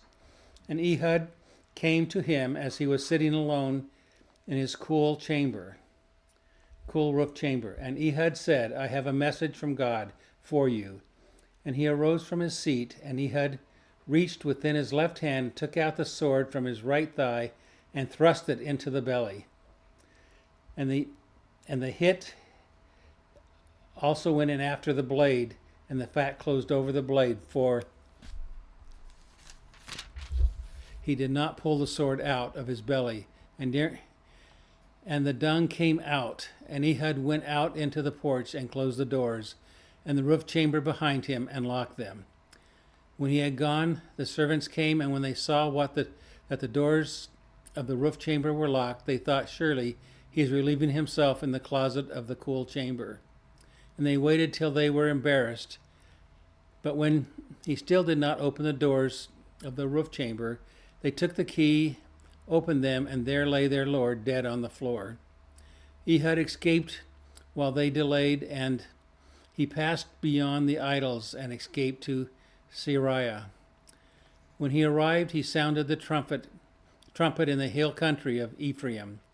Then the people of Israel went down with him from the hill country, and he was their leader. And he said to them, "Follow after me, for the Lord has given your enemies, the Moabites, into your hand." So he went down after him and seized the fords of the Jordan against the Moabites, and did not allow anyone to pass over. And they killed at that time about 10,000 of the Moabites, all strong, able-bodied men. Not one man escaped. So Moab was subdued that day under the hand of Israel, and the land had rest for 80 years. After him was Shamgar, the son of Anath, who killed 600 of the Philistines with the ox goad, and also saved Israel. Chapter 4. And the people of Israel again did what was evil in the sight of the Lord, after Ehud died. And the Lord sold them into the land of Jabin, king of Canaan, who reigned in Hazor. The commander of his army was Sisera, who lived in Harosheth Hagoyim. And the people of Israel cried out to the Lord for help, for he had 900 chariots of iron, and oppressed the people of Israel cruelly for 20 years. Now Deborah, a prophetess, the wife of Lapidoth, was judging Israel at the time. She used to sit under the palm of Deborah between Ramah and Bethel in the hill country of Ephraim, and the people of Israel came to her for judgment. She sent summoned Barak, the son of Abinam, from Kadesh Naphtali, and said to him, "Has not the Lord, the God of Israel, commanded you, go gather your men at Mount Tabor, take 10,000 from the people of Naphtali and the people of Zebulun, and I will draw out Sisera, the general of Jabin's army, to meet you by the river Kishon, and his chariots and his troops, and I will give you into your hand." Barak said to her, "If you will go with me, I will go, but if you will not go with me, I will not go." And she said, "I will surely go with you. Nevertheless, the road on which you are going will not lead to your glory, for the Lord will sell Sisera into the hand of a woman." When Deborah arose and went with Barak to Kadesh, and Barak called out Zebulun and Naphtali and Kadesh, and 10,000 men went up at his heels, and Deborah went up with him.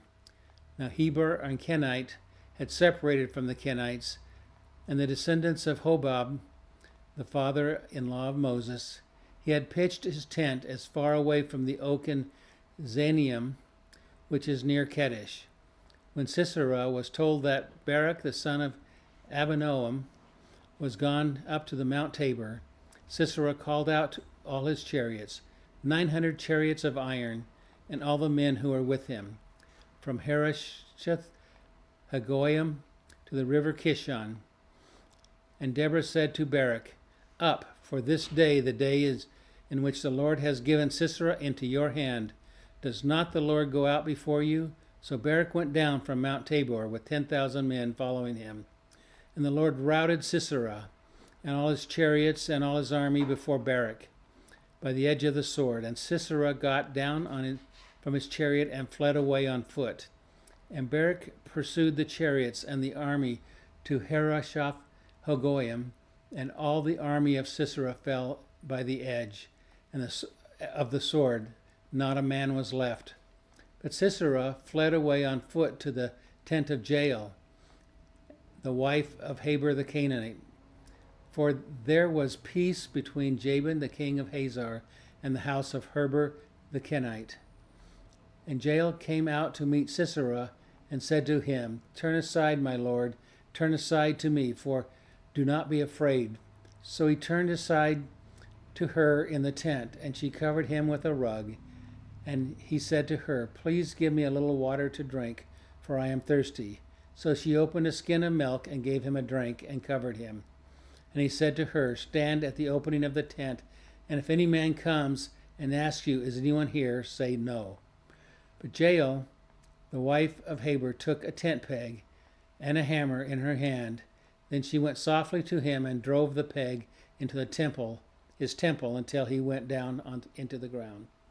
While he was laying fast asleep from weariness, so he died. And behold, as Barak pursued Sisera, Jael went out to meet him and said to him, Come, and I will show you the man who you are seeking. So he went into her tent, and there lay Sisera dead, with the tent peg in his temple. So on that day God subdued Jabin, the king of Canaan, before the people of Israel. And the hand of the people of Israel pressed harder and harder against Jabin, the king of Canaan, until they destroyed Jabin, the king of Canaan. Chapter 5. Then Deborah and Barak, the son of Abinoam, on that day, the leaders took the lead in Israel, and the people offered themselves willingly. Bless the Lord. Hear, O kings, give ear, O princes. To the Lord I will sing. I will make melody to the Lord, the God of Israel. Lord, when you went out from Seir, when you marched from the region of Edom, the earth trembled, the heavens dropped, yes, the clouds dropped water. The mountains quaked before the Lord, even Sinai before the Lord God of Israel. In the days of Shamgar, son of Anath, in those days of Jael, the highways were abandoned. The travelers kept to the byways. The villagers ceased in Israel, and ceased to be until I arose. I, Deborah, arose as a mother in Israel. When the new gods were chosen, then war was in the gates. Was shield or spear to be seen among the 40,000 in Israel? My heart goes out to the commanders of Israel who offered themselves willingly among the people. Bless the Lord. Tell of it, you who ride on white donkeys, you who sit on rich carpets, you who walk by the way. To the sound of musicians, the watering places, there they repeat righteous triumphs of the Lord, the righteous triumphs of his villagers in Israel. Then down the gates march the people of the Lord. Awake, awake, Deborah, awake, awake, break out in song. Arise, Barak, led away your captives, O son of Abinoam. Then down marched the remnant of the noble, the people of the Lord marched down for me against the mighty. From Ephraim, their route was marched down into the valley, following you, Benjamin. With your kinsmen from Machar marched down the commanders, and from Zebulun, who bear the lieutenant's staff. The princes of Issachar came with Deborah, and Issachar, faithful to Barak, into the valley they rushed at his heels. Among the clans of Reuben, there were great searching of heart. And did you sit among the sheepfolds to hear the whistling for the flocks among the clans of Reuben? There were great searching of heart. Gilead stayed beyond the Jordan. And Dan, why did you stay with the ships? Asher still sat still at the coast of the sea, staying by his landings. Zebulun is a people who risk their lives to the death. Naphtali too, on the heights of the field. The kings came, they fought. They fought the kings of Canaan, Tanakh by the waters of Megiddo, and they got no spoil of silver. From heaven the stars fought. From the courses they fought against Sisera. The torrent of Kishon swept them away. The ancient torrent, the torrent Kishon, marched on my soul with might. The Lord beat the horses' hooves, and the galloping of the steeds. Curse Moaz, said the angel of the Lord. Curse its inhabitants thoroughly, because they did not come to the help of the Lord, to help the Lord against the mighty.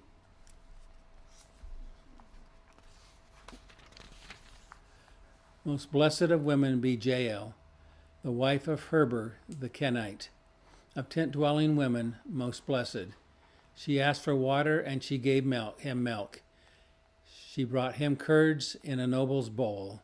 She sent her hand to the tent peg, and her right hand to the workman's mallet. She struck Sisera, she crushed his head, she shattered and pierced his temple. Between her feet he sank and fell, he lay still. Between her feet he sank, he fell where he sank, and there he fell dead. Out the window she peered. The mother of Sisera wailed through the lattice. Why is this chariot so long in coming? Why tarry the hoofbeats of his chariots? Her wisest princesses answer. Indeed, she answers herself. They have not found and divided the spoil. A womb for two for every man. Spoil of dyed materials for Sisera. Spoil of dyed materials embroidered. 2 pieces of dyed work embroidered for the neck as spoil. So may all your enemies perish, O Lord, for the friends be like the sun, he rises in his might. And the land had rest for 40 years. Chapter 6. The people of Israel did what was evil in the sight of the Lord. And the Lord gave them to the hand of Midian 7 years. And the hand of Midian overpowered Israel, and became of Midian a people of Israel, made for themselves the dens that are in the mountains, and the caves and the strongholds. For whenever the Israelites planted crops, the Midianites came, and the Amalekites and the people of the east would come up against them.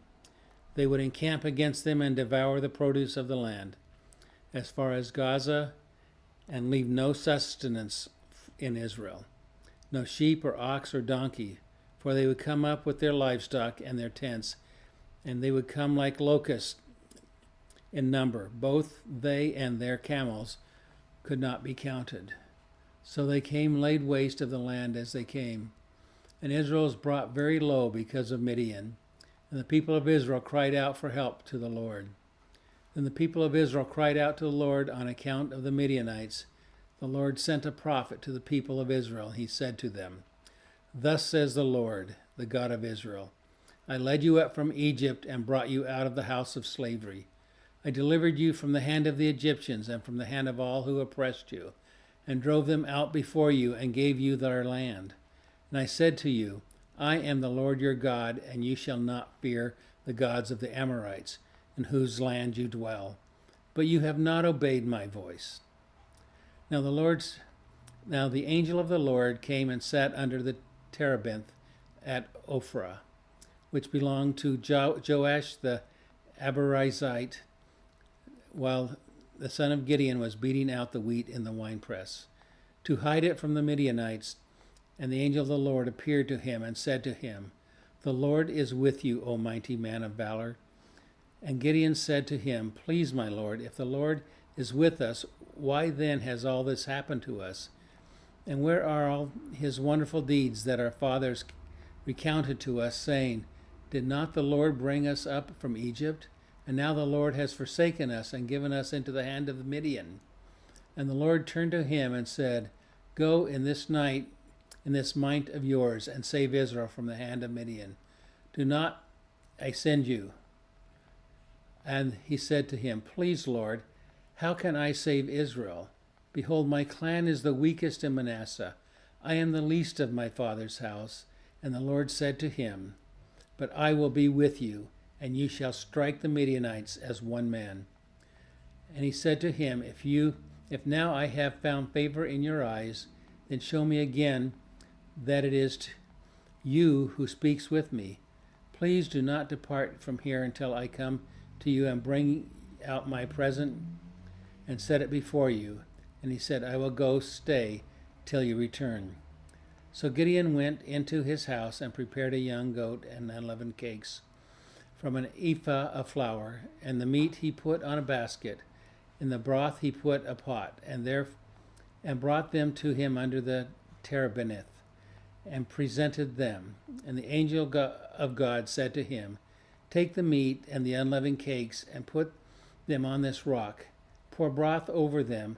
And he did so. And the angel of the Lord reached out the tip of his staff that was in his hand, and touched the meat and the unleavened cakes, and fire sprang up from the rock and consumed the meat and the unleavened cakes. And the angel of the Lord vanished from his sight. Then Gideon perceived that it was an angel of the Lord. And Gideon said, Alas, O Lord God, for now I have seen an angel of the Lord face to face. But the Lord said to him, Peace be to you. Do not fear, you shall not die. Then Gideon built an altar there to the Lord and called it, The Lord is Peace. To this day it stands at Ophrah, which belongs to the Abizarites. That night the Lord said to him, Take your father's bull and your second bull, 7 years old, and pull down the altar of Baal that your father has, and cut down the Asherah that is beside it, and build an altar to the Lord your God on top of the stronghold there, with stones laid in due order. And take the second bull and offer it as a burnt offering with the wood of the Asherah, and you shall cut down. So Gideon took 10 men of his servants and did as the Lord had told him. But because he was too afraid of his family and the men of the town to do it by day, he did it by night. Then the men of the town rose early in the morning. Behold, the altar of Baal was broken down, and the Asherah beside it was cut down, and the second bull was offered on the altar that he had built. And they said to one another, Who has done this thing? And after they searched and inquired, they said, Gideon, the son of Joash, has done this thing. And the men of the town said to Joash, Bring out your son, that he may die, for he has broken down the altar of Baal, and cut down the Asherah beside it. And Joash said to all who stood against him, Will you contend for Baal, or will you save him? Whoever contends for him shall be put to death by morning. If he is a god, let him contend for himself, because this altar has been broken down. Therefore on that day Gideon was called Jerubbaal, that is to say, Let Baal contend against him, because he broke down his altar. And all the Midianites and Amalekites and the people of the east came together, and they crossed the Jordan and encamped in the valley of Jezreel. And the Spirit of God clothed Gideon, and he sounded the trumpet. And the Abizarites were called out and to follow him. And he sent messengers throughout all Manasseh, and they too were called out to follow him. And he sent messengers to Asher, Zebulun, and Naphtali, and they went up to meet them. Then Gideon said to God, If you will save Israel by my hand, as you have said, behold, I am laying a fleece of wool on the threshing floor. If there is dew in the fleece alone, and it is dry all on the ground, then I will know that you will save Israel by my hand, as you have said. And it was so. When he arose the next morning and squeezed the fleece, he wrung out enough dew from the fleece to fill a bowl of water. And Gideon said to God, Let not your anger burn against me. Let me speak just once more. Please let me test you just once more with the fleece. Please let it be dry on the fleece only, and on the ground let there be dew. And God did so that night, and it was dry on the fleece, only all on the ground there was dew. Chapter 7. Then Jerubbaal, that is, Gideon, and all the people who were with him, rose early and encamped beside the spring of Harod. And the camp of Midian was north of them by the hill of Moreh, in the valley. The Lord said to Gideon, The people with you are too many for me to give the Midianites into their hand. Let Israel boast over me, saying, My own hand has saved me.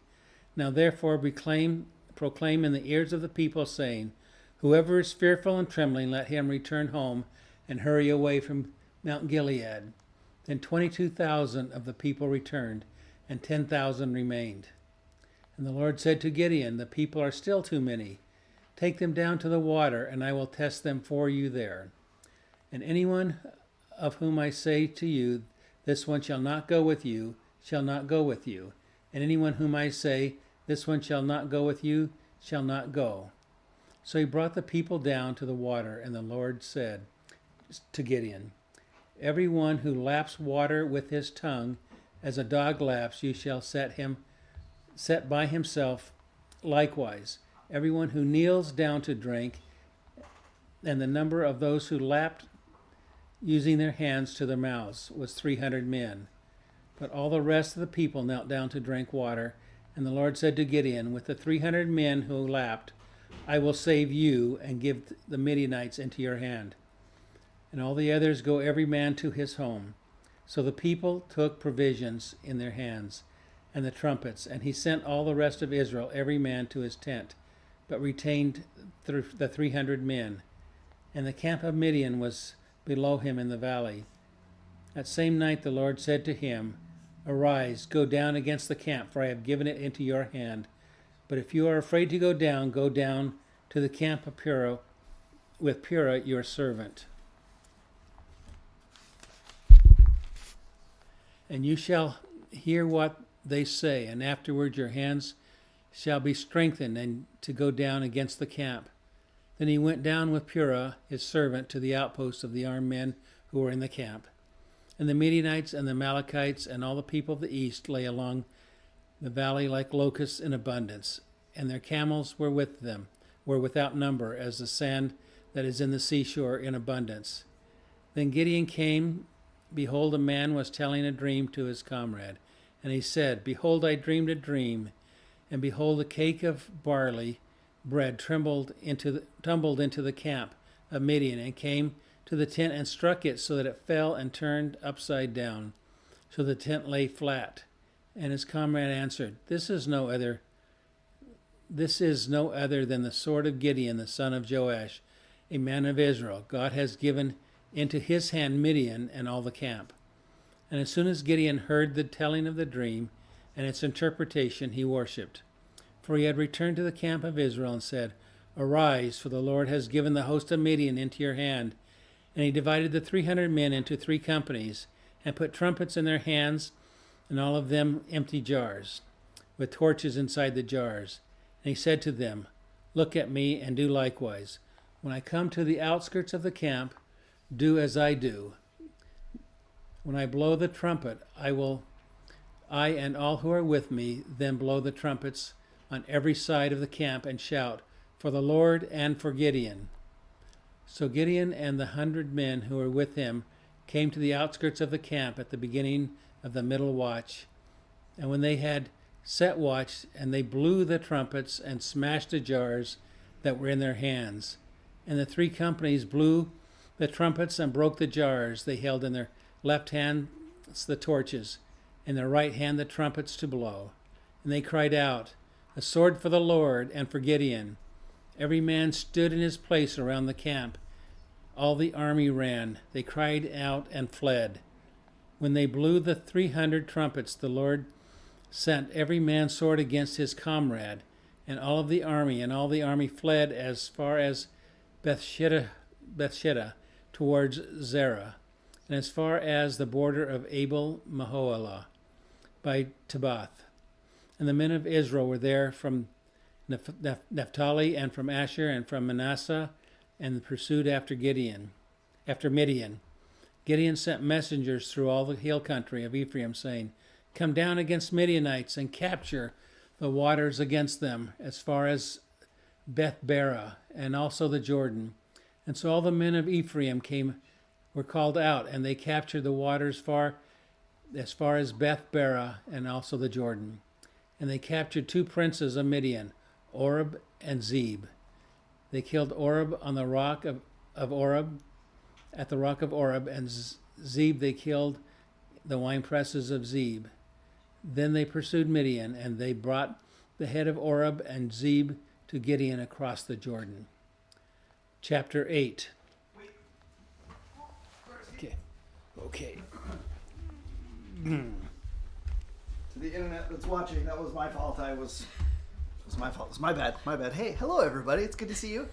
This is just to help everybody know this is not a super serious production. We're having fun here. Actually, he was talking with me. Well, this is true. Okay, so there you go. I have to go say chapter 8, and you are away. Chapter 8. Then the men of Ephraim said to him, "What is this that you have done to us, not to call us when you went to fight against Midian?" And they accused him fiercely. And he said to them, "What have I done now in comparison with you? Is not the gleaning of the grapes of Ephraim better than the grape harvest of Abiezer? God has given into your hand the princes of Midian, Oreb, and Zeb.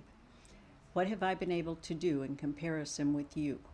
Then their anger against him subsided when he said this. And Gideon came to the Jordan and crossed over. He and the 100, boy, this is hard to see, 300 men who were with him, exhausted yet pursuing. So he said to the men of Succoth, "Please give loaves of bread to the people who follow me, for they are exhausted, and I am pursuing after Zeb and Zanunan, the kings of Midian." And the officials of Succoth said, "Are the hands of Zebeth and Zalmunna already in your hand, that we should give bread to your army?" So Gideon said, "Well then, when the Lord has given Zebah and Zalmunna into my hand, I will flail your flesh with the thorns of the wilderness and with briars."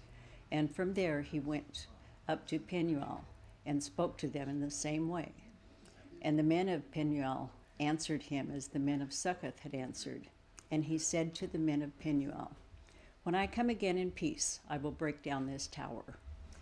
Now Zebah and Zalmunna were in Karkor with their army, about 15,000 men, all who were left of all the army of the people of the east, for there had fallen 120,000 men who drew the sword. And Gideon went up by the way of the tent dwellers, east of Nobah and Jogbehah, and attacked the army, for the army felt secure. And Zebah and Zalmunna fled, and he pursued them, and captured the 2 kings of Midian, Zebah and Zalmunna, and he threw all the army into a panic. Then Gideon, the son of Joash, returned from the battle by the ascent of Heres, and he captured a young man of Succoth and questioned him.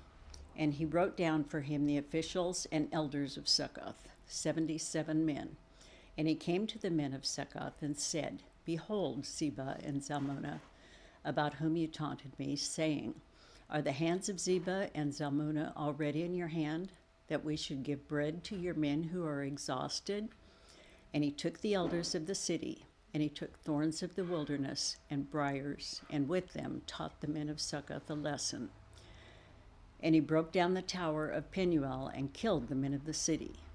Then he said to Zebah and Zalmunna, "Where are the men whom you killed at Tabor?" They answered, "As you are, so were they. Every one of them resembled the son of a king." And he said, "They were my brothers, the sons of my mother. As the Lord lives, if you had saved them alive, I would not kill you." So he said to Zethar, his firstborn, "Rise and kill them." But the young man did not draw his sword, for he was afraid, because he was still a young man. Then Zebah and Zalmunna said, "Rise yourself and fall upon us, for as the man is, so is his strength." And Gideon arose and killed Zebah and Zalmunna, and he took the crescent ornaments that were on the necks of their camels. Then the men of Israel said to Gideon, "Rule over us, you and your son and your grandson also, for you have saved us from the hand of Midian."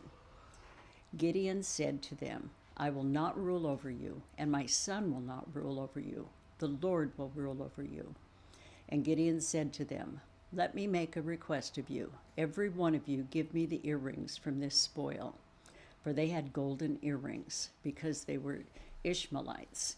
And they answered, "We will willingly give them." And they spread a cloak, and every man threw in it the earrings of his spoil. And the weight of the golden earrings that he requested was 1,700 shekels of gold, besides the crescent ornaments and the pendants and the purple garments worn by the kings of Midian. and besides the collars there were around the neck of their camels. And Gideon made an ephod of it and put it in his city, in Ophrah, and all Israel whored after it there, and it became a snare to Gideon and to his family. So Midian was subdued before the people of Israel, and they raised their heads no more. And the land had rest 40 years in the days of Gideon. Jerubbaal, the son of Joash, went and lived in his own house. Now Gideon had 70 sons, his own offspring, for he had many wives. And his concubine, who was in Shechem, also bore him a son, and he called his name Abimelech. And Gideon, the son of Joash, died in a good old age, and was buried in the tomb of Joash his father, at Ophrah, and the Abiezrites. As soon as Gideon died, the people of Israel turned again and whored after the Baals, and made Baal-berith their god. And the people of Israel did not remember the Lord their God, who had delivered them from the hand of all their enemies on every side. And they did not show steadfast love to the family of Jerubbaal, that is Gideon, in return for all the good that he had done to Israel. Chapter 9. Now Abimelech, the son of Jerubbaal, went to Shechem to his mother's relatives and said to them, and to the whole clan of his mother's family, Say in the ears of all the leaders of Shechem, which is better for you, that all 70 of the sons of Jerubbaal rule over you, or that one rule over you? Remember also that I am your bone and your flesh. And his mother's relatives spoke all these words on his behalf in the ears of all the leaders of Shechem, and their hearts inclined to follow Abimelech, for they said, He is our brother. And they gave him 70 pieces of silver out of the house of Baal-berith, with which Abimelech hired worthless and reckless fellows who followed him. And he went to his father's house at Ophrah and killed his brothers, the sons of Jerubbaal, 70 men on one stone. But Jotham, the youngest son of Jerubbaal, was left, for he hid himself. And all the leaders of Shechem came together, and all Beth Millo, and they went and made Abimelech king by the oak of the pillar at Shechem. When it was told to Jotham, he went and stood on top of Mount Gerizim, and cried aloud and said to them, Listen to me, you leaders of Shechem, that God may listen to you. The trees once went out to anoint a king over them, and they said to the olive tree, Reign over us. But the olive tree said to them, Shall I leave my abundance by which gods and men are honored, and go hold sway over the trees? And the trees said to the fig tree, You come and reign over us.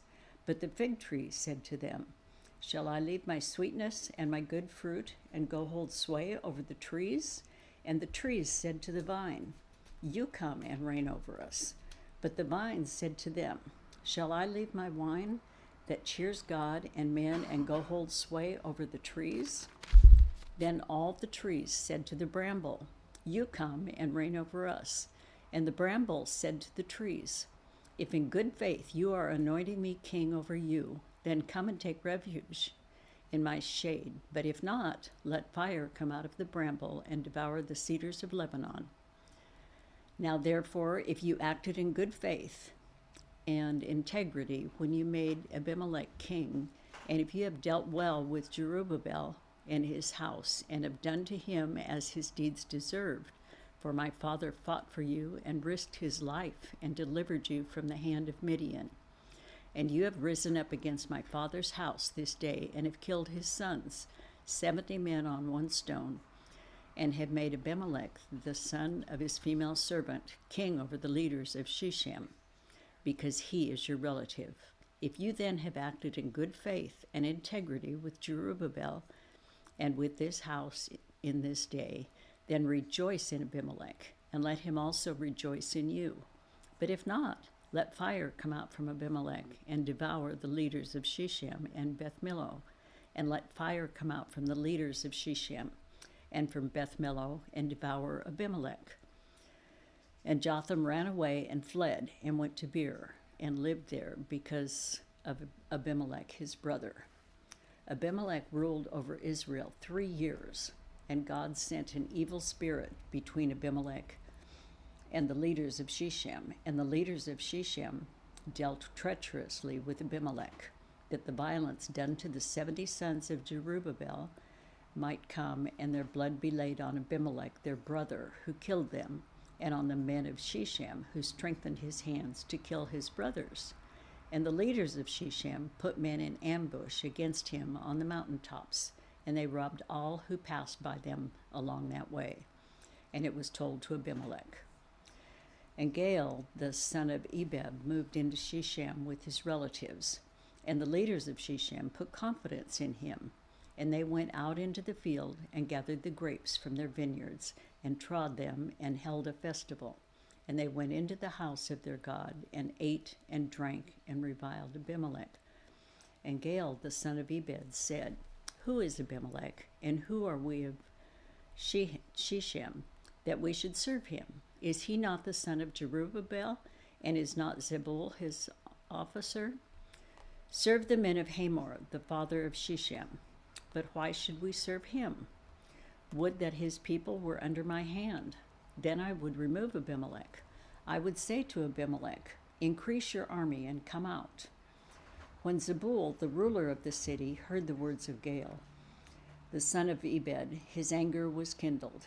And he sent messengers to Abimelech secretly, saying, Behold, Gaal, the son of Ebed, and his relatives have come to Shechem, and they are stirring up the city against you. Now therefore go by night, you and the people who are with you, and set an ambush in the field. Then in the morning, as soon as the sun is up, rise early and rush upon the city. And when he and the people who are with him come out against you, you may do to them as your hand finds to do. So Abimelech and all the men who were with him rose up by night and set an ambush against Shechem in 4 companies. And Gaal, the son of Ebed, went out and stood in the entrance of the gate of the city. And Abimelech and the people who were with him rose from the ambush. And when Gaal saw the people, he said to Zebul, Look, people are coming down from the mountaintops. And Zebul said to him, You mistake the shadow of the mountains for men. Gaal spoke again and said, Look, people are coming down from the center of the land, and one company is coming from the direction of the diviner's oak. Then Zebul said to him, Where is your mouth now, you who said, Who is Abimelech, that we should serve him? Are not these the people whom you despised? Go out now and fight with them. And Gaal went out at the head of the leaders of Shechem and fought with Abimelech. And Abimelech chased him, and he fled before him, and many fell wounded up to the entrance of the gate. And Abimelech lived in Arumah, and Zebul drove out Gaal and his relatives, so that they could not dwell at Shechem. On the following day the people went out into the field, and Abimelech was told. He took his people and divided them into 3 companies, and set an ambush in the fields. And he looked and saw the people coming out of the city, so he rose against them and killed them. Abimelech and the company that was with him rushed forward and stood at the entrance of the gate of the city, while the 2 companies rushed upon all who were in the field and killed them. And Abimelech fought against the city all that day. He captured the city and killed the people who were in it, and he razed the city and sowed it with salt. When all the leaders of the tower of Shechem heard of it, they entered the stronghold of the house of Elbereth. Abimelech was told that all the leaders of the tower of Shechem were gathered together, and Abimelech went up to Mount Zalmon, he and all the people who were with him. And Abimelech took an axe in his hand and cut down a bundle of brushwood, and took it up and laid it on his shoulder. And he said to the men who were with him, What you have seen me do, hurry and do as I have done. So every one of the people cut down his bundle, and following Abimelech, put it against the stronghold. And they set the stronghold on fire over them, so that all the people of the tower of Shechem also died, about 1,000 men and women. Then Abimelech went to Thebez and encamped against Thebez and captured it. But there was a strong tower within the city, and all the men and women and all the leaders of the city fled to it and shut themselves in, and they went up to the roof of the tower. And Abimelech came to the tower and fought against it, and drew near to the door of the tower to burn it with fire. And a certain woman threw an upper millstone on Abimelech's head and crushed his skull. Then he called quickly to the young man, his armor-bearer, and said to him, "Draw your sword and kill me, lest they say of me, a woman killed him." And his young man thrust him through, and he died. And when the men of Israel saw that Abimelech was dead, everyone departed to his home. Thus God returned the evil of Abimelech, which he committed against his father in killing his 70 brothers. And God also made all of the evil of the men of Shechem return on their heads, and upon them came the curse of Jotham, the son of Jerubbaal. Chapter 10. After Abimelech, there arose to save Israel Tola, the son of Puah, son of Dodo, a man of Ishkar, and he lived at Shamir in the hill country of Ephraim. And he judged Israel 23 years. Then he died and was buried at Shamir. After him arose Jair the Gileadite, who judged Israel 22 years, and he had 30 sons who rode on 30 donkeys, and they had 30 cities called Havoth Jair to this day, which are in the land of Gilead. And Jair died and was buried in Kamon. The people of Israel again did what was evil in the sight of the Lord, and served the Baals and the Asheroth, the gods of Syria, the gods of Sidon, the gods of Moab, the gods of the Ammonites, and the gods of the Philistines. And they forsook the Lord, and did not serve him. So the anger of the Lord was kindled against Israel, and he sold them into the hand of the Philistines, and into the hand of the Ammonites. And they crushed and oppressed the people of Israel that year. For 18 years they oppressed all the people of Israel who were beyond the Jordan in the land of the Amorites, which is in Gilead. And the Ammonites crossed the Jordan to fight also against Judah, and against Benjamin, and against the house of Ephraim, so that Israel was severely distressed. And the people of Israel cried out to the Lord, saying, "We have sinned against you, because we have forsaken our God, and have served the Baals." And the Lord said to the people of Israel, "Did I not save you from the Egyptians, and from the Amorites, from the Ammonites, and from the Philistines? The Sidonians also, and the Amalekites, and the Maonites oppressed you, and you cried out to me, and I saved you out of their hand. Yet you have forsaken me, and served other gods. Therefore I will save you no more. Go and cry out to the gods whom you have chosen. Let them save you in the time of your distress." And the people of Israel said to the Lord, "We have sinned. Do to us whatever seems good to you. Only please deliver us this day." So they put away the foreign gods from among them, and served the Lord, and he became impatient over the misery of Israel. Then the Ammonites were called to arms, and they encamped in Gilead. And the people of Israel came together, and they encamped at Mizpah. And the people, the leaders of Gilead, said one to another, "Who is the man who will begin to fight against the Ammonites? He shall be head over all the inhabitants of Gilead." Chapter 11. Now Jephthah the Gileadite was a mighty warrior, but he was the son of a prostitute. Gilead was the father of Jephthah, and Gilead's wife also bore him sons. And when his wife's sons grew up, they drove Jephthah out and said to him, "You shall not have an inheritance in our father's house, for you are the son of another woman." Then Jephthah fled from his brothers and lived in the land of Tob, and worthless fellows collected around Jephthah and went out with him. After a time the Ammonites made war against Israel, and when the Ammonites made war against Israel, the elders of Gilead went to bring Jephthah from the land of Tob. And they said to Jephthah, "Come and be our leader, that we may fight against the Ammonites." But Jephthah said to the elders of Gilead, "Do you not hate me and drive me out of my father's house? Why have you come to me now when you are in distress?" And the elders of Gilead said to Jephthah, That is why we have turned to you now, that you may go with us and fight against the Ammonites and be our head over all the inhabitants of Gilead. Jephthah said to the elders of Gilead, if you bring me home again to fight against the Ammonites, and the Lord gives them over to me, I will be your head.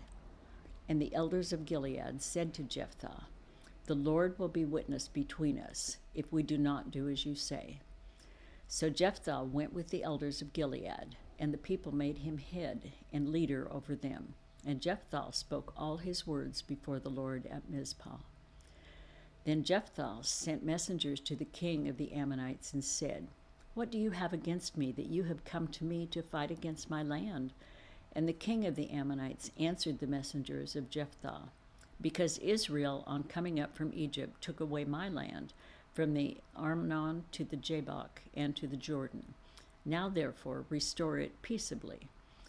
Jephthah again sent messengers to the king of the Ammonites, and said to him, thus says Jephthah, Israel did not take away the land of Moab or the land of the Ammonites, but when they came up from Egypt, Israel went through the wilderness to the Red Sea and came to Kadesh.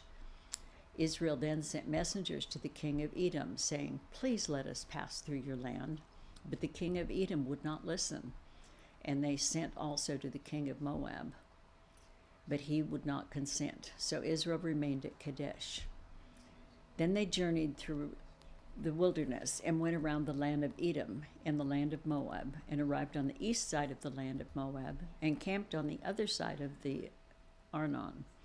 But they did not enter the territory of Moab, for the Arnon was the boundary of Moab. Israel then sent messengers to Sihon, king of the Amorites, king of Heshbon, and Israel said to him, please let us pass through your land to our country. But Sihon did not trust Israel to pass through his territory. So Sihon gathered all his people together and encamped at Jahaz and fought with Israel. And the Lord, the God of Israel, gave Sihon and all his people into the hand of Israel, and they defeated them. So Israel took possession of all the land of the Amorites who inhabited that country. And they took possession of all the territory of the Amorites, from the Arnon to the Jabbok, and from the wilderness to the Jordan.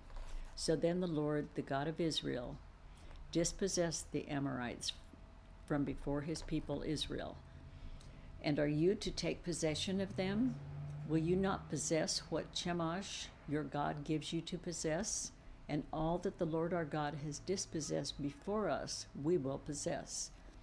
Now are you any better than Balak, the son of Zippor, king of Moab? Did he ever contend against Israel, or did he ever go to war with them? While Israel lived in Heshbon and its villages, and in Aroer and its villages, and in all the cities that are on the banks of the Arnon, 300 years, why did you not deliver them within that time?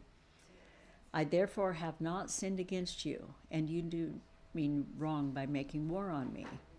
The Lord, the judge, decide this day between the people of Israel and the people of Ammon. But the king of the Ammonites did not listen to the words of Jephthah that he sent to them. Then the Spirit of the Lord was upon Jephthah, and he passed through Gilead and Manasseh, and passed on to Mizpah of Gilead. And from Mizpah of Gilead he passed on to the Ammonites. And Jephthah made a vow to the Lord, and said, if you will give the Ammonites into my hand, then whatever comes out from the doors of my house to meet me when I return, in peace from the Ammonites, shall be the Lord's. And I will offer it up for a burnt offering. So Jephthah crossed over to the Ammonites to fight against them, and the Lord gave them into his hand. And he struck them from Aroer to the neighborhood of Minnith, 20 cities, and as far as Abel Keramin, with a great blow. So the Ammonites were subdued before the people of Israel. And then Jephthah came to his home at Mizpah, and behold, his daughter came out to meet him with tambourines and with dances. She was his only child. Besides her, he had neither son nor daughter. And as soon as he saw her, he tore his clothes and said, Alas, my daughter, you have brought me very low, and you have become the cause of great trouble to me. for I have opened my mouth to the Lord, and I cannot take back my vow.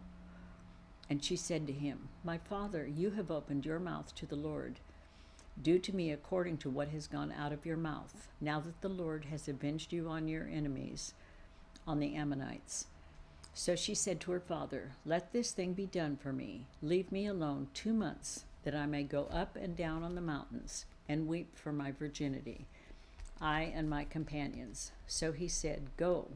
Then he sent her away for 2 months, and she departed, she and her companions, and wept for her virginity on the mountains. And at the end of 2 months she returned to her father, who did with her according to his vow that he had made. She had never known a man, and it became a custom in Israel that the daughters of Israel went year by year to lament the daughter of Jephthah, the Gileadite, 4 days in the year. Chapter 12. The men of Ephraim were called to arms, and they crossed to Zaphon and said to Jephthah, Why did you cross over to fight against the Ammonites and did not call us to go with you? We will burn your house over you with fire.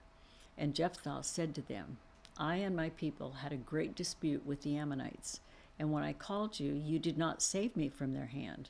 And when I saw that you would not save me, I took my life in my hand and crossed over against the Ammonites, and the Lord gave them into my hand. Why then have you come up to me this day to fight against me?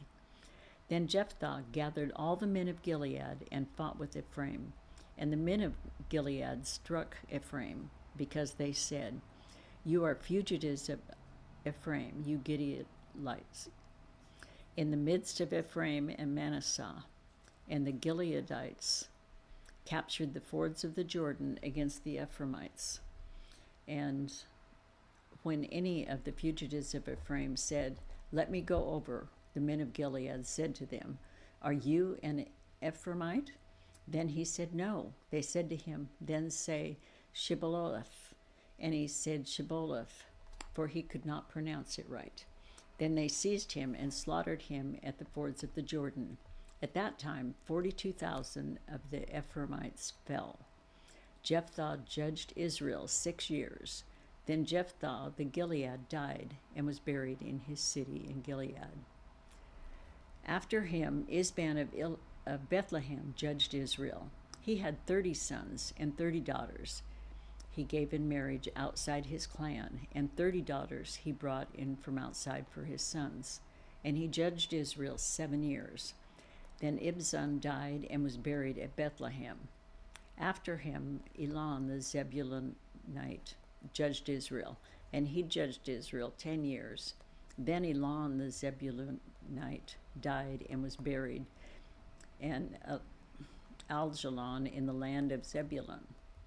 After him, Abdon the son of Hillel the Pirathonite judged Israel. He had 40 sons and 30 grandsons who rode on 70 donkeys, and he judged Israel 8 years. Then Abdon the son of Hillel the Pirathonite died and was buried at Pirathon in the land of Ephraim in the hill country of the Amalekites. Chapter 13. And the people of Israel again did what was evil in the sight of the Lord. So the Lord gave them into the hand of the Philistines for 40 years. There was a certain man of Zorah, of the tribe of the Danites, whose name was Manoah, and his wife was barren and had no children. And the angel of the Lord appeared to the woman and said to her, Behold, you are barren and have not borne children, but you shall conceive and bear a son. Therefore be careful and drink no wine or strong drink, and eat nothing unclean. For behold, you shall conceive and bear a son. No razor shall come upon his head, for the child shall be a Nazarite to God from the womb, and he shall begin to save Israel from the hand of the Philistines. Then the woman came and told her husband, A man of God came to me, and his appearance was like the appearance of the angel of God, very awesome. I did not ask him where he was from, and he did not tell me his name, but he said to me, Behold, you shall conceive and bear a son. So then drink no wine or strong drink, and eat nothing unclean, for the child shall be a Nazarite to God from the womb to the day of his death. Then Manoah prayed to the Lord and said, O Lord, please let the man of God whom you sent come again to us and teach us what we are to do with the child who will be born. And God listened to the voice of Manoah, and the angel of God came again to the woman as he sat in the field. But Manoah, her husband, was not with her.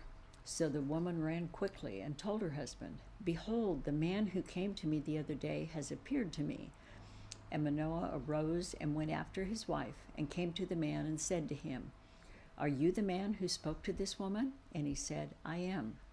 And Manoah said, Now when your words come true, what is to be the child's manner of life, and what is his mission? And the angel of the Lord said to Manoah, Of all that I said to the woman, let her be careful. She may not eat of anything that comes from the vine, neither let her drink wine or strong drink, or eat any unclean thing. All that I commanded her, let her observe. Manoah said to the angel of the Lord, Please let us detain you and prepare a young goat for you. And the angel of the Lord said to Manoah, If you detain me, I will not eat of your food. But if you prepare a burnt offering, then offer it to the Lord. For Manoah did not know that he was the angel of the Lord. And Manoah said to the angel of the Lord, What is your name? So that when your words come true, we may honor you. And the angel of the Lord said to him, Why do you ask my name? Seeing it is wonderful? So Manoah took the young goat with the grain offering and offered it on the rock to the Lord, to the one who works wonders. And Manoah and his wife were watching.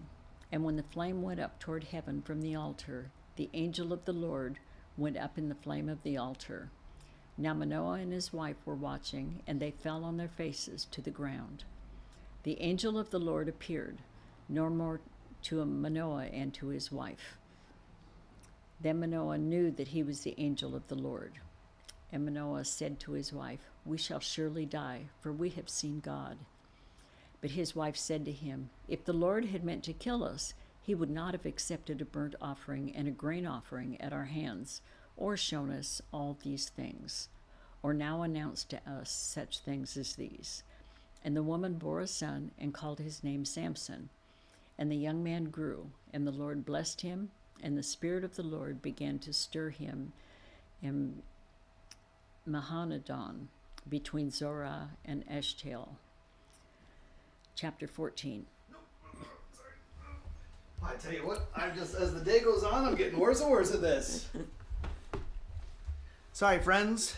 Hi, honey. All right. Missed you Sunday. All right. Thank you, Connie. All right, Leslie. There you go. Chapter 15. Wait, 14. Sorry. See, look at that. See. Okay. Chapter 14. You got this. Samson went down to Timnah, and at Timnah he saw one of the daughters of the Philistines. Then he came up and told his father and mother, I saw one of the daughters of the Philistines at Timnah. Now get her for me as my wife. But his father and mother said to him, Is there not a woman among the daughters of your relatives or among all our people that you must go to take a wife from the uncircumcised Philistines? But Samson said to his father, Get her for me, for she is right in my eyes. His father and mother did not know that it was from the Lord, for he was seeking an opportunity against the Philistines. At that time, the Philistines ruled over Israel.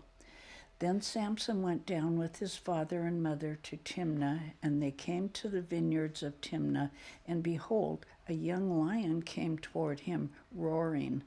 Then the Spirit of the Lord rushed upon him, and although he had nothing in his hand, he tore the lion in pieces, as one tears a young goat. But he did not tell his father and mother or his mother what he had done. Then he went down and talked with the woman, and she was right in Samson's eyes.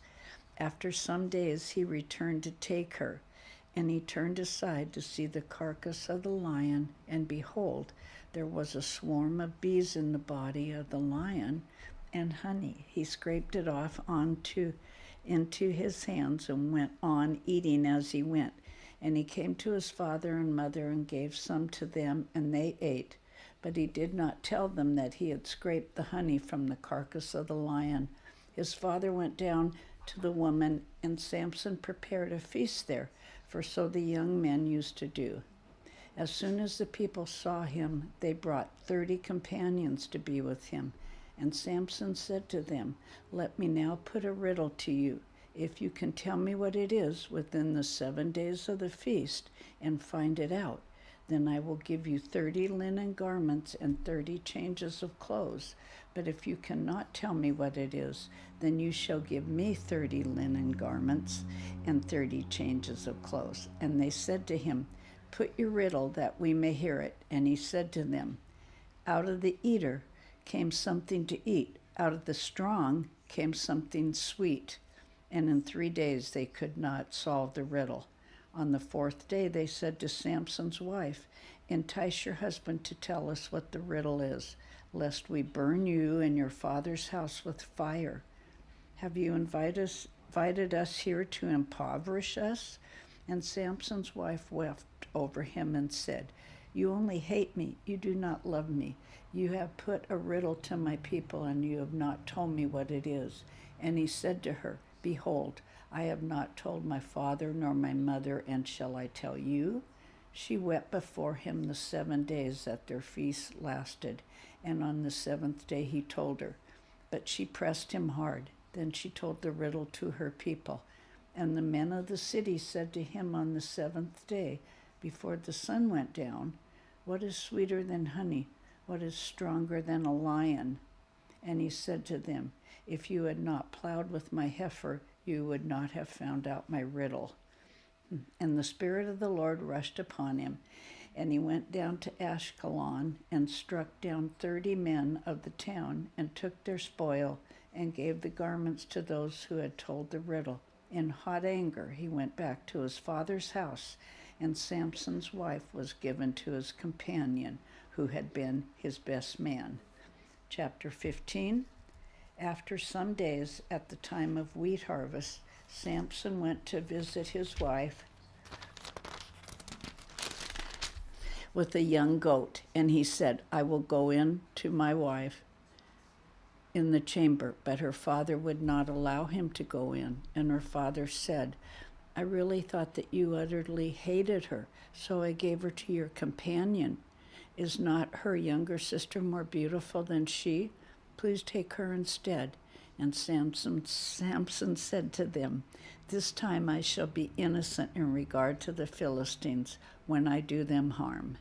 So Samson went and caught 300 foxes and took torches, and he turned them tail to tail and put a torch between each pair of tails. And when he had set fire to the torches, he let the foxes go into the standing grain of the Philistines, and set fire to the stacked grain and the standing grain, as well as the olive orchards.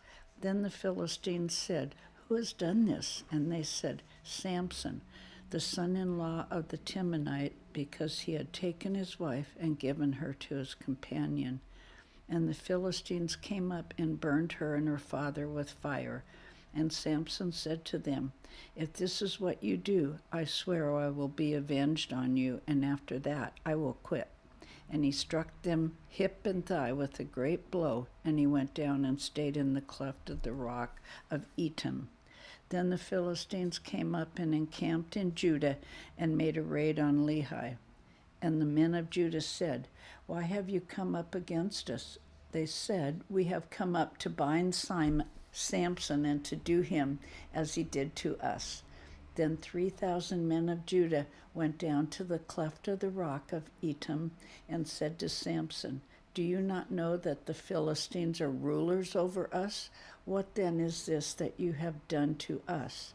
And he said to them, "As they did to me, so I have done to them." And they said to him, "We have come down to bind you, that we may give you into the hands of the Philistines." And Samson said to them, "Swear to me that you will not attack me yourselves." They said to him, "No, we will only bind you and give you into their hands. We will surely not kill you." So they bound him with 2 new ropes and brought him up from the rock. When he came to Lehi, the Philistines came shouting to meet him.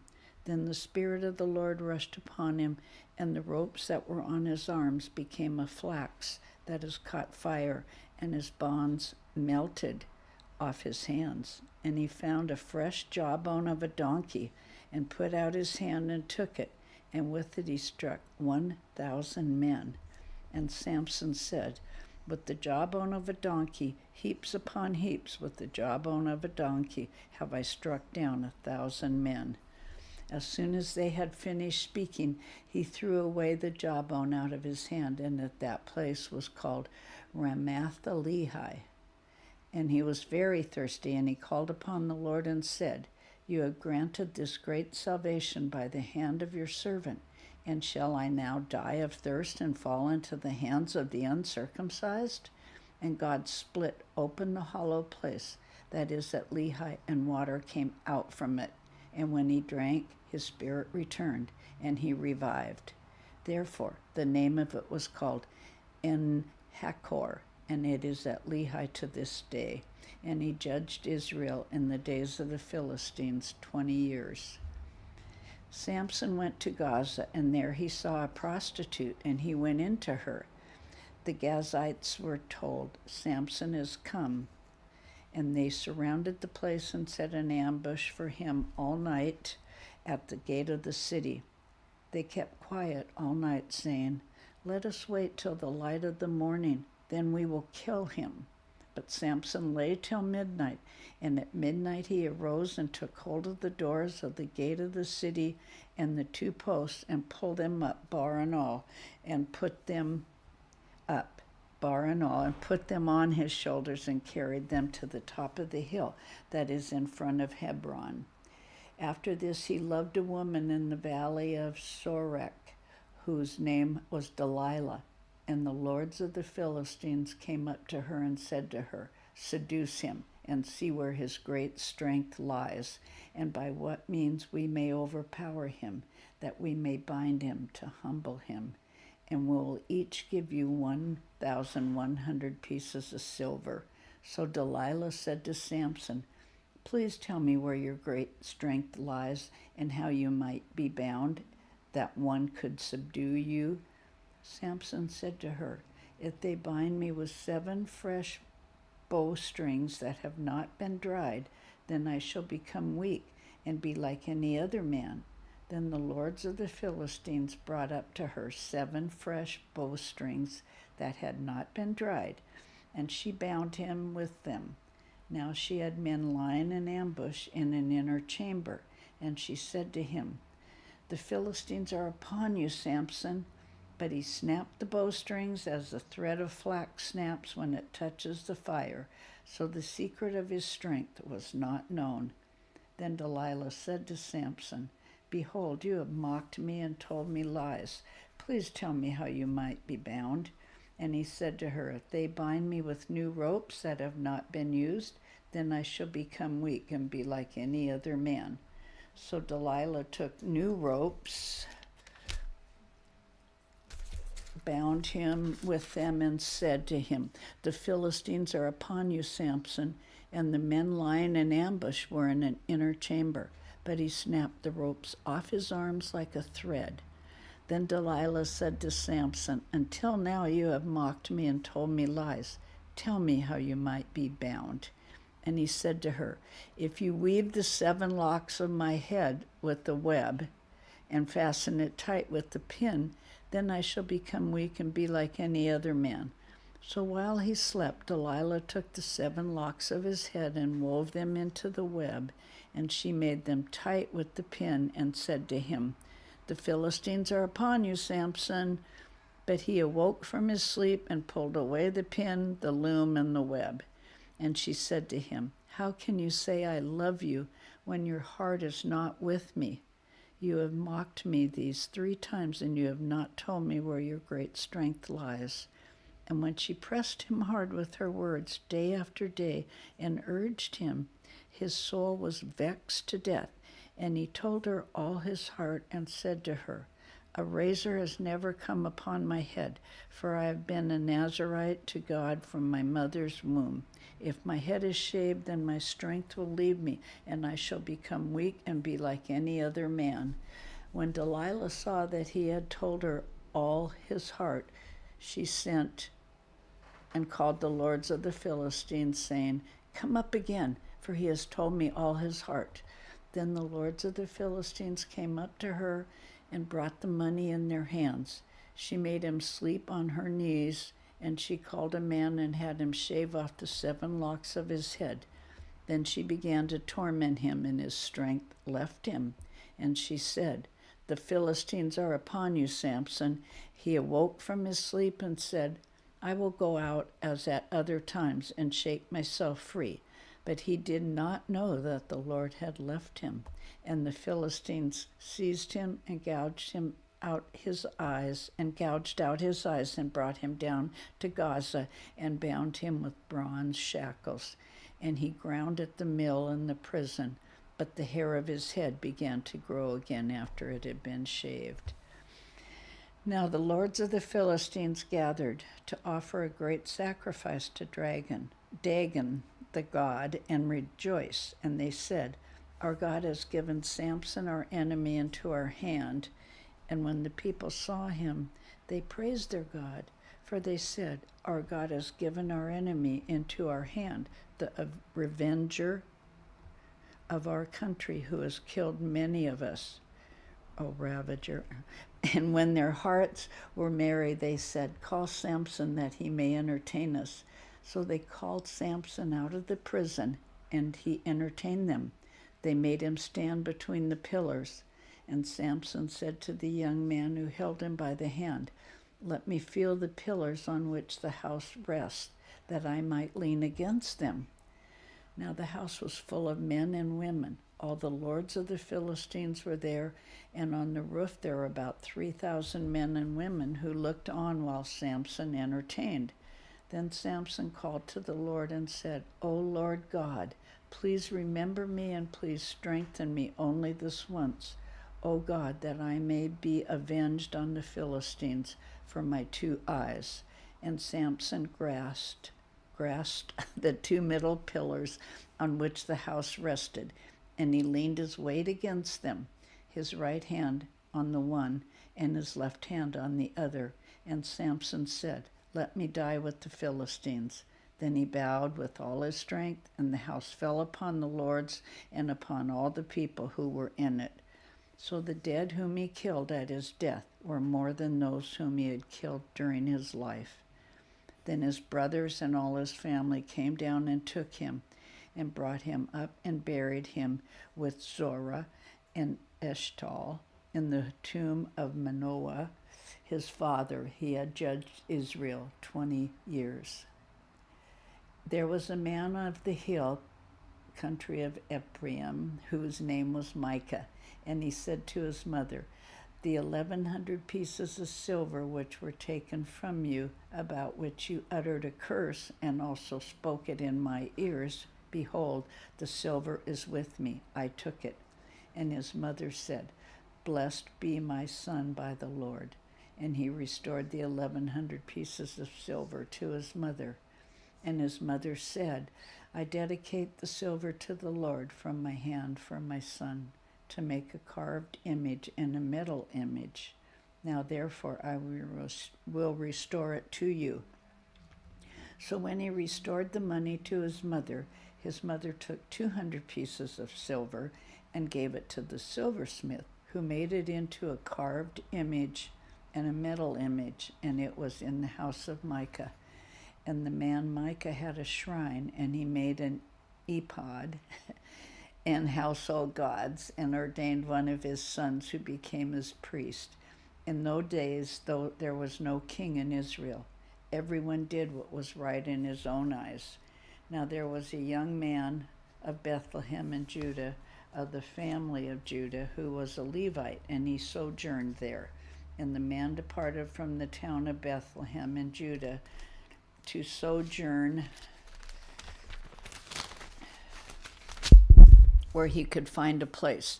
And as he journeyed, he came to the hill country of Ephraim, to the house of Micah.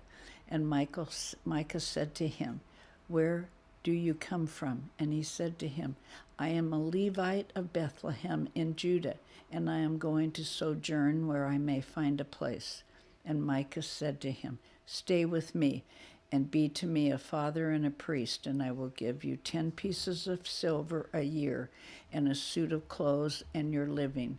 And the Levi went in.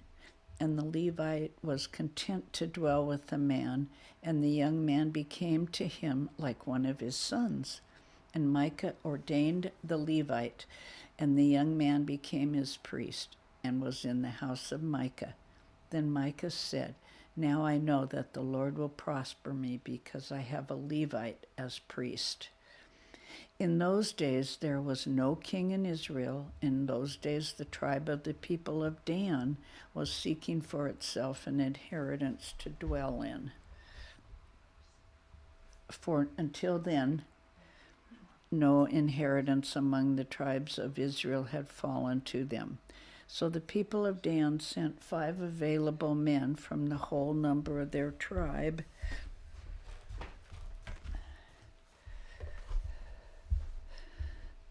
Five able men from the whole number of their tribe, from Zorah and from Eshtaol, to spy out the land and to explore it. And they said to them, "Go and explore the land." And they came to the hill country of Ephraim, to the house of Micah, and lodged there. When they were by the house of Micah, they recognized the voice of the young Levite, and they turned aside and said to him, "Who brought you here? What are you doing in this place? What is your business here?" And he said to them, "This is how Micah dealt with me. He has hired me, and I've become his priest." And they said to him, "Inquire of God, please, that we may know whether the journey on which we are setting out will succeed." And the priest said to them, "Go in peace. The journey on which you go is under the eye of the Lord." Then the 5 men departed and came to Laish, and saw the people who were there, how they lived in security, after the manner of the Sidonians, quiet and unsuspecting, lacking nothing that is in the earth, and possessing wealth, and how they were far from the Sidonians, and had no dealings with anyone, Sidonians. And when they came to their brothers at Zorah and Eshtaol, their brothers said to them, "What do you report?" They said, "Arise and let us go up against them, for we have seen the land, and behold, it is very good. And will you do nothing? Do not be slow to go, to enter in and possess the land. As soon as you go, you will come to an unsuspecting people. The land is spacious, for God has given it into your hands, a place where there is no lack of anything that is in the earth." So 600 men of the tribe of Dan, armed with weapons of war, set out for Zorah and Eshtaol, and went up and encamped at Kiriath Jearim in Judah. And this account on that place is called Mahanahe Dan to this day. Behold, it is west of Kiriath Jearim. And they passed on from there to the hill country of Ephraim, and came to the house of Micah. Then the 5 men who had gone to scout out the country of Laish said to their brothers, "Do you know that in these houses there are an ephod, household gods, a carved image, and a metal image? Now therefore consider what you will do." And they turned aside there and came to the house of the young Levite at the home of Micah, and asked him about his welfare. Now the 600 men of the Danites, armed with their weapons of war, stood by the entrance of the gate. And the 5 men who had gone out to scout out the land went up and entered, and took the carved image, the ephod, the household gods, and the metal image, while the priest stood by the entrance of the gate with the 600 men armed with weapons of war. And when these went into Micah's house and took the carved image, the ephod, the household gods, and the metal image, the priest said to them, "What are you doing?" And they said to him, "Keep quiet, put your hand on your mouth and come with us and be to us a father and a priest. Is it better for you to be a priest to the house of one man or to be a priest to a tribe and clan in Israel?" And the priest's heart was glad. He took the ephod and the household gods and the carved image and went along with the people. So they turned and departed, putting the little ones and the livestock and the goods in front of them. When they had gone a distance from the home of Micah, the men who were in the houses near Micah's house were called out, and they overtook the people of Dan. And they shouted to the people of Dan, who turned around and said to Micah, "What is the matter with you, that you come with such a company?" And he said, "You take my gods that I made and the priest, and go away, and what have I left? How then do you ask me, what is the matter with you?" And the people of Dan said to him, "Do not let your voice be heard among us, lest angry fellows fall upon you, and you lose your life with the lives of your household." Then the people of Dan went their way, and when Micah saw that they were too strong for him, he turned and went back to his home.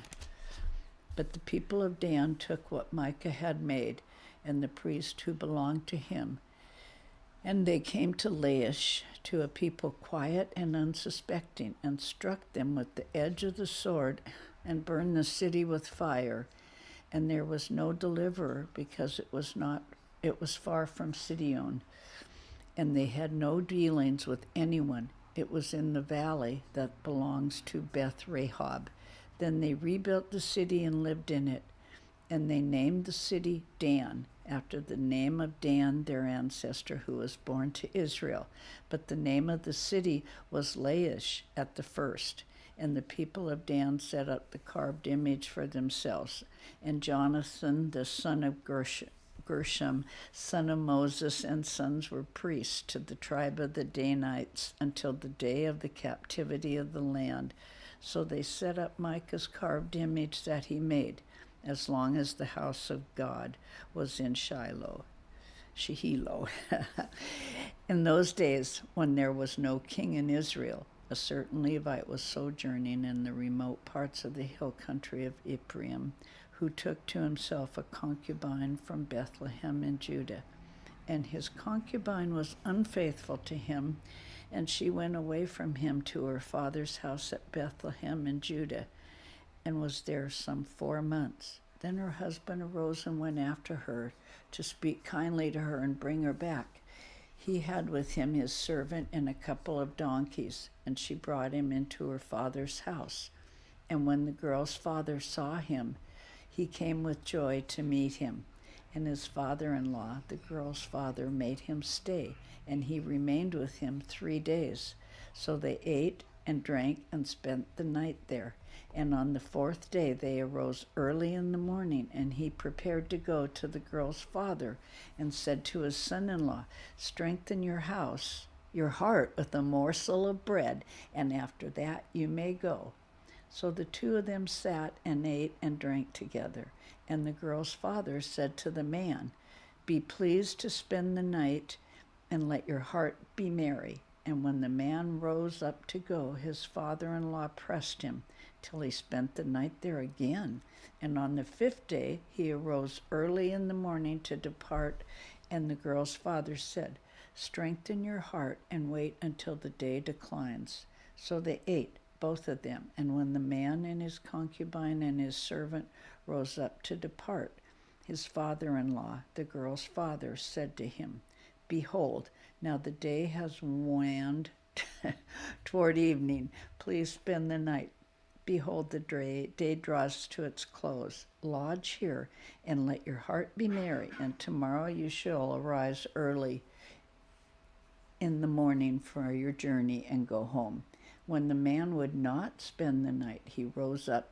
But the man would not spend the night. He rose up and departed and arrived opposite Jabez, that is Jerusalem. He had with him a couple of saddled donkeys, and his concubine was with him. When they were near Jabez, the day was nearly over, and the servant said to his master, "Come now, let us turn aside to this city of the Jebusites and spend the night in it.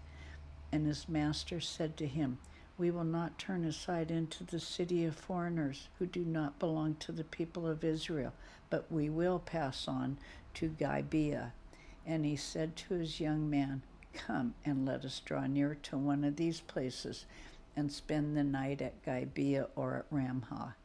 So they passed on and went their way, and the sun went down on them near Gibeah, which belongs to Benjamin, and they turned aside there to go in and spend the night at Gibeah.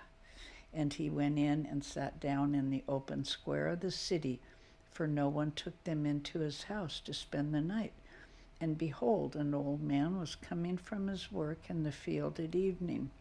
The man was from the hill country of Ephraim, and he was sojourning in Gibeah. The men of the place were Benjamites.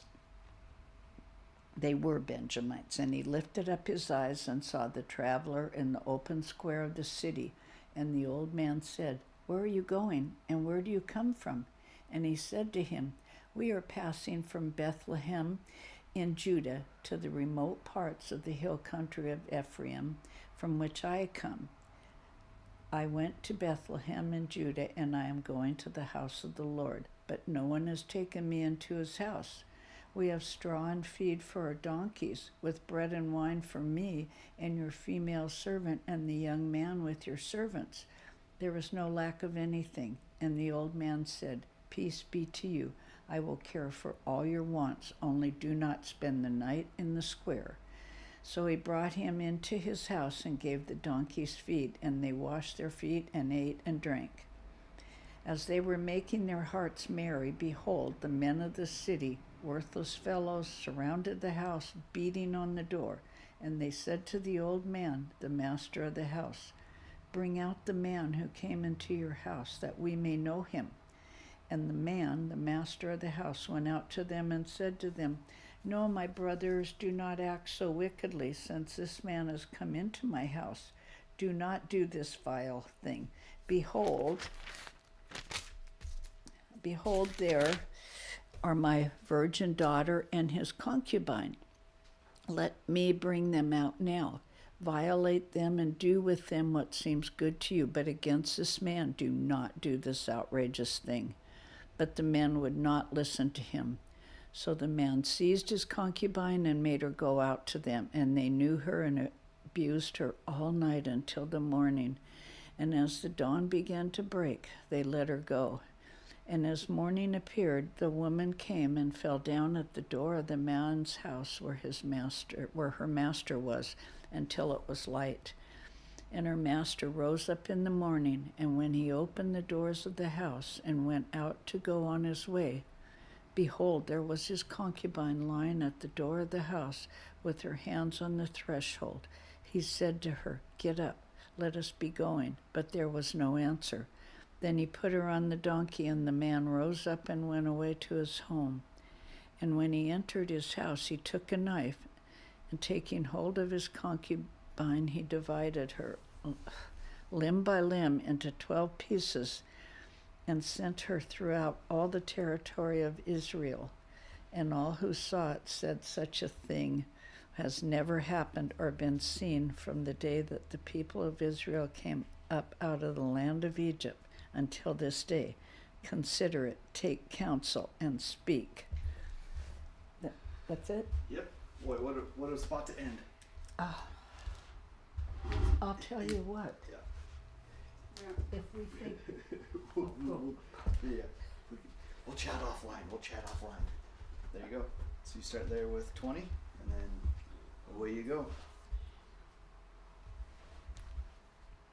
20? Yep. Chapter 20. Then all the people of Israel came out, from Dan to Beersheba, including the land of Gilead, and the congregation assembled as one man to the Lord at Mizpah. And the chiefs of all the people, of all the tribes of Israel, presented themselves in the assembly of the people of God, 400,000 men on foot that drew the sword. Now the people of Benjamin heard that the people of Israel had gone up to Mizpah. And the people of Israel said, Tell us, how did this evil happen?" And the Levite, the husband of the woman who was murdered, answered and said, "I came to Gilbeth, that belongs to Benjamin, I and my concubine, to spend the night.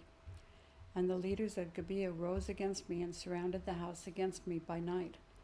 They meant to kill me, and they violated my concubine, and she is dead. So I took hold of my concubine and cut her in pieces and sent her throughout all the country of the inheritance of Israel, for they have committed abomination and outrage in Israel. Behold, you people of Israel, all of you, give your advice and counsel here." And all the people arose as one man, saying, "None of us will go to his tent, and none of us will return to his house. But now this is what we will do to Gibeah. We will go up against it by lot, and we will take 10 men of 100 throughout all the tribes of Israel, and 100 of 1,000, and 1,000 of 10,000, to bring provisions for the people, that when they come they may repay Gibeah of Benjamin for all the outrage that they have committed in Israel." So all the men of Israel gathered against the city, united as one man. And the tribes of Israel sent men through all the tribe of Benjamin, saying, "What evil is this that has taken place among you? Now therefore give up the men, the worthless fellows in Gibeah, that we may put them to death and purge evil from Israel." But the Benjamites would not listen to the voice of their brothers, the people of Israel. Then the people of Benjamin came together out of the cities to Gibeah to go out to battle against the people of Israel. And the people of Benjamin mustered out of their cities on that day 26,000 men who drew the sword, besides the inhabitants of Gibeah, who mustered 700 chosen men. Among all these were 700 chosen men who were left-handed. Every one could sling a stone at a hair and not miss. And the men of Israel, apart from Benjamin, mustered 400,000 men who drew the sword. All these were men of war. The people of Israel arose and went up to Bethel and inquired of God, "Who shall go up first for us to fight against the people of Benjamin?" And the Lord said, "Judah shall go first." Then the people of Israel rose in the morning and encamped against Gibeah. And the men of Israel went out to fight against Benjamin.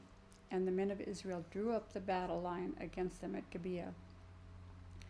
The people of Benjamin came out of Gibeah and destroyed on that day 22,000 men of the Israelites. But the people, the men of Israel, took courage and again formed the battle line in the same place where they had formed it on the first day.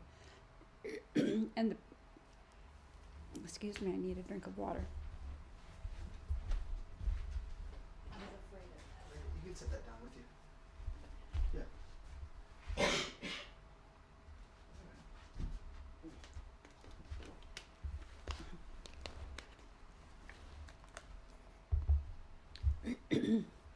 And the people of Israel went up and wept before the Lord until the evening. And they inquired of the Lord, "Shall we again draw near to fight against our brothers, the people of Benjamin?" And the Lord said, "Go up against them."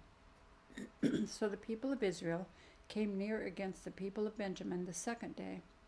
And Benjamin went against them out of Gibeah the second day and destroyed 18,000 men of the people of Israel. All these were men who drew the sword. Then all the people of Israel, the whole army, went up and came to Bethel and wept. They sat there before the Lord and fasted that day until evening, and offered burnt offerings and peace offerings before the Lord. And the people of Israel inquired,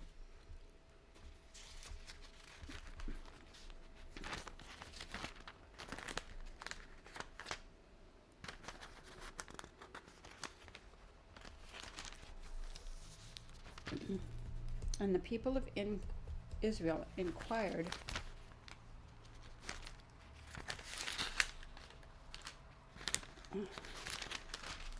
the Lord, for the ark of the covenant of God was there in those days, and Phinehas the son of Eleazar, son of Aaron, ministered before it in those days. saying, "Shall we go out once more to battle against our brothers, the people of Benjamin, or shall we cease?" And the Lord said, "Go up, for tomorrow I will give them into your hand." So Israel set men in ambush around Gibeah, and the people of Israel went up against the people of Benjamin on the third day, and set themselves in array against Gibeah as at other times. And the people of Benjamin went out against the people, and were drawn away from the city. And, as at other times, they began to strike and kill some of the people in the highways, one of which goes up to Bethel, and the other to Gibeah, and in the open country about 30 men of Israel. And the people of Benjamin said, "They are routed before us, as at the first." But the people of Israel said, "Let us flee and draw them away from the city into the highways." And all the men of Israel rose up out of their place and set themselves in array at Baal Tamar. And the men of Israel who were in ambush rushed out of their place from Margabah. And there came against Gibeah 10,000 chosen men out of all Israel. And the battle was hard, but the Benjamites did not know that disaster was close upon them. And the Lord defeated Benjamin before Israel, and the people of Israel destroyed 25,100 men of Benjamin that day. All these were men who drew the sword. So the people of Benjamin saw that they were defeated. The men of Israel gave ground to Benjamin, because they trusted the men in ambush whom they had set against Gibeah. Then the men in ambush hurried and rushed against Gibeah. The men in ambush moved out and struck all the city with the edge of the sword. Now the appointed signal between the men of Israel and the men in the main ambush was that when they made a great cloud of smoke rise up out of the city, the men of Israel should turn in battle. Now Benjamin had begun to strike and kill about 30 men of Israel. They said, "Surely they are defeated before us as in the first battle." But when the signal began to rise out of the city in a column of smoke, the Benjamites looked behind them, and behold, the whole of the city went up in smoke to heaven. Then the men of Israel turned, and the men of Benjamin were dismayed, for they saw that disaster was close upon them. Therefore they turned their backs before the men of Israel in the direction of the wilderness. But the battle overtook them, and those who came out of the cities were destroying them in their midst. Surrounding the Benjamites, they pursued them and trod them down from Nohah as far as opposite Gibeah on the east. 18,000 men of Benjamin fell, all of them men of valor. And they turned and fled toward the wilderness to the rock of Rimmon. 5,000 men of them were cut down in the highways, and they were pursued hard to Gidom, and 2,000 men of them were struck down. So all who fell that day of Benjamin were 25,000 men who drew the sword, all of them men of valor. But 600 men turned and fled toward the wilderness to the rock of Rimmon, and remained at the rock of Rimmon 4 months. And the men of Israel turned back against the people of Benjamin, and struck them with the edge of the sword, the city, men and beasts, and all that they found. And all the towns that they found they set on fire. Chapter 21. Now the men of Israel had sworn at Mizpah, "No one of us shall give his daughter in marriage to Benjamin." And the people came to Bethel and sat there till evening before God, and they lifted up their voices and wept bitterly.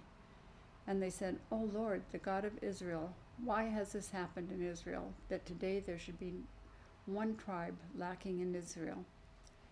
And the next day the people rose early and built there an altar, and offered burnt offerings and peace offerings.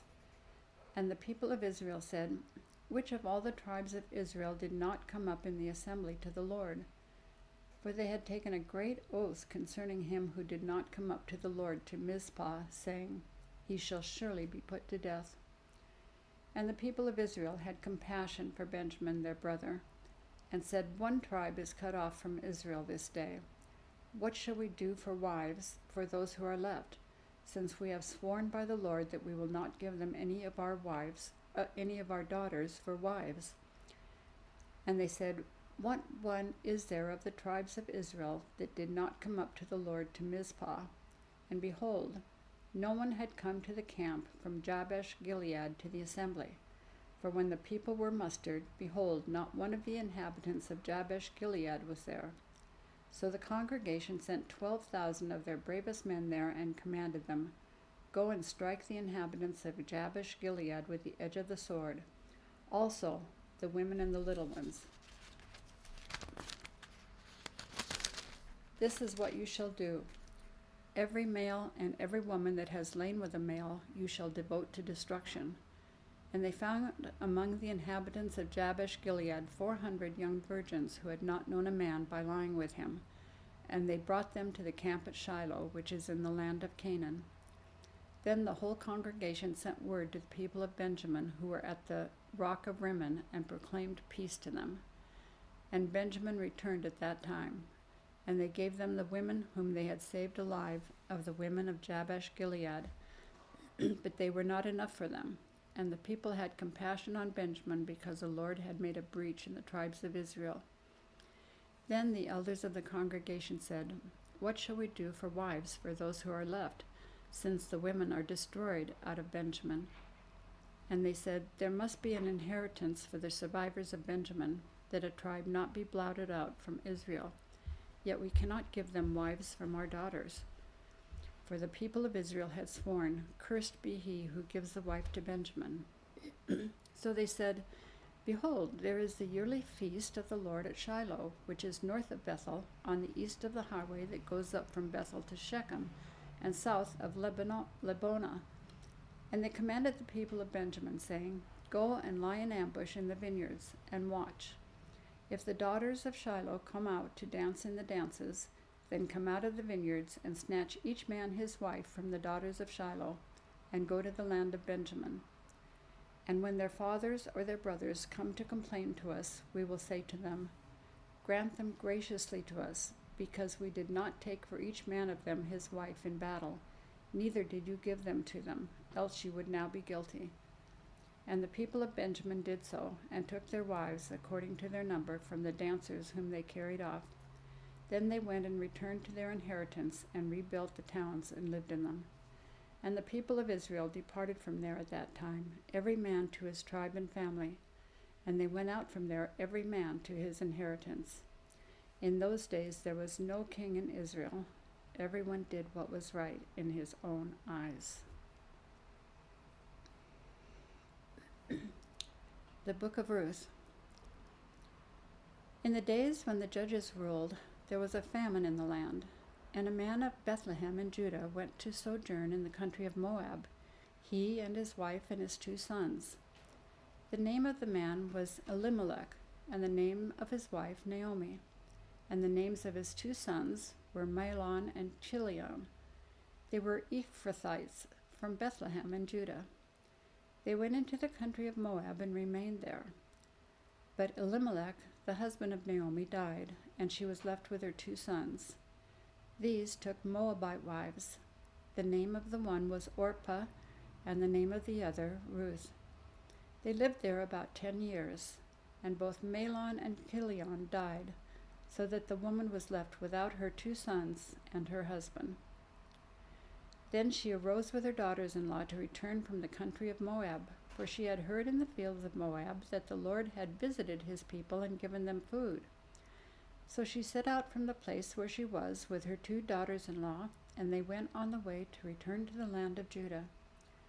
But Naomi said to her 2 daughters-in-law, Go, return each of you to her mother's house. May the Lord deal kindly with you, as you have dealt with the dead and with me. The Lord grant that you may find rest, each of you in the house of her husband.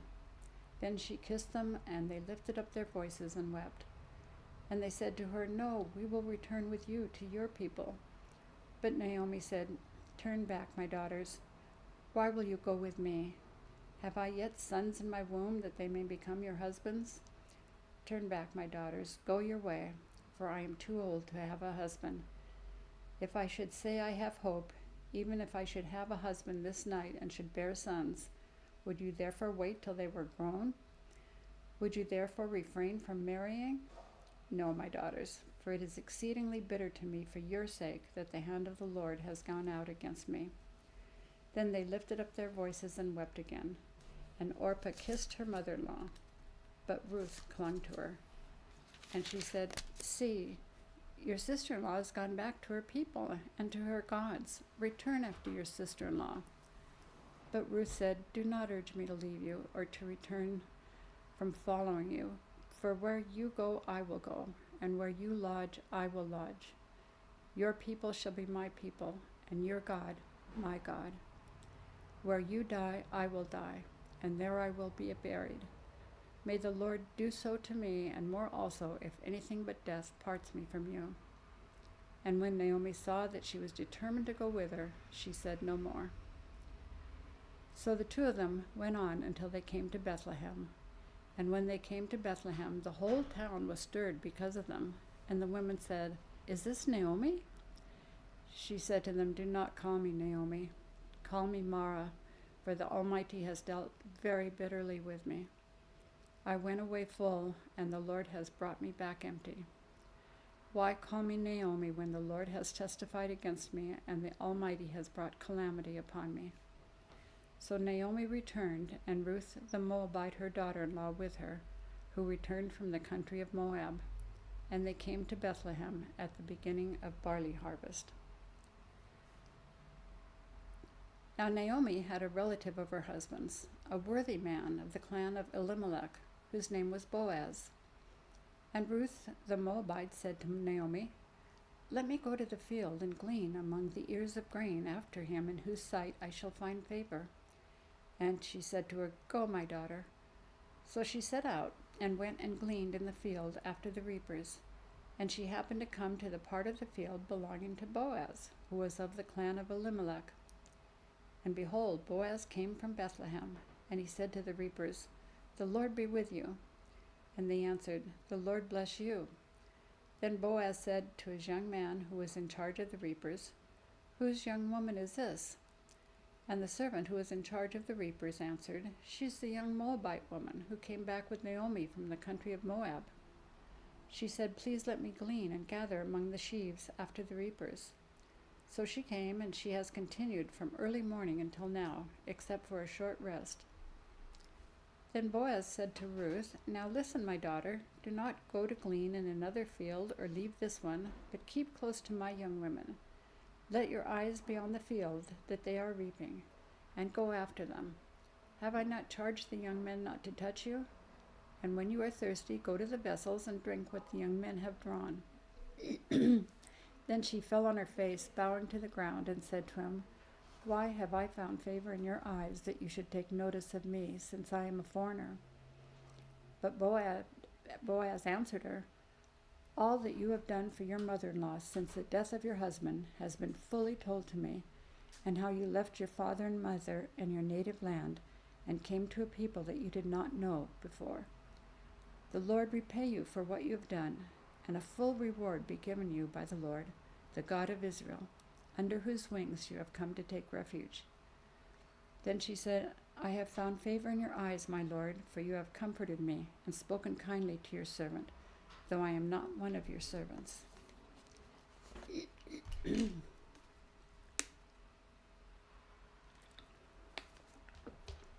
at mealtime, Boaz said to her, "Come here and eat some bread and dip your morsel in the wine."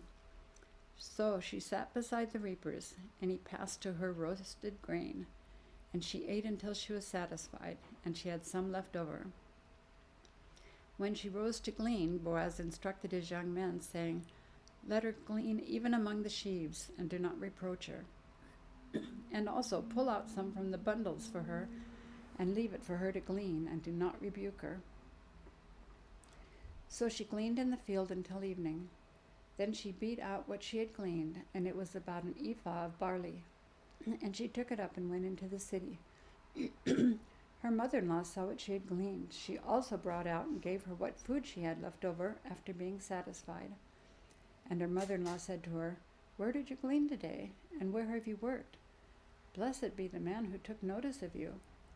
So she told her mother-in-law with whom she had worked, and said, "The man's name with whom I worked today is Boaz."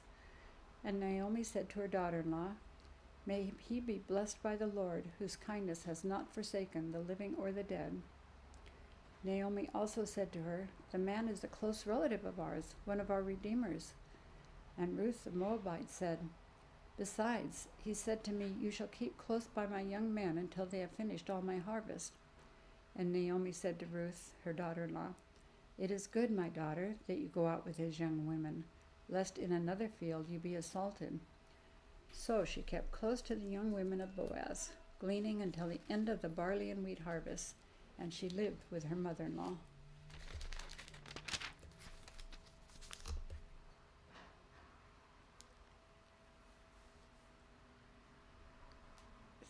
Yeah, you want to keep going? Yeah.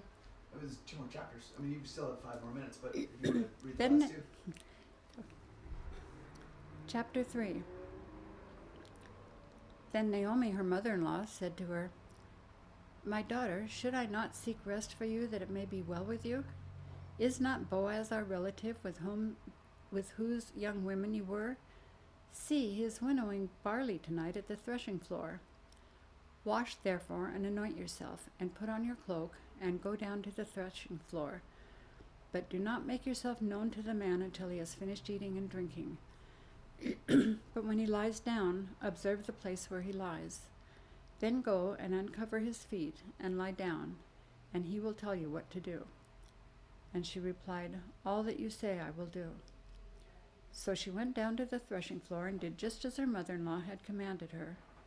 And when Boaz had eaten and drunk, and his heart was merry, he went to lie down at the end of the heap of grain. Then she came softly and uncovered his feet and lay down. At midnight the man startled and turned over, and behold, a woman lay at his feet. He said, who are you? And she answered, I am Ruth, your servant. Spread your wings over your servant, for you are a redeemer. And he said, may you be blessed by the Lord, my daughter. You have made this last kindness greater than the first, in that you have not gone after young men, whether poor or rich. And now, my daughter, do not fear.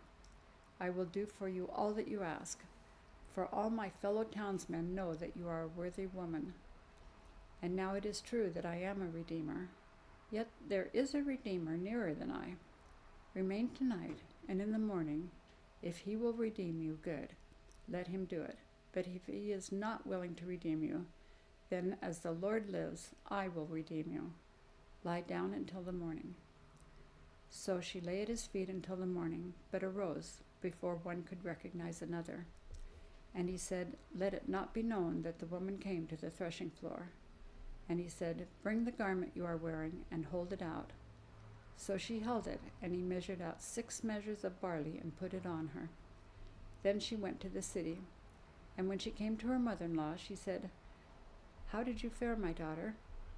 Then she told her all that the man had done for her, saying, these 6 measures of barley he gave to me, for he said to me, you must not go back empty-handed to your mother-in-law. She replied, wait, my daughter, until you learn how the matter turns out, for the man will not rest, but will settle the matter today. Chapter 4. Now Boaz had gone up to the gate and sat down there. And behold, the Redeemer, of whom Boaz had spoken, came by. So Boaz said, turn aside, my friend, sit down here. And he turned aside and sat down. And he took 10 men of the elders of the city and said, sit down here. So they sat down. Then he said to the Redeemer, Naomi, who has come back from the country of Moab, is selling the parcel of land that belonged to our relative Elimelech. So I thought I would tell you of it and say, buy it in the presence of those sitting here and in the presence of the elders of my people.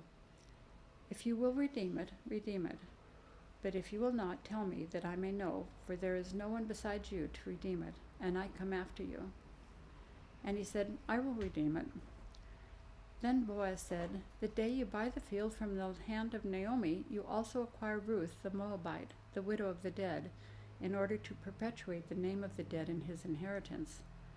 Then the Redeemer said, I cannot redeem it for myself, lest I impair my own inheritance. Take my right of redemption yourself, for I cannot redeem it. Now, this was the custom in former times in Israel concerning redeeming and exchanging. To confirm a transaction, the one drew off his sandal and gave it to the other, and this was the manner of attesting in Israel. So when the Redeemer said to Boaz, "Buy it for yourself," he drew off his sandal. Then Boaz said to the elders and all the people, "You are witnesses this day that I have bought from the hand of Naomi all that belonged to Elimelech, and all that belonged to Chilion and to Mahlon. Also Ruth the Moabite, the widow of Mahlon, I have bought to be my wife, to perpetuate the name of the dead in his inheritance, that the name of the dead may not be cut off from among his brothers, and from the gate of his native place. You are witnesses this day." Then all the people who were at the gate and the elders said, "We are witnesses. May the Lord make the woman who is coming into your house like Rachel and Leah, who together build up the house of Israel. May you act worthily in Ephrathah and be renowned in Bethlehem, and may your house be like the house of Perez, whom Tamar bore to Judah, because of the offspring that the Lord will give you by this young woman." So Boaz took Ruth, and she became his wife. And he went into her, and the Lord gave her conception, and she bore a son. Then the women said to Naomi, "Blessed be the Lord, who has not left you this day without a redeemer, and may his name be renowned in Israel. He shall be to you a restorer of life and a nourisher of your old age. For your daughter-in-law who loves you, who is more to you than 7 sons, has given birth to him." Then Naomi took the child and laid him on her lap and became his nurse. And the women of the neighborhood gave him a name, saying, "A son has been born to Naomi." They named him Obed. He was the father of Jesse, the father of David. Now these are the generations of Perez. Perez fathered Hezron. Hezron fathered Ram. Ram fathered Amminadab. Amminadab fathered Nahshon. Nahshon fathered Salmon. Salmon fathered Boaz. Boaz fathered Obed. Obed fathered Jesse, and Jesse fathered David. All right, and that's it for day 2 of reading the Bible in a week, Numbers through Ruth. We will see you tomorrow morning with 1 Samuel.